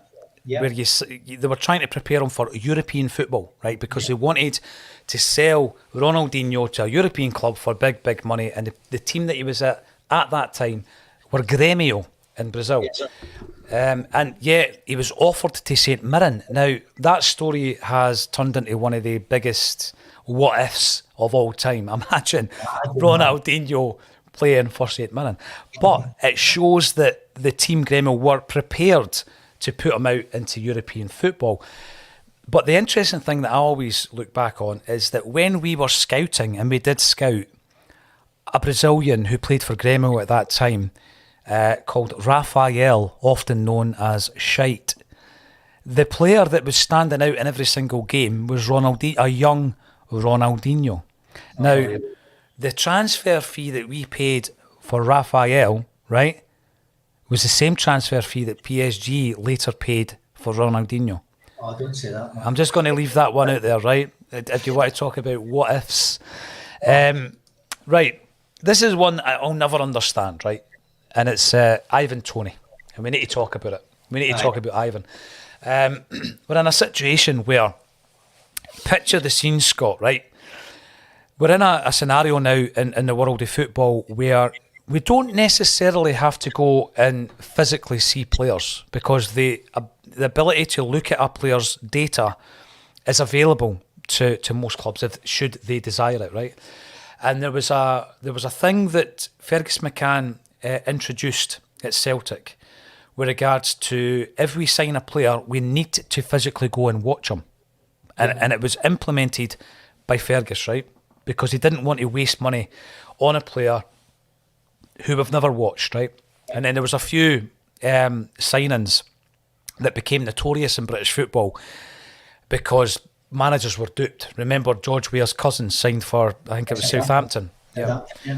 So there was a lot of shenanigans going on, and McCann introduced this policy, the signing policy. We have to physically go and watch a player. And the only time that was ever broken was for Wim Janssen, when Janssen signed Harold Bratback. Yeah. And Janssen said to McCann, right, I've not watched them whilst I've been Celtic's manager, but I have watched them a number of times. I do have scouting reports. I want to buy him. He's worth the money. Now, regardless of whether you think he was worth the money, he played a part in that season. He scored a pivotal goal. He's in the history books as being a guy who stopped the 10, Scotty, right? Yeah. But Ivan Toney's stats, just picture the scene, are on a big presentation board on the left-hand side. And Albion Ayeti's stats are on the right-hand side. And Celtic sign Ayeti. Could you explain that to me? I can't explain it, mate. Again, it's another one. He was in the training ground, I believe. Again, all ready to sign. And was it the transfer fee again? We wouldn't pay the extra. Was it 500 grand? It did come down to a transfer fee, yeah. Something like they wanted 6 million and we paid 5.5 for Ayeti. It's just bonkers, mate. Bonkers. Well, I'm actually looking at the fee that Brentford paid for him, and it was reported to be 5 million with add-ons, right? Yeah. So the upfront fee is there or thereabouts, isn't it? When you look at Albion Ayeti, and we know what's happened. I can barely even go into what then happened. And what annoys me about it, though, is that obviously people want to have the eye test. They want to go and watch a player before they sign them. And that's what I was telling the Fergus McCann story about. And I totally get that, because you can look at all the stats in the world, Scott, but you also want to go and look at the player. And Ange also wants to speak to the player. He wants to make sure that the individual is the right man to join his team and join his training sessions in his dressing room. But just based on the stats, you're signing Ivan Toney all day long. And this isn't with the hindsight, by the way. Do you think there was a reluctance to buy a player from that level, from that team, for the same money that we could get a striker from the Premiership? Was it as daft as that? Honestly, don't know, mate. I can't answer that. You know, it's just bonkers. Like you said, you could ask 100 people show them they two guys and they two stats and everything else, 97 would pick Tony. I know. 99 would pick Tony and Peter Lawwell would pick Ayeti. You get 3 because he's played in the Premier League. You know what I mean? Yep. It's madness. Shocking. Now, I'm going to ask you the question, would it have made any difference? Because that season, from top to bottom, was almost doomed to fail. Would it have made a difference, seriously? Probably not, mate, to be honest with you, but at least he would have been in and bedded in, and we would have had a class striker there instead of that Ayeti that we ended up with. So. Well, see the thing talking about football fans, and listen, we're all guilty of it, Scott. I'm not criticising, I'm just using it as a point, right? But during the game there, obviously we managed to get the win. But 10 minutes to the end, and I'm saying to Kevin McCluskey, I'm saying, right, what does "we never stop" mean? Is it just a slogan for mugs and t-shirts, or do we not stop kind of thing, right? And I'm challenging the team to go on and win and score a goal. And then people in the comments are saying, the type of striker that we need, the type of striker like Ayeti who can score in the box. And I'm like, wait a minute, that's taking it a stage too far. Ayeti scoring in the box? God, he'll never be a Celtic player. Now, another one that came out, and it's gutting, but I guess that when we asked the question what I just asked there, would it have made any difference? Olivier Giroud, who is playing for the World Cup finalists tomorrow, he's in the stage of his career now where he's 36, Scott, and that's not old, by the way, 36. But when he was joining Montpellier in 2010, Tony Mowbray was the manager of Celtic. Now, you remember we signed big Marc-Antoine Fortuny. Yep. We almost signed Giroud. And he talks about it in his book. And you're looking at it now, with hindsight, he turned into this phenomenal striker, scoring more goals than anybody for France's national team. The guy's, he's brilliant, right? But would he have made any difference to that season, which again was a disaster? Probably not, but like we were saying about Tony there, it would have if we got a decent manager in afterwards, that obviously seen his qualities and could have brought him on, then he would have been better for us maybe the season after. I don't know, mate. It's one of them, and it's hindsight. It's all hindsight, and he would have been brilliant for Celtic as well. Just another player that. What might have been, absolutely. And he's gorgeous as well. He would have suited the green and white hoops, mate. Beautiful human being. Absolutely. The last one I'm going to throw at you, unless anybody else in the comments field can come up with anything else. The last one that I can come up with, I don't know how much public knowledge there is of this one, but I'll tell you the circumstances that I was told the story. Let me know, is there any other Celtic players, or players rather, that almost signed for Celtic, should have signed for Celtic?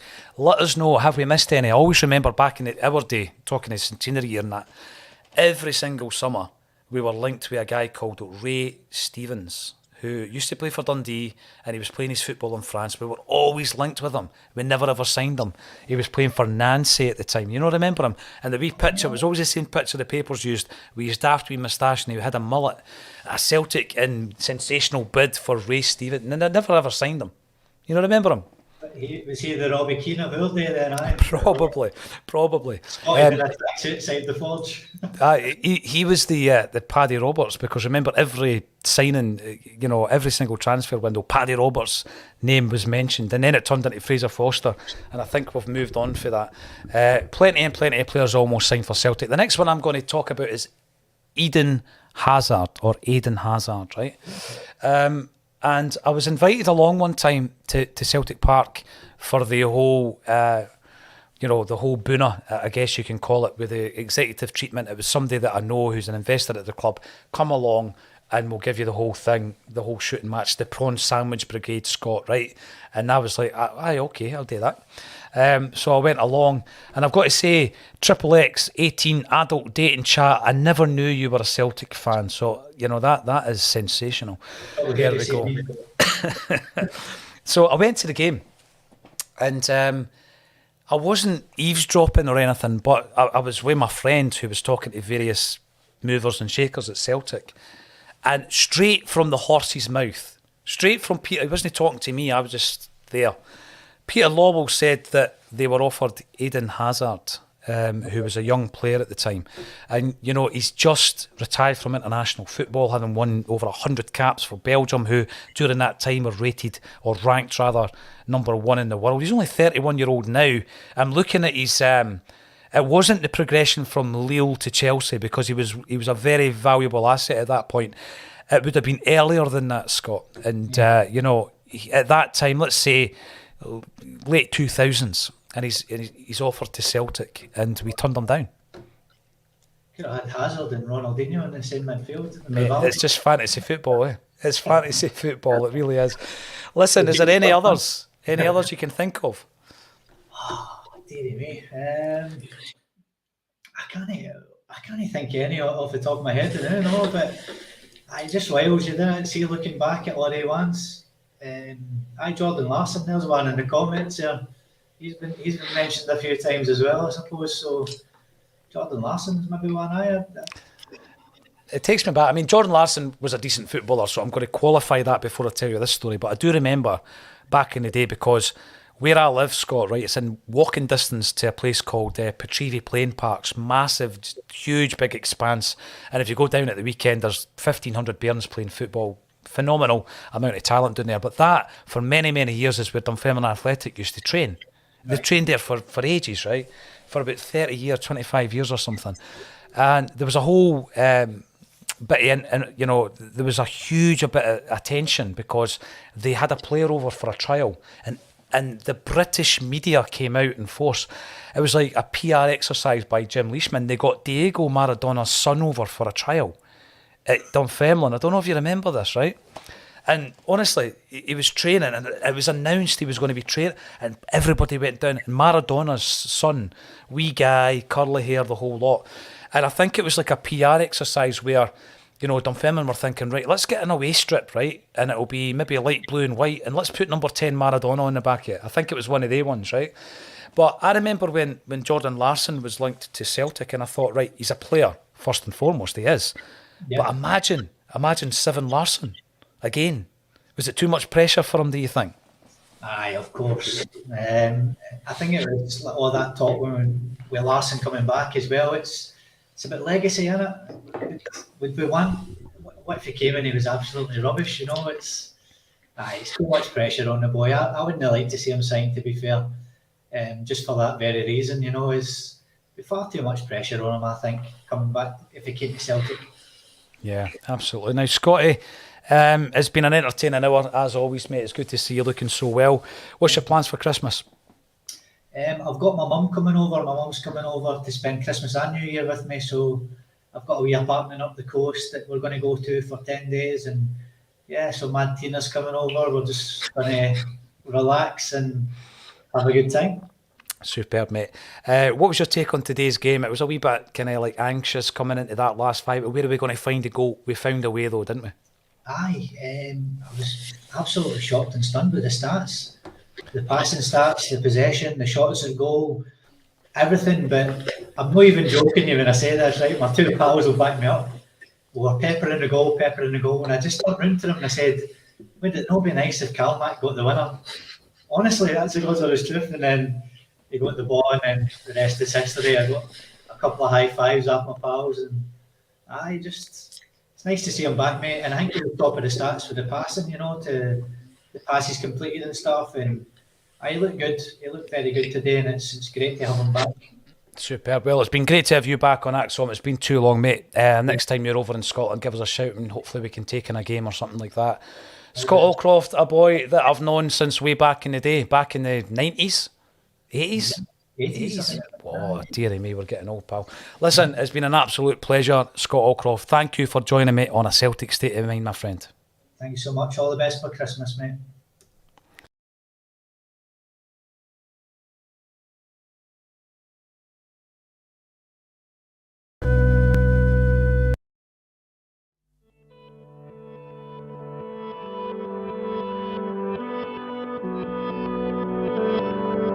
Over a century has passed since we first began our journey across the sea to find the glory and the dream. Just a Taylor and a Johnny and a brother built our team. Green with hostility, but more often with the light. The boys who rise and have to clear through troubled skies. After constant days of struggle, they arrive in paradise. This feels like heaven. This must be the dream. This feels like paradise. The best we've ever seen. The best we've ever seen. Even through the lean years, our support would flock in thousands. Countless trophies stand displayed for all to view. Side by side, brothers, sisters, we're united, and our children do the same. This feels like heaven. This must be a dream. This feels like paradise. The best we've ever seen. The best we've ever seen.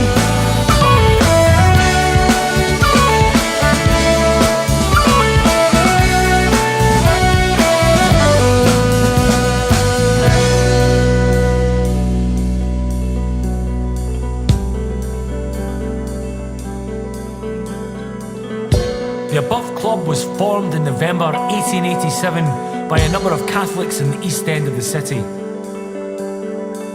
The main objective of the club is to supply the East End conferences of the St Vincent de Paul Society to support those in the missions of St Mary's, Sacred Heart and St Michael's.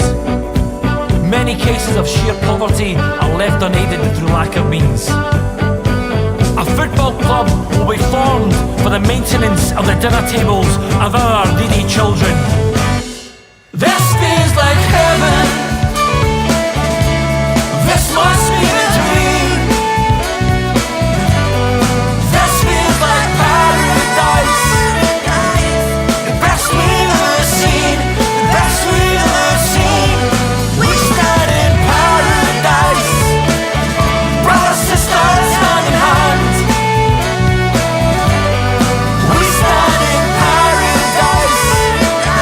What's the finest in the land? The finest in the land.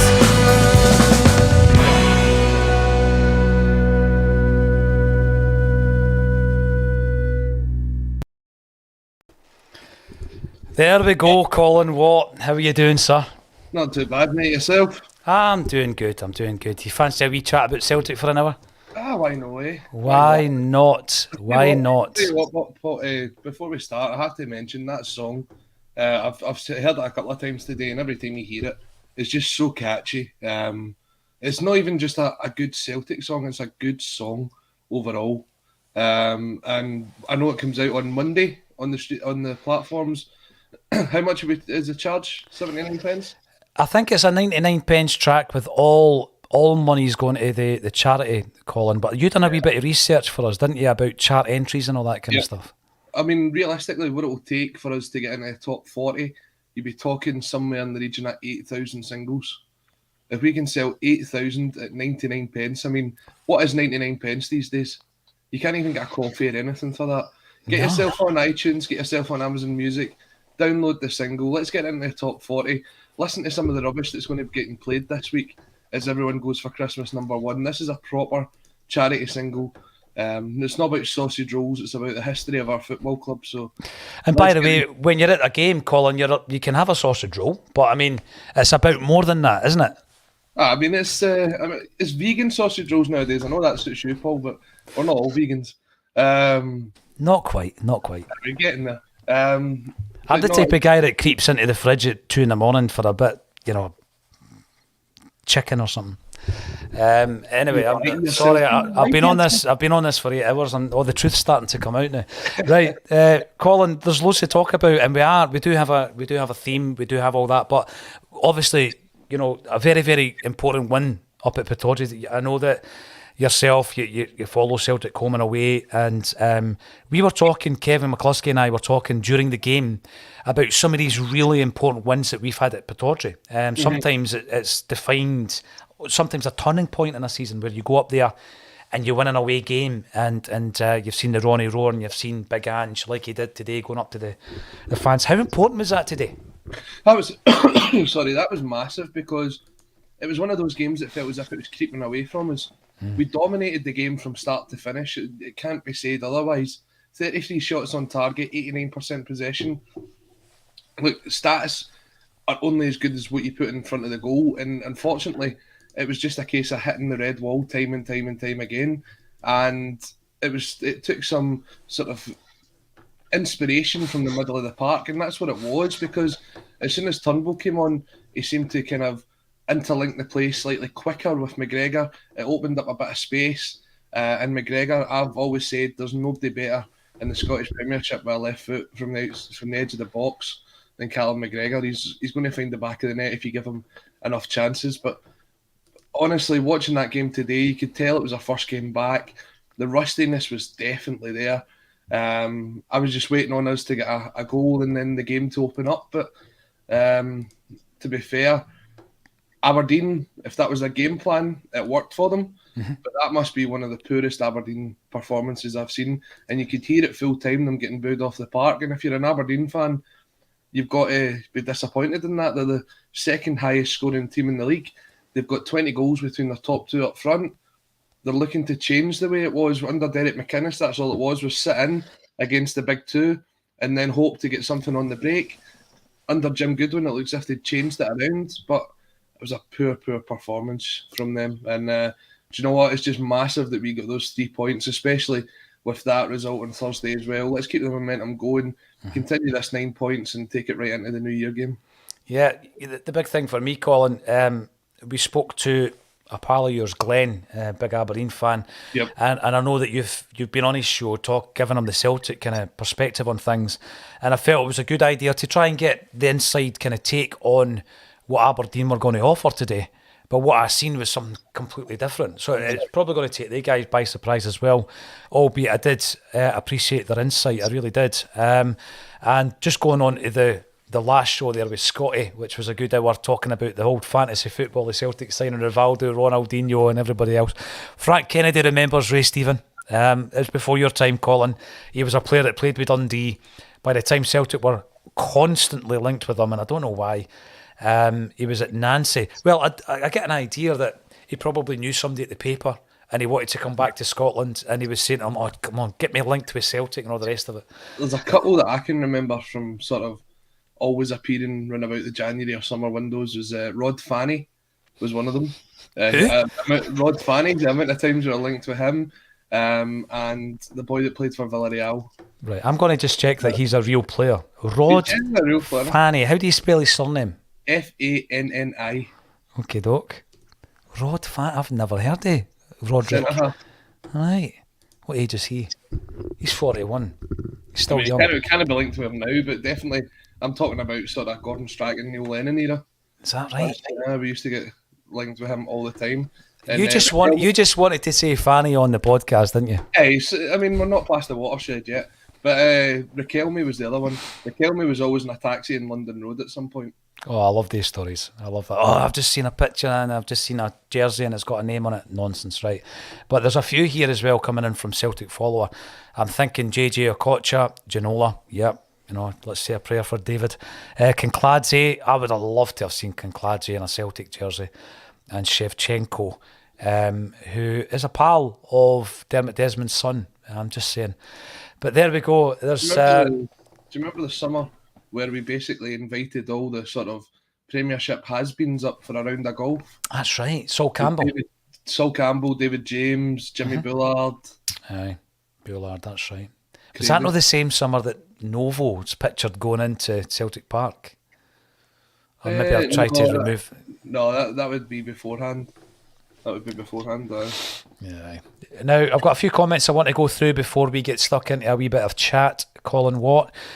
Jungle Lion, wins like that today win you leagues. Absolutely agree with that. Was I getting a bit concerned?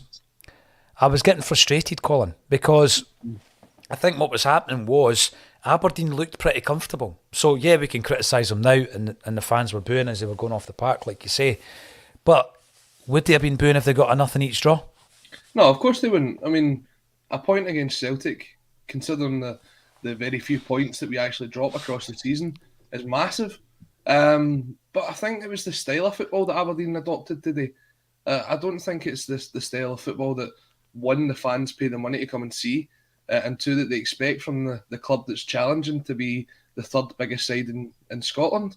Look, if you're an Aberdeen fan and the way that Celtic were playing today, with 15, 20 minutes to go, you'd have maybe thought, do you know what?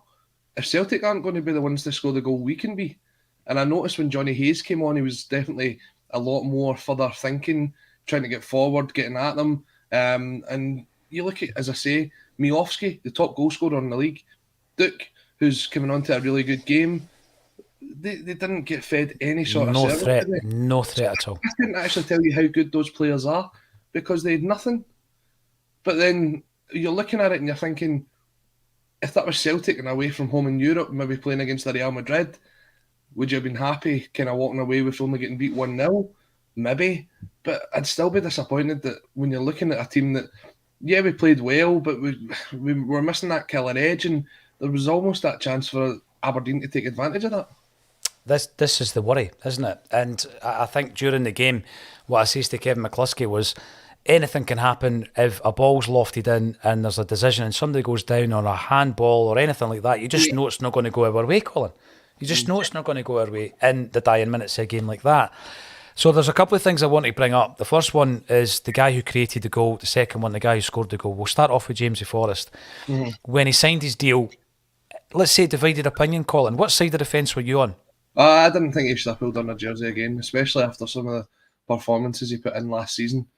I think the problem, though, when you look at it, and it's quite condescending because that's where he ended up playing today, was the fact that he was playing down the left-hand side. I felt as if he offered absolutely nothing down the left-hand side last season. His left foot was for standing on, and then he was cutting inside. But when he was cutting inside, he was getting blocked out. He had double men on him. He didn't have a pass. He didn't have a cross. He was really, really poor last season. The games that he's played well this year, he's been playing off the right. But Abada, when he came on in the second half, you weren't moving him because he had the measure of his man every single time. Between him and Ralston on the overlap, they were creating a lot of the chances down that right-hand side. So it was quite an interesting change to see Forrest coming on for Jota, because Jota was probably one of our most creative players today, although it wasn't really coming off for him. So it was a bold move to bring Forrest on, but it just shows you've got to try and make these bold moves, especially when the game's as close as what it is. It was bold. I remember when the changes were made, Colin, Kevin and I were talking about them, and I made that point about no really fancying Jamesy on the left. Also the fact that Jota's one of the guys you're looking to unpick the lock, albeit everything had come down the right in the second half. Since Abada came, I thought Abada was brilliant. Yep. Abada was one of the best players on the park. Starfelt got my man of the match. I just thought he was so cool and composed today. And anybody, listen, I've criticised Starfelt, but anybody who wasn't convinced by him, if you watch that game today, you see a calmness that actually we normally credit Carter Vickers with that calmness. I thought Starfelt had it in droves today. So when Jota came off, I thought, I don't understand that. I don't think Forrest is that effective. By the way, his left foot is still for standing on because he refuses to kick the ball with it. And when he draws the ball back with his right foot, you think to yourself, and we were saying this, it's just the small margins. It just takes people by surprise for a start, but it creates that little bit of space, Colin, that McGregor, and by the way, that finish had to be precise. It had to be exact. It was a brilliant finish. But it takes me on to Callum McGregor and the doubts about him being a captain. What a role he played today as a captain, didn't he? Yeah, I mean, you take a look at it, he's the player with the most amount of passes. Everything was coming through him. He was the one always wanting the ball, always picking it up.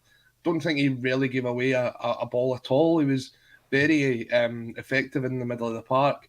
It allowed Hatate and O'Reilly to push further forward as well. He was that link in between what you were saying about Starfeld's calmness and actually Celtic quickly getting forward again, not giving Aberdeen the chance to sort of get back into their shape. Was the fact that the ball was going through him and it was going directly forward. And also, in the very few opportunities that Aberdeen did come forward, you noticed that Callum McGregor's in there at right back, stopping them from winning a corner. He's in the defensive third. He's winning the ball back. He is someone who sums up the mentality of Ange Postecoglou in this "we never stop," because he doesn't stop running for 90 minutes. He's always looking for the ball. He's always looking to be part of the play. And sometimes you don't notice that when you're not at the game. And I think that was one of the things where he was criticised very heavily for the season, where we were all basically stuck in the house watching the games, because a lot of the time you don't see the fact that he was open for these passes, and he was kind of covering a lot for Scott Brown as Scott Brown was coming towards the end of his career, because Scott wasn't as effective as what he would probably been a couple of seasons before, and he would admit to that because you saw he kind of retired from football not long after that when he went up to Aberdeen. So Callum had to play that sort of holding role with the two of them as well. When he's got more freedom to kind of dictate where he wants to be, he's not just a 6, he's an 8 at the same time. He'll maybe pick the ball up in the 6th position, but when we're going forward, he is an 8. He wants to get into the box, he wants to be in and around the area. And I was really, really impressed with his performance today. He took his goal outstandingly well. As I said earlier on in the show, I think he is probably the best player with a left foot shot from the edge of the box in the whole league. I mean, how many times has he done that? It's not just the first time he's picked a ball up like that and fired one in. You've got to, if you're defending against him, you can't let him have that space. But the fact that he manages to create that space shows the sort of player that he is. And as I was saying earlier about always being moving and always creating space for himself, gets himself in that right position. And Rose had no chance in the net. It was a fantastic finish. He'd had a good game as well. I thought. Aye, between the sticks. A few more comments before we get stuck into a wee bit more chat. JK67, it wasn't a 90th minute winner, but I knew we'd get one late on. We never stop, absolutely. And to be honest with you, we were talking, if you had watched the stream, you might have just been concentrating on the game, Colin, but we were talking about, right, we never stop, prove it, go out and win the game, and they did, which is fantastic. What do you think it is from Michael Ross? I mean, we've been talking about how the World Cup would affect the players coming back. And, for example, we were suggesting that Maeda might get a wee boost of confidence because he's gone over there and he's impressed and he's got a goal at the World Cup finals. Kyogo was left out. He spoke about it. He spoke about how that had maybe affected him a little bit. And there's been spells during the season where he looks short on confidence. And then you look at him today, and I guess that, the stats will tell you he's probably had 3 or 4 chances. I think one of them was a gilt-edged chance. Other ones were a wee bit more difficult, Colin. And then you've got the Yakamaka situation. He comes on. Does he change a lot? He's a different type of player. Of course he is. He wasn't really involved a great deal. There's been a lot of speculation around him. Even with the two of them at the club, I think we need a third striker anyway. What's your take on it, Colin? See, it's interesting because when you look at the World Cup, Maeda played as the striker. And there was a lot of discussion around his positioning and whether he was a striker, what sort of position he plays in the squad. Because you're listening to the experts in the studio, as much as they're experts, talking about him and saying how your striker, you want him to put the ball in the back of the net. But he was closing down the goalkeeper. He was getting...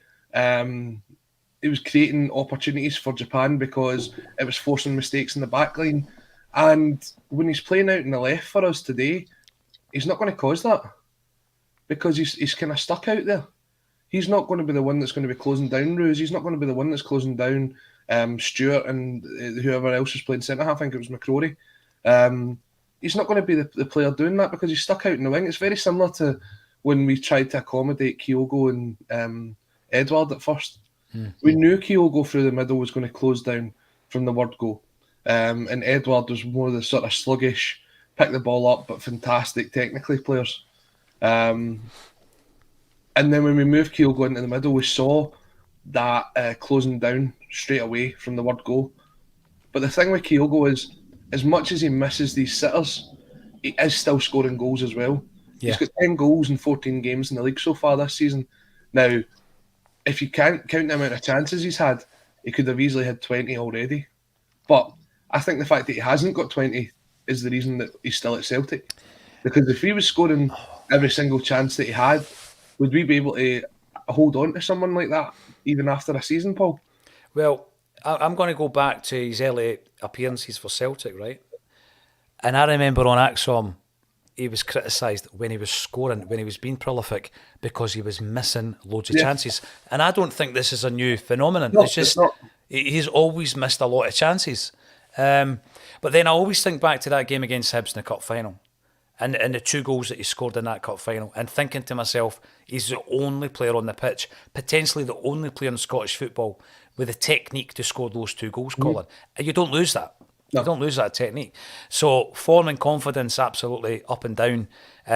He's going up. Look at it though, Paul. I mean, look at that game against Dundee United earlier in the season. Some of those goals were world class. I mean, that is the kind of player, and that's what I'm saying. It's not the inconsistency as such, because he might have a poor game and still pop up with a goal. But these chances like he missed today, that if we never scored late on, you'd have been going back to that and saying, look at that, that's gilt edge. That's the kind of things that can, as some people will say, win you or lose you a league. So the fact that we kind of got away with that today with Callum's late goal, I can understand where we're saying about we need a third striker, but when you look at the kind of games that we've got now, because there's no Europe, we've got the Scottish Cup, we've got the League Cup to finish, we've got the league. You're not going to bring in someone on a permanent basis unless one of the other 2 goes. So what you'd be looking at is you'd be looking at someone maybe from the English Premiership, or maybe from another league, maybe Ligue 1 or La Liga, who needs a loan spell, who needs a chance to prove themselves. You're looking at maybe an Edouard type signing, Colin, coming in on loan. Remember, there was a player in the summer we were interested in from the PSG academy, wasn't there? Yep. A young player. I think that's what you're looking at, because realistically, they know they're coming in as the third choice striker. Yeah. They're not going to come in ahead of Kyogo or Giakoumakis, unless, as I said, one of the 2 of them leaves. And in that case, you would be looking for a permanent signing to replace like for like, and then another one on top of that. So for me, I think what you're looking at is maybe someone that's playing sort of under 23 football in the Premiership or something like that, who needs a loan spell to almost break into their first team of their own. I don't think it's someone we'll sign permanently, just someone to give us that extra option. Going back to maybe the sort of times when we bring in guys like Timo Weah and Ollie Burke. I mean, they weren't the greatest of signings. Charlie Musonda. Well, that was slightly different, but Timo Weah and Ollie Burke, as much as they weren't great signings, they did help us with squad depth and got us towards the end of it. It pushed us to the title that year. They did. And by the way, let's remember, Ollie Burke is the most expensive Scottish footballer of all time, if you add up the accumulation of his transfer fees. And he was born in Kirkcaldy, so I'm saying he's a fifer. Stephen Coldheart, great song, love it. Colin, you were also singing the praises of the song. Let's have a wee look. I was hoping that by the end of today's stream we could get up to 5,000 views on the YouTube, and it's sitting at over 4,500, Colin. So we're creeping up. Yep. We're keeping up. Hopefully we can get 5,000 by 8 o'clock tonight, by which time we will have gone for 12 hours continuously. There was a few glitches with the old tech earlier on, and what we're going to do as a result of that is we're going to replay the Bend It Like Bertie show tomorrow in all its beautiful visual glory, because there was a few technical glitches, Colin, which we had to compete with and contend with. Paddy, that song is stuck in my head. That's what we want. And that's why I'm playing it after every show, so that it gets the wee earworm, and you decide to go and download it on Monday. James Hislop, brilliant song, thank you. And Red Scotland, did someone mention a sausage roll? They did, but it was a vegan one, unfortunately. We've got a few things to talk about. I want to talk about obviously we're moving into a transfer window. We've already got 2 players in the door. We're doing our business early, Colin. But I want to talk about the transfer business we've done since Andrew's come in. We're going to start with this season in case we run out of time, because it is relevant due to the fact we're going into a transfer window, but also due to the fact that there's a wee change behind the scenes with a very domineering figure coming back to the club, albeit as a non-executive chairman, caveat, and things going really well recruitment-wise prior to that return of Peter Lawwell. And we hope that things continue to go well and there's no interference in the way things have been going. So it's a good idea now to take stock and have a look at what Andrew's done in the transfer window. And I think the season that he walked in the door was slightly different because of the circumstances, Colin. But we're going to start with this season. And in many ways, I was going to say low-key with some of the signings. But what I mean by that is 3 of the players, we already had them as loans. So I'm not going to say they were low risk. Every signing is a risk. But we knew what we were getting with Maeda, Carter-Vickers and Jota. But can you remember the chat at the beginning of the season on the pod about which of Carter-Vickers or Jota would you take? Did you think it was possible we were going to sign both of them permanently? I think I had a wee feeling in the back of my head that we would get both of them. But it's one of those ones where it would almost be un-Celtic-like for us to almost invest from a position of strength. So you always had that sort of lingering doubt in the back of your mind that we'd only get one of the two. And at that time, I was saying the player I would have picked was Carter-Vickers.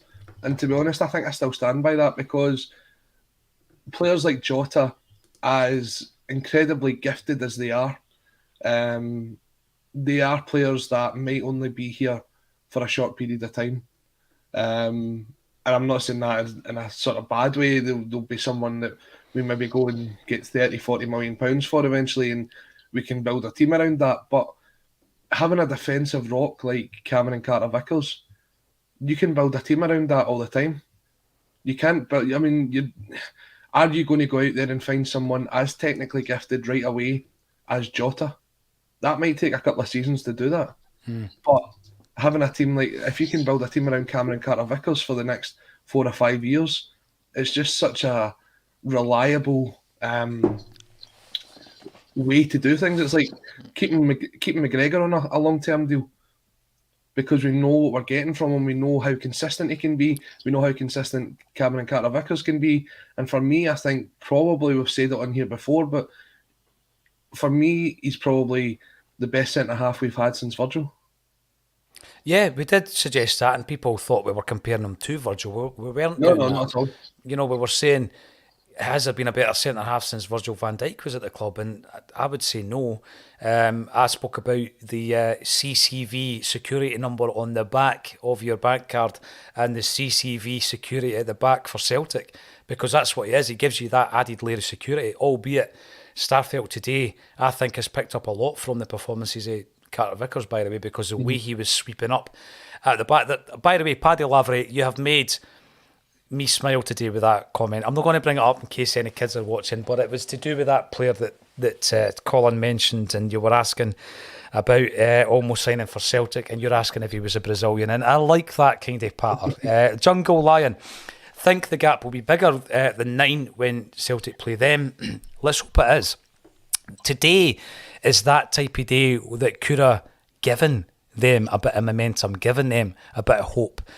Sometimes it's good to just dangle the carrot and take it back, to be fair. But Jungle Line makes another good point, and I agree with you. The best player that nearly signed for Celtic was Paul McGrath. I love Paul McGrath. And as I say, go and read his book. Anybody who hasn't, Paddy Miller remembers Mustafa Hadji constantly being linked under Gordon Strachan.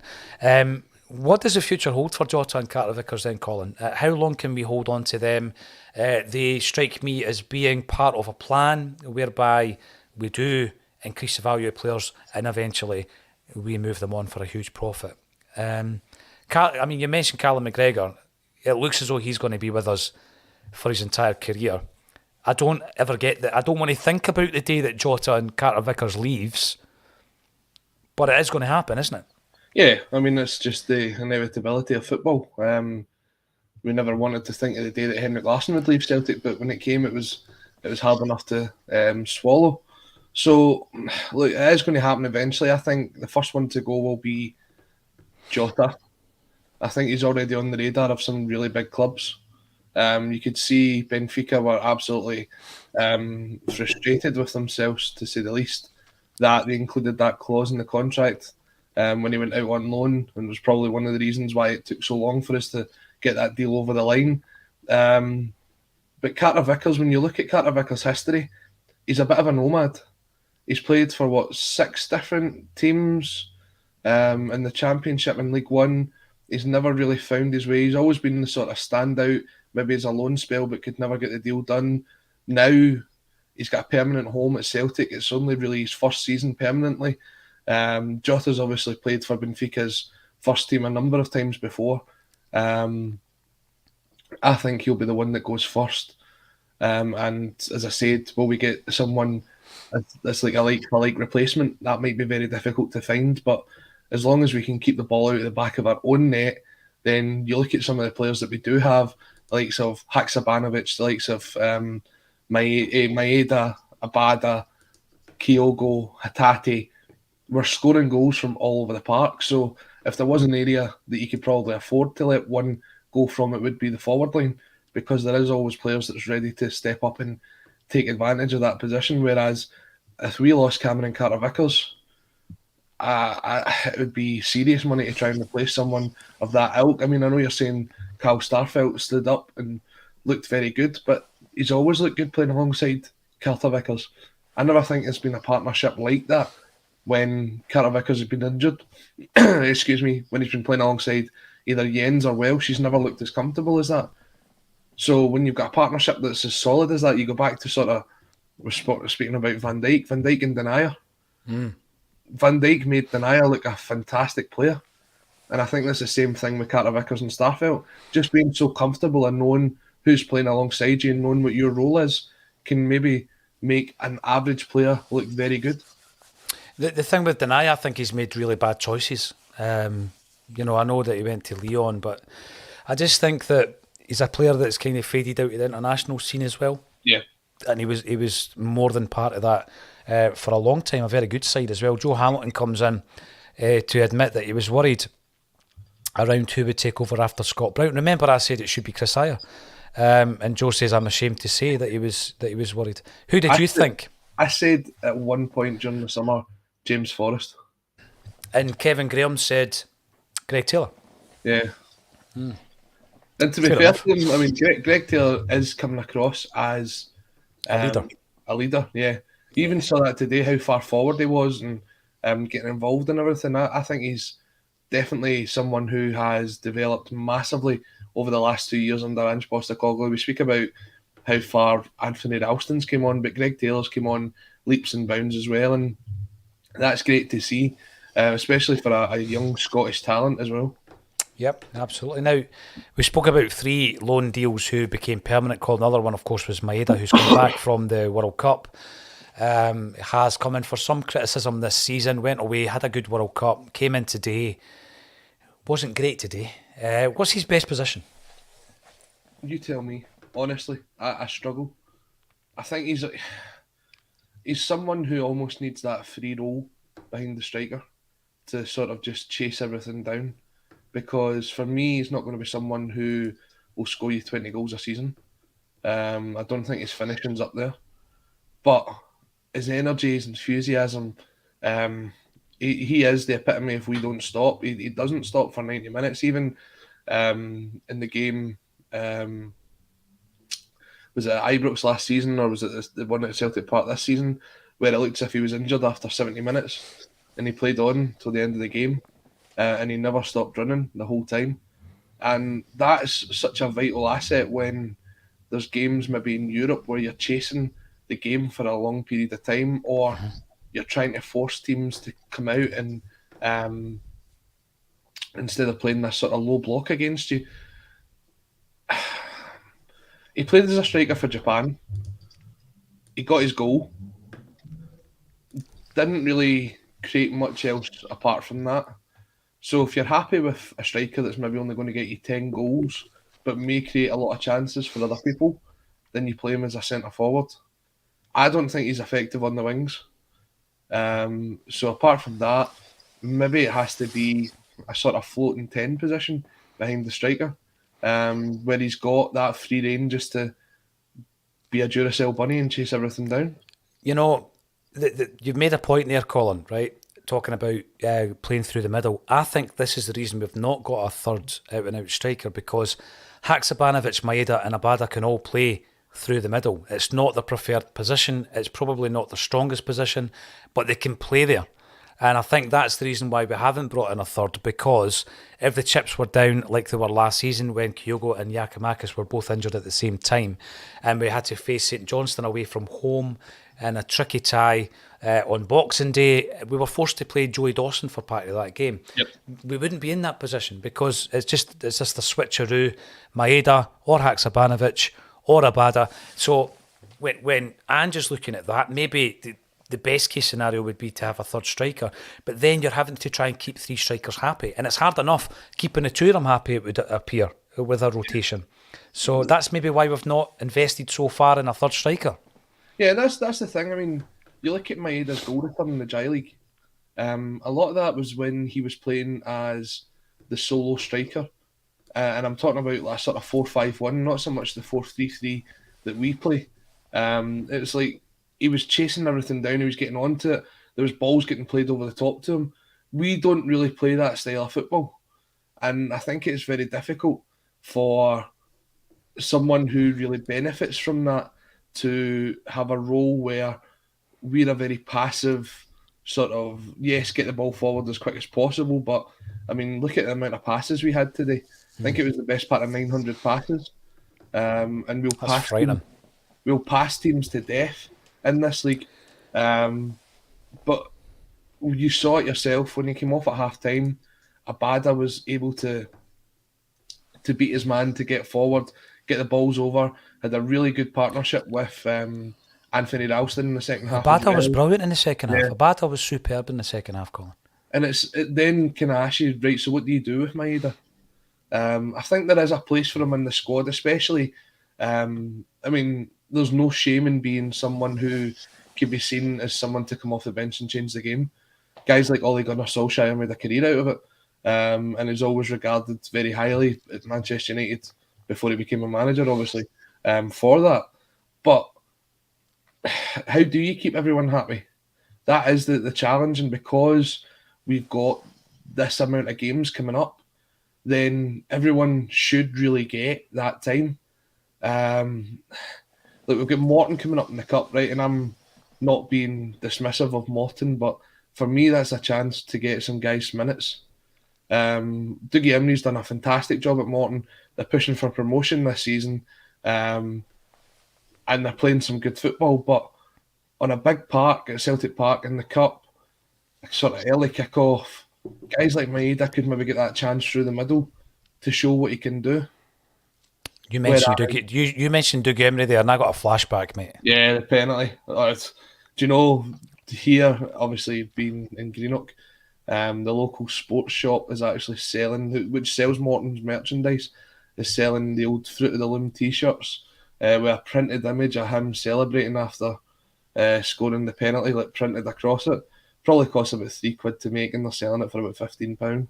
But I've seen a couple of people kicking about the town wearing it, so it'll be interesting to see how many buses leave Greenock going to that game and which end of the stadium they go to. Well, I was going to ask you very briefly, not part of the plan, but there was a hint, there was a suggestion that Morton were in talks with Lee Griffiths. Is that just withered away and died after his latest indiscretion? Yes. Yeah. Dougie is obviously very close with David Martindale at Livingston, where Lee Griffiths had been training for the last couple of weeks. But unfortunately, I think because of the ongoing sort of match fixing, or whatever you would call it, that he's getting himself involved in, then it's probably one they won't touch. They do need another striker, to be fair to Morton. Robbie Muirhead's the top goal scorer this season. He's been playing very well.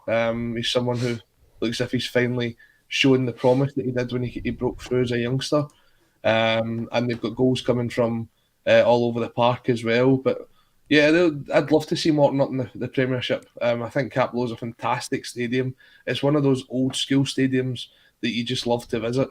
And I remember back, was it maybe 12 years ago now was the last time we played Morton? Scottish Cup tie under the lights. I think it was like a Tuesday, Wednesday night, and Niall McGinn scored the only goal. A fantastic wee stadium. And the fact that it's only like 10 minutes from the house would be helpful as well.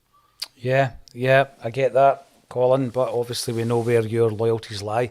You're talking about Morton. I see that their game against Queen's Park was postponed today for reasons of a frozen pitch. However, Ross County are beating St Johnstone 1-0 and Hearts are beating Kilmarnock 2-1. And the reason I even checked that was because the point was made in the comments around Celtic's incredible record by Frank Kennedy. 16 games this season, 15 wins. What a record it is. I'm blaming the St Mirren game on the jersey, and hopefully we'll never wear it again as a result of that. Red Scotland, I don't think Peter Lowell will have any impact on Angie's tenure. I certainly hope not. People will be saying, get over it, Paul. Peter Lowell's a non-executive director. I know he is, and I know what that entails, but this is Peter Lowell, by the way. And Jungle Lion comes in to say Paul McGrath made Phil Babb a player, and he wasn't. Remember, Babb ended up playing in final tournaments for Ireland, etc. If you're playing alongside someone who is so talented, it can happen, Colin. And we'll have a look at some more of the transfers. Benji Siegrist might get another game against Kilmarnock in the semi. If we win that game, do you play him in the final, Colin? Yeah, of course you do. He's a cup goalkeeper, and he's not really let the side down at all this season. 2 games, 1 clean sheet. He was unlucky not to have 2. I think he's probably the best backup goalkeeper we've had at Celtic in a long, long time. He'd definitely walk into probably... Do you know what? I reckon he'd walk into every other team's first team squad as their first choice goalkeeper in this league. Well, I was impressed with the Aberdeen guy today. But yeah, I mean, he is. He's a quality goalkeeper. I mean, when I come to... Maurice Jens, I'm going to ask you the question, Colin. Who was your favourite Maurice? Was it Maurice Bauer or Maurice Jens? It's definitely Jens by a million miles. What have you got against Maurice Bauer? Look, nothing, right? And to be fair to him, at the time in Rome, I was screaming for him just to sort of take his time, kill the seconds down. It was 1 each with 90 seconds to go. And he takes the quick throw, which eventually leads to the goal. So fair play to him. It was probably his best contribution in a Celtic jersey, but he was pretty hopeless. His distribution was good. You were talking about all the passes in a game, and maybe not as many as that, but Celtic obviously have a huge amount on average, and what it does for players' stats as well, Colin. The amount of completed passes, so you're starting to look at where they're going to be sitting in various different groups. And I was talking earlier about how Stephen Welsh comes to the fore and comes to the attention of other teams because his stats are so good. Alex, sorry mate. Have you heard the rumour that's going around about Stephen Welsh today? What's the latest? That he's apparently in talks with Porto. There you go. Are we talking a permanent deal on Stephen Welsh, or? I think it may be one of those loans with the option to buy, but it is interesting when you look at some of the teams that have been linked with Welsh over the last couple of seasons. Girona was one of them. Udinese, Toulouse. Yeah, there's been some really big sort of European names that have been interested in him, and I don't necessarily think he's at that level, but he isn't attracting the attention, so it's obviously good for him. Now, the Huddle Breakdown are going to be on the show tomorrow. They might tell me different. But I do have a theory which I battered on about earlier on today, which suggests that Stephen Welsh's stats take him to a level that he starts coming to the attention of various clubs. So Porto, I don't think have watched or come and watched Stephen Welsh. I just think that, there's criteria that they're looking for in a certain style of player, age, wage bracket, transfer fee. And then, and there's criteria, and he's showing up well, and that's why the interest is there. But bigger and larger than that is the amount of young Scottish players who are going abroad now, Colin. One of your favourites, Lewis Ferguson, is doing really well in Italy. And obviously, that batch, that group of players that went over, it kind of started with Liam Henderson, didn't it? I mean, he went over, he done really well, and, Hickey's followed, and you've got Josh Doig. Ryan Gold as well. Right, Ryan Gold's gone to Portugal and moved elsewhere from there. And can you see that continuing? I mean, Stephen Welsh is another one that's been linked. I think it's one of these ones where there's teams down south that want to take a punt on these players. The likes of Aaron Hickey, he was only over in Bologna for 1 season. And then obviously gets, £21 million he moved for? to Brentford in the summer. Scary. Something like that. I tell you what, he'll maybe end up catching up with Ollie Burke for transfer fees, but excuse me. But he wasn't born in Kirkcaldy. Doesn't matter. He was a Celtic boy at one point. That's all that matters. When you look at it, though, it's almost like a market for these Italian teams to pick up some young, cheap talent to maybe sell them on at a higher cost. And that's what Scotland and, well, Celtic in particular have been trying to do for a number of years now. And now the Italian league is looking at it as a case of, right, well, we can get Josh Doig for £3 million. He might interest a lower league Premiership team in a couple of years' time. Yep. So we're going to make maybe 3 or 4 times our money on that. And to be fair to Doig and to Hickey, even Ferguson, they've all settled in really well over there. They've kind of took to the league really well, and I don't think it's particularly hard with the Italian league, because you see some of the players that come out of there, and you're either very technically gifted or you get a lot of time on the ball. And the likes of Ferguson, if he gets a lot of time on the ball, we will create a lot of chances for his team. Doig, the more time he gets on the ball, the better, because he's one of those players that you just would love to give the ball to and let him run down the wing. I've always said that he's the closest thing to a Kieran Tierney type to that I've seen in Scottish football for a while, is Josh Doig. So the thing with Doig, Colin, you'll remember that his performances were exceptional during the lockdown. And then there was a concern when he started playing in front of crowds, because he hadn't actually, as a professional, played in front of any real crowds prior to coming back. Didn't he have was he not another one that had a spell at Queen's Park on loan, by the way? Josh, didn't he look at that?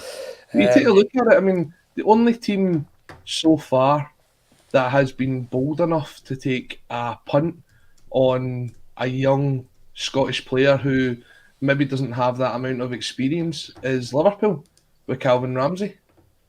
Now, they know they're probably going to have to send him out to another team eventually on loan, but he has made a couple of first-team appearances. I think he played in the Champions League for them earlier on in the season as well.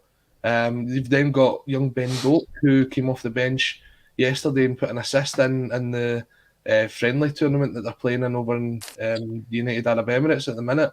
So there is teams that are maybe ready to take a punt, but others that aren't are then saying, right, okay, well, we've saw Empoli or Napoli or any of the other Italian teams that have taken a punt on these Scottish players.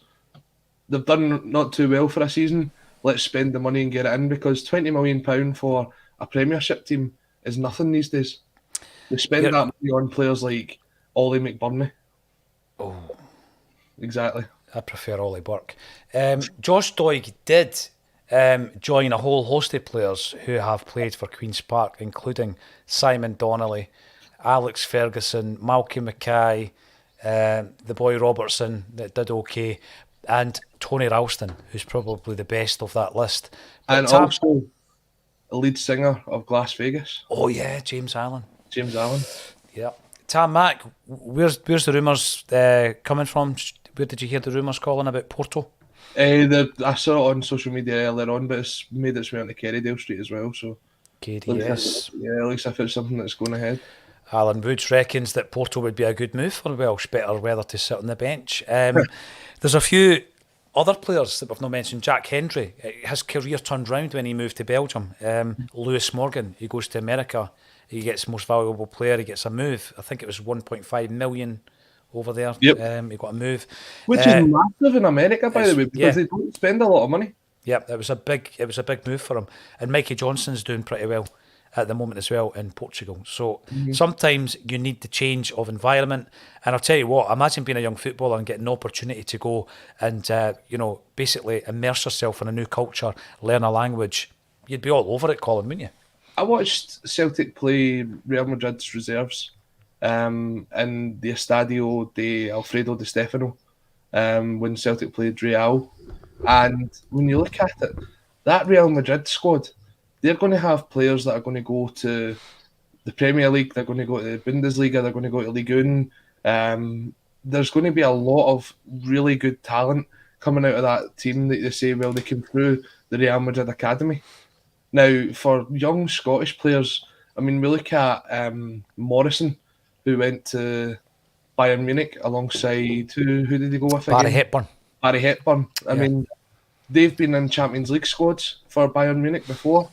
If a young player like that gets the opportunity to go and be part of these big teams, they are going to learn so much more than what they could probably learn at Celtic. So the only thing that we can offer them that Real Madrid and Bayern Munich and Liverpool can't right now is first team football. And at that stage just now, Doak came off the bench against Rangers, but we're not really seeing a lot of youngsters coming through. And it's one thing I thought Ange would have done a lot more of, is bring some youngsters through the team. Is it that they're not good enough? Yeah, I think it is. I didn't want to butt in, but I think there's a gap. Obviously, Boston Lowell was on the bench today, Colin. Rocco Vata is very well thought of, and I hope he doesn't, follow the likes of Ben Doak out of Celtic Park. But I think there's two things here. Ange Postecoglou's come in and it's a legacy issue. So it's going to take a few years for that to come right. And what he's got a B team who are playing in the fifth tier of Scottish football, and the gap's far too wide to throw them into the first team. I think that's an issue he can do nothing about. And he's probably looking at the squad and saying, right, who's my next three players to be promoted into the first team? Well, we know two of them. Chobe Oluwayemi's probably in that bracket. Scott Robertson's probably on his way out. But there's not a great deal of players who are ready, first team ready, for that transition, Colin. So that's going to take time. The players, I think the last time I counted, there were 12 in total, because we've lost players to Blackburn Rovers, Liverpool, Watford, Bayern Munich. Right. We've lost a lot of players over the piece. And my take on that is we won't be able to stop them. That is my take. So what can we do to benefit us in any way, shape or form? Well, you've got to accept that if Ben Doak is going to go to Liverpool and a resident Liverpool fan comes in to agree with you about the loan deals for Ramsey and Doak, thanks for your comments. If he's going to go to Liverpool and we can't stop him, and yeah, he has broken into the Liverpool team, but for example, the two Bayern Munich guys, maybe, is there a way, remember Inverness Cali, we buy Ryan Christie, we loan him back, blah, blah, blah. Yeah. Is there a way that, after a period, if they're ready for first team football, but they're not ready for Bayern Munich first team football, and Bayern Munich are looking to loan them out, they remain the parent club, but they come to Celtic? Is there any way we could fit that into a deal? But that would also require Bayern Munich looking at Celtic and saying, right, they're not ready for first team football for Bayern Munich, but you guys are playing, and again, no offence to these teams, you guys are playing Hamilton, you guys are playing St Mirren, you guys are playing Ross County. Why can't the likes of Barry Hepburn get 15 minutes in these games? Why can't he be part of first team training all the time? Why does he have to then go down to play against, and again, not having a go at any of these teams, but like open goal Broomhill or any of the other Lowland League teams that they've got to come up and face? The problem with Scottish football is there's no proper reserve league, and there hasn't been for a long time now. And when it was in place, it was more like a 21s league with the odd player thrown in here and there. The Lowland League experiment, I think, will work eventually, but it's got a certain age bracket to it.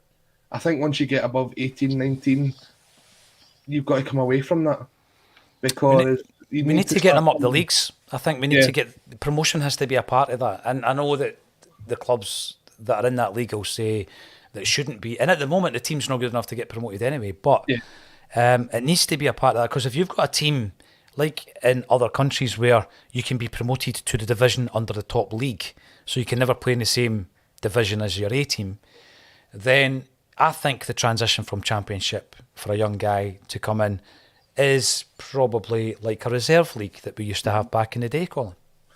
So, yeah, I agree with you.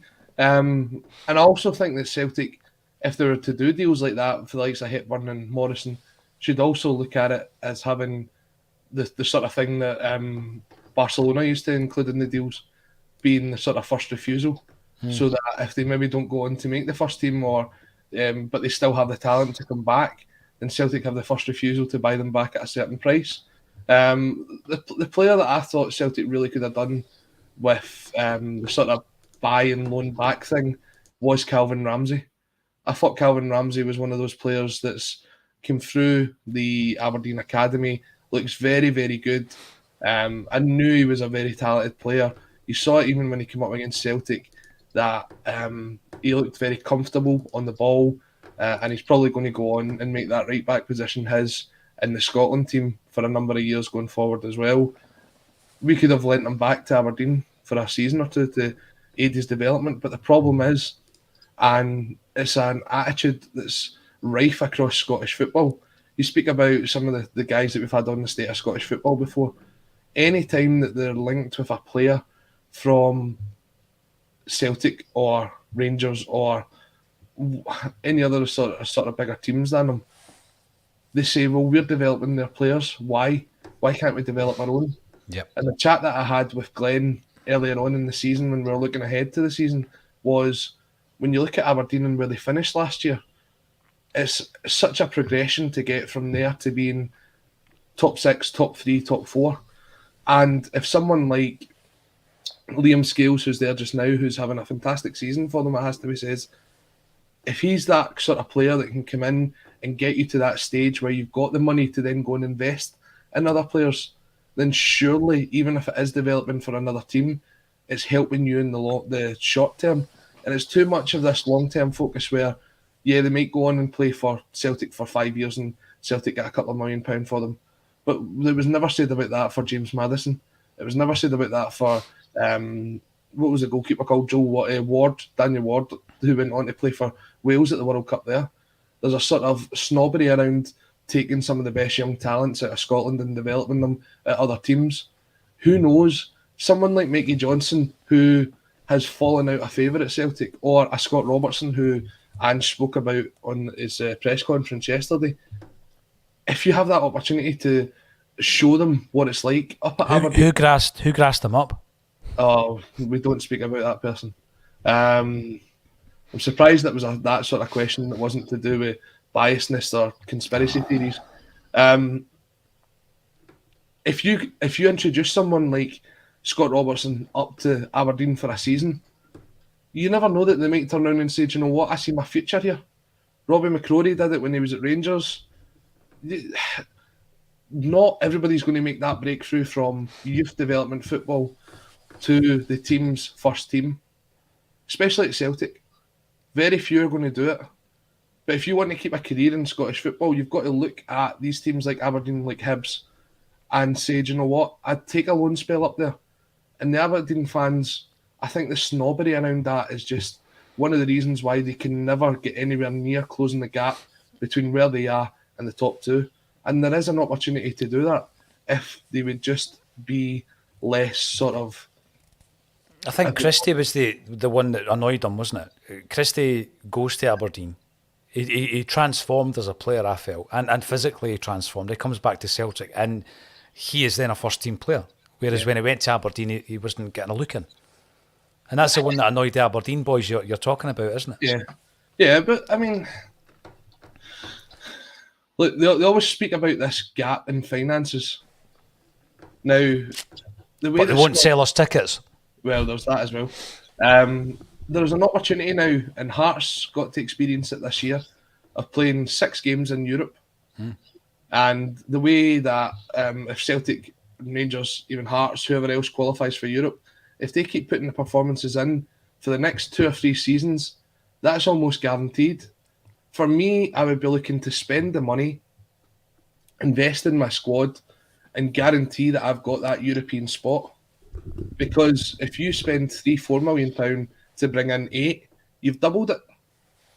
You're then putting your players out, as we spoke about earlier on, onto an international stage, onto a European stage. They maybe attract these teams like Italy, from teams from Italy, like Porto that we're just speaking about for Welsh.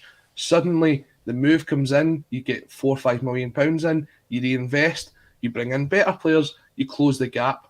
I don't think it's impossible for a team, if they actually had a proper go at it, to close that gap. I think an Aberdeen or a Hearts could do it, because you never know, there could be one terrible season where Celtic or Rangers have a complete collapse. I think that Sorry, Colin, I agree with you. But we spoke to Glenn earlier on, and that season was Ronnie Dyler's second season. That was the one we highlighted. We thought the gap wasn't as big as what it is now. Yeah. And you look at it, if you can get 2 teams into the Champions League from Scotland, look at the money that could bring in. They speak about that being the difference. I mean, that could 10 times the revenue that Aberdeen and Hearts bring in every year just by making the group stages. It doesn't matter if they get turned over 6 times. They're getting that money in that they can reinvest in their youth facilities, their stadiums, to bring better players in. That gap isn't unachievable, I don't think. But it's unachievable if the teams don't believe in themselves. No, I agree with that, George. This for 24 hours. Yeah, absolutely. Thanks, everybody, for getting involved. Colin Watt has been a member of the Acsom team for a long, long time, and it's brilliant to have you on today, Colin. Thanks for joining us. We're here to raise funds for St Mary's, the birthplace of Celtic. We have recorded a song, and Alan Woods is wondering where the link is to donate to the charity. Well, it's actually underneath this video, Alan. Thanks for asking. And let me just double check what the wording is. I'm going to go into the video so that I can guarantee you that it's right. There's a few different links. So if you go into the YouTube page, it says download the Glory in the Dream. You can go on to the pre-save for the single, donate to the charity weekend. There's a one underneath that, and you can actually watch the Glory in the Dream as well, which is the video we recorded for the single. And that video now, Colin, has had over 4,600 views. You know what? I think we should make a challenge for the viewers and the listeners. I like a challenge. So I think if we get to, what we at, 4,600? 4,600 views on the YouTube, yeah. I think if we get to 5,500 by the end of today, we could maybe do some sort of reward for everyone that's watched all day, or like a giveaway or something like that. Well, you can see the names, can't you? You can see the names popping up. Subscribe to the channel and we'll know that you're a subscriber. And yeah, it would be good. I thought you were going to give me a forfeit there that included nudity. What I was going to say is I was going to mention your fabulous free kick that you could have maybe shown to close off the day. Oh my God, there is evidence of that. Yeah, we're in the Adidas Predators from 1994. It was a 25-yard scorching free kick and someone filmed it and I've got the footage on my phone. And then there was a time that I played for Celtic and I made a tackle and somebody captured that. So my son obviously thinks I'm a footballer. Yeah, so I reckon if we get 5,500 by the end of today, then that's... You want to see that? Nobody is going to watch. Out the show. No one is going to watch that. I'll tell you what, they're more likely to watch me playing a part in a panto called Wee Jimmy, Prince of Glasgow in 1988. And I went on the stage, it was a nativity play, and I went on the stage wearing the hoops. And there's video footage of that as well. That's much better. Oh, we'll go with that then. But, I mean, if you only want to do 5,500 for that, that's fine. No, 5,500. Will we give away some kind of special? There you go. Here we go. Right. I've just released a book. I've not even mentioned that today, by the way. And what are we? 9 hours in? 9 hours in. Yep. 9 hours in. Signed book, maybe. Anybody fancy a signed book for Christmas? Could do that. No, don't go with the Beach Boys suggestion. What's that? 5,500 and Paul will run down the main street naked. I'm not doing that again. No. I don't want a weekender. A weekender of a different kind, Beach Boys. 5,000. Listen, get to 5,000 today, right? Another 400 views on the YouTube. The link's underneath this video, or go onto the Acsom YouTube and find it. It's the featured video.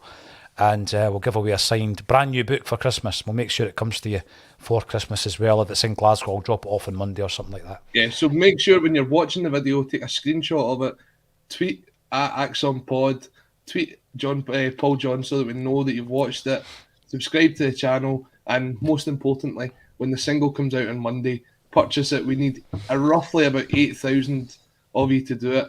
Give it to your brother, your sister, your auntie, your uncle, the postman. They're on strike. They need something to listen to. Get it out there, and just imagine listening to the Top 40 on Friday and hearing Paul Sheridan giving it all about Celtic's history. How amazing would that be?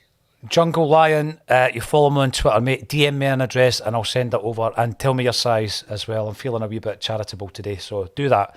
DM me on Twitter and I'll send you the jersey that's behind me in the size that you request.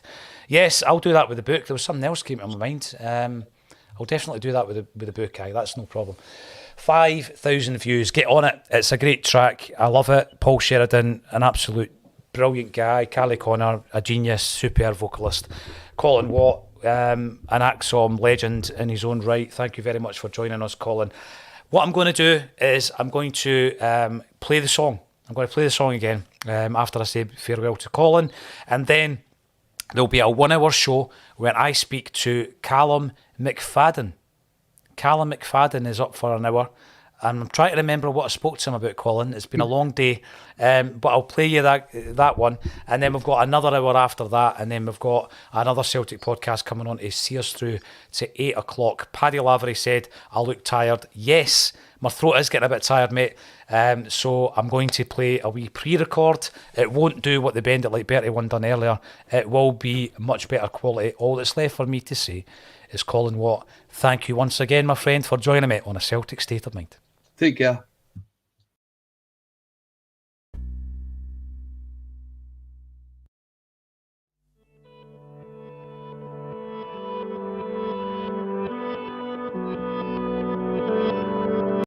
Over a century has passed since we first began our journey across the sea to find the glory in the dream. Just a Taylor and a joiner and a brother built our team. Greeted sometimes with hostility, but more often with the light. The boys who rise and had to clear through troubled skies. After constant days of struggle, they arrived in paradise. This feels like heaven. This must be the dream. This feels like paradise. The best we've ever seen. The best we've ever seen. Even through the lean years, our support would flock in thousands. Countless trophies stand displayed for all to view. Side by side, brothers, sisters, we're united, and our children do the same. This feels like heaven. This must be the dream. This feels like paradise. The best we've ever seen. The best we've ever seen.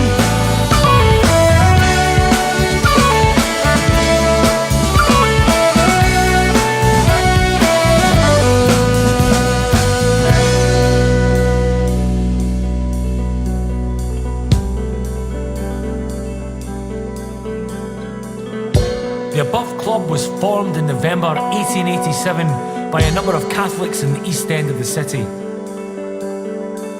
The main objective of the club is to supply the East End conferences of the St Vincent de Paul Society to support those in the missions of St Mary's, Sacred Heart and St Michael's. Many cases of sheer poverty are left unaided through lack of means. A football club will be formed for the maintenance of the dinner tables of our needy children. This feels like heaven. This must be the dream. This feels like paradise. The best we've ever seen. The best we've ever seen. We stand in paradise.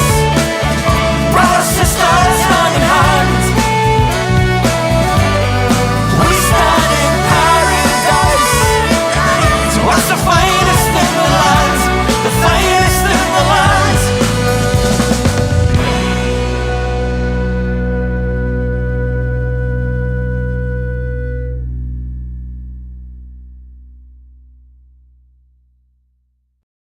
To A Celtic State of Mind. I'm Paul John Dykes, and for the first time in a while, I'm welcoming Callum McFadden to the show. It's for the Charity Weekender. You've been involved before. How are you, Callum? I'm good, Paul, and it's always a great thing to be involved with. I always love this time of year, seeing what all the different content creators can bring to the Charity Weekender, and every time you send that email asking if I'd like to be involved, it always brings a smile to my face, so thank you for having me. No, absolutely. And, we were just talking before we came on there about the state of the nation, never mind the Celtic state of mind. And we've come out of a really difficult period, and we've entered an even more difficult period, I guess. There's a lot of people out there who are in crisis financially, emotionally. Their mental health, their physical health, their financial health is really being tested. The screw is turning. And I think that at Christmas time, if you're able to do anything, and I mean absolutely anything to assist, you've got to do it. We are privileged in that we've got a platform, Callum, and you just kind of 3 years ago thought to ourselves, we can put a word out there, let's see what we can do. And we realised that the word was listened to, there was a response. And this is going to happen annually. Listen, we could make, like we did last year, 30 grand, or we could make 500 quid. Whatever we make is going to make a difference, and that is the message here. Underneath the video, Welsh Callum and I are talking football, talking shop.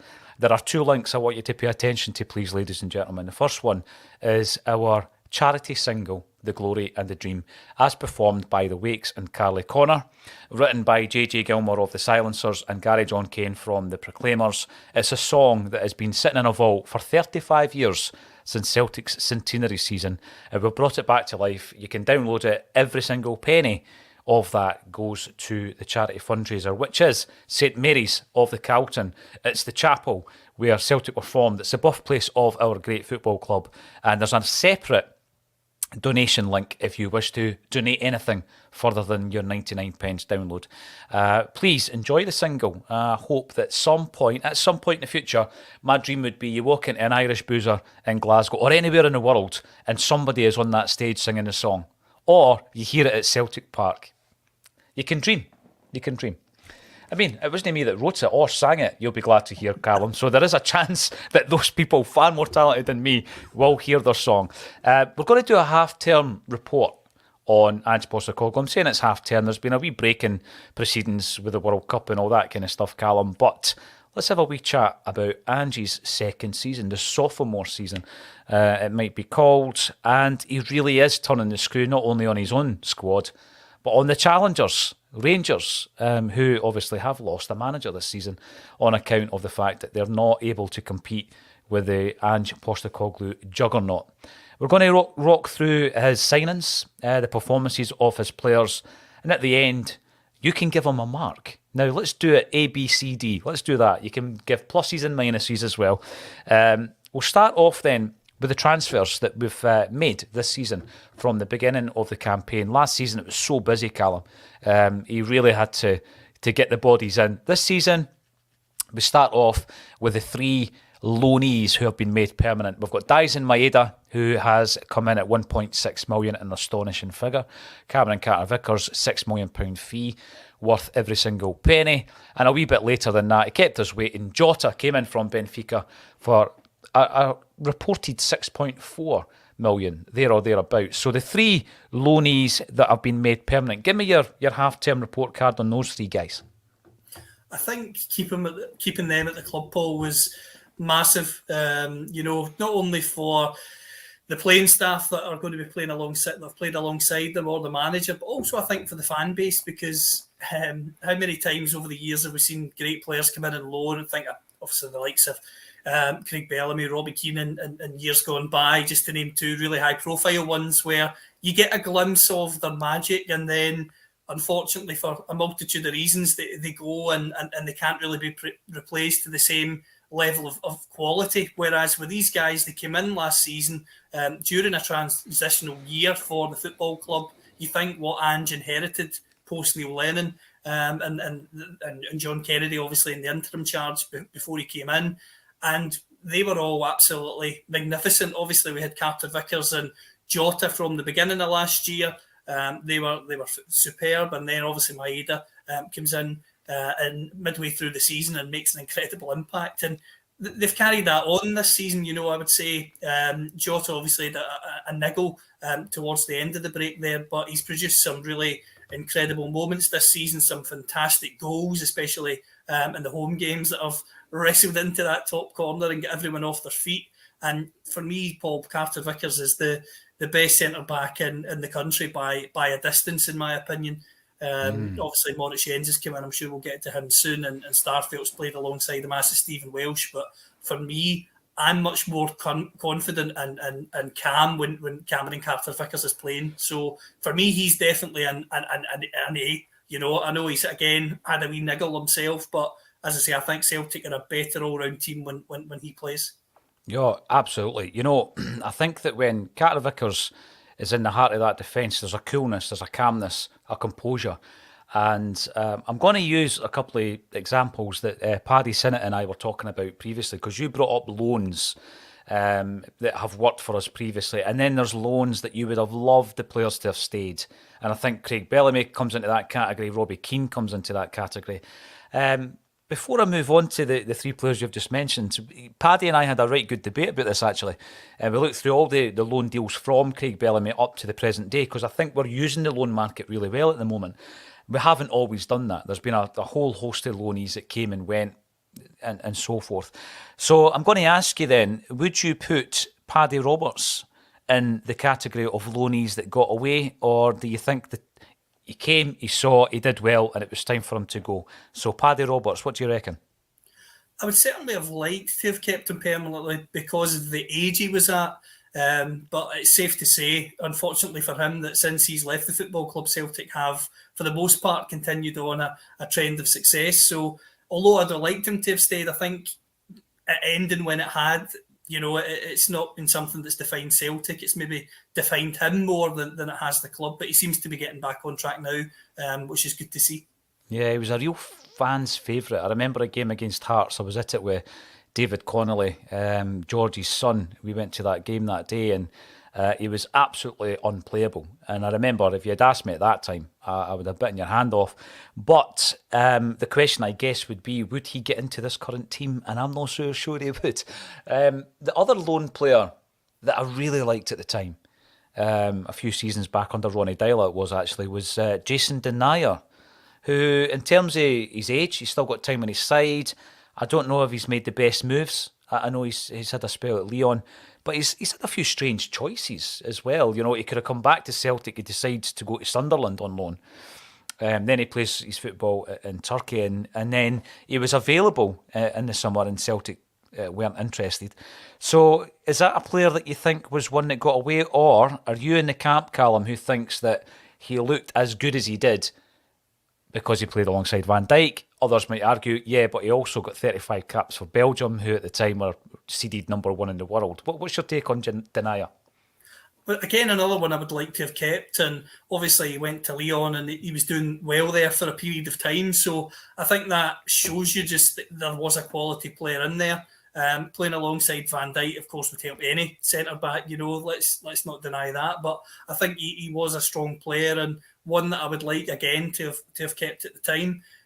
Centre-halves are always a thing that I find that Celtic, we always seem to find one who's maybe a more dominant centre-half, and it's always about finding the partner for them, you know, and we've got, obviously, Carter-Vickers now, but there's always that debate as to who's going to play alongside him. Obviously, we've made a new signing as well, and Kobayashi to come in and try and partner him potentially longer term, because obviously Jens is only on loan, but yeah, he's certainly one I would like to have kept at the time when we had him. Yeah, for sure. We're going to be talking about the centre-halves. You started off a couple of other loanees that I'll throw in there. I really loved Benkovic, but he was too injury-prone. Fraser Forster, third, fourth time round. Yeah, it would have been great to keep him. The fact we didn't started a ball rolling with regards to the final season under Lenny. We won't talk about that one though, Callum. I think we've done that one to death when we failed to win the league title. And El Yunusi, I was a massive fan of El Yunusi, and I think that he would have played so well under Ange as well. But again, would he get into this team? What do you reckon? I don't think he would. I think he was a player who impressed me a lot when he was at the club. Obviously, I even remember the game against Hibs in the semi-final at Hampden, where he was really a key man on that day and really showcased his technical talent as well as his drive and determination. And again, a player that, yes, I think would have succeeded under Ange, but I think he enjoys the high intensity that Maeda can bring. He obviously gets that from Jota as well. And I think that it would be hard to displace either of those. Abada is another player who, although he is very young, is very explosive. And I think those are the players that Ange would prefer to play with, maybe over an El Yunusi, but there's no doubt in his technical quality, and he's shown that again at Southampton now. Yeah, he definitely has. When we look at the three players that you've already spoken about then, Maeda, he came in, he impressed, I think, immediately. He was one of those Japanese signings that, and I've heard the term used so often, he hit the ground running, and running is something that he certainly does do. He improved, I think, during the World Cup games for Japan, and he impressed a lot of people who, you know, before the World Cup probably were unaware of Maeda, Callum, outside of Scottish football. You know, the pundits down south who were covering the games, I don't think they knew much about him, but he certainly impressed. And it was great to hear the likes of Ferdinand and that type of player, who, by the way, I love Rio Ferdinand, and he's got a lot of respect for Celtic, speaking so highly of Maeda. But at the same time, I want to know what your thoughts are on him coming back. What's he going to take from his form at the World Cup? Because I think he needed a wee boost, you know, to come back to Celtic.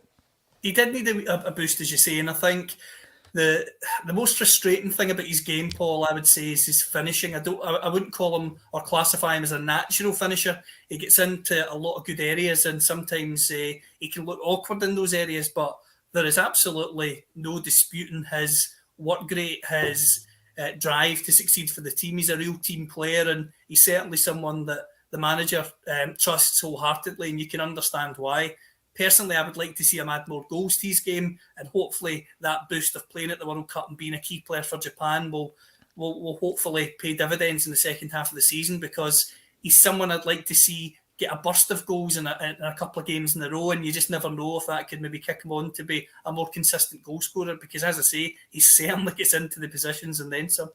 Yeah, it's about the only part of his game. You know, you add that. I always remember looking at certain players and thinking, if you only added a wee bit of pace to his game, you know, it turns him into a right good player.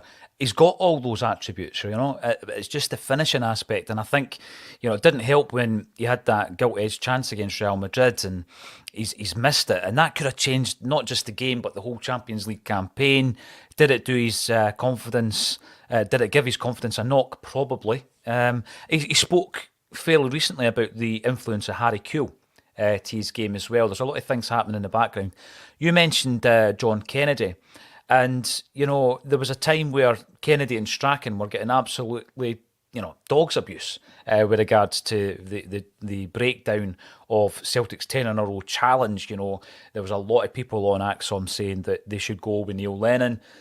The club stood by the pair of them, and since then, you know, Strachan's been offered a managerial post, he's knocked it back. Ange's come in, he obviously likes what he's seen.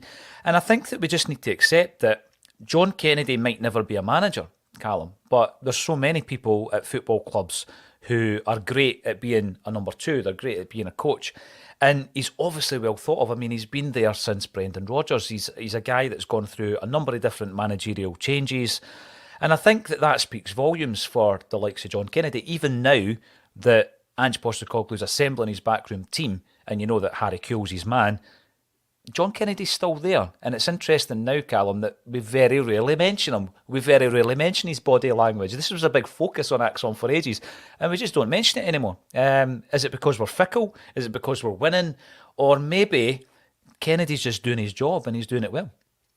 I think with Ange Postecoglou, Paul, I mean, I think the fact that he clearly trusts and values what John Kennedy, Gavin Strachan, Stevie Woods as well, another one that's important to mention, bring to Celtic is something that I think is why you see maybe more of a buy-in towards the pair of them in particular, because Ange at the moment as a Celtic manager is in such a position of strength that when he gives a view on something, whether that be a player, a coach, or the club's standing or stature, people listen.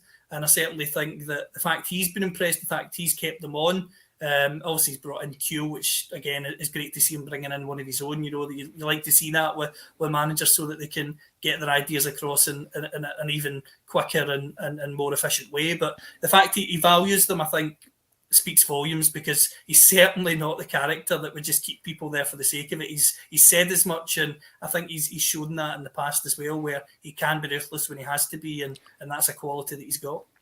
I know you're a student of the game, and you look back to the historical figures, and talking about ruthlessness, the one thing that I definitely got, and I know also that you've interviewed several hundred ex-players, managers, people involved in the game. And you get to speak to people who have worked with the greats. You know, you speak to people who have worked with Jock, Stein, or perhaps Brian Clough, Don Revie, Shankly, all the great managers. And you try and sponge as much information as you can from them. What made them great? And everybody I've ever spoken to who talks about Jock Stein, some of whom to this day still call him Mr. Stein, which I think speaks volumes, talk about a ruthlessness, a streak. I don't mean a nasty streak, but in order to attain the greatness that he got to, there could be no real sentimentality sometimes about certain players. You just need to look at when we released Bobby Murdoch, when we released Jimmy Johnston. They're two examples, and by the way, Willie Wallace and John Hughes are another two, that you're looking at their age, 28 years of age. I think Bobby Murdoch was 28. Jimmy Johnson had football in him, but there got to a point where Jock Stein was ruthless, and I think that Alex Ferguson had that as well. I know that you admire Ferguson, but you look back at some of the players he got rid of, Callum, and at the time that he got rid of them, and you think there's a ruthlessness there. Even Beckham, Jap Stam, Kanchelskis, Mark Hughes, and he gets rid of these players when there's still life in them. But there's a ruthlessness because he's doing it without sentimentality. And very rarely did they get it wrong, these guys. And the thing with Ange is, I really do think when it comes down to it, there will be a ruthlessness there. Even if he's brought the player into the club, and we'll probably talk about that in a wee while as well when we come to Edeguchi and stuff like that. You quite rightly said Carter Vickers. I mean, £6 million. We were talking in the summer about which one are we going to keep. Is it going to be Carter Vickers? Is it going to be Jota? I really didn't think that we were going to keep both of them, but we did, and I thought that was a huge statement. There was obviously the financial outlay, but that's as close to a marquee signing as you're going to get these days with Celtic. And Carter Vickers, for me, if we were to look at his World Cup performance, didn't put a foot wrong, just didn't get enough game time. What do you think he's going to bring back from the World Cup? I think he will come back from the World Cup slightly frustrated that he didn't get more game time, but I don't think that'll be a negative. I think that'll drive him on even more so to really succeed and prove his point to Greg Berhalter, obviously the US coach. I was stunned, as so many were, that he wasn't starting more games. Obviously Tim Ream was there and Zimmerman, and I think even when he came in, you saw that he didn't look out of place, and for me, should have, as I say, been on the pitch more. But I think, as I say, he'll come back and he'll be even more determined than ever to sort of put in top performances to say to Greg Berhalter, look, you made a mistake at this tournament, don't be doing that again, whether it be in the Gold Cup or whatever major tournament comes next for the US, because he's certainly a player who has shown at Celtic so far that he has what it takes to be a leader and be a key player within this team, and I'm sure that'll only continue to grow into next season as well. Yeah, for sure. And again, these players we're talking about have got time on their side. There are some players that were brought in who are the wrong side of 25. That sounds shocking that I'm going to say that. It's been a long time since I was on the right side of 25. But with regards to if there's a player recruitment model, we have brought in guys like Giacomakis and Kyogo who, are getting into their later 20s, as if that's old. And these other guys like CCV and Jota, they might be looking at the next tournament. I know Jota got into the long list with regards to Portugal and the squad there. CCV's made a World Cup final appearance. Absolutely tremendous. Maeda has made and scored at a World Cup final tournament.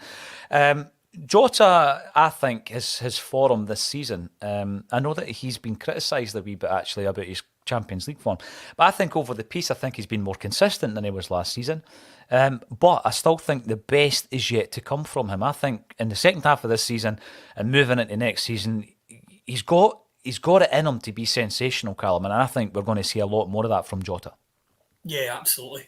He's a player who gets you out of your seat. When he gets the ball, you just think that something is going to happen, and more often than not, something will happen.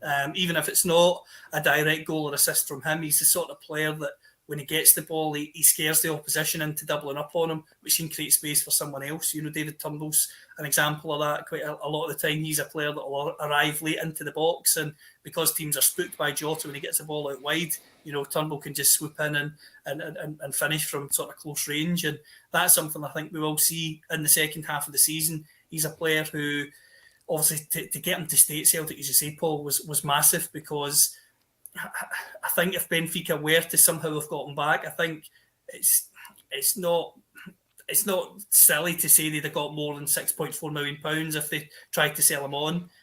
So to get him is fantastic. If he can develop, obviously, this season, going into next season, another couple of seasons, hopefully from a Celtic perspective, then I think he's one that will go for big money in the future. But I think Celtic will reap the rewards of that talent, obviously, in the meantime. And I know he's had criticism for the Champions League, but I think the Champions League campaign was a big learning curve for so many of our current squad. The Champions League, obviously, due to the financial difference between Celtic and not just Celtic, but so many clubs in Europe compared to the real so-called elite, you know, is massive now because of TV deals in the domestic leagues and obviously the money they get for normally being at the business end of the Champions League. I think it's a great learning curve, and I think Celtic will be stronger next season. And I think it was admirable as well that Ange Postecoglou, to his credit, never mentioned the financial disparity as an excuse. Bruges have shown this season that it doesn't need to be an excuse, but I do think it was a learning curve in the sense that Celtic haven't been at that level consistently for a long time, and hopefully under Ange we can see the club back in the Champions League consistently so that improvements can be made, because I know a lot of people are saying you've got a talented squad, but if you've not been at that level for a few years, then it can take a bit of time to get used to it. But overall, over the piece, I felt we acquitted ourselves well in that Champions League campaign. The only frustration from my point of view was the Shakhtar game away. I really felt that was a missed opportunity. I thought we played really well in the night, and we should have got more than just a point. But that's football, you know, if you don't take your chances, unfortunately, the result comes back to bite you. That for me, those two games, I think, were the two that you were looking at. And I know it's a step up in standard, but they're the two games you're thinking, if we can sort them out and bring those points back, then we're going to have a chance. You know, before the Champions League campaign, was a writing off the Real Madrid games? Probably. You'd be mad not to, you know what I mean? Although I think the disappointment of the kind of heavy defeat in the Bernabeu is something that will be a disappointment. I just don't like Celtic getting turned over.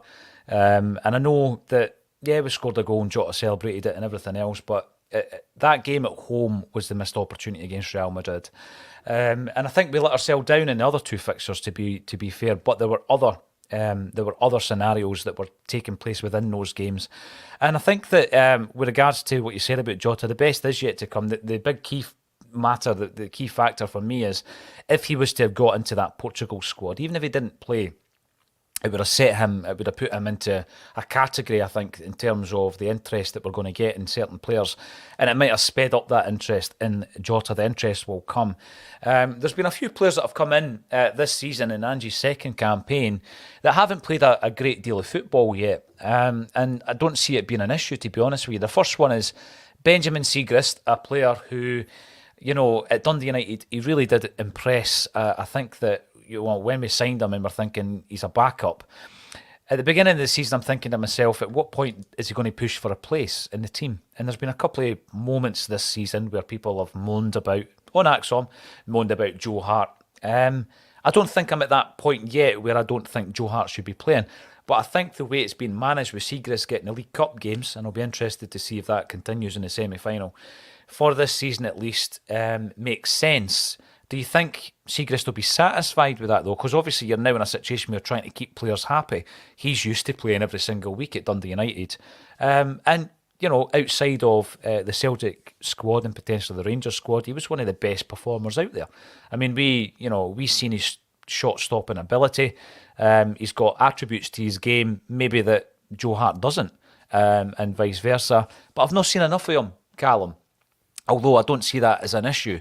How happy do you think Siegrist will be so far, or do you think he'll be at that stage where he wants more game time?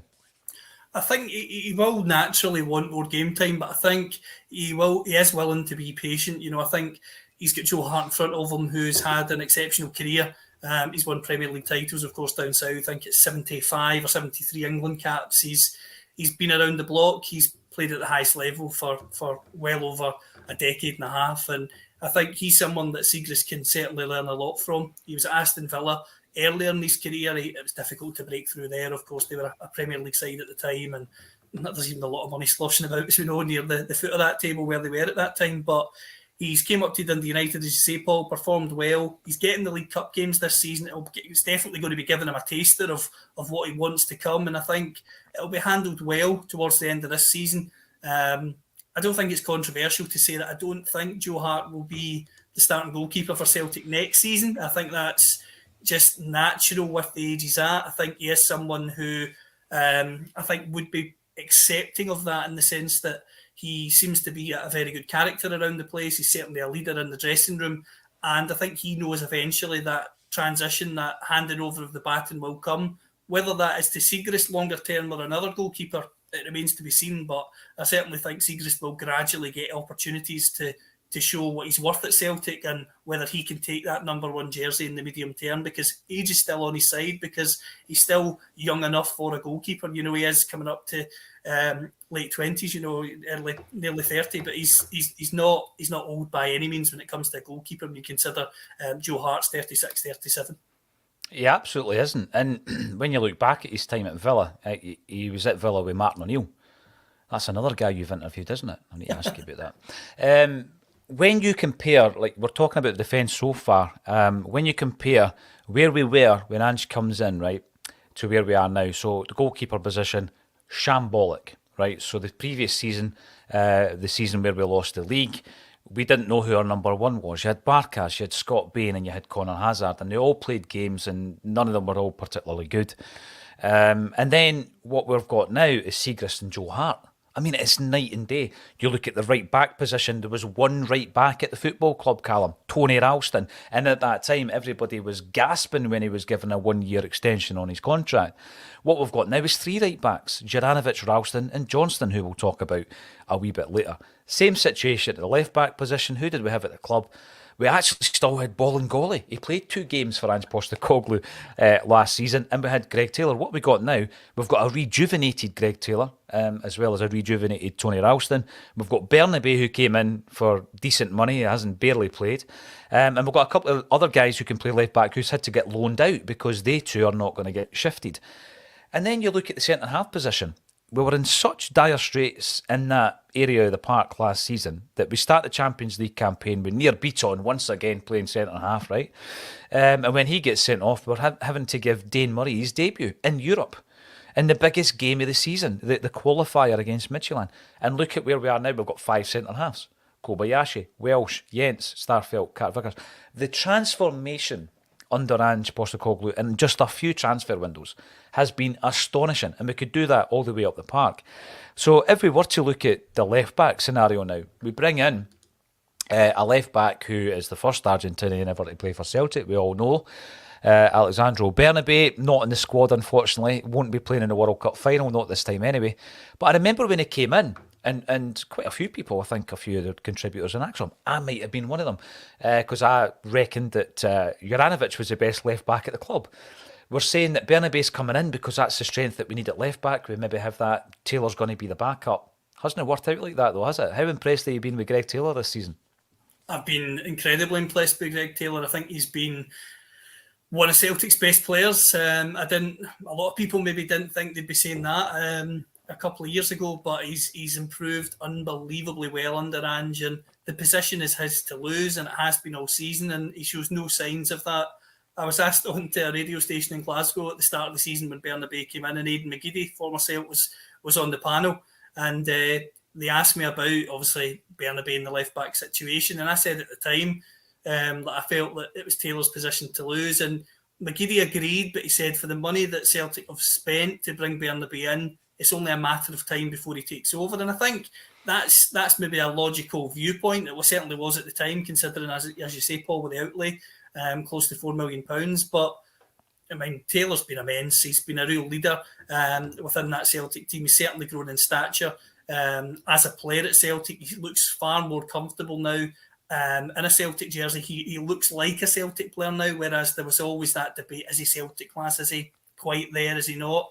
But he's deserved the praise he's got. He's performed well. He's scored a few crucial goals as well, which has been great to see this season. And he's been praised from the manager. He's been praised from his fellow players, the fan base, and even former players. I mean, I saw Kieran Tierney was praising him in the press a couple of weeks ago, which must be a big compliment because although some people were upset with Kieran obviously deciding to go to Arsenal, there was no doubt that he was a fantastic left back and someone with incredible potential to go on and still does and play at the highest level for many, many years. And I'm not saying Greg is going to get to that same level as him, but I certainly think he's shown that he's Celtic class and he's been, as I say, one of the best players for Celtic this season, in my opinion.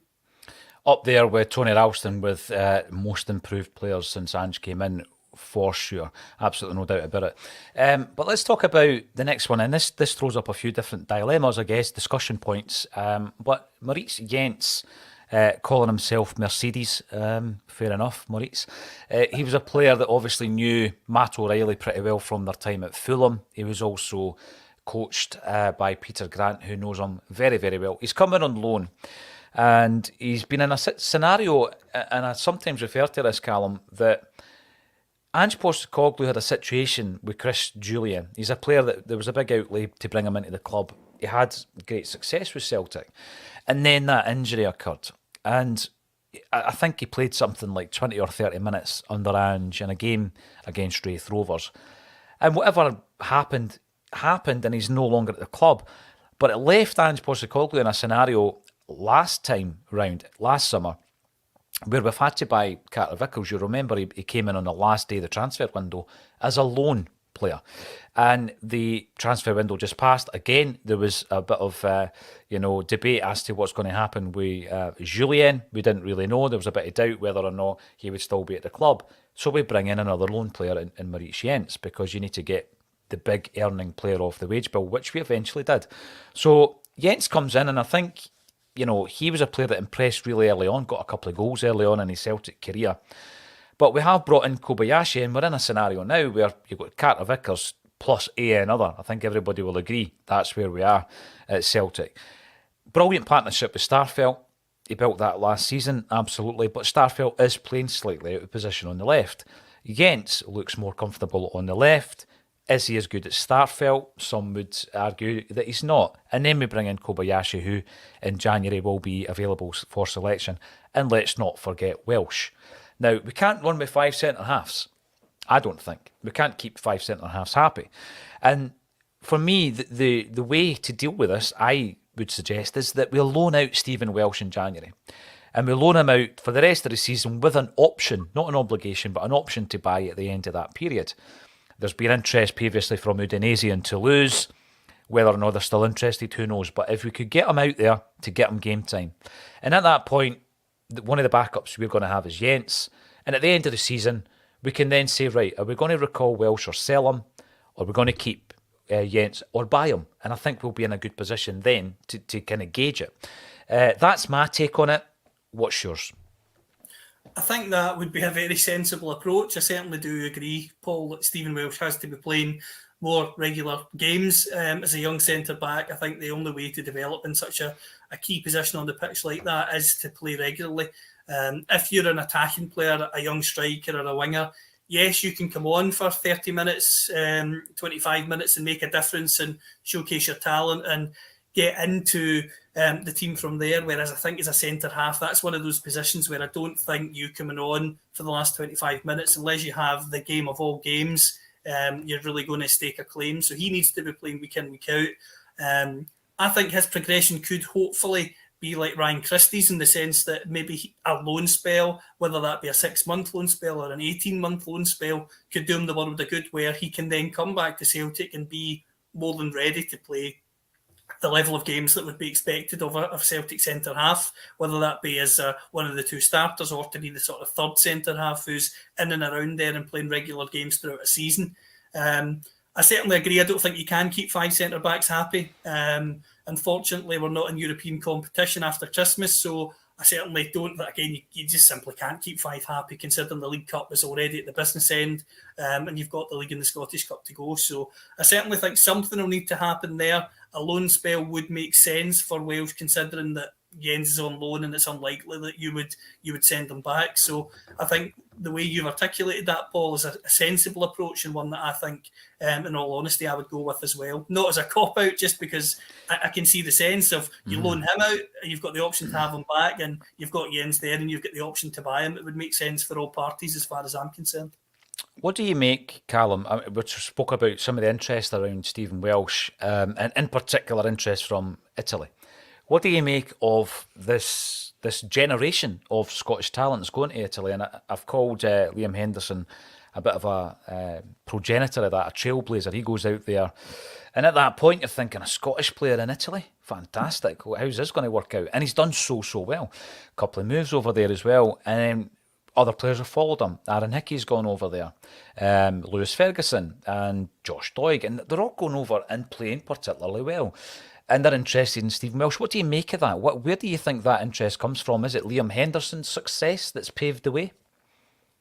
I certainly think Henderson's success has been something that has definitely caught the eye of the Italian clubs, because Scottish football a lot of the time is criticised for maybe not valuing its talents to the level that it should. And I think that's certainly going to interest leagues like Italy, where obviously the bigger clubs, your Napoli, Juventus and Milan clubs, maybe have top dollar to spend compared to maybe what players cost in Scotland. But some of the other sides, Bologna, of course, where Hickey went, they maybe don't have that money to spend, so they are maybe looking for better value. And I think Scotland can certainly offer that. It'd be interesting with the Welsh situation, Paul, with Italy. If those players hadn't went there, would that be a move he would even consider? You know, he's a relatively young guy. I assume grew up in Scotland his whole life. You know, he's maybe not something he'd consider, but now he's seen a pathway for Hickey to get to the Premier League from there. And you've got Lewis Ferguson playing really well over there. Josh Doig, as you say, Liam Henderson's still there. You know, it's certainly an avenue that will be attractive to him. And it's something that obviously could be to the benefit of Celtic, because if he was to go out on loan for 6 months there, as I say, maybe even 18 months, you never know, you could extend that, then it could benefit Celtic in the long term by having him back. Or if he goes out there and plays really well, then you've got a sell-on value for a player who maybe isn't ready at this current moment to be one of the starting centre-halves. So it could be a win-win for all parties. I just love the bravery of Henderson, you know, because he was, I'm not going to say he was the first ever, but he was the first to go out there.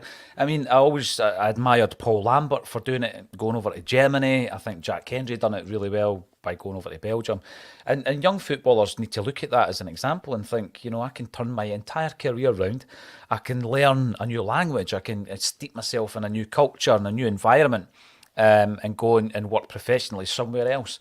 And there's players done it. I think Lewis Morgan's a great example of someone who his career was, you know, tailing off at Celtic. You actually started to wonder, where's he going to go after this?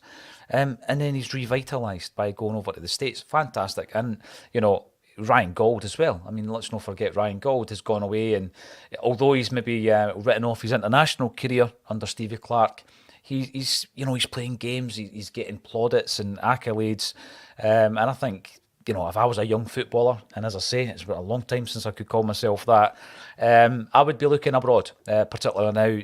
You know, it seems to be in vogue at the moment that Scottish football talent is going to Italy, and I think Stevie Welsh needs to go over there, although he's not got the kind of complexion it would take to the sunshine. He needs to watch that, because obviously even in Scotland he gets a wee bit kind of like red and rosy around the cheeks, so you need to watch that for sure. I remember at this particular moment we've brought in big signings in Carter Vickers and Jota, a wee bit of the unknown with Burnaby. Maeda, we knew what we were getting. We got it at a great fee, and we brought in Siegrist as a freebie and Jens as a loan. And following that up, we bring in Aaron Moy. And I remember the reaction on Acsom. To be fair, I thought it was really, really balanced. There was somebody on the Facebook group the other day going on about our reaction or our overreaction to Moy signing. I don't think that was the case at all. And sometimes if there is an overreaction somewhere in the Celtic world, everybody gets kind of tarred with the same brush. Certainly for myself, I thought it's a no-brainer. You've got a guy coming in there that Ange knows pretty well, at international level at least. He's a player that's played at a very high level. maybe the only concern was the fact that where his career had gone, and the fact that there'd been a period where he hadn't played competitively for a while. But he's come in, and I think he's proved Ange absolutely right. I mean, he was a free transfer. We've actually made money from him playing in the World Cup. And his World Cup performances as well. Another player that should be coming back to Celtic fully confident.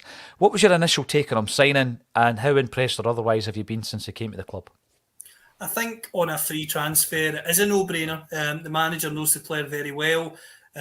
He adds experience. You know, we've talked about some of the players coming in being at the right side of 25, even some that you'd maybe see at the wrong side are still under 30. You know, they're relatively experienced. I mean, Giacomakis, for instance, when you look at his career, obviously he succeeded in the Netherlands, but before that he was bouncing around from sort of club to club in his native Greece, among others, you know. So in terms of top level experience, maybe, although he was experienced in age, he didn't really have that in terms of European pedigree. But Moy's a player who's been around. Obviously, he's played well at Brighton before. I know, obviously, he went out to China, as a lot of footballers did, for obvious reasons. But he certainly is a player with the World Cup on the horizon who had a lot to prove, in the sense that if he wants to play at a World Cup, he has to play. He's going to have to play well. And coming in at Celtic, it's tough coming into that midfield. You know, before Callum McGregor got injured, would he have played as often as he has done? I would argue probably not, because McGregor, as we all know, is an instant pick. You know, he's a real driving force, and he is the leader of the club in many ways. But I think Moy's done relatively well for Celtic. You know, he certainly grew in confidence as the games went on. When he came in, there was a noticeable difference that he tended to play the game at his own pace rather than maybe the rock and roll tempo that you're used to under Ange. But you need different players for different situations, and he was a calming influence off the bench where he was getting those cameos initially. But to be fair to him, he's proven that he's able to start games, and I was impressed with him at the World Cup as well. I think he's someone who clearly thrives on being a starter and playing in a slightly deeper role now as he is getting a little bit older, but it certainly seems to suit him because he is comfortable on the ball. He rarely gets flustered, and that's something that's always useful to have for any central midfielder. So I think we'll see even more from him in the second half of the season, and it might go back to being some of those cameos rather than full starts, but you're going to need a squad to win any league title, and he's certainly going to be someone who's going to be a key member of that squad. No doubt. And, you know, another thing that strikes me, Callum, is he must be a manager's dream. Like, you know, low maintenance, right? Aaron, you're not playing today. You're on the bench. No complaints, no huffiness, no chucking the toys at the pram. He strikes me as being that type of player. I think we've got that type of player in Tony Ralston as well. Perhaps that's down to the fact that for a number of years he was written off, and he's now in this period of his career where he's very much part of this first team. Like, you know, there was a time in the past if Ralston had been named as in a European game or a chat, you might have been quite concerned with that. I don't think we have any concerns. You know, some people might argue that he's a downgrade on, I keep hearing this, he's a downgrade on Juranovic. Listen, he may well be a downgrade on Juranovic. He may well be. But what I would say about Ralston is the mental fortitude of that man to come through that period of his career where everybody wrote him off. Everybody. And we loaned him out to Queen's Park and St Johnstone and Dundee United, and none of the loan deals seemed to work out. And you thought, where is he going? I mean, what level would Ralston have gone to if he had left Celtic? He might have left Scottish football, but you're talking, you know, maybe second, third tier in English football, and from there anything can happen. You know, it can revitalise you, but at the same time there's a lot of players who just disappear without trace. Tony Ralston, I think, has been one of the biggest success stories of my Celtic supporting life. I mean, has there been a player that's had such a similar kind of trajectory? I'm not quite sure. But if you're watching this and you can think of one, then let us know. So Aaron Moy has proved a lot of doubters wrong.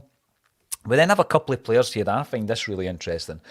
Ruben Kazan, two players that were brought in, one on loan, one permanently. And the one that we brought in permanently, Callum, was yet another masterstroke by Ange Postecoglou. Bringing in a player like Haksabanovic for under £2 million is astonishing. We've obviously used the set of circumstances that we were in and what the club were in to bring him in. I think there's so much more to see from him in the second half of the season. And then you've got Abelgard, who's come in on loan, and quite frankly, I'm not too concerned that we've not seen a great deal of him, because I think that, again, circumstances, the fact that he was training by himself for a period, is he even at that point where he's ready to play 5 or 6 games in a row? Maybe not. Ange doesn't seem too concerned, and neither do I, to be honest with you. I think both those players are going to have a say in the second half of the season. How impressed have you been with Haksabanovic, and do you think Abelgar will be able to stake a claim in the second half of the season? In terms of Haksabanovic, I talked earlier about Maeda maybe not being a natural finisher. I think for me, Haksabanovic certainly appears to be. He gets into those positions and he's got an eye for goal, and he's the sort of player that can go under the radar for a period of the game. But you look at the stats at the end of the game, he scored a goal, he scored 2 goals, he's got a couple of assists. He's one of those players who seems to be involved even at times when maybe you don't think he is. He's certainly someone who can turn up with a key moment. In terms of Abelgar, I think it's been a difficult situation for him, as you say, Paul, with the circumstances. He's obviously came in, and another one where obviously Callum McGregor initially is in the team. It's going to take one hell of a player to dislodge him from any team, and Celtic included, of course. So for me, McGregor's obviously going to play. Moy, point to prove, World Cup coming up, experienced, known by the manager already. That's something that's going to weigh into any selection decision. That's just completely natural, and I think that the World Cup break is probably going to do him the world of good. The fact that Celtic have been away, they've been training, it will give him more of a chance to make sure he's fully up to speed and ready to go for the second half of the season. So yeah, I do think we'll see more of him.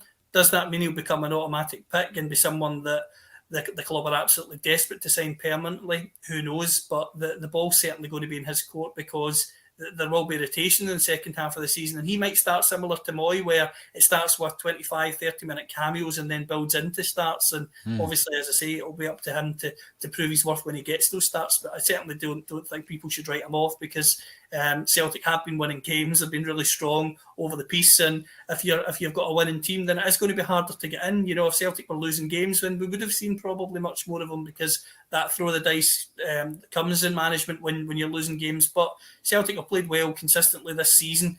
Some would say at times without being spectacular, but for me, they've scored goals at home, scored goals away from home, and they're in a position at the top of the table and in a strong position in the League Cup and obviously the Scottish Cup to come, where I think most people would have taken that at the start of the season.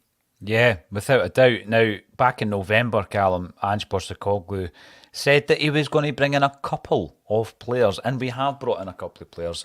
We've already mentioned, and both of them, Kobayashi comes in, again, a player that Ange would have known well from Japanese football, and Alistair Johnston comes in from Montreal. We've seen him at the World Cup, £3 million purchase, to potentially, I was going to say replace Juranovic, but certainly replace a position at right back that Juranovic may leave vacant after his World Cup exploits, or even before his World Cup exploits.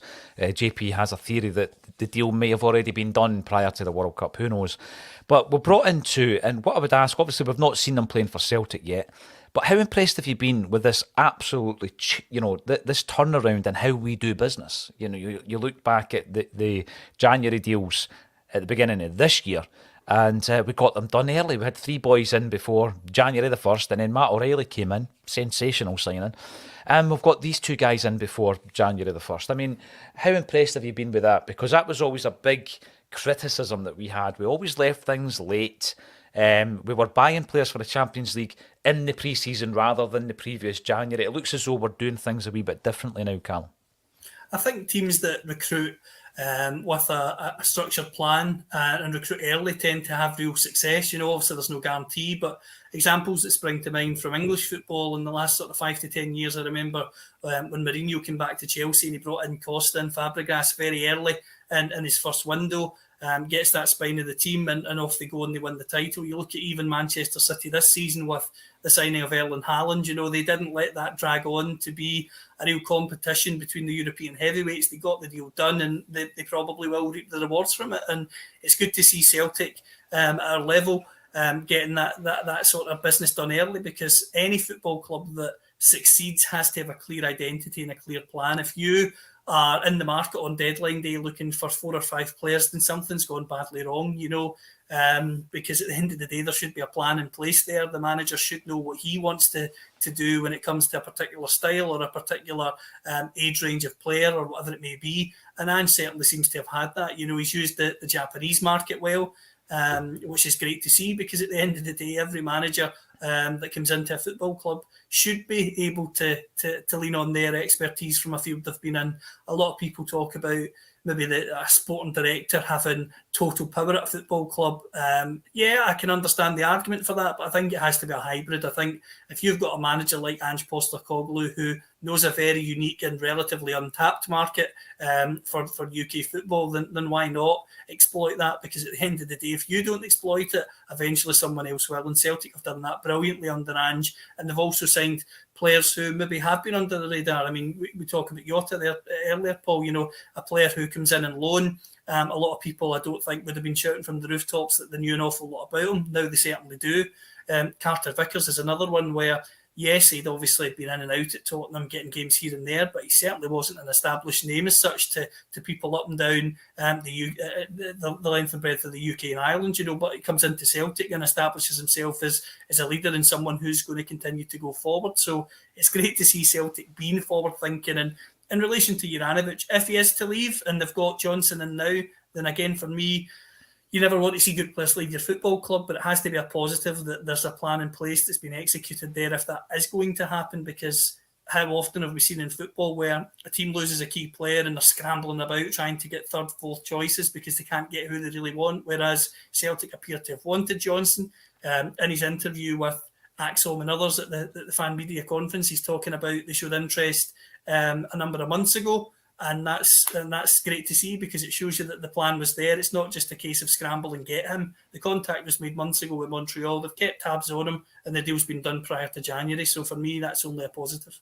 It is. And, I can just imagine Ange Postecoglou, and this is taken from the way that he is in press conferences, the answers that he gives. I think he's always box office, but I don't think he would be interested in the razzmatazz of the transfer deadline day and everything that goes with it. I don't think he'll be bothered with all that nonsense. And he's the type of person who'll be sitting in his house having already done all the business with his feet up, and that'll be the end of it. And it'll all be done early doors.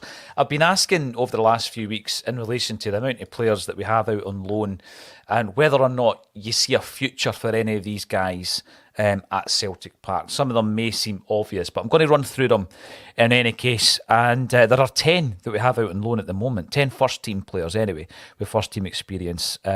We've got Barkas, Scales, Montgomery, Sorrow, Uragide, Kenny, first-team experience, albeit in friendly games, Ayeti, Shaw and Mikey Johnson. I said 10. We did have Ben Wiley out on loan, but he has come back from that loan deal. So from those players, Callum, is there any that are standing out that you think, they might still have a future at Celtic if they come back?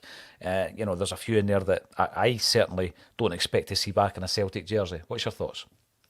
I think one of the players that maybe you could have thought about if it hadn't been for the depth of quality at centre-back was maybe Liam Scales, in the sense that certainly seems to be very highly rated by the Aberdeen fans. They seem to be desperate to keep him. Performing well there. Aberdeen, of course, up at the right end of the table under Jim Goodwin, which is great if you're a Dons fan, But I think Scales is one that you maybe could have thought would be an option to come back, but I think he's maybe just at Celtic at the wrong time, where there is a depth of options there that maybe make that a bit more tricky. But again, I mentioned him earlier on. It could be a Christie situation where he goes out again for another season on loan. Things might change, and then he could eventually come back. So he's still young enough to make make a difference, whether that's at Celtic or elsewhere. So he's one that I would say potentially. The others, no, I wouldn't confidently say, Paul, that they're going to come back and make a difference at Celtic or play regular games, particularly Barkas, Ayeti. I think they are experienced players who will be looking to move on unless they're getting guaranteed games. And for me, that's fully understandable. I wouldn't want a player who's in their mid to late 20s happy to sit and play 10, 15 games a season. I think if you're at that age as a footballer and you're fortunate enough to be a footballer, then you want to be playing every week, especially as a striker or a goalkeeper. Those are positions where you can be a match winner in different ways. So I don't expect to see them back. And in terms of some of the other names as well, Sorrow and others, again, I think that the race has been run there for them. But stranger things have happened in football, so who knows? Yeah, I agree with that. And I think that, the likes of Albion Ayeti, for example, I go back to who we could have signed. That's a whole podcast in itself, a whole show. Ivan Toney could have been a Celtic player, but we went for a Yeti. And I think a lot of it comes down also to hunger, your attitude and your personality, and whether or not Ange thinks that's going to fit. He gave a Yeti a chance. He scored. The first goal under Ange Postecoglou was scored by Albion Ajeti, and he gave him games not only in friendly games, but in Europe, and he scored against Betis away from home, and I think he's had enough opportunities, but it's just not going to work out, and that's football. Now, that doesn't make him or Barkas bad players. It just doesn't work out. You move on, and I'm sure they'll have futures elsewhere. Now, we touched on the change in the way that we're doing business, Callum, and in the last few weeks, we have been advised and informed that Peter Lowell is returning to Celtic as a non-executive chairman. I understand what the position entails, but that's not to say that the individual undertaking that position will take that role on by the definition that you'll find on Google or anywhere else. Peter Lowell coming back in, pros and cons, I would say, pros and cons, and we have spoken about it on Acsom. What's your take on it? I think it's one of those positions where, as chairman, where obviously someone's going to fill that role. Tends to be someone that's experienced, whether that be in business out with football, sometimes obviously within football as well. So it's one of those positions that was obviously always going to get filled, and the club have made that decision to bring someone in who has been familiar with Celtic for a long time. He's obviously been the chief executive for a very long time at Celtic as well. So it's interesting that he is coming back in an official sense so soon. It's not something that's the norm in football, I would say. But at the end of the day, someone that has to fill that position. As I say, it tends to be someone experienced, and for whatever reason, people speculate Celtic have chosen to go with Peter Lawwell, who of course has been in and around the club for well over a decade and a half, nearly probably 2 decades now. Yeah. I mean, there's the concern that we go back to some of the old ways with regards to recruitment. You've seen the relationship, the dynamic between Michael Nicholson and Ange Postecoglou. It's working. Look at some of the deals that we've been doing. Look at the transfer fees. Look how we've done business and the way that we've brought in players early. Let's not rock the boat. Let's just allow the guys to get on with that. And then when you're being represented in different ways in relation to Celtic's standing in European football and with other authorities, you then look at Peter Lawwell and think, right, you can come into your own in that capacity. I do think he's a very dominant force at Celtic and in Scottish football. And, it remains to be seen how that will impact the way things are under Ange Postecoglou. Second half developments in relation to some players who might have a part to play. We've spoken about Haksabanovic and Abelgar. What about a couple of guys that have been at the club for a while now, and they really haven't got going for different reasons? Injury playing a part in some of the reasons, but McCarthy and Ideguchi, Callum, are way beyond being on that bench, never mind starting for Celtic. What do we do with these guys? I think in terms of Ideguchi, he certainly needs to be playing football. Injuries have been cruel to him, you could say, since he's been in at Celtic, but without having the opportunity to play games, it's hard to judge him. But at the same time, I think it's unrealistic to expect him to suddenly come in and play 10, 15 games in a row for Celtic. So that's a situation that maybe could be addressed with a loan, in the sense that a loan to see how he's recovered from the injuries. Can he get a consistent run of games somewhere to then come back? Because again, he's still young enough. McCarthy, on the other hand, again, is an experienced player, similar to Yeti and Barkas, and I don't think any player that's at that stage of their career wants to be a cameo player, wants to be sitting on the bench. So it'll be interesting to see if he takes matters into his own hands there and maybe looks to move, because he's certainly someone that probably would have options, in the sense that he's played in English football before, of course, Wigan, Crystal Palace. So it'll be interesting to see if there's maybe options there. He might choose to explore a loan in the hope that he could come back to Celtic, also being a boyhood fan of the club. But at that stage of your career, I think if you want to play first team football regularly, then you might have to look to move on. So it'll be interesting to see if he actually maybe pushes for that, because He's won a title with Celtic. He was, he's been at the club since Ange came in. So it'll be interesting to see if he thinks, look, although it's maybe not went as well as I wanted it to, I've ticked that box in my career, I've been a part of it. Maybe it's time to go somewhere and get regular games for the next couple of years or so. Yeah, it's a great point because it does depend on the individual. It also depends on the way that he is utilised by Ange. Now, what I mean by that is Ange Postecoglou has spoken about James McCarthy beyond the performance. He's talked about him as an influence on the training pitch, in the dressing room. And, if it gets to the point where you've got to choose between one or the other, it could well be that we keep McCarthy and offload Ideguchi. It'll be interesting to see how we play that. Up to this stage, we've got to the semi-final of the League Cup. We've lost one game in the league. Rangers have parted ways with their gaffer, and we're 9 points ahead in the league. Slightly disappointing in Europe, but you take what Ange has said in relation to the experience and the galvanisation of that experience for the next campaign, and you actually take it and you accept it because there's credit in the bank with Ange Postecoglou. If at this stage I was to ask you to grade the season, Callum McFadden, what do you give Ange Postecoglou? And I would go A-, and the reason I give it the minus is because of the European campaign, particularly those Shakhtar games. I would like to have seen more in those games, particularly that away game. The amount of chances, it just was so frustrating that night. Although normally you'd be delighted with a point away from home in Europe, it was a frustrating night. I felt there was more to be had from there. But other than that, slight minus. I mean, top of the league by 9 points. You're in a semi-final League Cup. The Scottish Cup's to come. Domestically, is there much more that you can do? I mean, people might argue you could be double figures, you could be this or that, but it's one of those where if you were to say to someone that started the season in all competitions domestically, 9 points clear at the festive period, then I think you would take that. I think you would say that's an A. And as I say, the only reason I put in the minus in is because I would like to have seen a wee bit more in Europe in terms of us being clinical. We certainly created plenty of chances, as the stats showed. A lot of people, journalists across Europe, have been talking about Celtic as a case study in terms of having a lot of expected goals without actually converting them. So it's certainly going to be interesting to see how we get on in Europe next season. But overall, Paul, as I say, A- for me. Domestically, very strong. Europe, a slight disappointment, but the experience gain should hopefully benefit the club in the long run. Yeah, Callum, it's been a very quick hour catching up with you.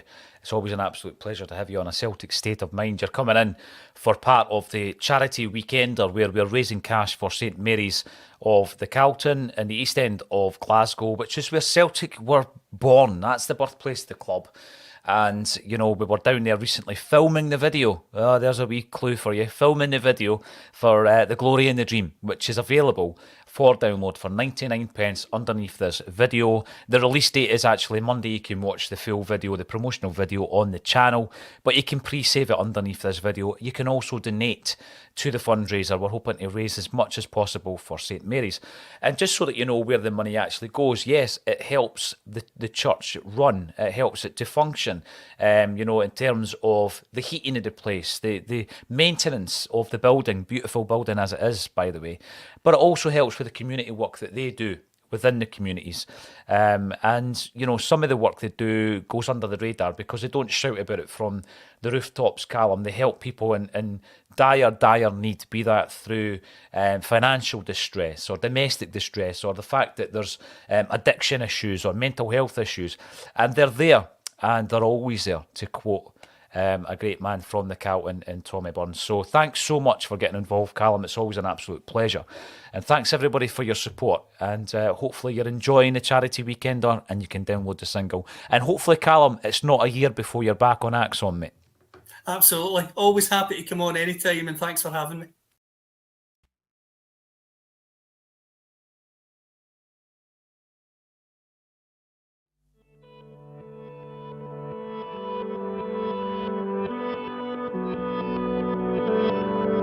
Over a century has passed since we first began our journey across the sea to find the glory and the dream. Just a tailor and a joiner and a brother built our team. Greeted sometimes with hostility, but more often with the light. The boys who rise and had to clear through troubled skies. After constant days of struggle, they arrived in paradise. This feels like heaven. This must be the dream. This feels like paradise. The best we've ever seen. The best we've ever seen. Even through the lean years, our support would flock in thousands. Countless trophies stand displayed for all to view. Side by side, brothers, sisters, we're united, and our children do the same. This feels like heaven. This must be the dream. This feels like paradise. The best we've ever seen. The best we've ever seen.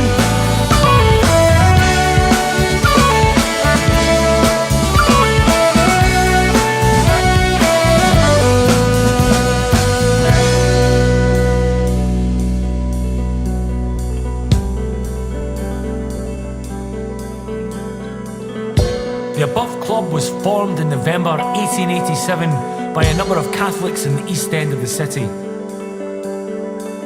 The main objective of the club is to supply the East End conferences of the St Vincent de Paul Society to support those in the missions of St Mary's, Sacred Heart and St Michael's.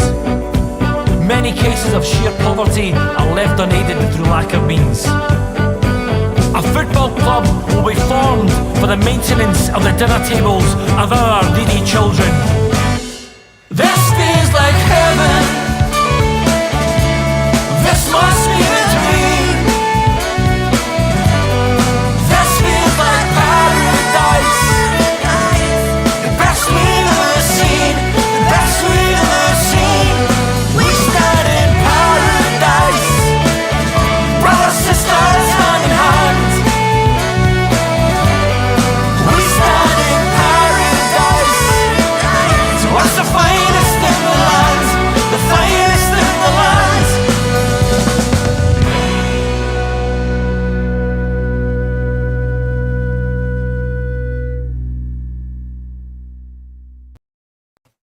Welcome back to A Celtic State of Mind. I'm Paul John Dykes, and today I'm delighted to be joined by Craig Leach. And this is Acsom with a bit of a difference, Craig, because as anyone can see, you are a Hibs fan and you're on A Celtic State of Mind, but there's a good reason for it. You were a regular contributor to a show that was on A State of Mind called The State of Scottish Football. And what used to intrigue me about that show, watching it back, was the way that Hibs fans, Hearts fans, Aberdeen fans, fans of other clubs viewed us as a football club, us as a fan base. And I thought, you know what, it would be interesting to get some of the opposition fans involved in this charity weekender. So welcome to the show. How you been? Thanks for having me, mate. No, it's been good. I think this is, even though I've done the State of Scottish Football for a while, it's the first time that we've actually done anything together. So, no, I'm looking forward to it. We are sharing a screen for the first time, and you know there are parallels between the histories of both clubs. Many players have played for both clubs. I'm going to ask you about some of that as well, but just a wee bit of disclosure for myself. I remember after the miners' strike in '85, my old fella got a job in Bilston Glen, and we moved through to Midlothian. We moved to Pennycook, in actual fact, and I was surrounded. I think there was 2 or 3 Celtic fans at the school, but I was surrounded with Hibbies and Hearts fans. And you know, I don't think there was a single Rangers fan in the whole school, certainly not in my class. But most of my mates were all Hibs fans, right? And you know, because you're bored and your old man's working away a lot of the time, I would go to Easter Road quite a bit, not as a Hibs fan, I've got to say, just to watch a game of football. And I seen a great, what I thought was a great side in the 1980s, and it was guys like John Collins, Paul Kane, Joe Tortolano, Willie Miller, Gordon Ray. Up top for a while, we've seen players like Stevie Archibald, Keith Houchin signed for them. And I know a wee bit about the Hibs history, but sometimes Hibs fans who are pals of mine wind me up and say that, you know, Celtic stole a bit of the old Hibs history and they stole the hoops and all that kind of stuff. Is that tongue in cheek? Is that something that Hibs fans are quite vehement about? I think, I mean, obviously it's well before any of our times. I think that both clubs were set up at the time to help, a disadvantaged population within the community that had travelled over from Ireland. Obviously Hibernian's the name, I believe it's the Gaelic or Roman name for Little Ireland. So, I think there's a bit of, I don't think necessarily there's bitterness. I do think, when you read the stories, it's, there was always the chant, if it wasn't for the Hibees, you'd be the H word.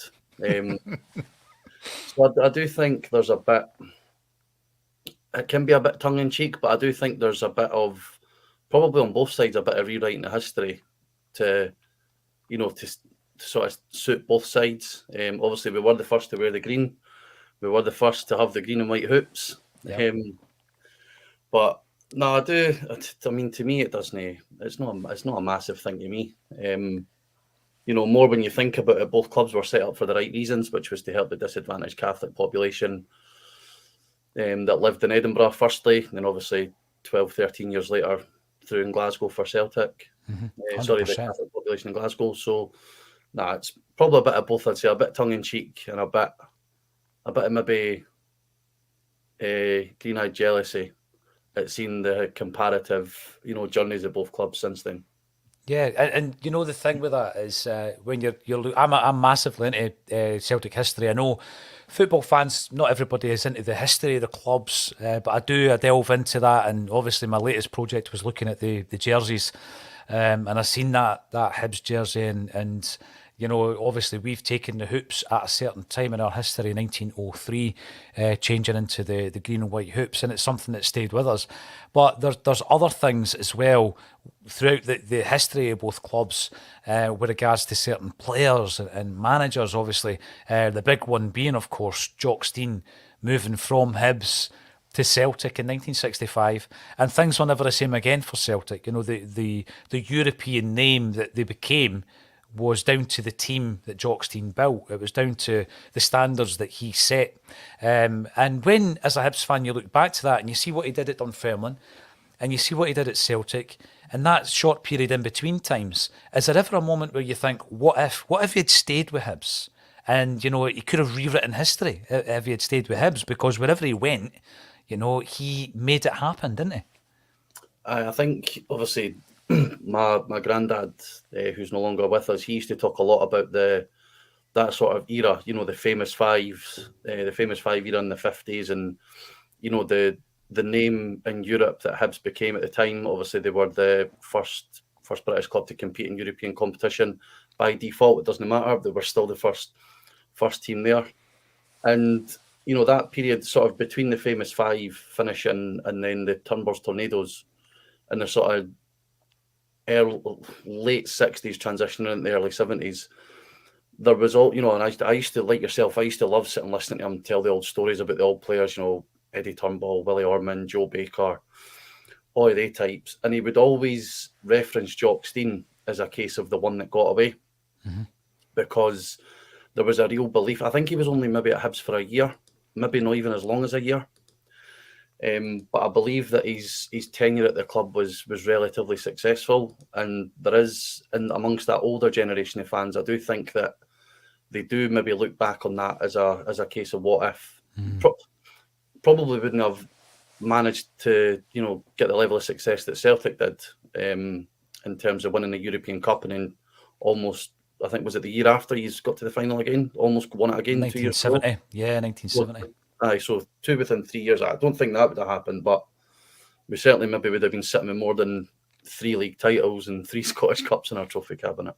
Yeah, I mean, there's a thing as well. I have the discussion quite often with Jim Orr, who's got a real admiration for fans of clubs who don't win something or don't even expect to win something every season. And as a Celtic supporter, there's been really dark periods, going to watch the club as a season ticket holder during that 9 in a row era, where Rangers were winning 9 in a row and Celtic almost went out of business. But generally speaking, throughout my life, other than that wee spot, that decade, Celtic have been pretty dominant, and you go into seasons and you think, well, what's my expectations? I want to win the league. I want to win at least one cup. And you feel a bit spoiled sometimes when you then speak to fans. Like you say, there are 3 league wins, 3 Scottish Cup wins. And I do look back on that era. And one of the players that Jock Stein got to know during his time at Hibs, he actually tried to sign on for Dunfermline, was Pat Stanton. And Pat finally came to Celtic at a time where he was coming to the end of his career, and he came to Celtic and ended up winning the double with the club. Jock Stein had tried to sign him for the Pars. He eventually signed on for Celtic. He knew how good he was because he had worked with him at Hibs. But Paddy Stanton, he's a Hibs legend, but every Celtic fan that you speak to who's seen him playing, every player that played alongside him, they hold him in such high regard. Just how big of a legend is Pat Stanton for Hibs fans? Oh, I think he's still, obviously we've got Frank Sawsey, who sort of my generation refer to as Le God. But for that older generation, Pat Stanton is, he's God around Easter Road. It's funny you bring him up, actually. I was, the lucks of working from home, trailing through YouTube, trying to find something on the background to keep me occupied. And it's actually the anniversary of the Turnbulls Tornadoes winning the League Cup in '72 against Celtic. And I've seen it in the past, but I've never really paid much attention to it. And Hibs put maybe a 15, 20-minute video on YouTube. It must have only been for the second half. And I'm just going to sit and watch it. And you hear the names: Jimmy Johnston, Kenny Dalglish was playing, Billy McNeil. And then on the Hibs side, you've got like Blackley, O'Rourke, who we sadly lost recently, and Pat Stanton as well. And I was watching it and I couldn't believe I was watching a game for 50 years ago. It's easy to, there's always this tired debate about, could Pele have played in this era, or could so-and-so have played in that era, and, who's better, Messi, Ronaldo, Maradona, blah, blah, blah. But it's the first time I think I've watched an older game of football. And actually, even though I knew the end result, I was almost mesmerised by what I was seeing. And I don't know if it's maybe because we're in a state of flux at the moment that I'm looking at it thinking, I wish we had a player in the midfield like that. Yeah. Because he was just everywhere. I mean, he was absolutely everywhere. Obviously, he scores, sets up the second for Jim O'Rourke as well. He was in that 15, 20-minute clip. I don't think he was ever not shown. He was just everywhere, and he's certainly held in amongst the absolute highest of regard by Hibs fans, to the point where I don't think many of them grudge that he got to go to Celtic near the end of his career, like you say, and win the double. Yeah, it is. It's incredible, and I love looking back at that kind of era, because footballers, the way they held themselves, the brill creamed, the slip, but everything was immaculate, and Pat Stanton was that type of player. He comes to Celtic, he wins a double in 1977. And if you ever watch that game back, he's exactly the same. He's orchestrating things. He's, like you say, people think, that was back in the day, but these players were very modern players. And I don't buy this argument that certain individuals from the past wouldn't make it in today's game, because I actually think they'd be better, Craig, because I think that given the sports science, given the dietary kind of requirements of a footballer now, it's not as though they'd be in the modern day still living like it was the 50s or the 60s. They would have everything at their disposal. And I think that they would be even better. That would be my argument. They'd be even better than they were back in the day. Now, there are legends. And Ronnie Simpson, who won the European Cup for Celtic, had played with Hibs. Bertie Auld wins the European Cup for Celtic. He ends up going to play and manage Hibs. And in the kind of the more modern times, there's been loads of Celtic players who have come from Easter Road, and I want to talk about a couple who, one of whom played in a very poor Celtic side, but he was an absolute class player for both Hibs and Celtic, and another who came to Celtic and got loads of glory. The first one's John Collins. Now, I always remember Collins. He had played for Celtic Boys Club, but he made his name at Hibs, and he was one of those guys that there was two things. You just wished he would sign for Celtic, and you hoped that he never ever signed for Rangers, because he was just class. And I don't know if history's been rewritten a wee bit because of he's maybe got a different kind of relationship with the Hibs fans from his time as a manager. How do Hibs fans view John Collins now? Because I think him as a player at Easter Road, the guy was superb. I think it's easy to separate the player and the manager aspect. I mean, I'm old enough to remember him as a player, but no as a player at Hibs. But I think with any player that comes through the youth academy at Easter Road and goes on to achieve a level of success, like John Collins did in his career, both, with the way that he went, he went abroad and he went to, scored against the reigning world champions at France '98. There is a belief that he was almost ahead of his time as a player. And you could probably argue he was maybe a wee bit ahead of his time, or possibly stuck in when he was a manager at Hibs, it was that weird. He was so forward thinking in terms of the dietary, the sports science side of things, but it was almost like he was trying to manage like he would have been managed back in the 80s, 90s, in terms of his man management style. There's that famous story about him on his first day at Easter Road taking his top off and going, "This is what you should aspire to," and pointing at his six pack. That's one of these urban legends that's grown arms and legs. I've heard for some that it's true. Some same sources close to the scene that say it's not true. But no, I don't think it's a case of history being kind. It was, from what I've read, based on fans at the time, he was a great player for Hibs. And like I said, you always keep a keener eye on these ones that do come through the youth academy, and then obviously, sadly, another one that's lost to the Bosman era, and somebody that decides to hop on the 900 along the M8.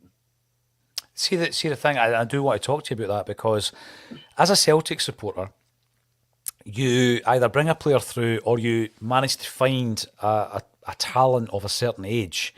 And there's always this niggling feeling in the back of your mind that one day a richer club, some people say bigger club, I think a richer club comes along and takes them from you.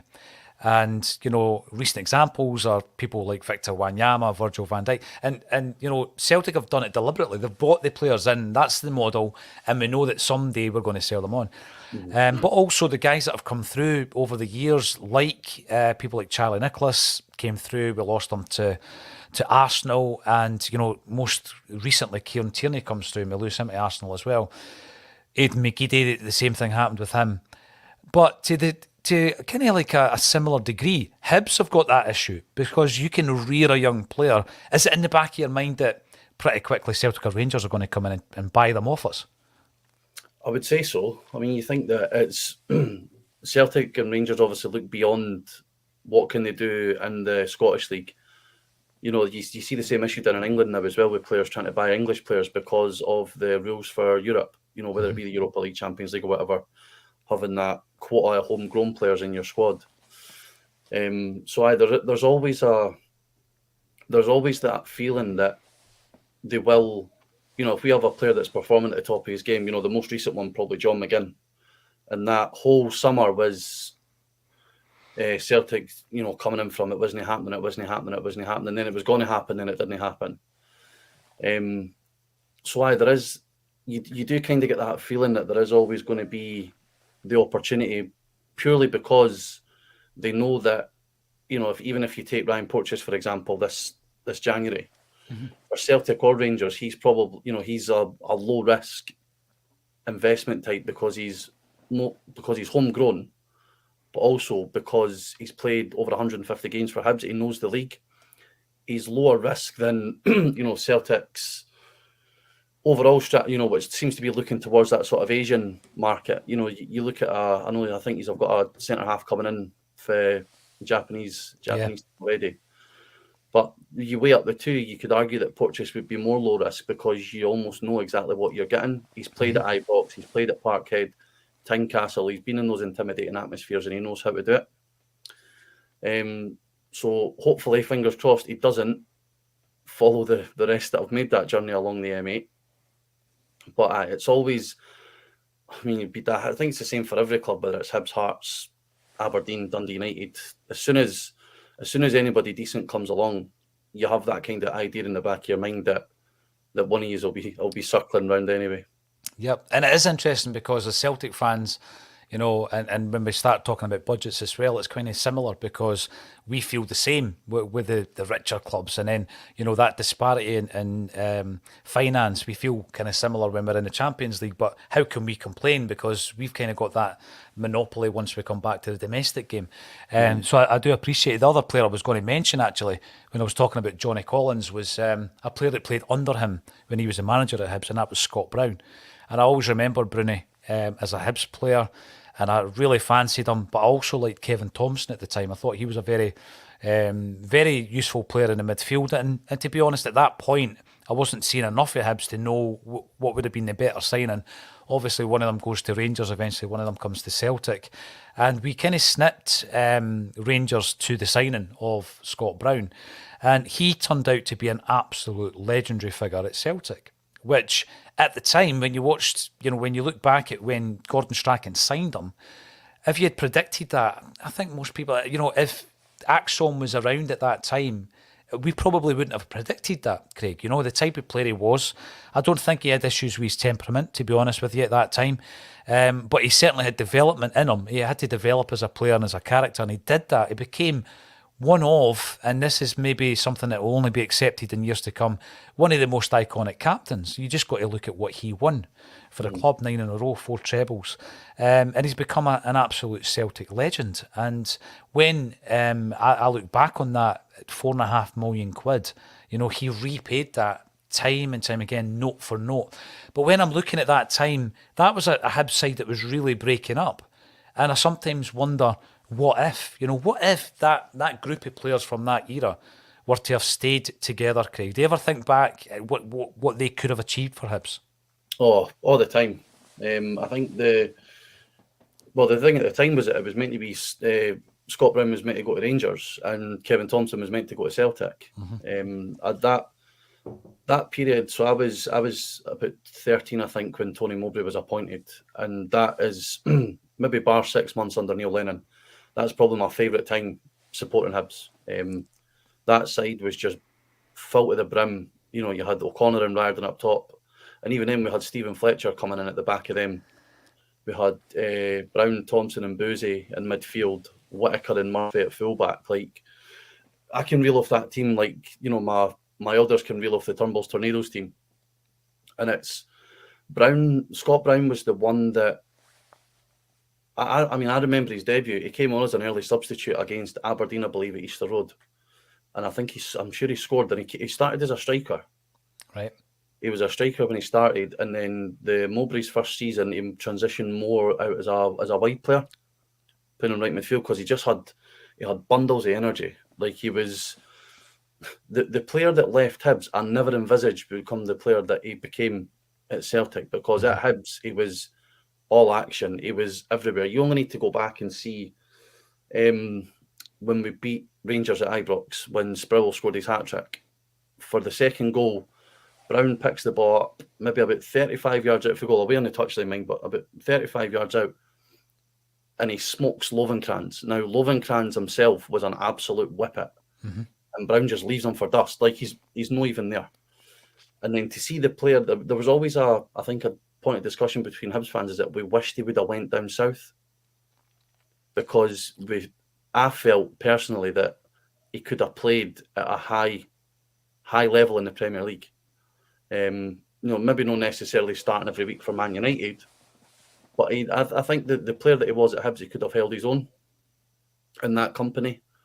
You know, as he's shown in Europe for Celtic as well at times. But I know that era of being a Hibs fan was special, and I suppose the only result that I regret is we didn't win anything. But my own personal view is that if we'd kept that team together for one more season, one more full season with Mowbray at the helm, I reckon we could have made a good stab at it. Like, maybe we wouldn't have won anything, but I definitely think we could have pushed Celtic and Rangers close, because we went to both stadiums in that period of time, and you know, there was a 3-1 game that sort of started the tide for Helicopter Sunday. Ironically, Scott Brown scored that day as well. But no, I definitely think that if we'd have kept it together just for one more year, and I spoke to Gary O'Connor about this, and he said that if Petrie had just loosened the purse strings a wee bit, they would have stayed.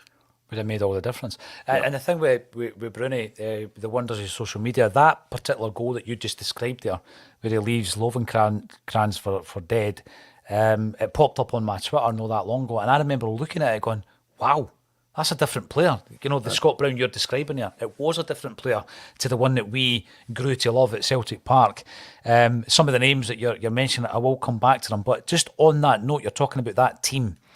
There's also a group of players, and I think even in the current World Cup that's not yet finished, Jason Cummins playing for Australia. It's another reminder of the level of talent that's been at Easter Road.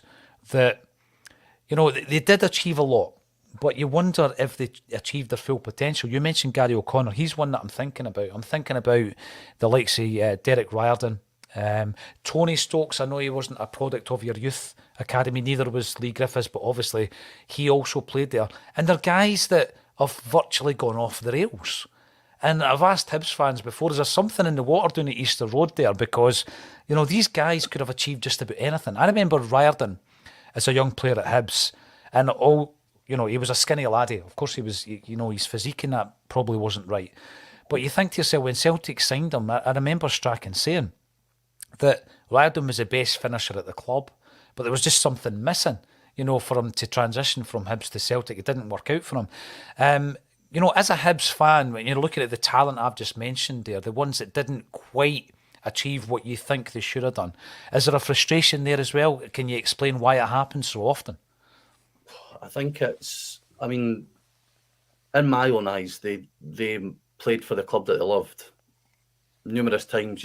Between them, they've probably got over 150, 160 goals combined. I just think it's, when you look at where they're from, O'Connor's for Port Seaton, Riordan's for Pilton, Griffiths is for Magdalene. They're council estate laddies that got to go somewhere that somebody for their area doesn't get to go to. Yeah.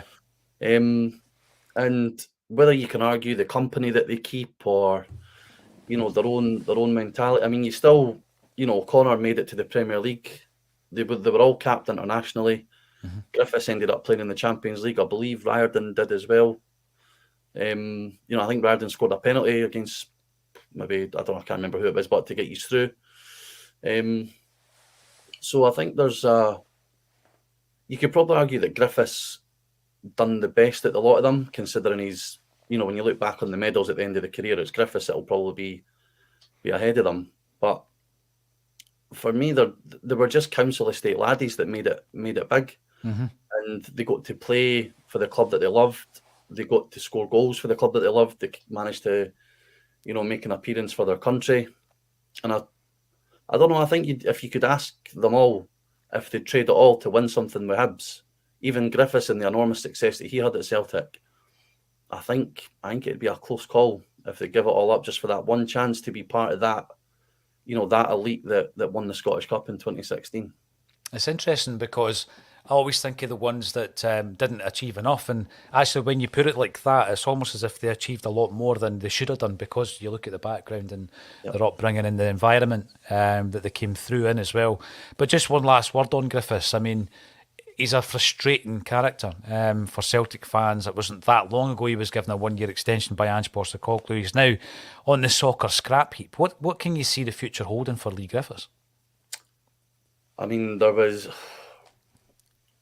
Lee's a hard one. I mean, he's got, again, he's probably the one that, I lived in near the area that he was brought up in. So you can, while it's, the term working class probably doesn't exist as much as it did, 20, 30 years ago. But that's an area where you can probably still leave your door open. Everybody knows each other. And I just think that Lee got himself into certain scenarios that he now looks back on and wishes he didn't get himself involved in. And you could argue that maybe did he reach his peak at Celtic? Once players or once an individual gets to a certain limit in their life, what else is there to aim for? Mm-hmm. Griffiths grew up supporting Hibs, he'd done that. He wanted to play for Scotland, he'd done that. He would have wanted to win the Scottish Cup as a kid, he'd done that. The League Cup, Score at Tynecastle for Hibs and a win, he done that. Score at, you know, when he went to Celtic, one of his objectives would be to score at Ibrox and a win, he done that. You know, so really what more, you know, the 2 goals against England as well, even though Scotland drew, you know, that's, the thing is with moments like that for Lee Griffiths, nobody can take it away from him. And it's whether that is enough for him. You know, can he sit and look back on his career and go, do you know what? Folk can say what they want, but I actually done all right.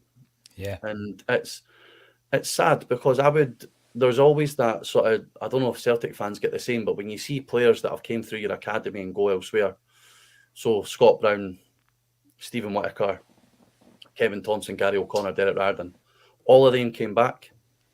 Apart from Brown, Scott Brown never came back.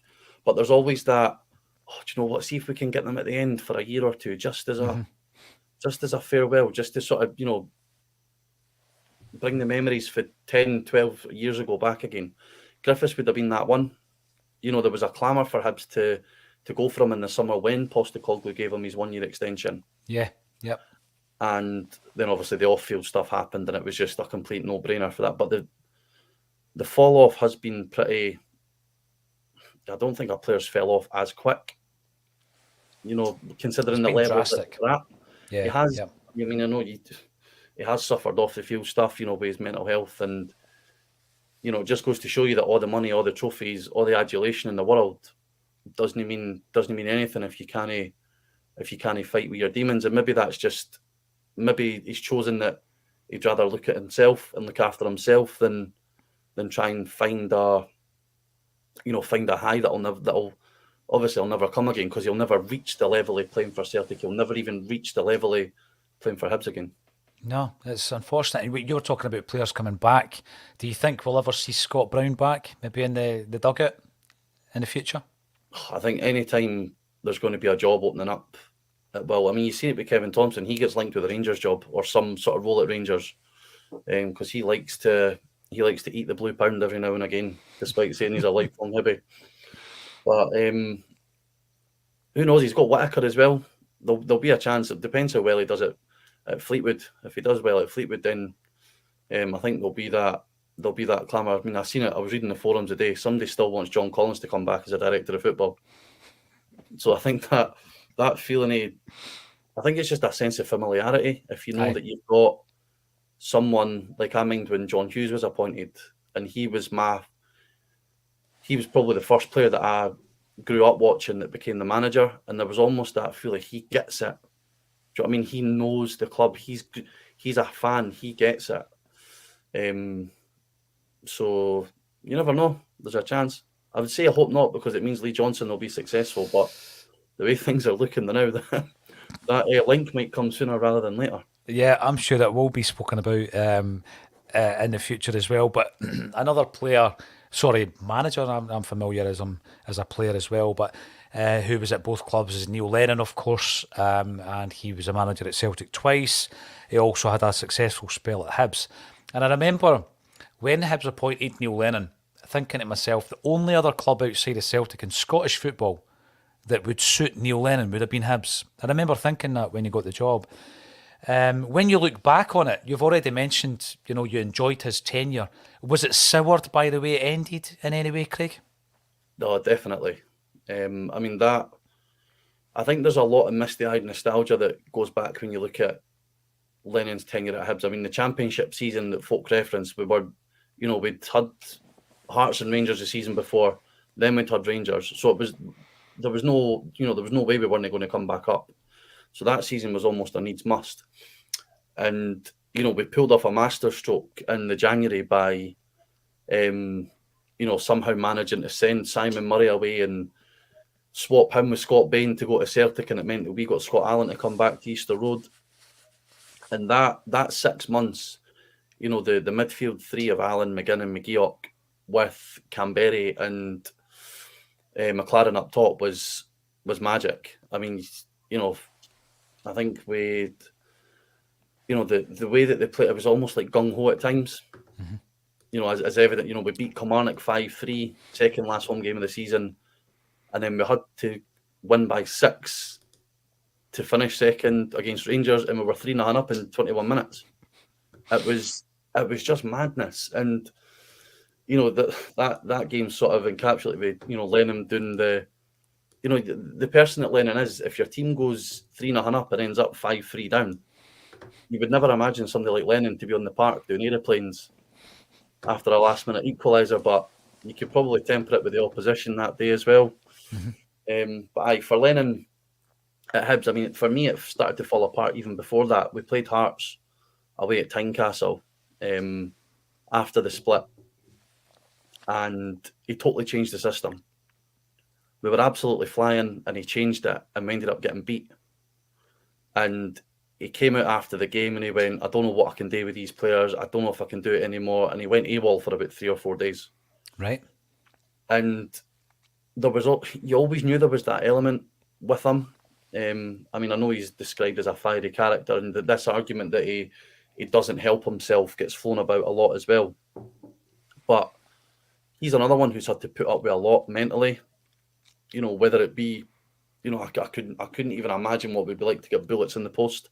But I'm pretty sure that if I had a nappy on, it would be absolutely full when I opened that envelope. And, you know, that type of character is always going to need managed at times. But that's when the cracks started to show. And then the way it just sort of unravelled, it's almost like we've still not recovered from it. You know, that summer losing John McGinn was a heartbreaker. We've not recovered for that.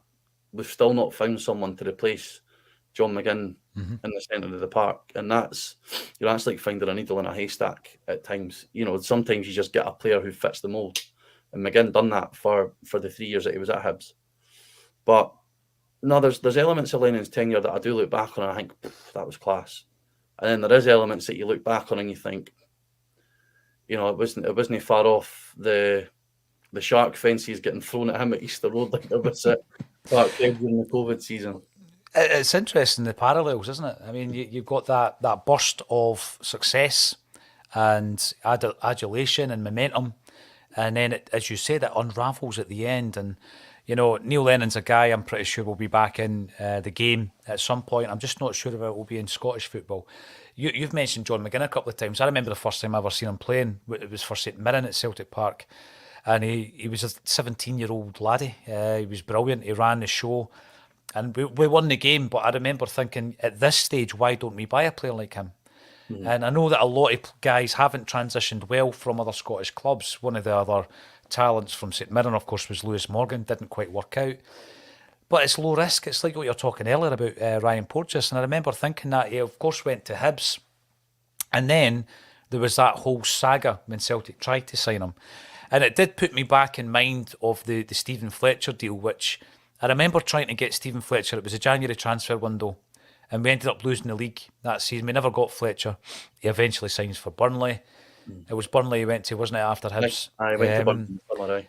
And when you look at the league table and you look at the results, the amount of times we drew and the amount of times we failed to score in the last 8 games of the season, and you think, would Fletcher have made a difference? Probably. And you look at those 2 signings that we failed to get over the line, and you don't know what the politics is really between Peter Lawwell and Petrie, and you think to yourself, was there politics? Were Hibs actually basically saying, we're not going to sell these guys to you? From the Hibs perspective, what do you understand of those 2 deals not going through and Celtic not signing Fletcher and McGinn?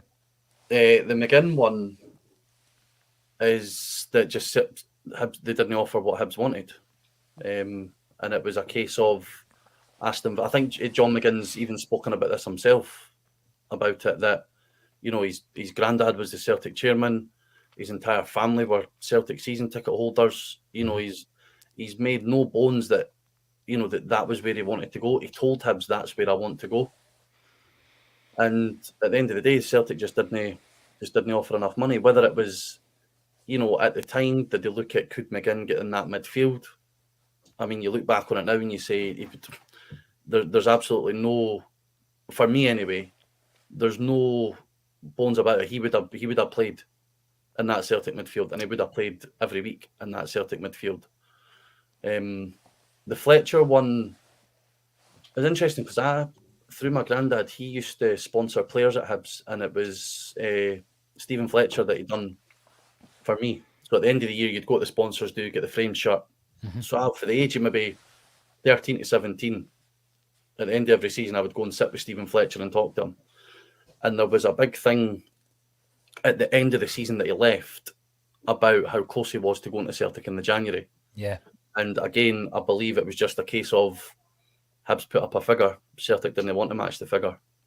And whether it's, every team's got their own valuation of the player. What valuation to Hibs a player what a valuation of 3 million can do for Hibs versus what does it actually harm Celtic to spend the 3 million? It hurts Hibs a lot more not to receive that than it does Celtic to spend it. So that's, like I say, whether at the time, was there I couldn't even recall who Celtic strikers were at the time when Fletcher was supposed to go. But was it maybe the same agreement with McGinn? Does he get in the side? Does he not get in the side? Why are we going to spend 3 million for somebody to sit on the bench? Because obviously that especially with McGinn, that midfield at Celtic at the time, I think was that just off the back of the Invincible season? Yeah. But I remember being so disappointed that we didn't sign him. So I think when I look back, I certainly, nobody walks into the side, that's as successful as that, particularly with Brendan Rodgers in charge. Yeah. But there was two things about that move. The fact Rodgers wanted him so much and the fact that we were so disappointed that we didn't get him would suggest that although he might not have walked into that, we could see enough to know that he was definitely at that level that he would be pushing for a jersey. And it is a big regret. It still pops up all the time on Axon, mate, when we're talking about ones that got away. McGinn, not so much Fletcher. I look at that season and we had a very, very bad transfer window in the January. We ended up signing Willow Flood that January and we didn't win the league. And it was one of the ones where you can look at things and nobody knows what would happen, but we were shy in front of goal. Fletcher would have made a difference. I think he went and proved that, just about every club afterwards. In fact, he gave Starfelt a tough time for Dundee United fairly recently as well. So, but McGinn is the one. That's the one that really got away for me. It's interesting the discussion that we're having. There's a few things I want to ask you before you go, right? And this is based on a lot of the discussions we have on Acsom. We constantly talk about the officiating at games because it doesn't seem consistent. And I know, by the way, this has been filmed the day after you guys should have got a penalty, I think, at Ibrox. I don't know what you're thinking about that. But, we constantly go on about no getting decisions, right? And the decisions going generally Rangers' way. From a different perspective, from a Hibs fan, do you just think, stop moaning, you get more decisions than we do? Or, what is your view on that kind of perception we have that officials often could be against us or biased for, in favour of another team? I think you can almost see the arguments on both sides at times. For me, it's a case of welcome to what's been happening to us. You see, you referenced that penalty decision last night. For me, it's one of those ones, the more I look at it, the more I think it's a penalty. But the issue for me is that VAR didn't check it. Yep. That was the whole reason that VAR was brought in, was to look at these potential contentious decisions and give a definitive answer one way or another. If it goes to VAR and Nick Walsh goes over to the monitor, looks at it and goes, do you know what? You can't give it if you're not 100% sure, right? So if he's like, if he's on, then don't give it. That's fair. He's had a chance to go and see it again. But the fact that they never even went to look at it again, and then you look at and I'm only referencing this because I thought it was a baffling decision at the time, was the penalty against Celtic for Dundee United. Yeah. So for me, it's more, where's the consistency? If that one's a penalty, surely the one that the incident for last night should have been a penalty. And then you go into these arguments about it's different interpretations, it's different, Andy Walker bleating on about some t-shirt line when it hit him on the forearm. For me, it's more the what baffles me more is, I mean, I wouldn't expect to get a penalty at Ibrox anyway. Number one, but with VAR in operation, you're expecting them to go and look at it, get the referee over. The VAR can go, listen, I think that might be. You should go and double check it. Yep. The fact that it's not been double checked, or even the game's been stopped and the VAR have looked at it and went, actually, do you know what? There's nothing in that. Play can continue. Whereas they done it later on for a nothing potential handball in the Hibs penalty box. So, I mean, I know there's it goes back sort of beyond the modern day, especially when it comes to Celtic. And I'm not a Celtic apologist either. Before anybody starts wondering, but obviously you go back to the funny handshakes and the Masons and all of that sort of stuff. Even going back to when the clubs were formed, it was for a minority population within Scotland. Yep. So there's always been that sort of, I've felt us looking up at the establishment and the establishment looking down, which is probably why there's, on the face of it, there seems to be this sort of friendship, relationship, partnership that exists between Hibs and Celtic, and it does between Hearts and Rangers, because of their mostly historical, political and religious leanings. Yeah. But for me, it's you see it every week. If Rangers get a decision given for them, Celtic fans are, it's brother beating again. If something goes Celtic's way, it's beaten. Madden must have lost their lodge card. They're not getting back in this week. I think it goes both ways. You do think that they will even themselves out over the course of a season, but I do think you find that for us diddies, the rest of us, it errs on the side of not evening itself out more than what it does, as evidenced by last night, by Porteous's red card at Ibrox last season. Those wee things. I think it's more the consistency. I don't think there's a conspiracy. I just think we have hopeless officials right across the board. For me, that's what the issue is. The standard is so poor. There's one final thing, again, because I'm not as invested as you are in Hibs. I'm watching from the outside looking in. I liked what I had seen under Jack Ross and John Potter. I thought good things were happening. And it's not really been that great since then. I know this is with the strength of hindsight, but at the time, if you go back to that, Craig, what was your thoughts? Did you think it was a bit premature getting rid of Jack Ross? Yes and no. I thought, he was on a 1-1 in 10. The Livingston game after he got sacked, Paul Hanlon and Paul McGinn had both been sent off. That's your captain and your vice captain, so your two dressing room leaders showing ill discipline the night, in the run up to a cup final. I thought the fact the cup final was on the horizon would be enough to, for me it was more a case of it got us there. He deserves the chance to lead us out and see what we can do. Yeah. I believe that Ron Gordon bit himself on the backside by sending us into a cup final with David Gray in charge. Any sort of confidence that Hibs would have had in the run up to that was eroded when Jack Ross left. And the benefit of hindsight, we should never have sacked him.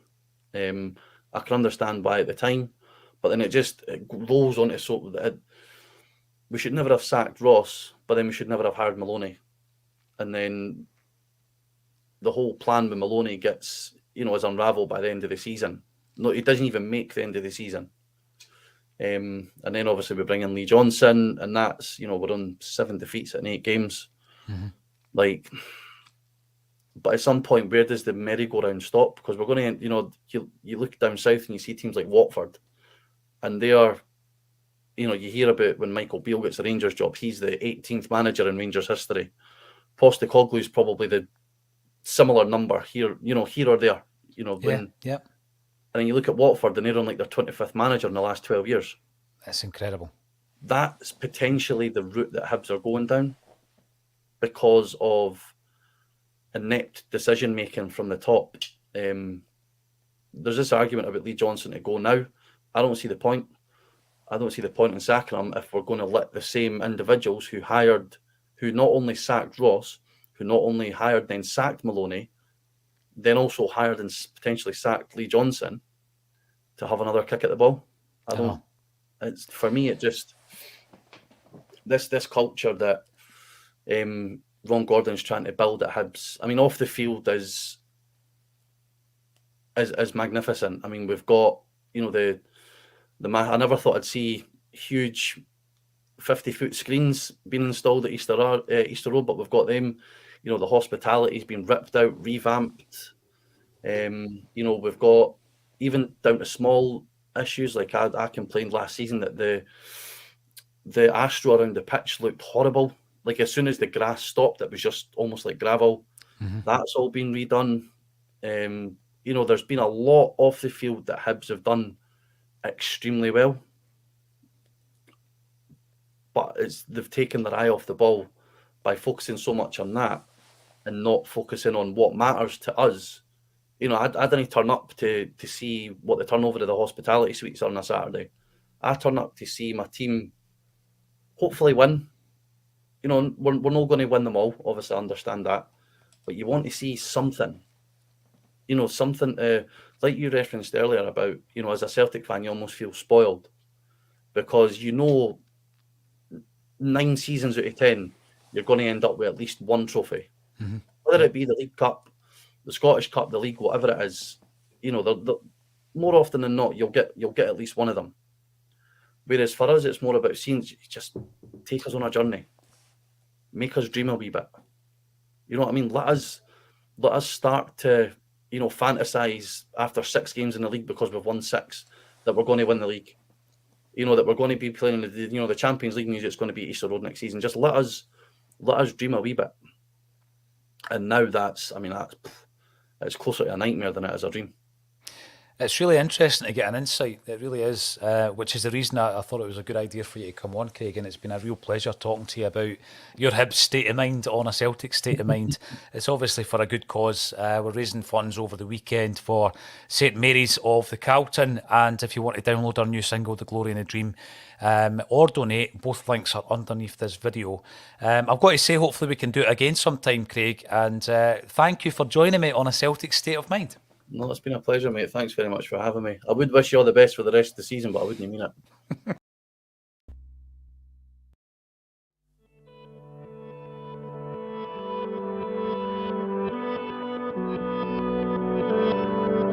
Over a century has passed since we first began our journey across the sea to find the glory and the dream. Just a tailor and a joiner and a brother built our team.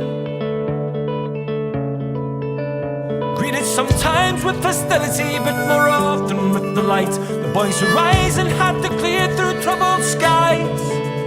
After constant days of struggle, they arrived in paradise. This feels like heaven. This must be the dream. This feels like paradise.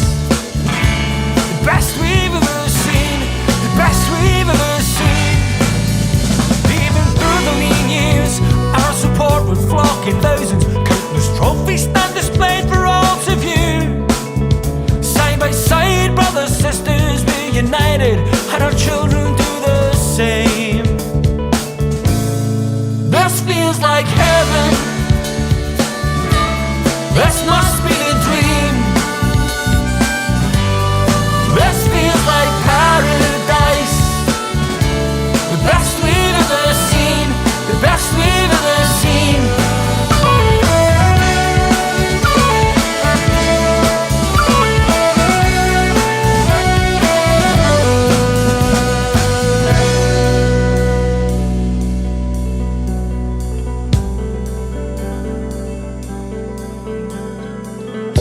The above club was formed in November 1887 by a number of Catholics in the East End of the city. The main objective of the club is to supply the East End conferences of the St Vincent de Paul Society to support those in the missions of St Mary's, Sacred Heart and St Michael's. Many cases of sheer poverty are left unaided through lack of means. A football club will be formed for the maintenance of the dinner tables of our needy children.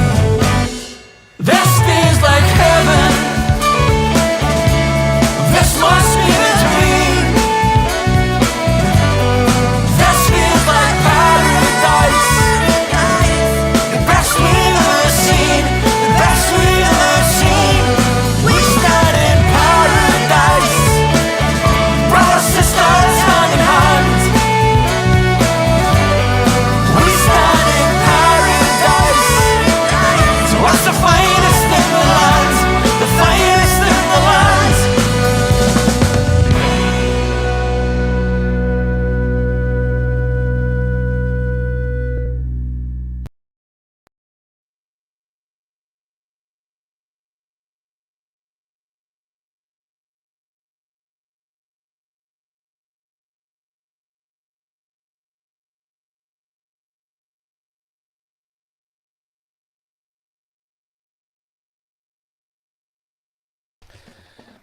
All right, gents, there's no sound coming through from you guys at the minute. So I will do the talking until you guys can get your mics sorted. And obviously, I can chat away to the comment section until such times. So at this moment in time, we're entering the last hour of a Celtic State of Mind's big charity weekender. And we are hoping to be hearing from JP and Ryan from Unrestricted View, who have been involved previously, and it's all about raising money for St Mary's. What I'll do, guys, if you can go into your settings, just have a wee look at your mics, go out, come back in, and we'll see if it works from there. Excuse me. Yes, thank you all for getting involved, and what a day it has been. Paddy was saying earlier on, I look knackered. Cheers, mate. I probably am, to be honest. The voice certainly is. And a big part of that, of course, was the fact that I was watching the game earlier, as I'm sure all of you guys were as well. Ryan and JP are going to come back and they're just going to check their mics. This is live telly after all, so these things happen. What are you thinking about the single then? I've seen Red Scotland coming in saying that it's rubbing off on them, which is tremendous. I'm really glad to hear that. I'm going to try Ryan first of all to see if we can hear you. Ryan, how are you doing, my man? I can hear you already. How we doing? Is that us now sorted now? We're sorted. I had a wee fright. I thought, oh no, I'm going to have to talk for another hour and I've got a sore throat. We'll just wait on JP coming in as well. How are you keeping, pal? Yeah, I'm not bad, mate. How are you, mate? How are you? Good? I'm good. I mean, obviously, watching that game today, it was the emotions were running a bit high, to be honest with you, because you don't want to drop any points. I'm just going to see if JP can come in. Yes, can we hear you? There we go. Loud and clear. Nice one. Right, I will drop out. I don't want to cramp your style, guys. You've got until probably about 55 minutes to chew the fat, and these guys in the comment section will get involved, and I'll pop in and I'll see you at the end. All right, I'll see you in about an hour, guys. Cheers. Speak to you soon, mate. Hello, everybody. My name's Ryan Clifford, Celtic Unrestricted View. JP, how's things, mate? It's mine. Aye, we're back again, mate. That's how we've got the hoodies on tonight. -9 again in Glasgow, son. So, obviously, mate, we're on very kindly by Paul John Dykes and Celtic State of Mind. Yes. Obviously, the charity weekend, mate. We're on last year, and we're very, very glad to be back on, mate. Very good cause, and always chat Celtic, mate. So it's very good to get on and chat to your good self again, mate. So please, anybody who can donate, please donate to the great cause and subscribe to the State of Mind channel as well. JP, as Paul John Dykes was saying there, mate, good victory for us today. But OLB podcast today is obviously on the Martin O'Neill era. How Martin O'Neill changed Celtic and can I change Scottish football and the mentality of Scottish football, which probably since O'Neill came in, mate, has probably changed a lot contrast to now. But obviously, mate, good victory today. I hope you are all well, mate, and let's kick off the show. yeah, I'm great, mate. It was great to see Celtic back on the big screen again today. God, they left us hanging about there, didn't they? They left us hanging like a shaky jacket on a crooked nail, mate. You know what I mean? But what a strike! Great strike for Martin O'Neill. Great strike for Callum McGregor. because we're going to talk about Martin O'Neill in a minute. I'm getting dead excited there, Ryan. You see, talking about Celtic means the world to me. For anybody else that's listening, an absolute pleasure to be on tonight with everybody that's been involved today so far. It's been an absolute pleasure to be invited on with Paul John Dykes to take part in this great charity weekend. It's all for a great cause, and it's superb with what the guys do behind the scenes on all this. So fantastic and pleasure to be here, mate. Like he says, mate, obviously Martin O'Neill, when he came in, we came through doors at Celtic Park. It was that famous quote that I don't really need to say because we all know that famous quote, JP. Yes. And obviously, a year before, I'm a bit young. I'm only 29. I don't look it, but that was really when I was starting to get into Celtic and grow up watching who we call our idols really back then. Yeah. Obviously, yourself, mate, you were more in that era than me. How did you feel for the season before? And then did you get the feeling as soon as O'Neill came in that there was a dynamic change right away? And was it the media? Was it different in the media? The papers? Just everywhere? Was there a feel about Celtic that something was on the horizon when Martin came in? Well, first of all, mate, cheers for the comment regarding you being younger than me. Not a lot of people would have known that right enough because I get rid of that carpet that was on my face today, so just especially for this tonight. That's because you moisturise, mate. I just look like a fresh-faced old man. Saying that, when I don't shave or anything like that, I look as if I was in the year below David Weir at school. But no, as I say, the media, I've always, in my opinion, they've took swipes at us for as long as I can remember. But before then, Ryan, it was absolutely horrible. It was horrible. I mean, I grew up through the 90s, and if you ask people who would, watched Celtic and supported Celtic back then, it wasn't a great time. It was quite hectic, and so the younger ones nowadays that are born into this success that we've had. And by the way, the success only started when your man came up for Leicester, so Martin O'Neill.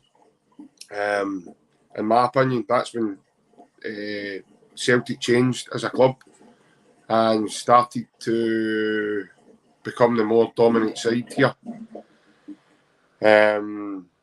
But before Martin O'Neill came in, it was just a shambles. It was one thing after another. We couldn't get a settled management team, coaching staff. We tried out different managers. The only one that kind of worked for us was Wim Jansen, but he was only here a season. And then obviously it stopped as I call it, the original 10 in a row. But apart from that, it was we made Dr. Joe Venglos in the end. It didn't turn out well. Then we brought up a project, and John Barnes working alongside Kenny Dalglish. And Sir Kenny obviously he had a lesser part than John Barnes, because I think John Barnes was on the training field day in and day out, and then all that. It started off pretty well, and then it kind of went pear-shaped before that, and then Martin O'Neill came in. I think before O'Neill came in, I think we lost the league with 22, 23 points. That was a lot, mate, yeah. It was a significant turnaround. And then obviously he came in, and as soon as he came in, and then as you said there a minute ago, the famous statement he makes outside Celtic Park, and like he says, the rest is history.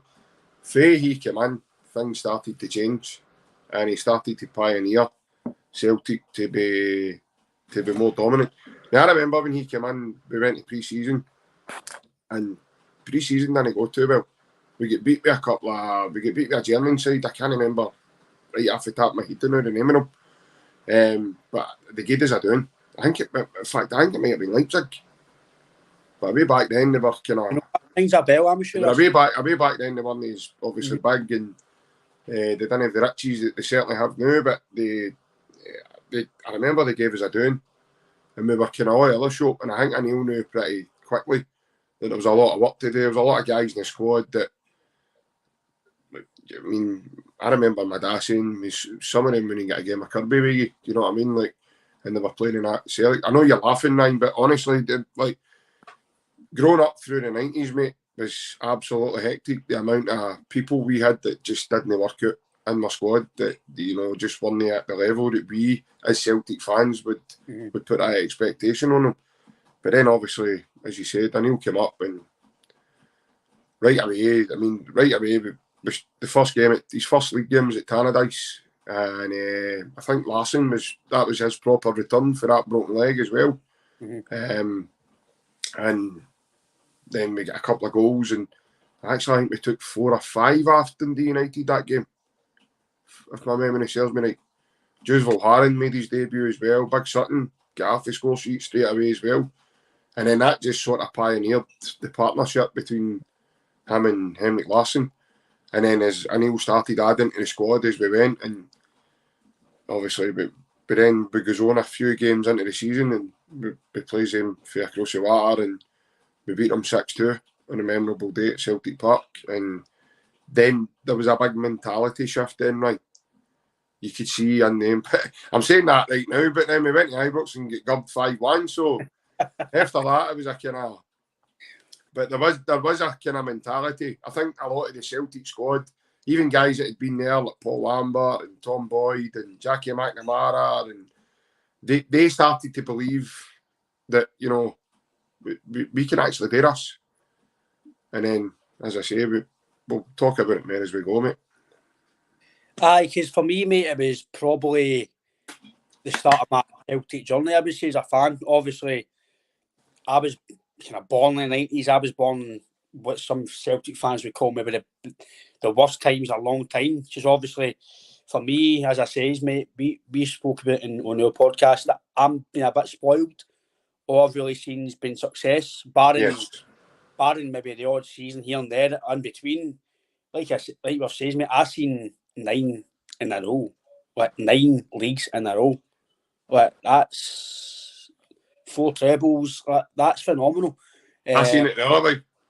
Aye, that's what I'm saying. It's a contrast, and it's crazy how. Again, we've said it. It's phenomenal that us as fans, what we've seen, to win 9 in a row, and O'Neill winning trebles, and it's things like that you don't really think about at the start of the season. Obviously, the bread and butter is obviously the now it's Champions League, but the bread and butter is win the league. First and foremost, win the league, and if you get another 2 trophies, it's not a bonus, but it's a bit of the end goal. If you get a treble, it's brilliant, because we know how hard it is. Like we've said, the other team across the water, they basically had a free hit at it, and they couldn't do it, and we done it 4 times. And I know that wasn't O'Neill, but I know he done it as well. But for me, probably the height of Scottish football, JP, was probably the O'Neill era with the 2 Celtic Rangers. The 2 teams were spending a bit of money. Obviously, Celtic get a bit of money as well. So, like you say, Sutton, Thompson, Lennon, all the guys were coming for down south, big bucks.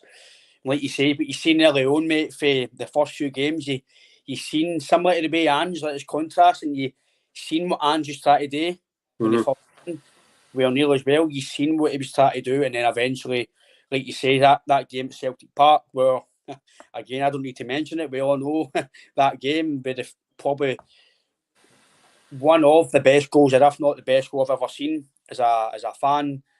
It's when you mention Celtic Rangers, it's probably the first goal that comes to your mind is Henrik Larsson. And the famous commentary, that is sensational. It's things that live in your memories as a Celtic fan, mate. But I think take yourself back to that game, JP. Just can you remember the lead up to the game? Because, like you say, the year before, probably people might be doubting Celtic would get a result, and then obviously you get an early goal, and it just kind of rolls into the game, and then you win the game by a country mile. It was derby demolition, basically. How would you, if you take yourself back to a younger self, mate, to the game, how would you feel leading up to the game? How was it about Glasgow? Was it all on kind of Rangers to go to Celtic Park and just go for last season and take it on, or did you feel that there was something there that if we could get a result here, it would definitely take us forward into obviously progressing into what happened? No, I think at the time, Ryan, I think we were certainly underdogs, that's for sure. We certainly one of the favourites going into the fixture, and that's only because of the previous season.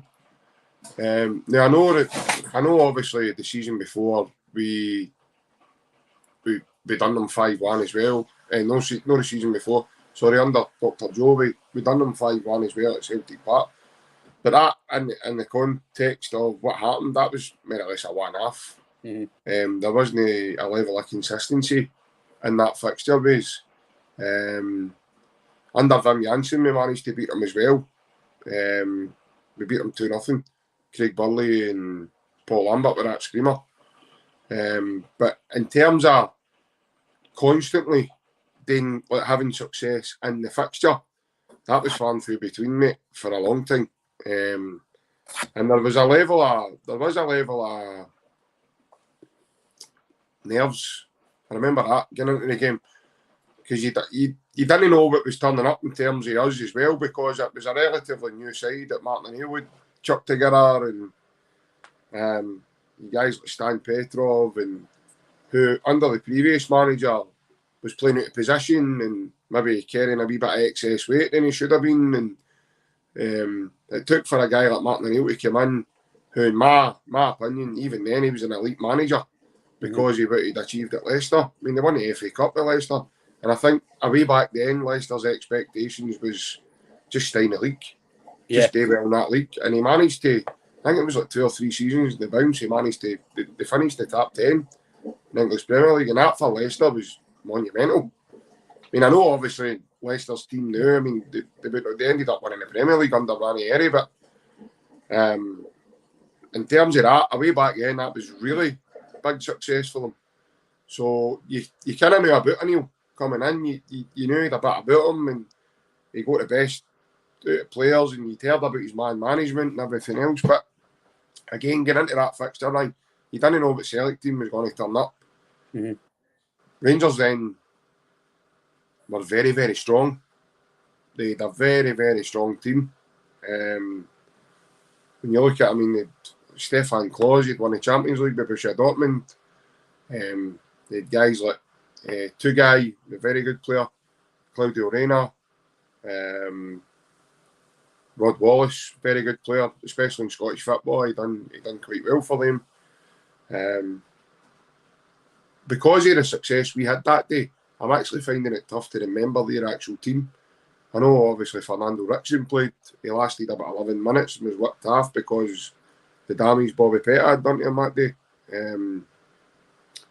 So before the game, no, I wasn't confident at all. I remember feeling nervous.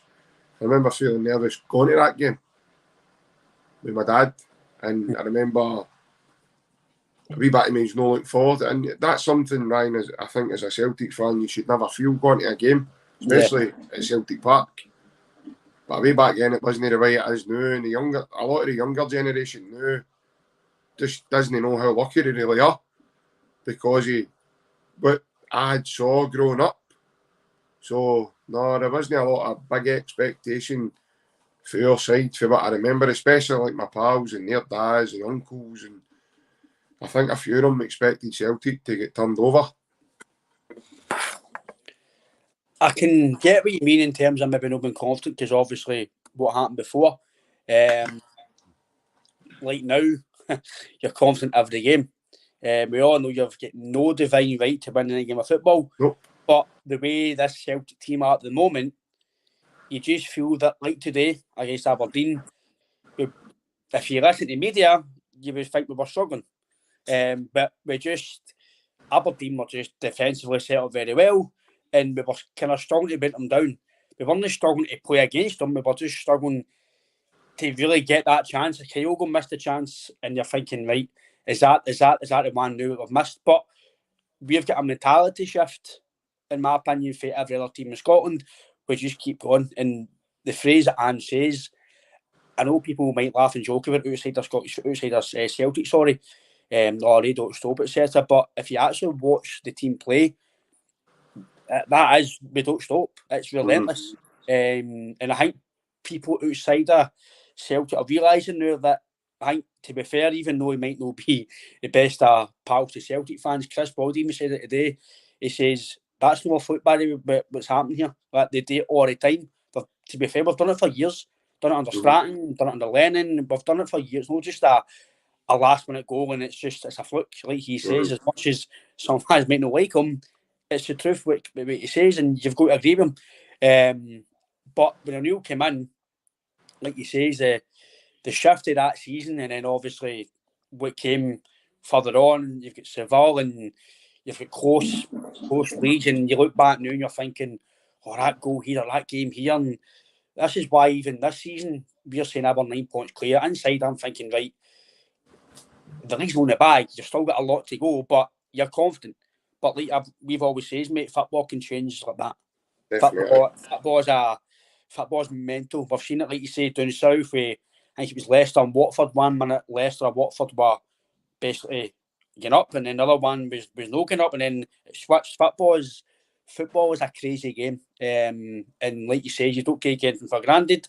But when you look at back now in Seville, the memories, like you say, it's obviously nobody remembers getting beat, right? That's just granted, right? But like you said, growing up, seeing the guys who I would still say they're your idols as much as the guys who are Jotas and Kyogo, they're your superstars now. But I don't think they'll compare to the guys because I just think it was because then it was a very, very good Rangers team at the time. They were obviously spending money. We were spending money, and I think Scottish football was maybe at its peak, maybe than it was back to now. In terms of the full league, people were spending a bit more money than they are now. Take us back to that Seville era, JP. I know again we didn't win, and maybe if Hartson was fit, maybe one or two guys as well were fully fit, we might have won the game if things were different. But when you look back at the games, like you say, the Liverpool game and the Boa Vista, and just so many memories. Like you look back with the type of guys like Sutton, Hartson, big strong men. How take us back to that, mate? How you felt? When did you feel that we were going to do something in Europe? Because we know now, I know we've been in Europe this year, JP, for in a group stage for the first time in a long time. You have a bit of faith in your team, and a bit of faith in as a fan, right, we'll maybe try and do something. But sometimes when you look at the stats, we finished fourth because we should have finished fourth. But back then, like you says, it was a different team in terms of how big they were. They were strong. They were men. Like, now I think football's changed. They're all just proper athletes. They're silky. They're flashy. They're all technical. But they guys were hard, physical, strong. And I feel that that's what might have carried them forward as well, because they were a team. It was like a proper winning, strong mentality. Take it back to that, mate. How did you feel through that run, and when did you feel that, by the way, this is possible? You're going to have a wee laugh here, but I was actually in my uncle's house with all my mates and stuff like that,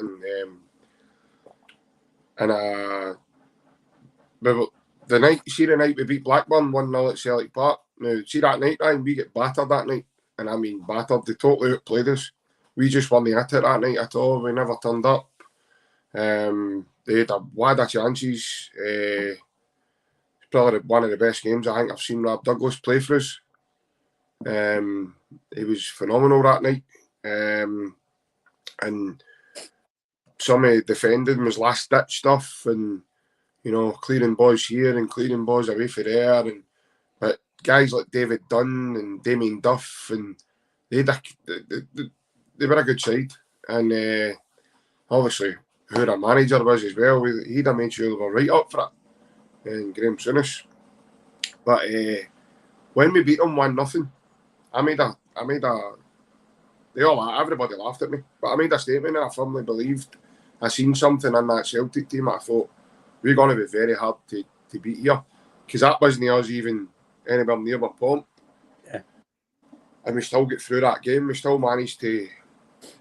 The way back then, it was the first sort of proper round, and you're not thinking you're going to come up against probably better teams than Blackburn. But when we beat them at 1-0, and then the second leg came, and we went down and beat them 2-0, I turned around again. I says, we got to that final, and everybody laughed at me. Now I don't know what made me say it, right? Mm-hmm. I just seen something in the Celtic team that night at Celtic Park, and I thought, we're going to the final. And I way back then, Ryan, it wasn't the way it is now, mate. Like, games are on BT Sport and other games are on Premier. That was on the it was on BBC. Yeah. So that was a good thing about that run. The games were on the BBC channel. So even the ones for the guys that were unfortunate that couldn't make it to the games, they were still getting to see. We're still getting to see it because, like I say, the game was on the telly, so it was good that way. So you didn't have to have like a Sky subscription or BT Sport or Premier Sport or ESPN or Setanta or any of the other ones that we've had so far through the years. But like I say, it's that night I made a statement and I went, we're going to the final. And then we went the following week, we beat them 2-0. Mm-hmm. I was back in my uncle's again the following week, and one of the boys says, by the way, I think you could be right. But because down at Ewood Park we showed up, we were excellent, you know, we played really well. And then I think we went through, who was after Blackburn? Was it Stuttgart? Rings a bell, mate, aye. And then we took 3 off Stuttgart at Parkhead, so we beat them 3-0 at Celtic Park. I think we would get beat earlier as well. My memory serves me right. I think they beat us 3-2, but we went 2-0 up. We started well that game. Mm-hmm. Aye. I remember a gap crossing one for Big Sutton. Yep. He burst down the line and then he crosses one there. But I just seen something in the team. And then as we went on, we get Celta Vigo and we dug in and we beat them early 2 ties, and then we get Liverpool. And then everybody started talking, so everybody was like, even the mob across the water, their fans were like, that's the end of the run, that's him finished, that's it, you know, there's no chance now, that's it. And then they started talking down south the way they always bump their gums and run us down, and they started to say, no, that's it, you know, that's your tease out now, and Martin O'Neill will be found out, he'll be found wanting, he'll be left lying in a ditch with Gerard Tullier, and as I say, the rest is history, mate. And then you could see, as we were going, you could see that Celtic team, you know, developing a lot of belief within one another, and you just knew something special was kind of ready to happen.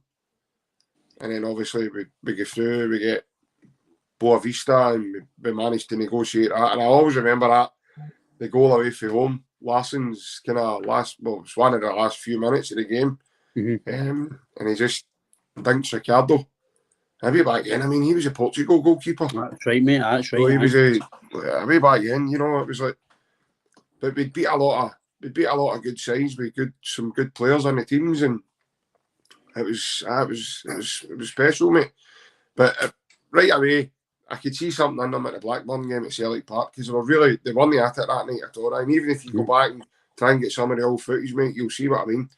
They were getting the ball away, they were getting caught out of position, players weren't at it, they weren't getting back, they weren't chasing, so it was just one of the nights. And then Larsson obviously does what Larsson does, and he's not in the game for so long, and up he pops with a winner. But he done that to many teams, mate, through the years, and he broke a lot of teams' hearts, I would imagine.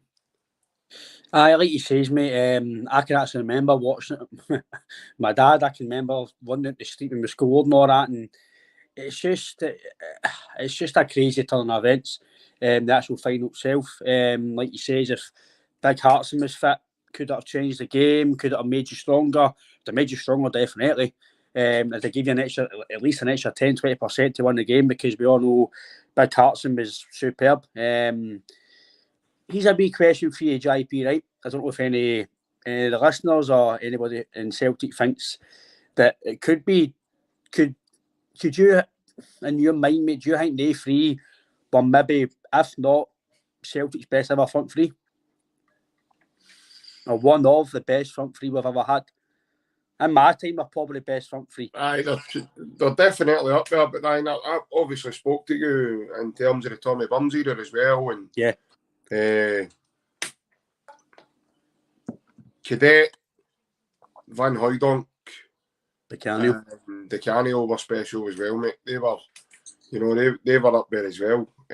But you can't argue with that, Ryan. I don't think you can argue with it, especially the goal return after 3 of them. I would agree with you, mate. They're definitely, in my opinion, nobody's came close to Henrik. But Henrik only became the player he became because in Anil's team he flourished because Anil fed him the service. You'd Alan Thompson, phenomenal left foot, unbelievable. You'd him on the left. You had Didier Agat's pace and energy to get up, and then Didier worked on his cross. I mean, Didier wasn't always a good crosser of the ball.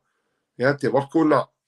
If it wasn't a big Didier, I mean, guys like Petrov making runs for midfield and linking play, and then you had Moravcik as well, who was a total genius.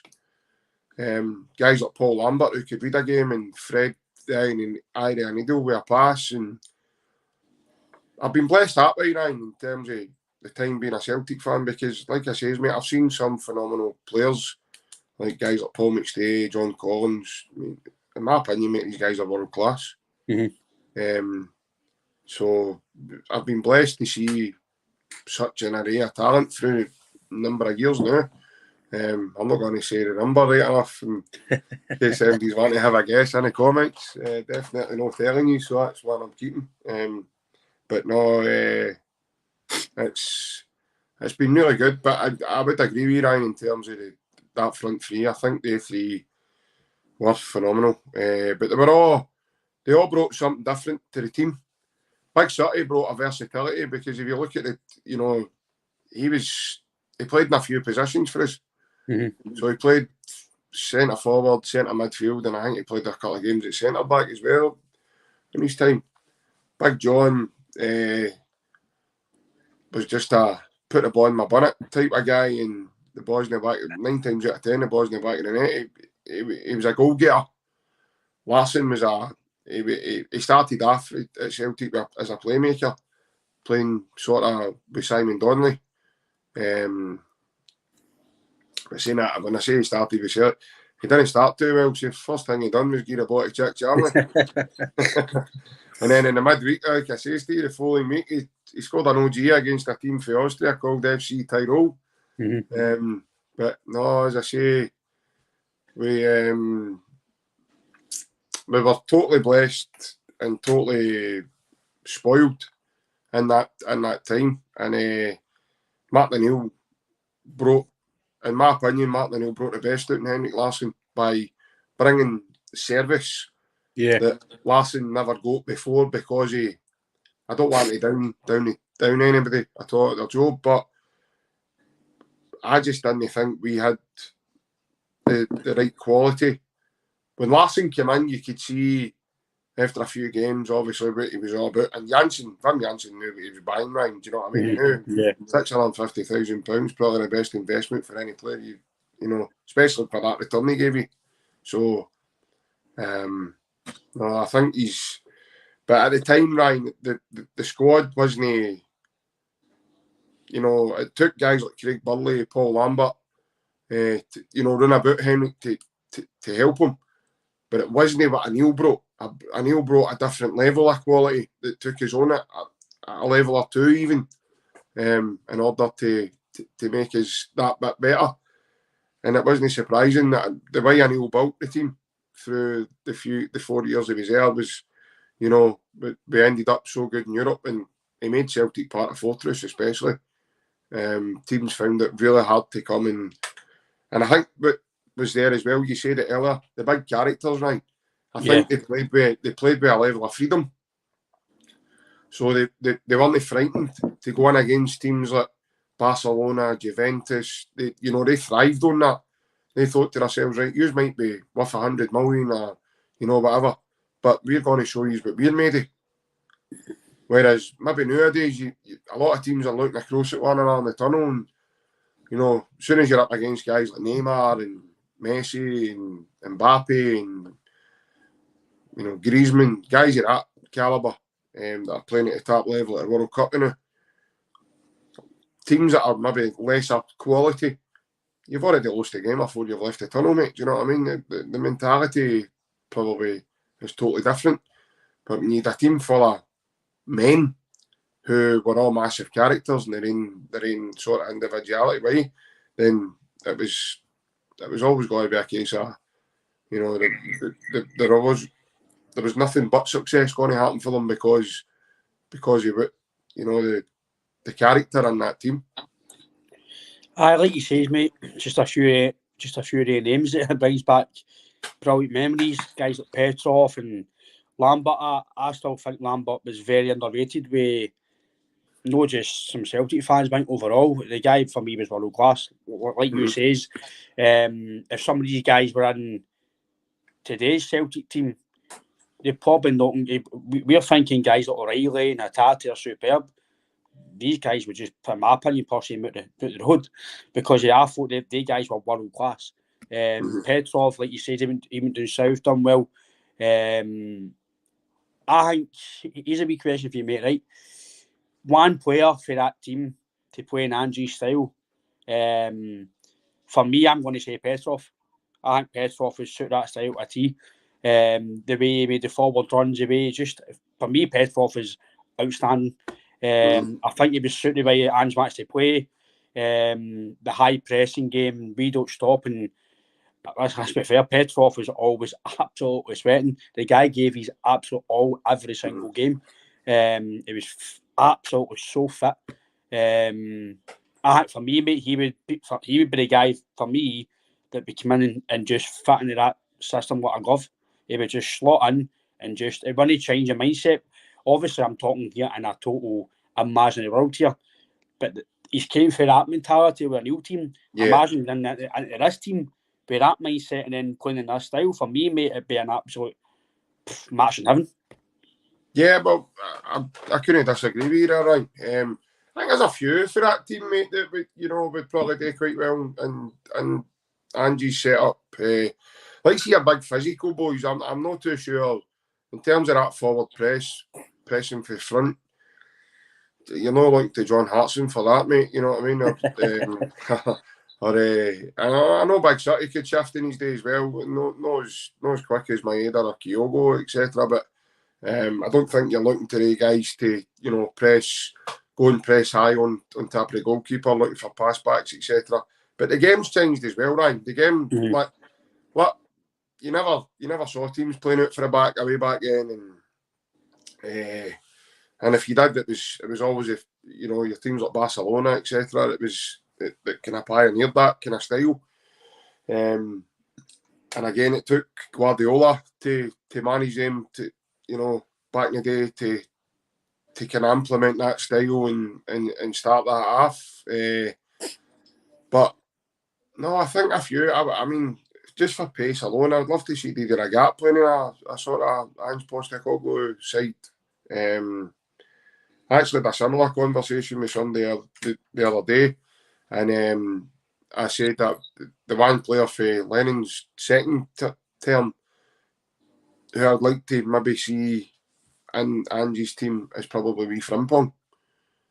I think wee Frimpong, similar to Agat, he's got that pace and energy, and whereas Agat, I mean, don't forget, Ryan, Agat was a striker.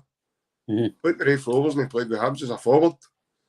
And it was Martin O'Neill that turned him into a right wing back. But Martin O'Neill saw that in him. That was what was good about Martin O'Neill, right?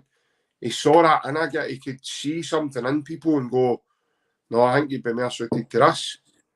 Can I try coaching you to this? Can I try and help you? And I think what was so good there was the open-mindedness of the team. And O'Neill used to ask people to play in a different position. That team were just happy to play. They were, I don't want to say they were all jersey men because some of them didn't have a Celtic background, etc. But for that manager, mate, I think most of them would have ran through a brick wall, and I think they would have, they would have played just about anywhere he asked.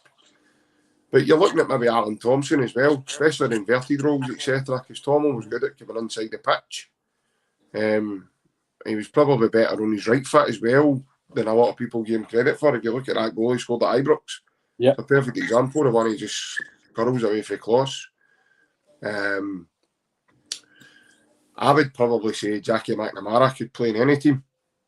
He could be coached, and he was again open-mindedness, and he was eager to learn, and he could, I think he was the type of player that could date any problem.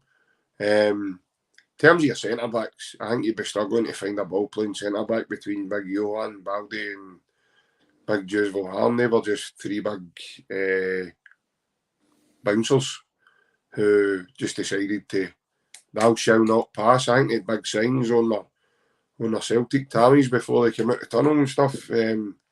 But again, Ryan, you look at that team and all the makeup of that team was they were all man mountains. They were all big boys.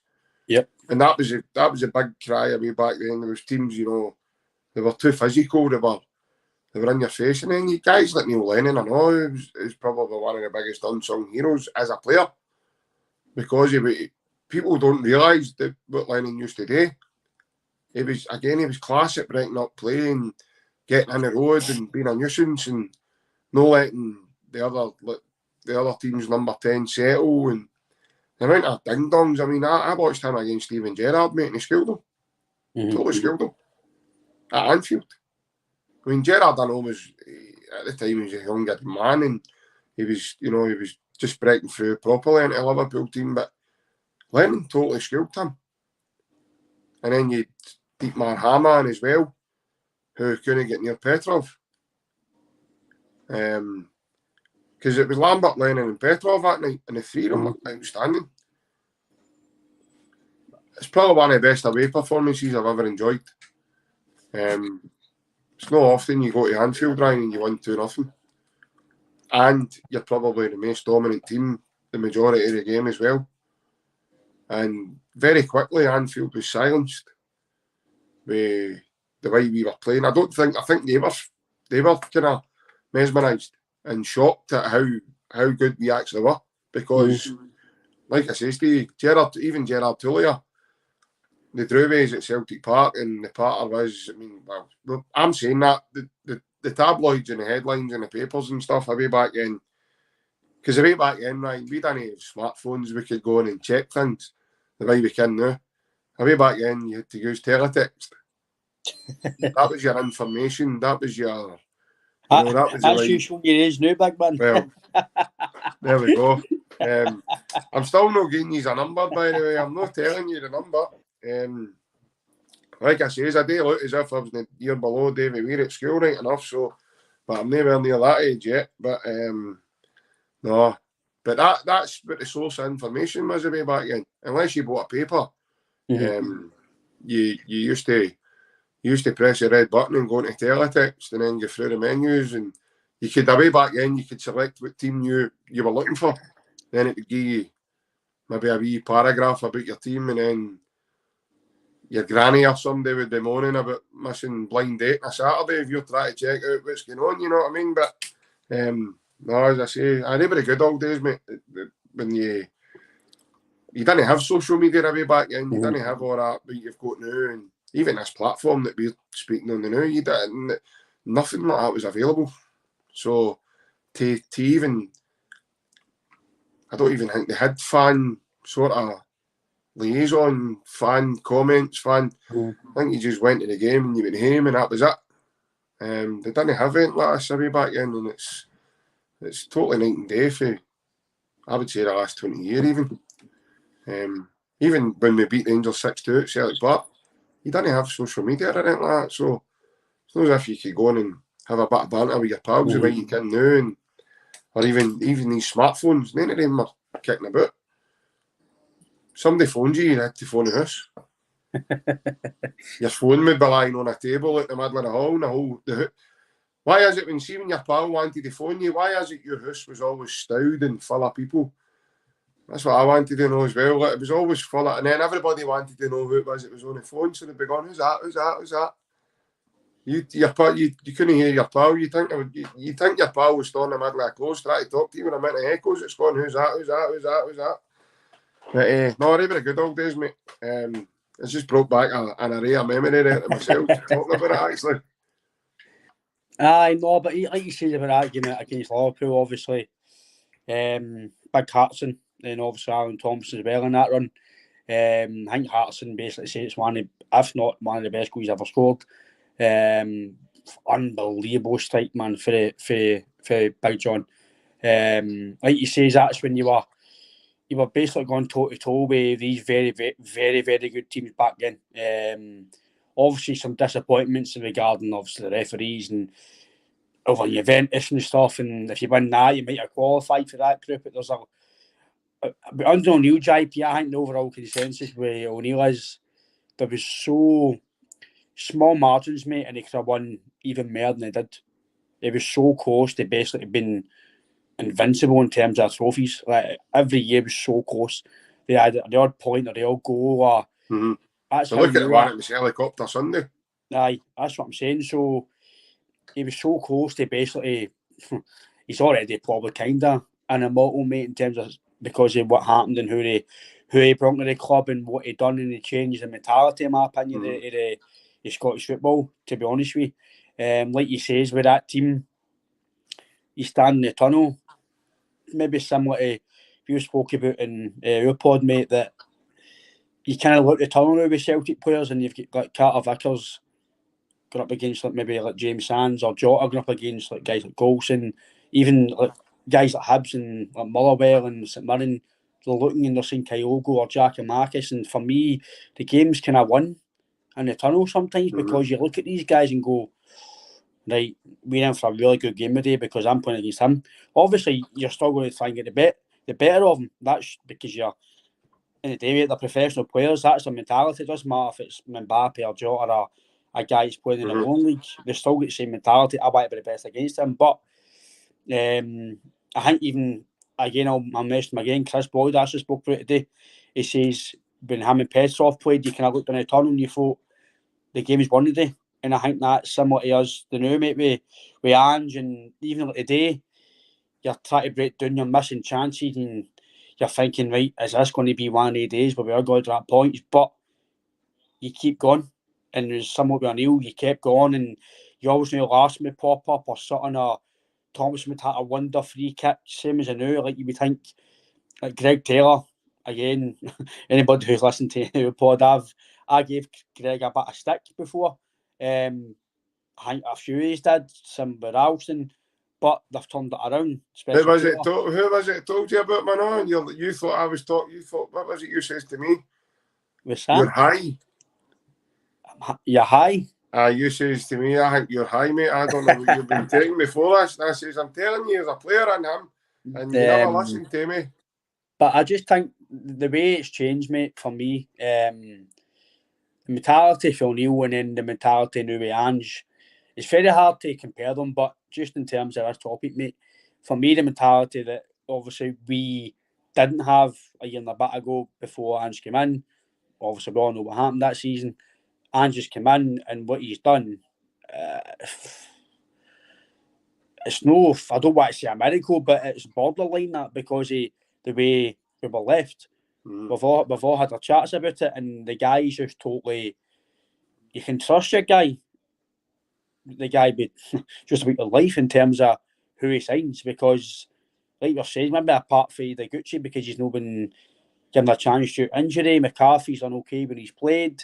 When he's played, that is, I know he's not played too much, but Abelgar's not played, but he's just getting fit. He's not really signed anybody maybe class as a flop. The media would maybe say Ida Gucci's a flop, but you can't call a guy a flop because he's been injured. That's not down to him being a flop. That's him because he's not had a chance to get himself to prove in the team. He got a bad injury. I'm sure it was Arlen in the cup. He got a bad injury, so you can't really judge somebody unless they've got a period of games. We all know you can sense a player, and you can see he's got something. He doesn't really get the ball away when he's playing and stuff. So I think now, mate, for me, I do believe that the games have won the tunnel. I think that will continue the rest of the season because, like you says, mate, that game today, some people might criticise the team because we only won nothing and we scored late, but the stats show you that it was a very, very dominant performance for Celtic. May have not been what we want in terms of chances missed or chances created, but we done very well. If you look at the stats tell you it was basically a demolition in terms of the stats because it was kind of part of the bus material. But the mentality shift that I keep talking about, mate, is Celtic are winning oiled machine. Just because you've no won one league out how many years, that doesn't stop. Celtic have been a winning machine for years. It's not going to stop just because of one bad year. And look at it now, mate. Well, like you say, mate, we don't stop. The mentality of this team, it's crazy. It's compared to, again, I was a bit younger with O'Neill, so I can remember it, but I've never seen, even with Rodgers, when we done what we done with Rodgers, and that was attacking football and very, very quick in that first year. With him, guys like Sinclair, and for me, JPF says as well, for me, Scott Sinclair, if not, he's one of the probably the biggest impact I've ever seen for a new signing. That season was wow, mate. For me, he's so quick, pacey, skill. I would say Premier League class. I was a Premier League player that came up here, similar to Vickers, and in my opinion, for me, Carter Vickers is probably the best centre back since Van Dijk we've had at the club. Denayer was very good with, obviously, as well when he came, but I thought Van Dijk was top. You can't. I don't think we'll ever get a defender as good as him with the ball at his feet. Vickers is very good with the ball at his feet, but Van Dijk was just that game against Rangers. I think it was Nicky Lowe or something. I think it was Nicky Lowe. Nicky Law just sent him for our own sausage. You know what I mean? It was amazing. Absolutely so strong. A man mountain. And for me, Vickers is the same. For what we got Vickers from, mate, bargain. Absolute bargain. I think the guy's top. He showed it in the World Cup as well when he played. But that's because all these players are buying into what the managers asking. It's that winning mentality. We don't stop. We just keep going. And I think we've played football, JP. Anybody who's played football, you know, sometimes it can be hard to just, you know what, the day's no your, sorry, the day's no your day. Do you know what? We're puffed and puffed. We'll maybe just try and get us on now. We'll just. It's hard. Sometimes it's very hard to keep going and keep going because you're kind of batting down a door. It's like it's not happening. But with this teammate, something happens in the day. It happened, and it's like as much as we don't talk about him, Chris Boyd,